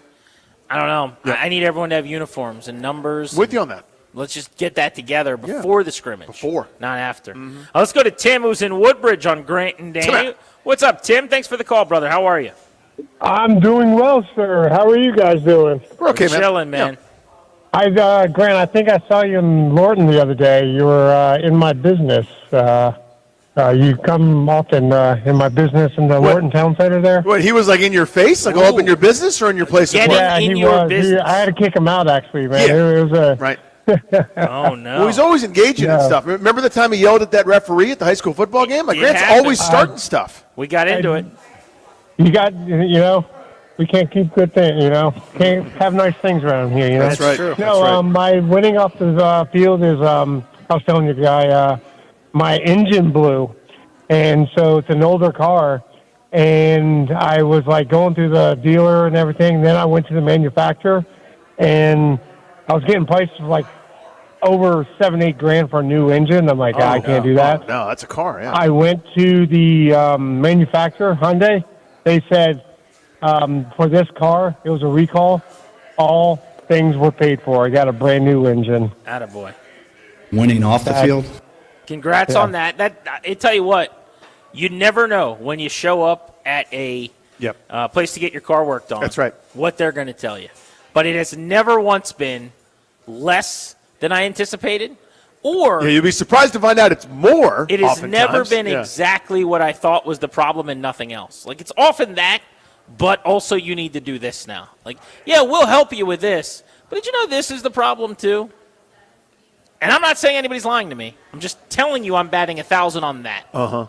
Where it's never all you need is this little top or this little gauge or whatever. I'm getting my light fixed and I want my battery swapped out or whatever. We'll do those two things. But did you also know it's time to do this, and here's $670 bill? Yeah, your alternator, your Guernsey, your under half, the quarter zip. Like what? Let's go to Matt in Stafford. All pummeled. What's up, Matt? How are you? Hey, doing great, man. Good to talk to you both. Have you ever been in a situation where you drop a guy in fantasy football and then maybe a day later you kind of regret it. Well, I picked up Captain Rodriguez last week, and I knew he was going to get some touches. He had a shoulder injury. I dropped him. Come to look at my roster the next week, I knew I'd needed him, so I put a bid in for him. Found out this morning that I won the bid by $2 of Fab dollars, and I got Captain Rodriguez back in Spain, and he's going to crush it. Therefore, I am Winning off the field. Respectfully to our guy Matt in Stafford. That's a tough place to be in a fantasy league where That's you not need to great. spend a $5 waiver budget on Chris Rodriguez. Is he talking about Chris? I think so. He kept calling him captain. I hope it's a 38-team league. Okay. Where there's not that many free agents. I was hoping there was a player I didn't know about who's really good at fantasy football named Captain Rodriguez. Captain. What his real first name is Captain. Right. You need all 16 yards of C-Rod this week? There isn't much worse in fantasy football, though, than when you have to pay for a guy you recently cut. Yeah. He was on your team. Yeah, it's not a good place. And then you released him, and now not only is he not going to help you much, but at least you're going to pay money to have him not help you very that's much. killer. I think he could score a tutty for him this weekend. You might get a little tutty. Let's go to Jimmy in Chantilly.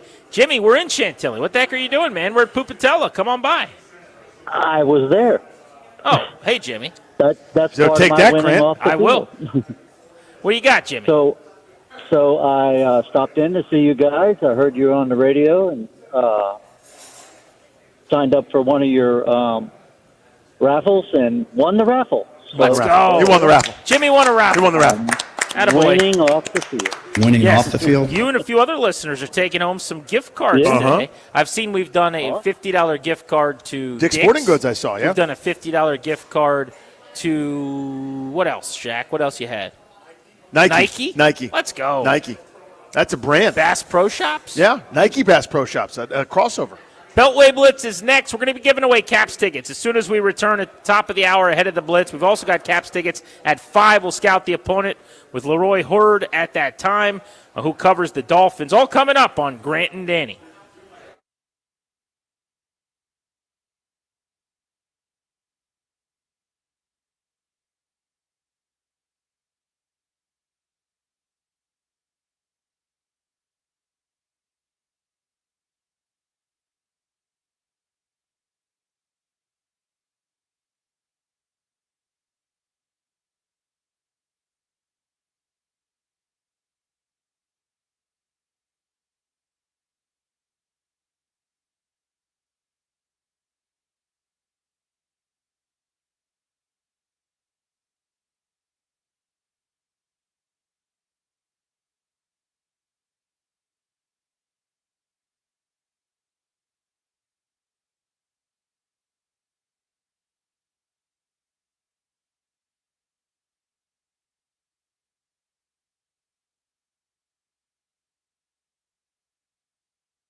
And it's brought to you by Prince George's Community College. The Commanders' injury report this morning contained 2 newcomers to the list of already 12.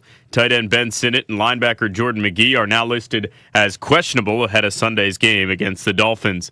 In hockey, the Capitals lost to the Panthers 6-3 last night, falling to 8-8. Now 5 points off of second place in the Metropolitan Division. They're back home tomorrow night against the Devils at 7 p.m. on The Fan. Tomorrow at noon, will the Washington Spirit play the Portland Thorns in the semifinal of the NWSL at Audi Field, with a chance to advance to its second straight NWSL championship. Big dreams, small price tag. At Prince George's Community College, you'll find flexible classes, career training, and the transfer programs that move you forward.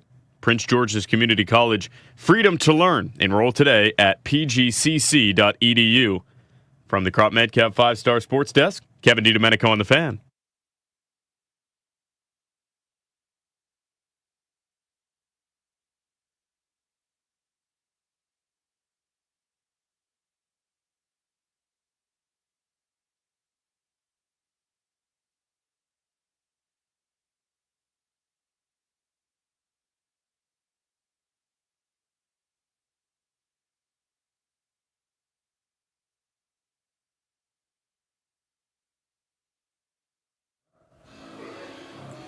Caller number 10 at 800-636-1067. You're going to win 2 tickets to see the Capitals on Wednesday, November 19th, taking on Edmonton. Connor McDavid is in town to take on the Caps. It's 80s night with the Capitals, and they're turning back the clock to the 80s. For tickets and more event information, go to thefandc.com/contests. This is all courtesy of the Washington Capitals. Quick question. What are you doing to protect your family's assets? As the exclusive sponsor of our show, the law firm of Condori and Morad can help you draft your last will and testament, set up a living trust, or put together a medical power of attorney. Schedule a free consultation with their attorneys today by visiting kmlawyers.com, and be sure to let them know that we sent you. That's kmlawyers.com.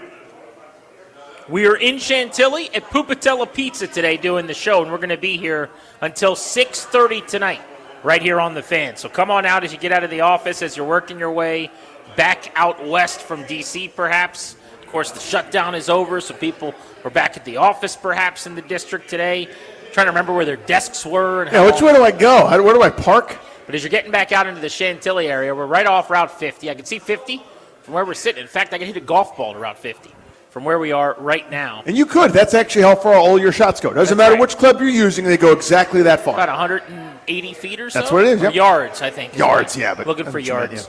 A little under 200 yards probably to the road. But come on out and hang with us. We're here until 6:30 tonight. Let's get to your Beltway Blitz, covering the teams in town you care the most about. We start with the Commanders and our buddy Michael Phillips.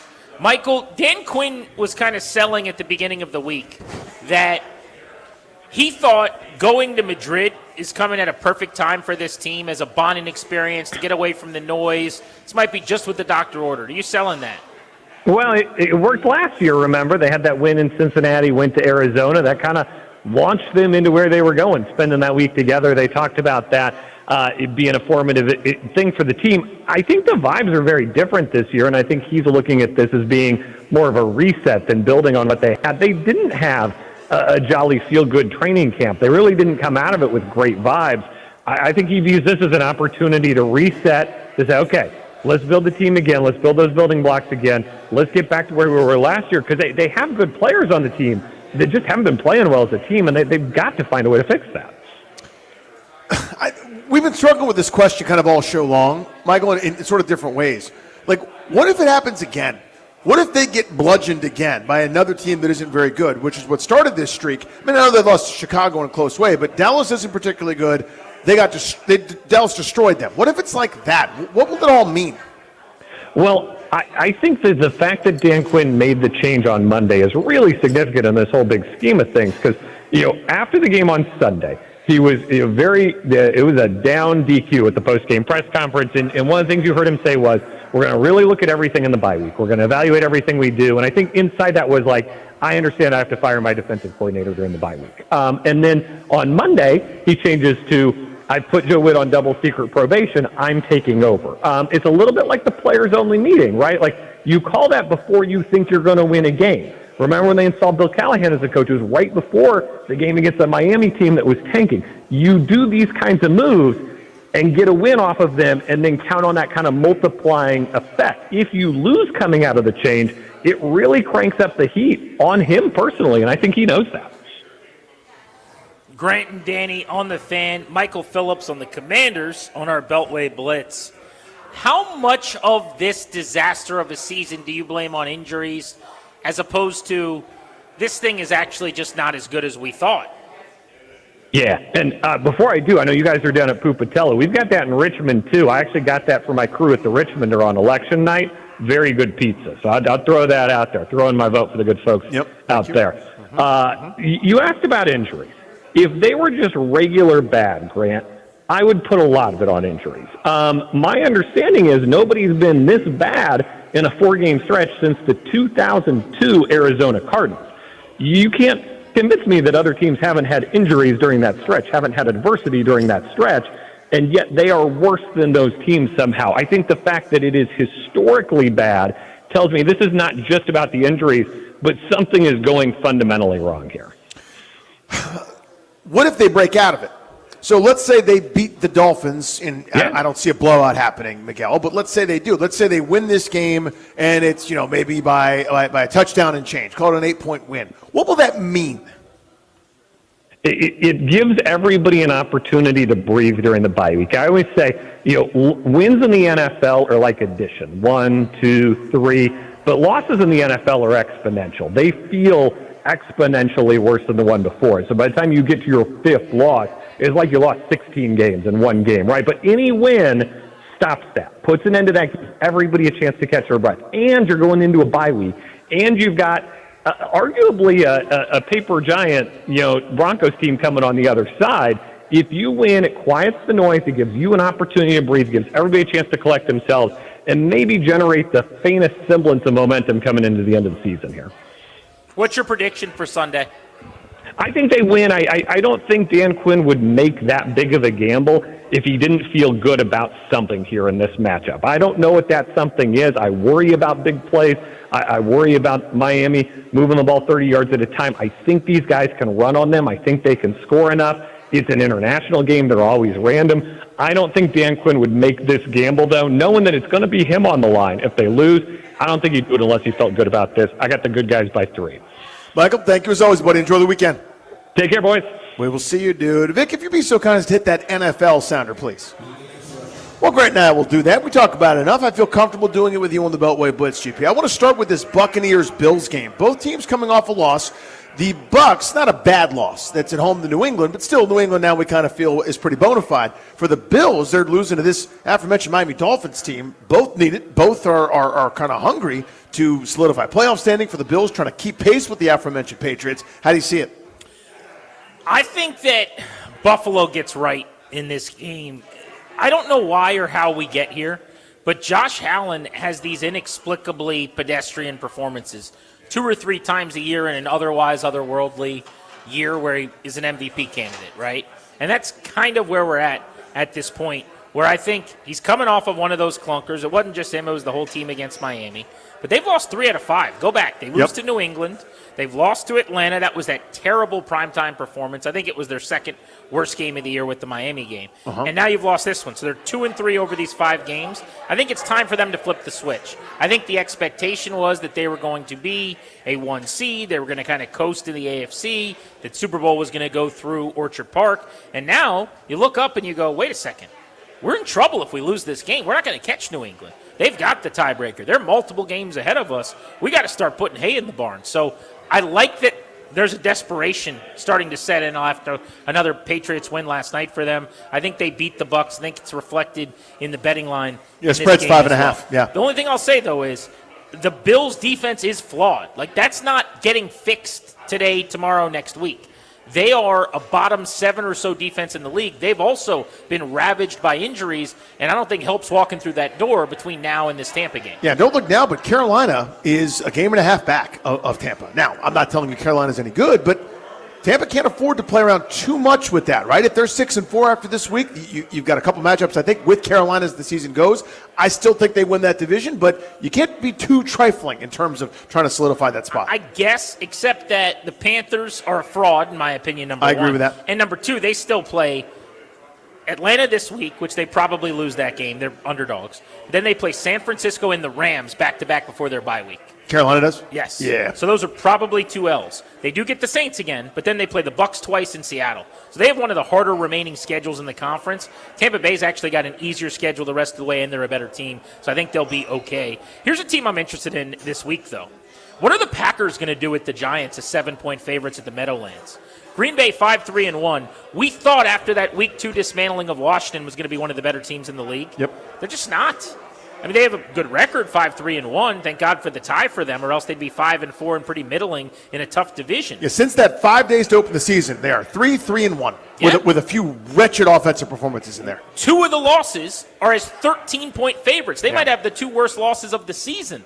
Their loss to Cleveland on the road and then at home against Carolina. A couple of weeks ago as a 13-point favorite at the Horn on a field goal. Then they played Philly, and the Eagles couldn't move the ball all night. Hurts played horribly for 3 quarters. They're just waiting for Green Bay to take over the game, and they couldn't do it. Green Bay ends up winning that matchup.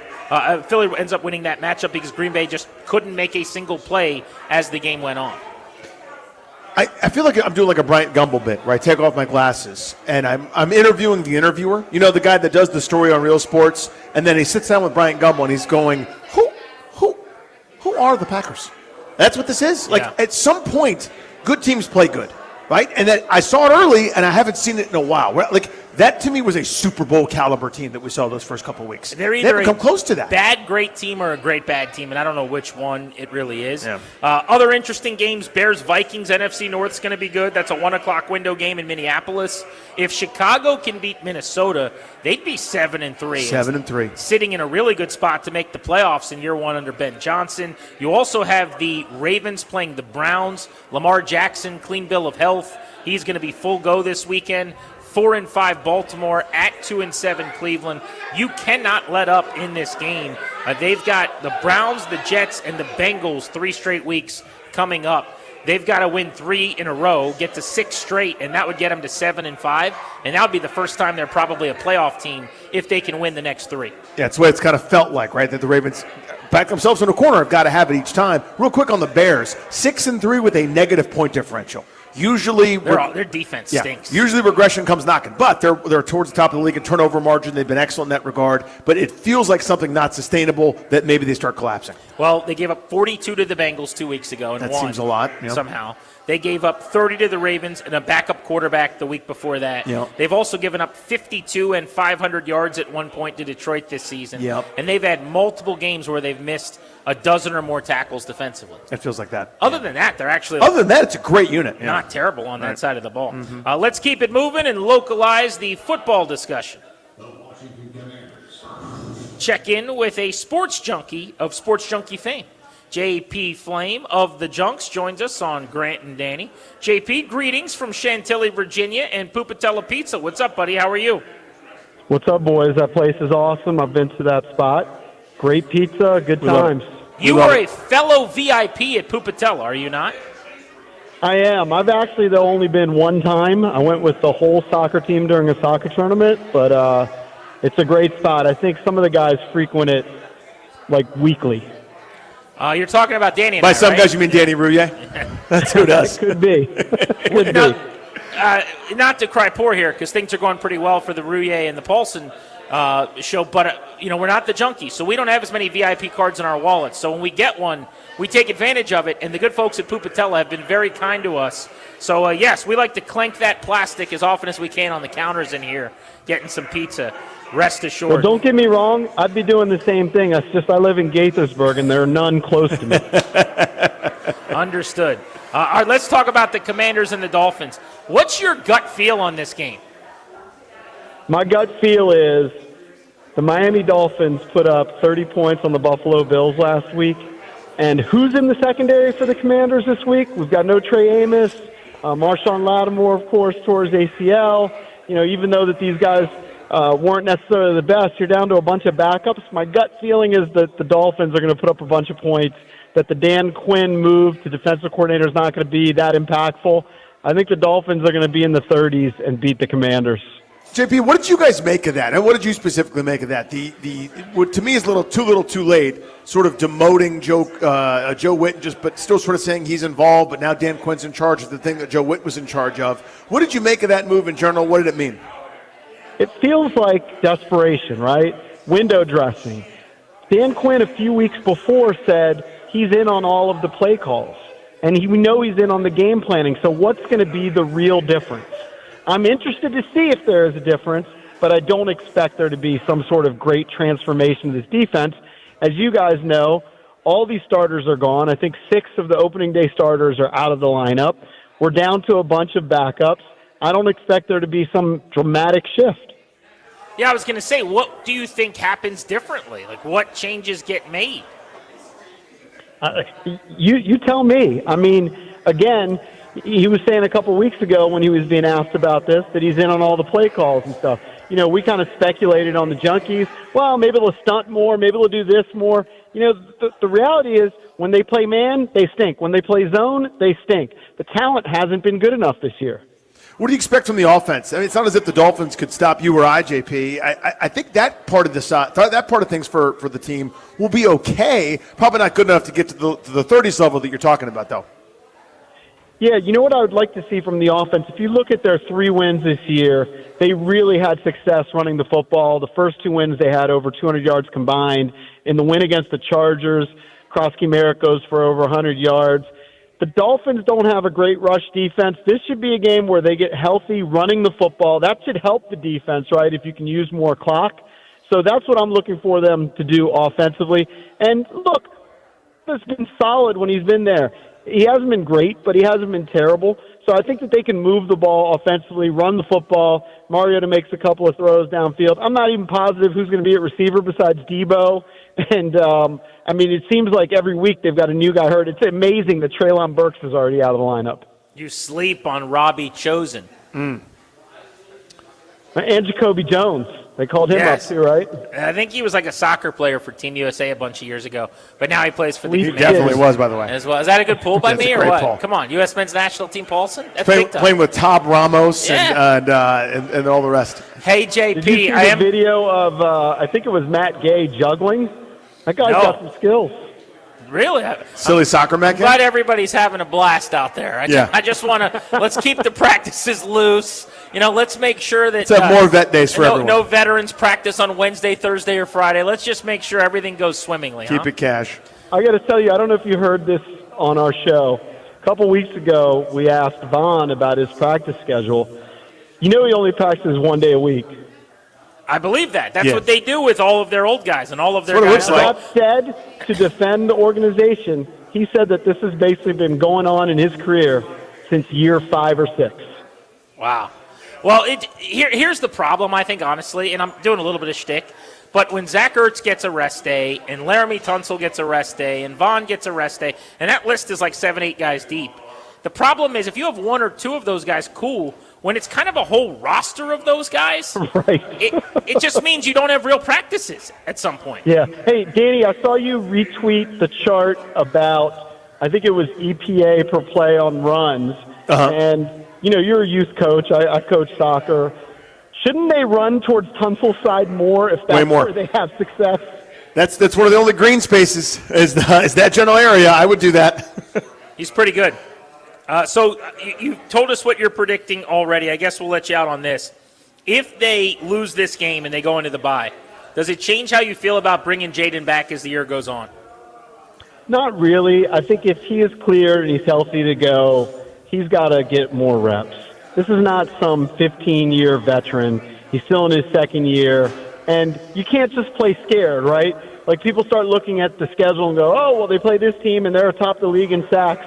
At some point, he's got to get out there and he's got to learn to get through games without getting hurt.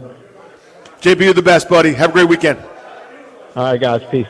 See you as always. It's JP Flame, Sports Junkies, brand new program. They got a shot, these guys. I like the chemistry. Very young, very raw, very green. don't really know what they're doing, frankly. They don't know a lot about radio. But you can hear it. But the talent is there. There's something to the show. Far be it for us to belittle a young up-and-coming show. But I'll say this on behalf of, I think, the whole show, you, me, Clary, Toby in Madrid, Darius, we're going to do everything we can to make sure it works for them. We're going to support them.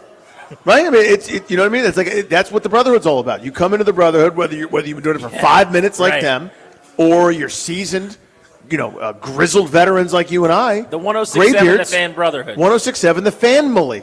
Yes. The Family. The Family. You see what I did? 106.7 The Family. The Family. That's really good, actually. Thank you. He's Danny. I'm Grant. This is the Fan. Let's go over under. We'll bring Dad in next. We're going to go with some player props for the Commanders and the Dolphins. We going over under. That's next on G&D.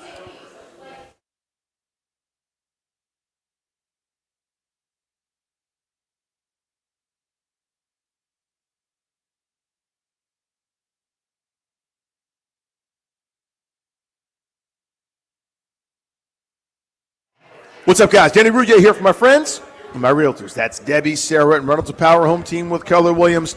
Take the stress and uncertainty out of that process and let them bring you real results like they did for me and my family. If your home doesn't sell for some reason, right, every week on the market costs you time, energy, money, all that is bad. The Reynolds of Power Home Team steps in with aggressive marketing, real buyer connections, and a history of turning homes that sat on the market into happy closings. Whether you're relocating, upgrading, downsizing, or your previous agent simply couldn't get the job done, they have a solution for you. Fast sale? No problem. Flexible closing date? You can do that. Maximum exposure? Always. They are so confident in their services. And if your home doesn't sell, Debbie and Sarah will buy it at a price you agree on. That is their guarantee. Call Debbie and Sarah Reynolds and a Power Home Team right now to find out more about this guarantee and the rest of their incredible service at 844-654-SOLD. That's 844-654-SOLD, or go to DebbieHasTheBuyers.com.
This update is brought to you by Downtown DC Holiday Market. Today, the Commanders held their final practice in Madrid, Spain, before their first abroad matchup since 2016. This also means the injury report is out, contains 12 players on it. This edition features tight end Ben Sinnott and linebacker Jordan McGee, who are both questionable for this week's game against the Dolphins. This comes days after Terry McLaurin, Jaden Daniels, Trey Amos were all ruled out for the game. Amos headed to the IR. The Commanders don't have a lot of receiver depth across the pond this week. The depth chart led by Deebo Samuel, followed by the likes of Robbie Chosen, Jacoby Jones, and Chris Moore. Tomorrow on The Fan, you can catch Georgetown basketball hosting Clemson at noon. Then join Bill Roth on the call of Virginia Tech football versus Florida State on the road at 7:30. It's back, DC. The Downtown Holiday Market runs November 21st through December 23rd, noon to 8 daily. Shop local, grab treats, and feel the holiday magic between 7th and 9th Streets Northwest. Downtown DC HolidayMarket.com. From the Crop Metcalf 5-Star Sports Desk, Kevin DiDomenico on The Fan.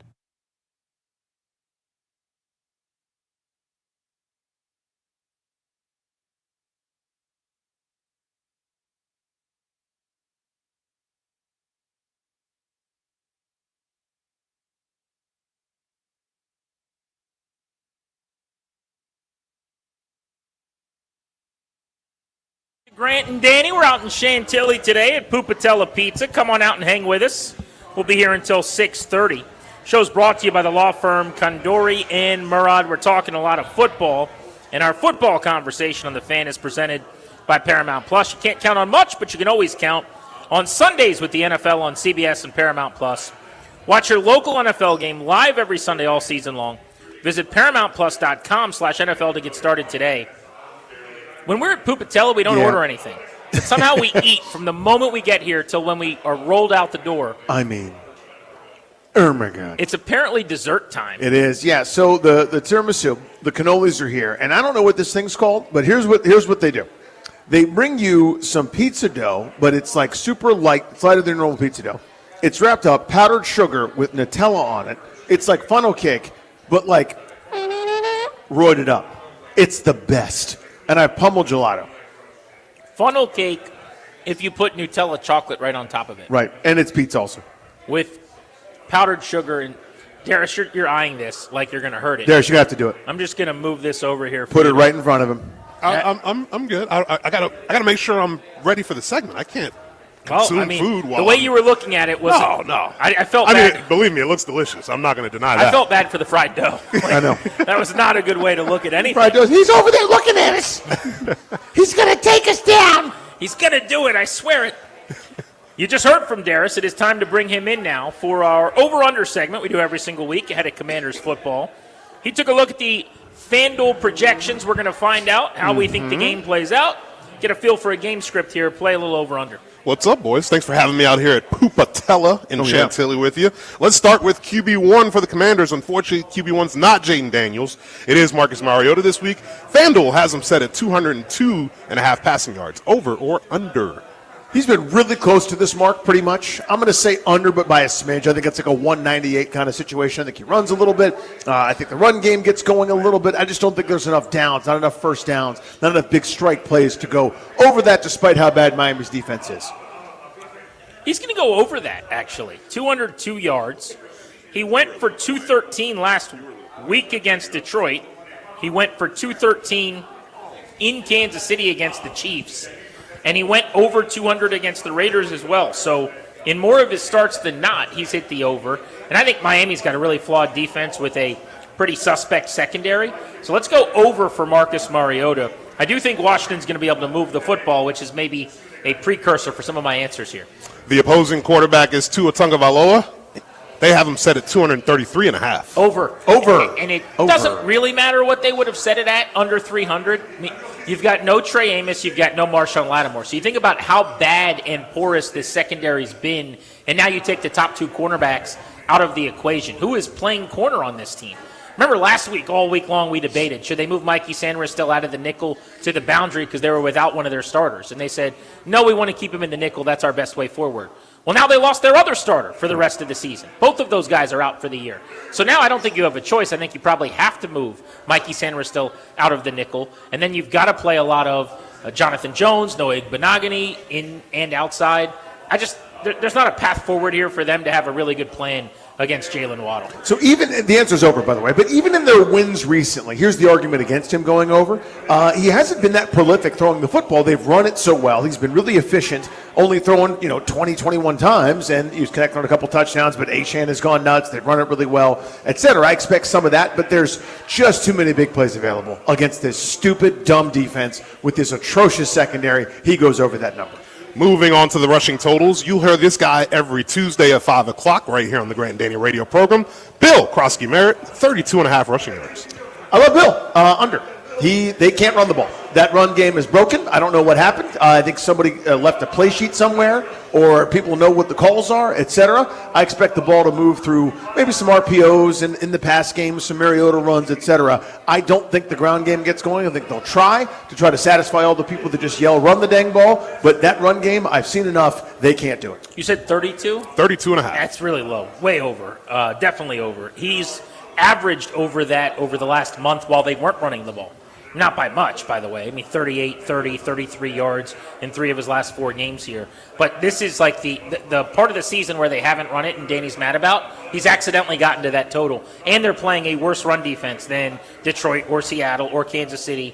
Really, since they played Dallas, they haven't played a team this bad. And he was over against Dallas in a game where they stopped running the football because they were down by a lot. So he'll go over. I guess my question is usage. What is the role comparative to Chris Rodriguez? I think Rodriguez, if he's healthy enough to go, starts. You battering ram him in the first drive or two. Then you bring in Bill as your change of pace speed guy. So you kind of start with the Thunder, then you go to the Lightning. And it has worked better for the record. When they started using Bill exclusively when he was getting all the carries, I think it took away some of what he does really well, and that burst didn't mean as much. It's like bringing in a guy throwing 100 after your starter was a lefty throwing a bunch of looping breaking balls. I think it'll be effective against the Dolphins because their defense isn't very good. Chris Rodriguez was a full participant in practice all week, doesn't have an injury designation going into the game. FanDuel has him set at 37.5. Higher than Bill. Yeah. That is interesting. I'll go under that. Now, he got hurt last week, or else he probably would have led them in carries significantly. But what does that look like? I think the whole point of Rodriguez is they're using him to set up Bill for more success. They're not majoring in Chris Rodriguez.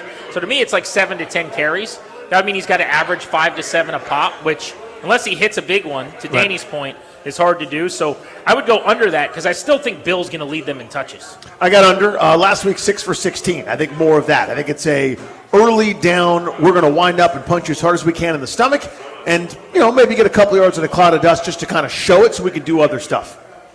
The quarterback also has a rushing total set at 24.5. That's Marcus Mariota, over or under. I like the over for that one. I think there's enough scramble. I think there's enough design. He's so good at that, late pull down keeper on the read option type look. I think all it takes is one 12 or 13 yarder, and you're more than halfway there. Whoa, living on a prayer. So I think that he'll end up going over that total just by virtue of a couple scrambles and one hit on a quarterback run. I'll go under because he's been under in all but 2 games that he's played in this season, and one of the 2 where he was over, he was just barely over, and that was on a bunch of carries. But I think that they're going to have enough success running the ball with their backs for the first time in several weeks. They may not lean as heavily into Mariota design stuff. I think Danny's right, though. You're talking about one pull on read option where he keeps the ball to get 15, 18, 19 yards, and now he slams the over. But assuming his long is 7 to 9 or something, I think it's like 4 carries for low 20s, mid 20s yards. Is it me, or does every time Mariota run in a game, he has to find one run where he tries to hurdle somebody? He's a hurdler. And he is a hurdler. It's his default. You know the guy that always does the spin move in Madden? Of course. Right, yeah. You've kicked him out of your league before. But that guy, it's like, oh, I'm going to do it. Like he just over spin moves. And it's like, I know it's coming, dude. You remember the movie Knocked Up with Seth Rogen? Sure, yeah. The dice move. It's his dice move. Yeah, it's his dice move. He's got the one move in the open field. It's his only move. But Danny kind of hit on this. Marcus Mariota is exceptional at read option. They really should dial those faders up when he's in the game, because I'm not sure anybody in the league is better at the mesh point, reading it out, riding it down the line of scrimmage. He is awesome at it.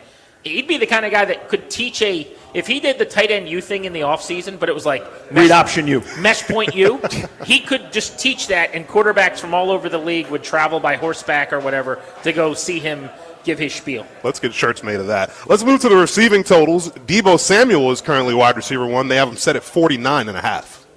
I like the under.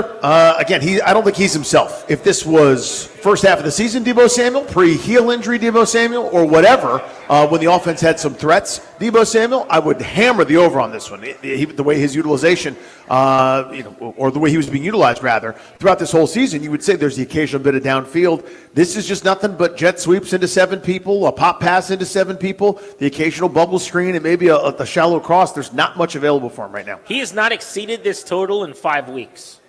And he's only played in 4 of those games. But his last over 49 yards was at the Chargers way back on October 5th.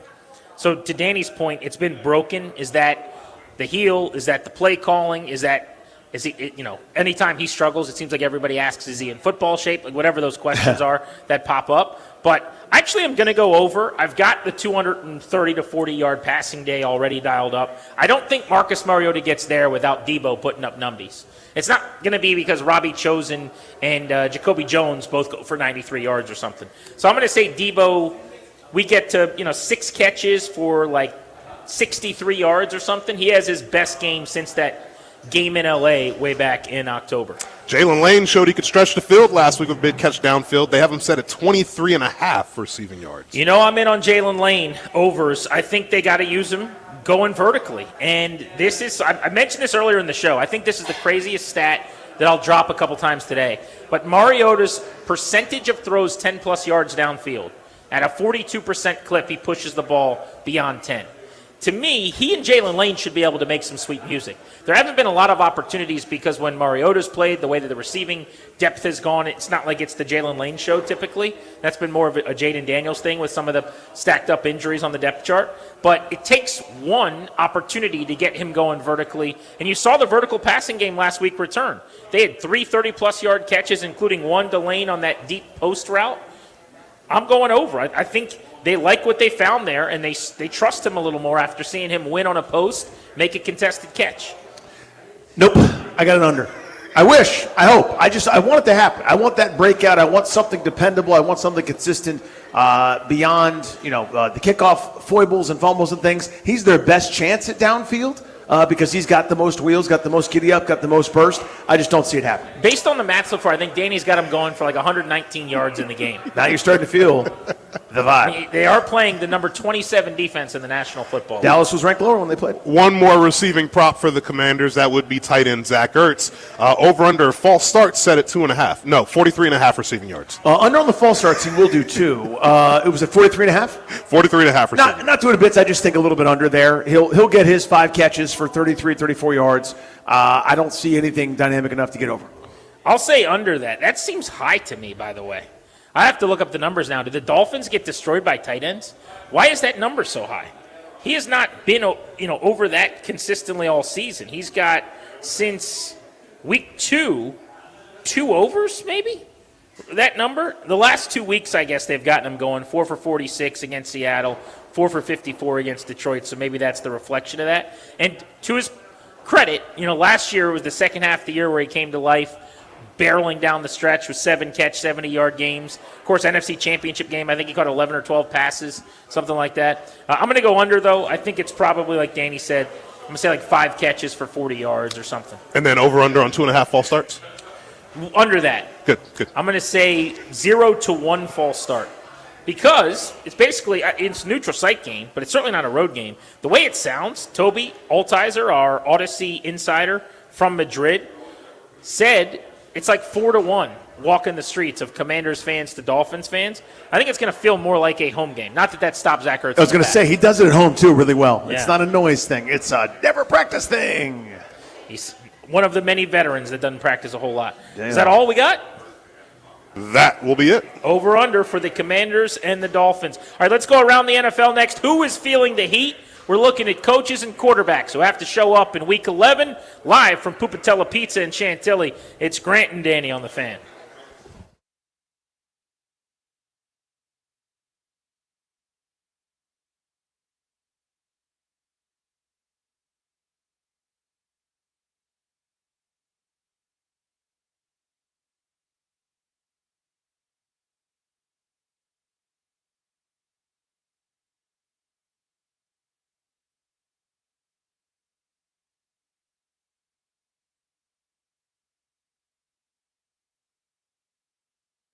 Guys, it's GP here for the good people over at Virginia's 250th Commemorative Committee.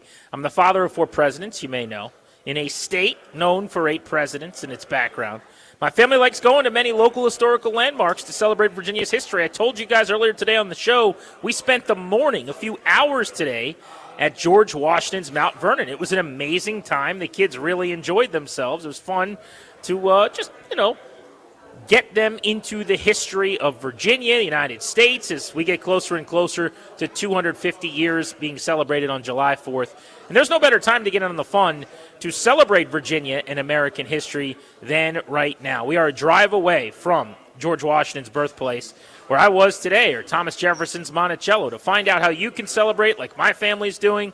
It's 250 years of America. Virginia's most historic and cherished landmarks are all having all kinds of fun installations throughout the year. You got to log on and go to visit.va250.org. That's visit.va250.org. We had this great day today, and they're going to have, by the way, family days tomorrow and Sunday out at George Washington's Mount Vernon, November 15th and 16th. Animals and all kinds of fun things for kids. Look it up. If you got some young ones, they'll have fun. Visit.va250.org. America made in Virginia.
G&D on the Fan. We're out at Pupatella Pizza in Chantilly. We're hanging out until 6:30. If you're somewhere along Route 50, come on out and hang with us. We're going to scout the opponent, take a dive into the Miami Dolphins, coming up with Leroy Horde, who covers the team for Odyssey Miami, in about 10 minutes right here on the Fan. But let's go around the NFL ahead of Week 11, try to figure out who is feeling the heat. I would say for now, specific to Washington and Miami, Commanders were in the NFC Championship game last year. You got a backup quarterback playing. There's nobody on their field, staff, roster feeling the heat. You would have said a few weeks ago, Mike McDaniel on the precipice of being fired, Tua maybe on the verge of being benched or no longer being the future answer there. But because McDaniel survived, they blew out Chris Greer, their GM. Because Tua has hung 30-plus in wins 2 of the last 3 weeks now, I think those guys are off the hot seat. So I don't think this is a game where anybody's really feeling a whole lot of heat. I would tend to agree with you on that front, just because Miami's got similar injury, bad luck to Washington. They don't have much, and they played better football lately. And you're right about Dan Quinn's deposit from last year. Panthers-Falcons, here's one for you. There's some heat here, so I was going to bring up. So first of all, Raheem Morris is starting to get a lot of tough questions, and understandably so. It's been multiple years. The Falcons are 3-6. They disappointed last year after the Cousins injury, completely fell off. This year they go to Penix. They've been even worse. Their offense is broken. Their coordinator, Zach Robinson, is up against it and may be without a gig at the end of this season if things don't change. But I would throw Michael Penix on this list, not as a starter in the league in year 2, but you look at the rest of the quarterback class. Drake May's unbelievable. Had a primetime performance last night. He's everybody's darling. He's an MVP candidate. Jaden Daniels was in a conference championship game last year. Looks like a franchise quarterback. Bo Nix was a Pro Bowler a year ago, taking a huge step back. But he has played at a high level for the vast majority of the first year. Yeah, he'll get a pass. QB of an 8-2 team. Absolutely. Yeah. But you go one by one. Like J.J. McCarthy's had some big moments. Yep. What is Michael Penix's signature at this point? It's not a great sample. And with that press conference this week that everybody's, overposting the memes of, where he's basically like, I'm alone on an island, and he's like doing a student art film, looking out the window in the rain. How did you take that? For people that don't know, he was asked, who do you go to get counsel right now when things aren't going great? And it was a layup to talk about Raheem Morris or Zach Robinson.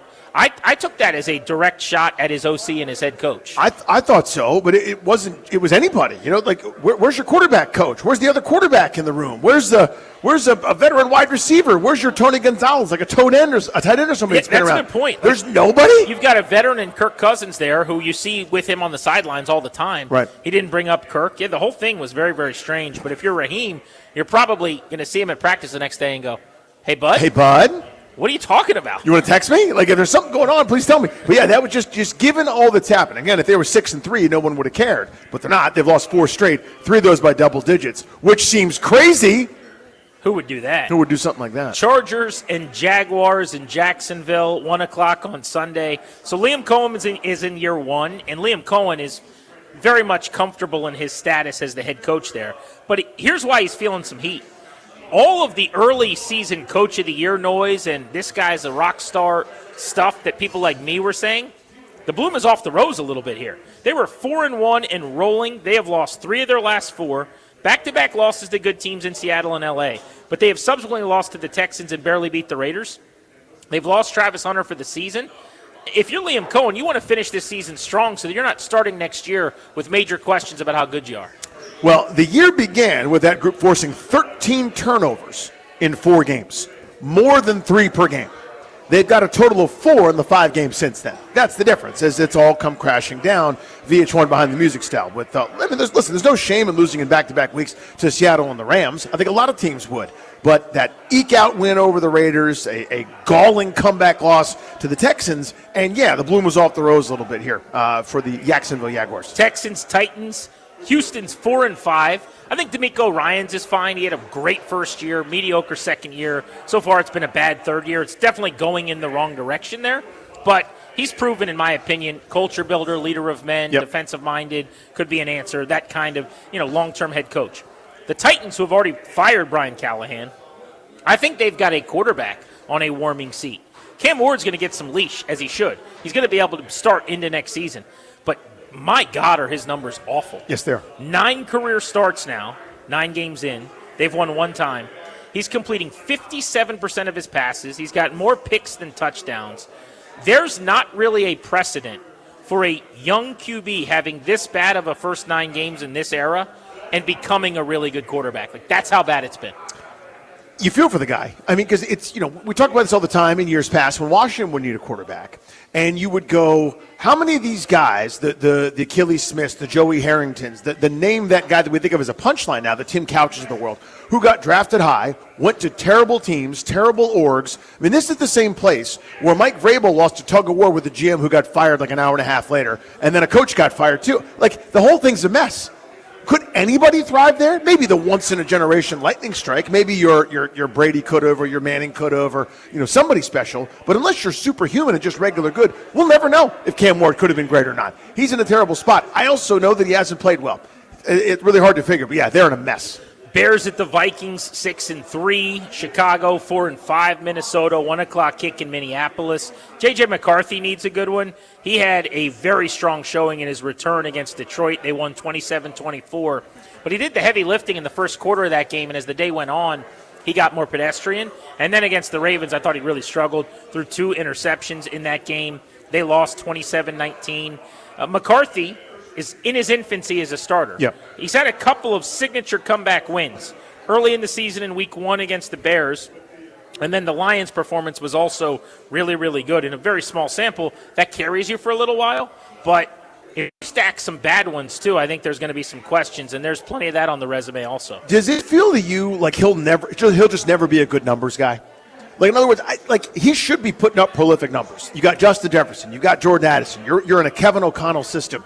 You should walk out there completing 7% of your passes for a couple hundred yards and 2 touchdowns every week just because you get out of bed. It just feels like he'll win more games maybe and do a couple heroic things like kind of a rich man's Taylor Heineke. He'll die for the pylon and the like. But it just feels like to me he'll never be the guy that turns a corner and is one of those franchise stalwart superstar 300 yards and 3 touchdowns per week. I think it's too early for me because it's been like 4 games with a lot of it's injuries. It's so early and unfair what I'm saying. I mean, so Cam Ward, 9 games in, has a sample size over twice as big at this point, right?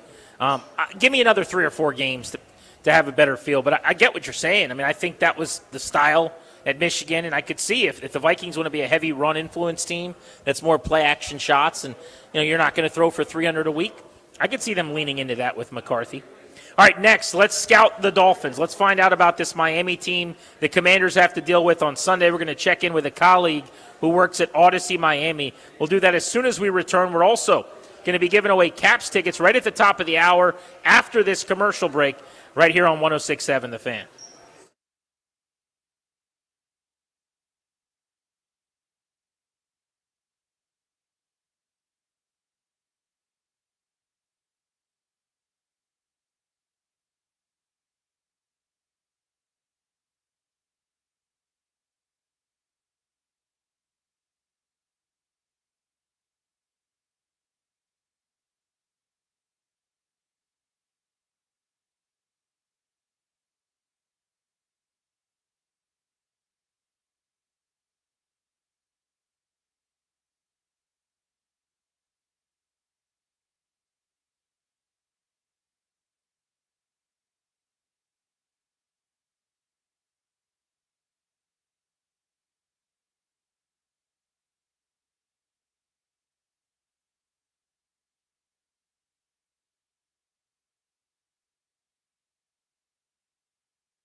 Today, the Commanders held their final practice in Madrid, Spain, before their first matchup abroad since 2016 on Sunday. This also means the injury report is out and contains 12 players on it. It's the wide receiver core that's been knocked around, leaving Washington hobbling around with Deebo Samuel, Robbie Chosen, Jacoby Jones, and Jalen Lane for Week 11. Now with one of Marcus Mariota's favorite tight end targets, Ben Sinnott, questionable for Sunday, a new star may have to be born in Madrid at 9:30 in the morning Eastern on Sunday. Elsewhere in the NFL, the Bills will be without Dalton Kincaid for Week 11 against the Bucs as he deals with a hamstring injury. And in soccer, the Washington Spirit, Washington's NWSL team, will play tomorrow at noon against the Portland Thorns for a chance to go to the NWSL Championship for a second straight year. It'll air on CBS, and it's at Audi Field in D.C. Tomorrow on The Fan, you can also catch Georgetown basketball hosting Clemson at noon, then join Bill Roth with the call of Virginia Tech football versus Florida State on the road at 7:30 on The Fan. From the Crop Medcap 5-Star Sports Desk, Kevin DiDomenico on The Fan.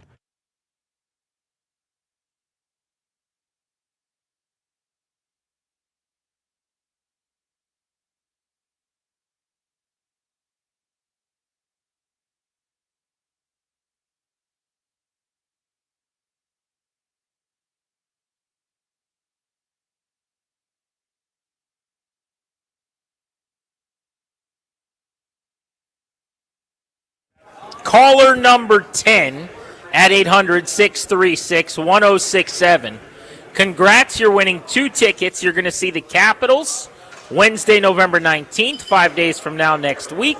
Take on Edmonton. You got to be the 10th caller right now. You get to see Connor McDavid against the Caps in the good seats. 80s night, Capital One Arena. Turn back the clock. For tickets and more event information, go to thefandc.com/contest, courtesy of the Washington Capitals. So call now, 800-636-1067 to try to win the tickets to see the Caps and the Oilers. We're exclusively sponsored by the law firm of Condori and Morad. They can help you draft your last will and testament, set up a living trust, or put together a medical power of attorney. Schedule a free consultation with their attorneys today by visiting kmlawyers.com and be sure to let them know that we sent you. That's kmlawyers.com. Let's figure out all that we need to know about the Dolphins going into Sunday morning's matchup in Madrid and scout the opponent.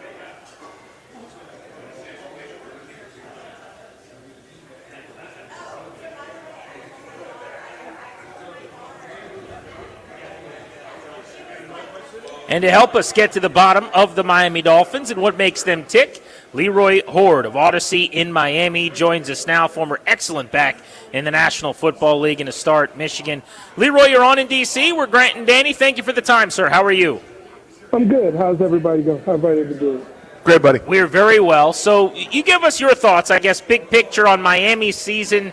They came in with higher expectations than being 3-7. They've already blown out a GM, but for now, seems like Mike McDaniel is safe. How are you guys feeling about this group that's been playing better of late?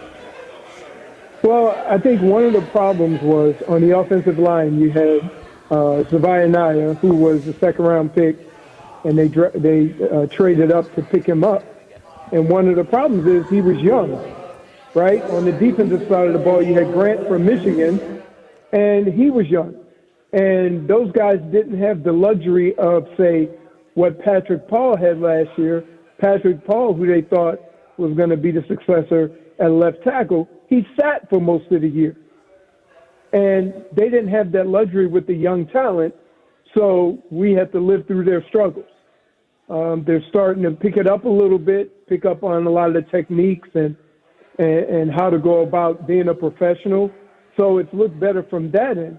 The other thing is that, man, you have some dynamic players offensively, and Devon Achane and Waddle, and at one point you had Waller, who had a one game, out of this world, and now he's out. But other than that, the reason why it's gone so poorly is because a lot of the guys you signed were banged up. They signed a couple of guys for the offensive line. They brought back a couple of guys, and before the season started, you got 3 guys out on the offensive line again, which has plagued this team for the last 2 or 3 years. Tua isn't having his best year. I don't know whether that's from protection, whether it's from play calling or whatever, because you'll see games where Tua look phenomenal and they'll roll him out a little bit because they say he's a statue.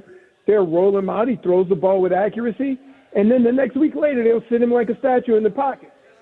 So a lot of times I see no flow with the offense. You add all that together and you just can't get over the hump on a lot of Sundays. Leroy, how special is Devin Achane? It's weird because, you know, when we think of small backs, we don't think of power. But he runs very physical. The thing that kills the defense is if you go up to him to put that hard blow to him, he'll slip you and then you can't catch him. They use him a lot in a lot of different ways. There's been receivers who've been out. They've used him in the slot. Kind of just think of it the way they use CMC in San Francisco. Very similar. You think they're smaller backs, but they do run up the middle. I think the one thing with Devon Achane is, man, is he fast. He might be one of the fastest guys on the team. So he adds that dynamic, but they run the ball physical. Another thing they do is they'll take and bring two backs in the game and then split Achane out. And depending on who you put out there determines whether they run the ball or pass the ball, which is a twist on it, but it all centers around what they do with him, how they use Waddle. And so far, in the last couple of weeks, we've seen some good things out of that. Leroy Horde knows a thing or two about quality rushing of the football, 4,000 rushing yards in his NFL career, joining us here on Grant and Danny. How about the State of the Union on their head coach, Mike McDaniel, and his job security?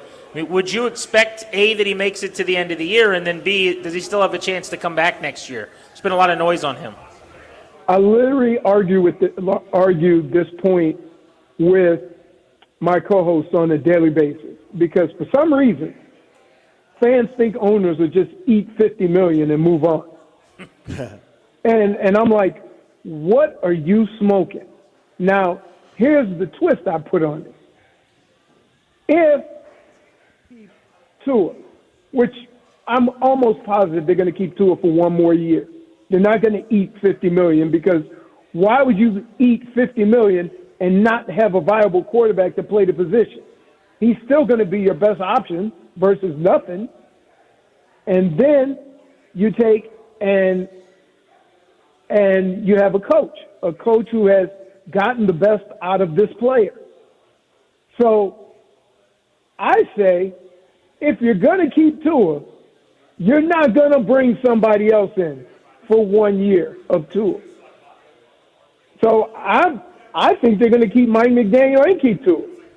And it's because of Tua's $50 million. Interesting. So they're tied together in a sense. To the Tua point, he's had 3 statistical really strong games. I'd have to go back and watch to know if it was as good as the numbers. But the Jets, the Panthers, the Falcons, 3 non-playoff teams. But otherwise, I mean, he's been one of the league leaders in picks and in missed throws and things like that. Has it been as bad as it feels from the outside for him this season? It has. Some of it is with the structure of certain plays. Like, being around, like, keep in mind, when I was in Minnesota, we were the top-rated offense ever. We scored more points than anybody ever scored at the time. And the cool thing about the approach was each play, we were going to put one player or 2 players in stress, meaning either a safety or a corner or a linebacker, but we were going to try to attack a certain person. Now, we had the horses to do it, and they were terrified, one, of letting Randy run by him, but then we had Chris Carter underneath. We had Jake Reed. We had running backs who could catch the ball. And we constantly put that pressure on certain players. There's a lot of times where I have seen where it just looks like they're running plays, right? There's no structure to it. And I'm going to give Mike McDaniel a pass from this standpoint. Like, man, we we give players, the chance to develop, but we really don't do it with coaches. And I wonder why. And one of the reasons why I believe this is because guess when I was with Cleveland, who we ran out of time? Kyle Shanahan? Bill Belichick. Oh, you're saying when you played When in you played Cleveland. there, yeah. Oh, I got you. Yes. Yeah. He turned out pretty okay, right, Belichick? Good career. I'm looking this guy up to see where he ended up. It's going. Beli. So I'm always going to be like, can you tell he's not how can you tell he's a bad coach versus not having the players versus they've been plagued with injuries for the last 3 years? For some reason, Chris Greer liked the Timu version of a football player that was hurt. He signed more injured players, more guys coming off of major surgeries, and guess what? They end up not playing because they were hurt. So how much of that plays a role in it? I don't know. But I do know that, you know what, if you like what he's doing with Tua, let's try to put something around him before we already determined it was an epic failure. Fans ain't buying it. Fans are not buying it. They want him out. They want him gone. And I say, you realize, and here's what fans need to understand. If you bring in a retread, he wants all the power. I don't know nobody in the front office that wants to give up their power. So that's unlikely. Then what you end up hiring is another new Mike McDaniel. We're still going to have to wait to see if that guy can do the job anyway. So they're in a tough spot because of it just never seemed to work for a long period of time. Leroy Horde with us here on Grant and Danny. If I may editorialize, GP, when Leroy Horde was in Michigan, he was there to chew bubble gum and punish defenders, and he's all out of bubble gum. Downhill, thumping people. I believe, was Tony Bowles in your backfield too, Leroy? Yep, Tony Bowles, Jared Bunch. Playing for Bo Schembechler and just eating people's hearts, man. You guys are so much fun to watch. Defensively. You know what? I had the fortunate. I was fortunate that I played with both the Morris brothers, Jamie and Joe. Over the course of your Michigan career? No, I played with Jamie at Michigan, and then Joe came over to Cleveland with Belichick. Unbelievable. Man, I'm old. Anyway, all right, Leroy, this defense, most specifically, is it because of injury you think that they've struggled coming up and down? I've seen moments where they've swarmed and looked pretty good and shoved it on teams. I've also seen moments where it looked like they've never met each other and anybody could do whatever they wanted. Just kind of give me a state of the union on this defense. Why has it been the way that it's been? I think part of it is you were so used to getting pressure up the middle. Last year you had Calais Campbell and Zach Sealer. This year you have a rookie that you drafted in the first round, and early on in the season he was getting destroyed. So that put a lot of pressure on everybody else, but teams ran the ball all over you. They just picked on him. And now he's starting to come around, and he's starting to be more stout running the football. He's starting to get pressure on the quarterback, and that's kind of helping with everything. Everybody else is comfortable. The other thing is Brooks is a beast.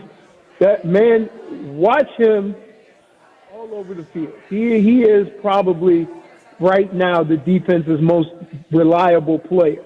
So I just think a lot of it is the young guys finally starting to pick it up. They're getting back to where they kind of were last year, getting pressure up the middle, and then the outside guys being able to, make plays. And then more importantly, they do rally to the football. And it's weird because when you think of a team that only has 3 wins, that's one of the things that eludes you right away. Effort.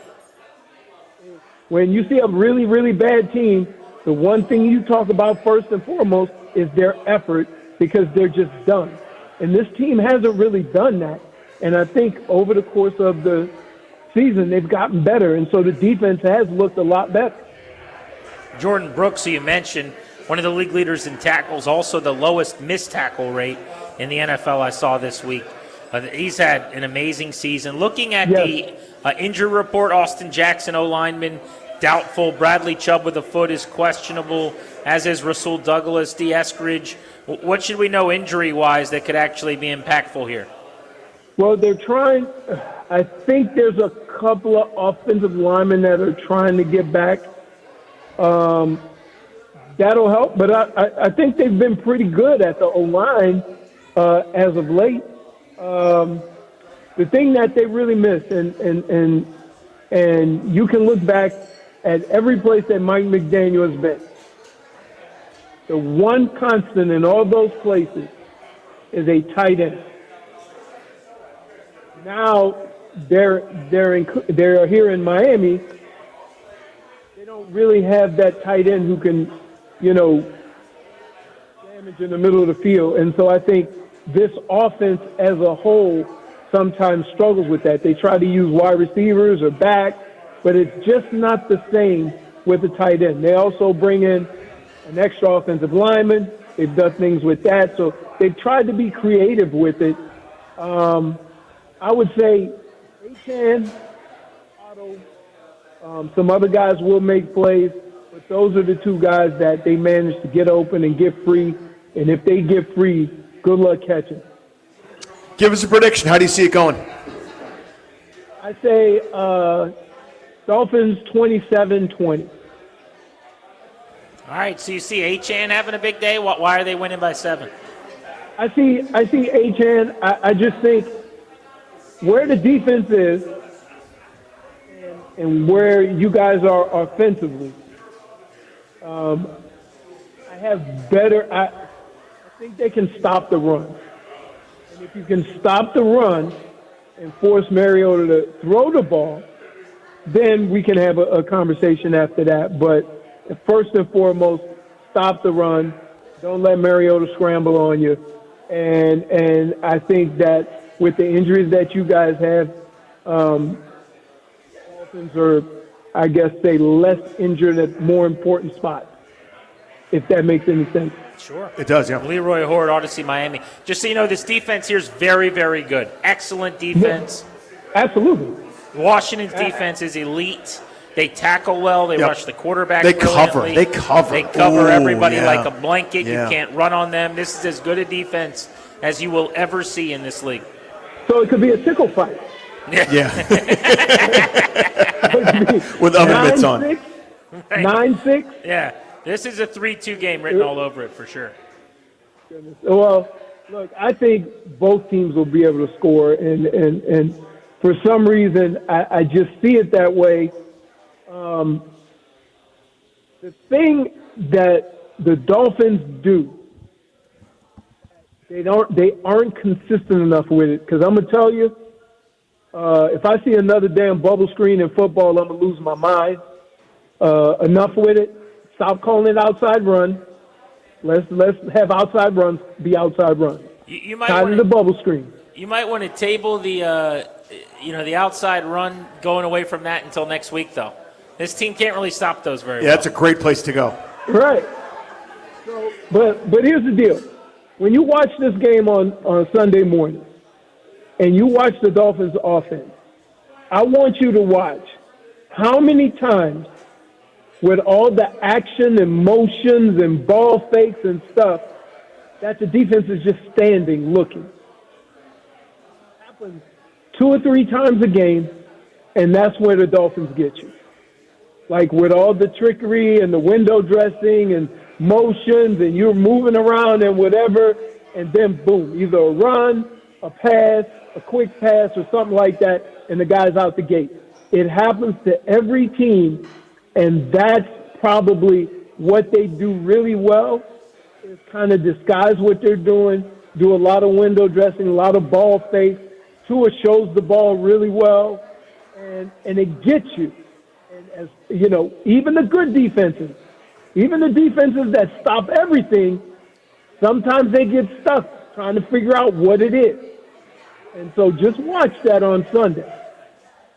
We will. Leroy, hoping for some eggs, bacon, and a quality football game between a couple of 3-win teams. Thank you, sir, for the time. We appreciate it.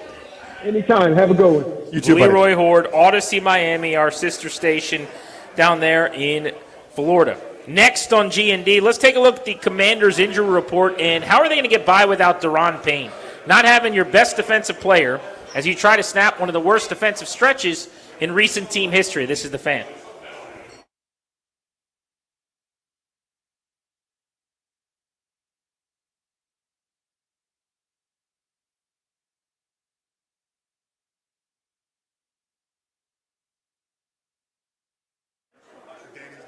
What's up, guys? Danny Rouillet here.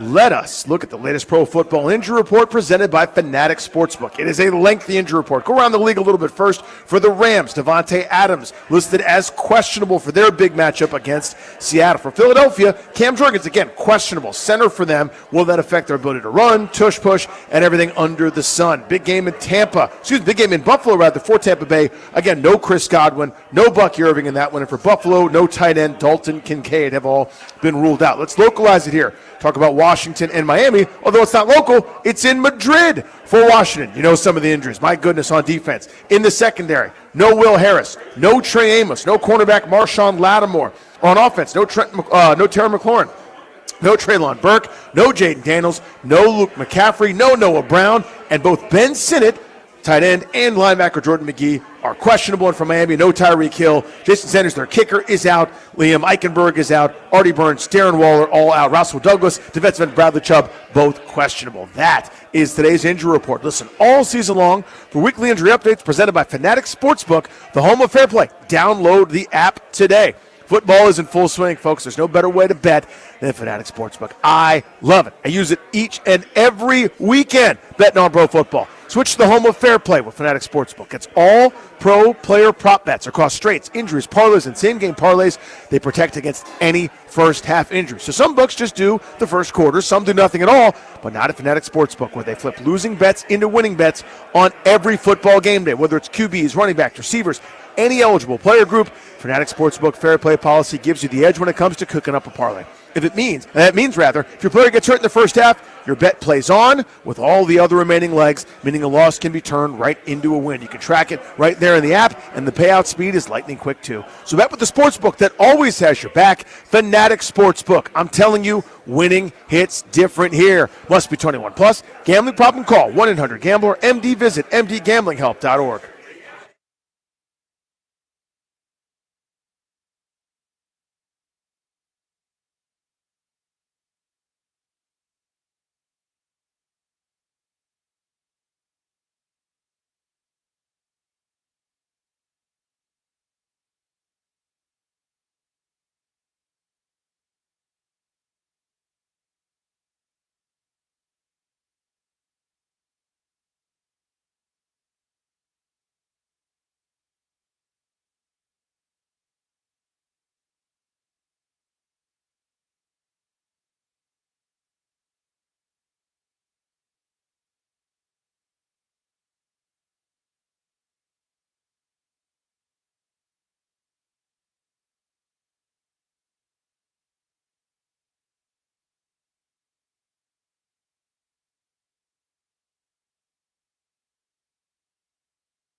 This update is brought to you by Downtown DC Holiday Market. The Commanders finished up their last practice today, had a Sunday morning's game in Madrid against the Dolphins. Injury notables on both sides look like this. For the Commanders, 12 on the injury report. Quarterback Jaden Daniels is out. Wide receivers Traylon Burks, Terry McLaurin, Noah Brown, and Luke McCaffrey all out for Week 11.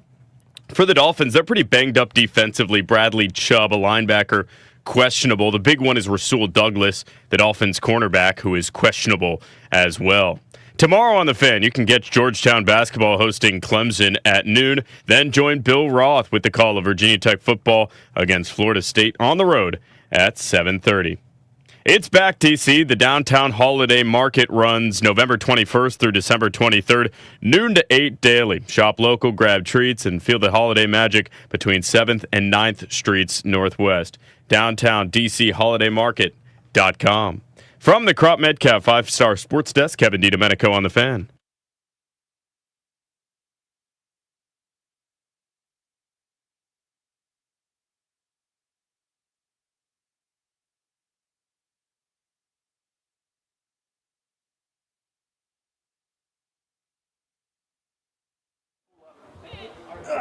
It won't go in.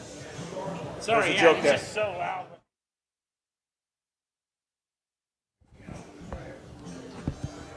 With Danny, I'm Grant. This is The Fan. We are in Chantilly at Pupatella Pizza right off of Route 50. Come on out and hang with us. We're taking you up to the end of the show in 1 hour at 6:30 as we get ready for the Commanders and the Dolphins, Week 11 in the NFL. We'll look ahead to the college slate on Saturday as well. But I wanted to dive into the Commanders' injury report in just a moment because there have been a couple of more, believe it or not, Danny, injuries that have popped up this week over in Madrid. Now, this is the Washington team that has injuries? I know. What? Crazy. But Deron know. Payne is not going to play. Let's start with that. Now, this is not an injury. This is a suspension. But Deron Payne might be their best defensive player right now. He's their highest paid defensive player. And Deron Payne, based on hitting Amon-Ra St. Brown, will miss Game 11 of this season. He'll be eligible to play again after the bye week, but he wasn't able to make the trip, couldn't get on the flight, couldn't go to practices or do anything in Madrid. He missed out on this really cool, memorable, once-in-a-career trip based on the punch heard round Washington, D.C. More importantly, though, now you got to deal with one of the better running backs in the league coming off of 170 rushing yards without your big defensive tackle in the middle, who provides a big-time presence and takes on double teams. Yeah, plus the injuries previously in the season, plus, the fact that they struggled when they were healthy to begin with, and this guy's really good, talking about Achane, as just an accelerating speedster. I mean, this is the kind of guy, a little bit less wiggle than some of the, classic running backs, not in the Barry Sanders mold, but this is you give that guy a millimeter and he is gone. Like 0 to 60 in a microsecond. And he is super, super dangerous. They're going to put him in space an awful lot. But yeah, this is an uphill task. Even if the defense was fully healthy and good up front, they would struggle to stop this guy. Everybody does. And now that they're not, I think it's going to be a bloodbath in that regard. So you look at the defensive line overall depth right now because of the injuries. And you mentioned they're without bodies, but just to go through kind of the list, Dorrance Armstrong had been one of the better pass rushers in the NFL early this season before he got hurt. His pressure rate, his win rate, his sacks, all of the numbers were bearing out that he was actually playing at not only a high Pro Bowl caliber level, but at an elite level. From weeks 1 to 6, when he was healthy, the Commanders were generating a 40.6% pressure rate, which was 4th highest in the NFL. Since week 6, when Armstrong got hurt, week 7 on, sans Armstrong, 27% pressure rate is 5th worst in the NFL. So they've gone from top 5 to bottom 5 since the Armstrong injury. But it's not just him. Javonte Jean-Baptiste, who's a depth defensive end, also not available. Dietrich Wise earlier in the season, who's more of a run stuffer than a pass maven, pass rusher. He's also hurt, so you're down 3 defensive ends. Now you don't have Payne. It just keeps adding to the pile. And so you're now taking what was built like a big league bullpen where everybody had a very specific role. Von Miller, you're only going to rush the quarterback on 3rd downs, and we're going to tap into you heavily in the 4th quarter. Jacob Martin, you're only going to get 17 to 20 snaps a game, only on 2nd and 3rd down. And now those guys are playing against the run. It would be like if you lost 3 or 4 of your key relievers, and now your lefty specialist who faces lefties is just pitching the 7th inning. And now the righty, who is never supposed to face the lefty, has to face 3 straight lefties in the 8th inning. You just can't put guys in positions to succeed anymore because they don't have the rest of the bullpen. You're trying to stop the bleeding. It's field medicine, right? I mean, you're never going to cure anybody. You're never going to really fix it. You're trying to stop the bleeding. And that's kind of where we are, again, against a really dynamic player in Achane. And just when you commit enough resources, there's Jalen Waddle behind your linebackers in front of your safeties running wild and free. So, yeah, this is certainly a challenge, especially for this Beleaguer defense. But not having – to me, Armstrong is the strongest correlation. I know that's also kind of when business picked up in terms of their opponents and some of the offenses they were playing. But even still, you're much better off with that guy who was having a career year. Looking at the injury report going into today, Darius, if you've got something from Friday that they put out officially, I'd love to see that because I'm still trying to find today's. But they had already ruled out Traylon Burks, who didn't make the trip with the finger, Jaden Daniels, who didn't make the trip, left elbow, and then Ale Cajo with a concussion. So those guys are out. They had not ruled out until today Terry McLaurin, who Dan Quinn said at the beginning of the week would make the trip but wouldn't play. So we know that Cajo, McLaurin, Burks, Daniels, and Will Harris are all not going to play in the game. As far as Jordan McGee, he was full practice the last 2 days and then limited today because a knee injury popped up. This is one of your starting linebackers who you're now asking to provide speed and to run and hit and help you out against the run. He may not go. The other guy who's popped up on the injury report is Ben Sinnott, and I think Ben Sinnott's probably trending toward not playing. Ben Sinnott was full practice, start of the week, then was limited on Thursday with this ankle problem.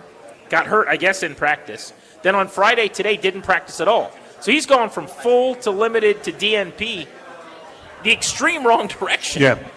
He is listed questionable, as is McGee. So both of those guys very possibly not going to play. The guys that are working through treatment but will play are Frankie Louvu, Quan Martin, Chris Rodriguez, and Bobby Wagner. But they could have as many as 8 players not play in this game who have practiced in some capacity this week. My goodness. Yeah, the hits keep on coming. Obviously, we've already been talking about all the guys on injured reserve. We talked about the cluster injuries. And now it's starting to get to the positions that were okay. Their tight end room was intact. One of the few places that was kind of untouched by these ravaged injuries. You look at the offensive line. By and large, Sam Cosmi's returned. It's healthier than it was, right? These guys are intact sort of by design. And Chris Paul didn't replace somebody that got hurt. This is what they wanted. So there are some places that have kind of been untouched by it. But, man, oh, man, it's now starting to get into those rooms, too. I worried about Achane when they had Payne, and now it's the biggest reason why I think Devin Achane is going to be able to go for over 100 and really dictate terms in the game. Who do you worry more about for this defense, though? Achane or Jalen Waddle? It's close because of how good Achane is a receiver, but I will say Waddle just because I think this is my view. If they do something where they go, you know what, not Achane, we're gonna tighten up on the running back. I think they could do something about it. They could slow him down. How? By overcommitting to the box and more or less, I don't see it. More or less making a tackle here and there, drawing a holding penalty or something.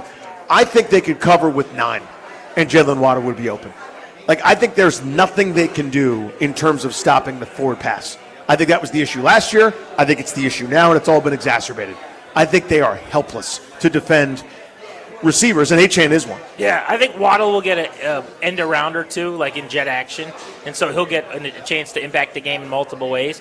But to me, Achane is going to not only carry the ball 17 to 20 times, but if they're smart, he's going to catch the ball 7 or 8 times. I would throw it to him until he was so tired. I would too. I would, if he doesn't catch a touchdown, I'll be shocked. In the red zone, high red, you get into that 17, 18, 19 that yard strike line, area even. and you just set up a screen, and you kind of just get him in space on a linebacker. I think McDaniel's spending the entire week trying to figure out ways how to do that. You can already see it. Motion from one guy in the slot one way. It sets up the only person that's there on the tailback is the linebacker who starts even with him. A little wheel action or an out and up, something like that. Easy 6. That's like stealing having that guy in space. To me, Waddle, he'll get his 6, 7 catches probably. 8, 9 catches, I don't know, whatever. He'll have a big day. That's fine. Maybe around 100 yards. But he's not going to be able to impact the game to the same extent because he's just not going to be as involved. And if I'm McDaniel, I go into this game and I go, if I lose, I'm losing with Devin Achane getting the work. Yep. Yeah, he's going to be exhausted when this thing ends. Now, he's not durable at all, and maybe he gets banged up because that happens in a good percentage of the games he plays in. But short of that, I don't really see a path to slowing him down. Next on Grant and Danny, let's get into the Week 11 NFL schedule, go game by game, what intrigues us. Still got our player to lock in on and our final predictions coming up. You're listening to Grant and Danny on The Fan.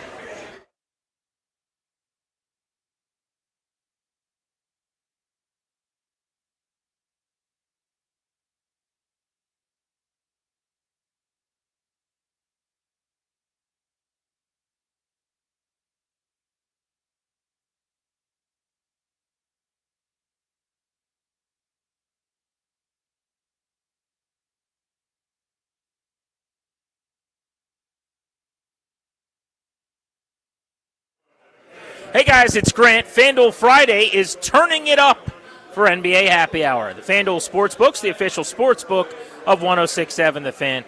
Every Friday from 6 to 7:30, it's the FanDuel Friday NBA Happy Hour. FanDuel's dropping limited time specials to get you in the zone. They're doing some boosts, some bonuses, surprises, all designed to bring a little Friday energy. And this is not just another promo. This is a weekly pregame NBA Happy Hour every Friday, 6 to 7:30 Eastern, starting in about 20 minutes, only on FanDuel. Official sportsbook, partner of the NBA. Go to FanDuel.com/GP. Grab a reward before the clock expires. That's FanDuel.com/GP. Promo code is GP at FanDuel.com. Must be 21, present in Virginia. Opt-in required. Rewards are non-withdrawable. Restrictions apply, including bonus and token expiration. Leg requirements and max wager amount. See terms at sportsbook.fanduel.com. Gambling problem? Call 1-800-GAMBLER.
from Pupatella Pizza in Chantilly, where the food just keeps on coming. And here I thought there was nothing left on the menu for them to send out the dessert pizza. The Nutella pizza, the dessert pizza. A little bit of apple, so it's a little bit of, like not tart, but a little bit just to counteract the sweetness of that Nutella in the pizza dough. It is delicious, and I am so pudgy. We were talking earlier about Michael Penix's comments. We found them really interesting. So he was asked in a press conference this week, who do you lean on for advice and who helps you when things are going wrong, either in a game or during the week or whatever. And he basically said he leans on his fiance. She helps him out a lot. Someone's like, yeah, but football-wise. And he's like, I got former high school coaches I talked to. Well, he did come out today and say that his comments were misinterpreted and that I guess his point was he thought the idea was outside of the normal structure of coaches and teammates. Like, who do you talk to? He's saying he took it a different way. Also, the coaching staff for the Atlanta Falcons has taken some issue with how it was covered. You know, Raheem Morris came out and said, stop looking for stuff on a young man. You don't need this stuff on him. It is what it is, but all of those things people do, it doesn't matter to affect this building. He's talking in these vagaries, essentially. I just feel bad for the kid. I don't want the kid having to deal with this stuff that doesn't matter or stuff that's not real. I don't think anyone was calling out Michael Penix. I don't think anybody was taking issue with what he said from the standpoint that he did anything wrong. Yeah. They were taking Raheem Morris and Zach Robinson to task. He's acting like Michael Penix is being made the bad guy in this. If he's saying you're taking his words out of context, leave the kid alone, all right, I guess. But that's not his answer here. Yeah, well, the out of context is it implies you guys don't know what you're doing, not that Michael Penix has erred. In other words, Michael Penix is basically going, I'm alone in the rain and it's freezing and I have no blankets and no one helps me. That's not a Michael Penix problem. That's a you problem. You know what I mean? Like, so if it was misinterpreted, Penix was answering the wrong question, and he either wanted to backtrack or correct it or misunderstood. Totally fine. That's all within bounds. But I don't think anybody's going, "Oh, you idiot!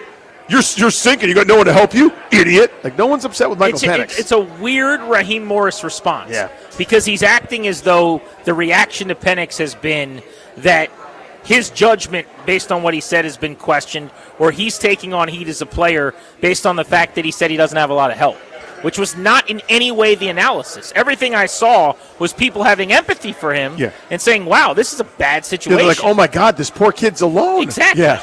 Very, very strange. Another storyline as far as quarterbacks go in the NFL today. Aaron Glenn spoke to the media after last night's loss. The Jets falling to 2-9 on the season.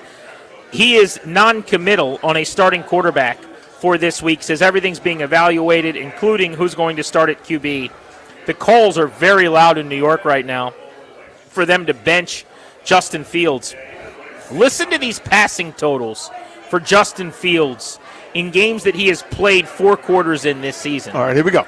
This is since week 5, okay? 9 completions for 45 yards. Ooh. 6 completions for 46 yards. Okay. 21 completions for 244 yards. Yeah. That's all where right. they beat the Bengals. Here we go. That's a real NFL offense. Yeah. 6 completions for 54 yards. I noticed it went back down again. There was a little, and then last night with garbage time, thank God, because half of these numbers came probably in the fourth quarter. 15 completions for 116 yards. So he is thrown for under 120 passing yards in a half 6 times this year. Those are games. Those are full games. And if you watch it, Yeah. there were a couple bad drops in there where he actually made a throw or did some okay things. But if you watch it, Justin Fields also has just missed a million throws that are easy NFL pitch and catch type throws where a dude's open to keep a drive alive. It's that combo of, so when that AD Mitchell drop, and that there are many of those, happens, it's like so gut wrenching because the ball's actually there that time. And like, whereas in a great offense, you barely even notice it. Like, Amon-Ra St. Brown had a drop against Washington. Did you notice? Have you thought about it twice? Because they went for 7,000 yards and he did whatever he wanted. Because the next play they got 29. Yeah, the next play didn't matter. When everything's a fight, that drop on the ball, the back shoulder, or the one that goes through his two hands that's right there in the breadbasket. It just feels worse, man. But yeah, that is a hot buttered mess. But by the way, don't report on who the quarterback might be, or Aaron Glenn will be pissed. You know what I'm saying? That's a good point. If you get information, you better not come out with it. Aaron Glenn might be mad. Yeah, I would think long and hard if I'm Aaron Glenn about how I want to deal with the New York media for the rest of this football season. The way the year has gone, as bad as it has been, you might want to start making a few friends. I think you keep it adversarial and see what happens. Roll the dice. Just give it a try. Just see. Just butt heads with everybody. Make that the fight. G&D with you on the Fan. We'll take you up to 6:30 in our final segment tonight. We'll go through all of the NFL matchups to set the table for the upcoming weekend and make our predictions on the Commanders and the Dolphins. We've also got to give you a player to lock in on Grant and Danny as well. Are you done eating, or do you think you're going to have a slice of the dessert pizza before you leave? So this is two questions. Did I think I was done eating? Yes. Then they brought that dessert pizza, and it's staring at me. But how do you have more room? Is what I want to know. I don't feel good. But there's new delicious food there. Darius, I feel like you sneaky have not eaten a lot despite all the food here. Darius had tiramisu today. Did he? I did have tiramisu for the first time. For the first time? Yeah, which was and phenomenal. I've been sleeping all my life on tiramisu. So good. Yeah. Did you have some pizza? I had pizza. You did some Appies? I did Appies. Okay. I did various slices of pizza. Are you going to do any of the Nutella pizza? I don't know if I'm going to do the Nutella pizza. Can you do Nutella? I don't know if I can do Nutella. I'm not can. sure. You think so? I think so. What's that based on? Yeah, what are you basing It's that? based on the fact that Darius found out he's not allergic to anything anymore and still acts like he's allergic But to everything. there's something that he is still. There's things I'm still allergic Like I had to. cashews the other day, and I was like, Darius, stop trying to kiss me because of the harassment. What was the thing earlier that you wouldn't eat that I tried to get you to eat? Those right here that you were looking at? The Nutella dough, fried dough. Oh, so you're afraid of Nutella. I am. Yeah. That's what this is about. Yeah. Because I'm just not sure. Yeah, there's pesto in one of the pizzas. Yeah, I so can't you do can't have pesto. that. Right. Yeah. Because that's got But pine nuts. just so we're all on the same page, Darius can eat peanut butter now. Yep. And peanuts. And doesn't. And he still hasn't. Yeah. He hasn't had a Reese's Cup. He hasn't had a PB&J. You're onto something. He is allowed to eat so much stuff. Yep. And he refuses. And then he acts like I'm crazy because I'm like, why don't you try it? He's like, I don't know. The doctor literally told him you're not allergic anymore. So if I found out I wasn't allergic to shrimp and peanut butter, I would have a jar of peanut butter and a bunch of cocktail shrimp, and I'd just go back and forth. I wouldn't dip one into the other because that's blasphemous, but I'd be sitting there having a peanut butter shrimp festival. I think I would just dip the shrimp in the peanut butter. Just go Yeah, straight why send. not? Like what is it? Like ants on a log in elementary school with celery? Just do ants on a log, and the log is the shrimp. Dude, peanut butter shrimp? Is that a... Did you just come up with something? We might have. Are you a genius?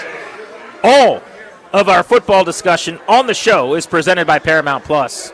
Streaming November 16th on Paramount Plus, the return of Landman.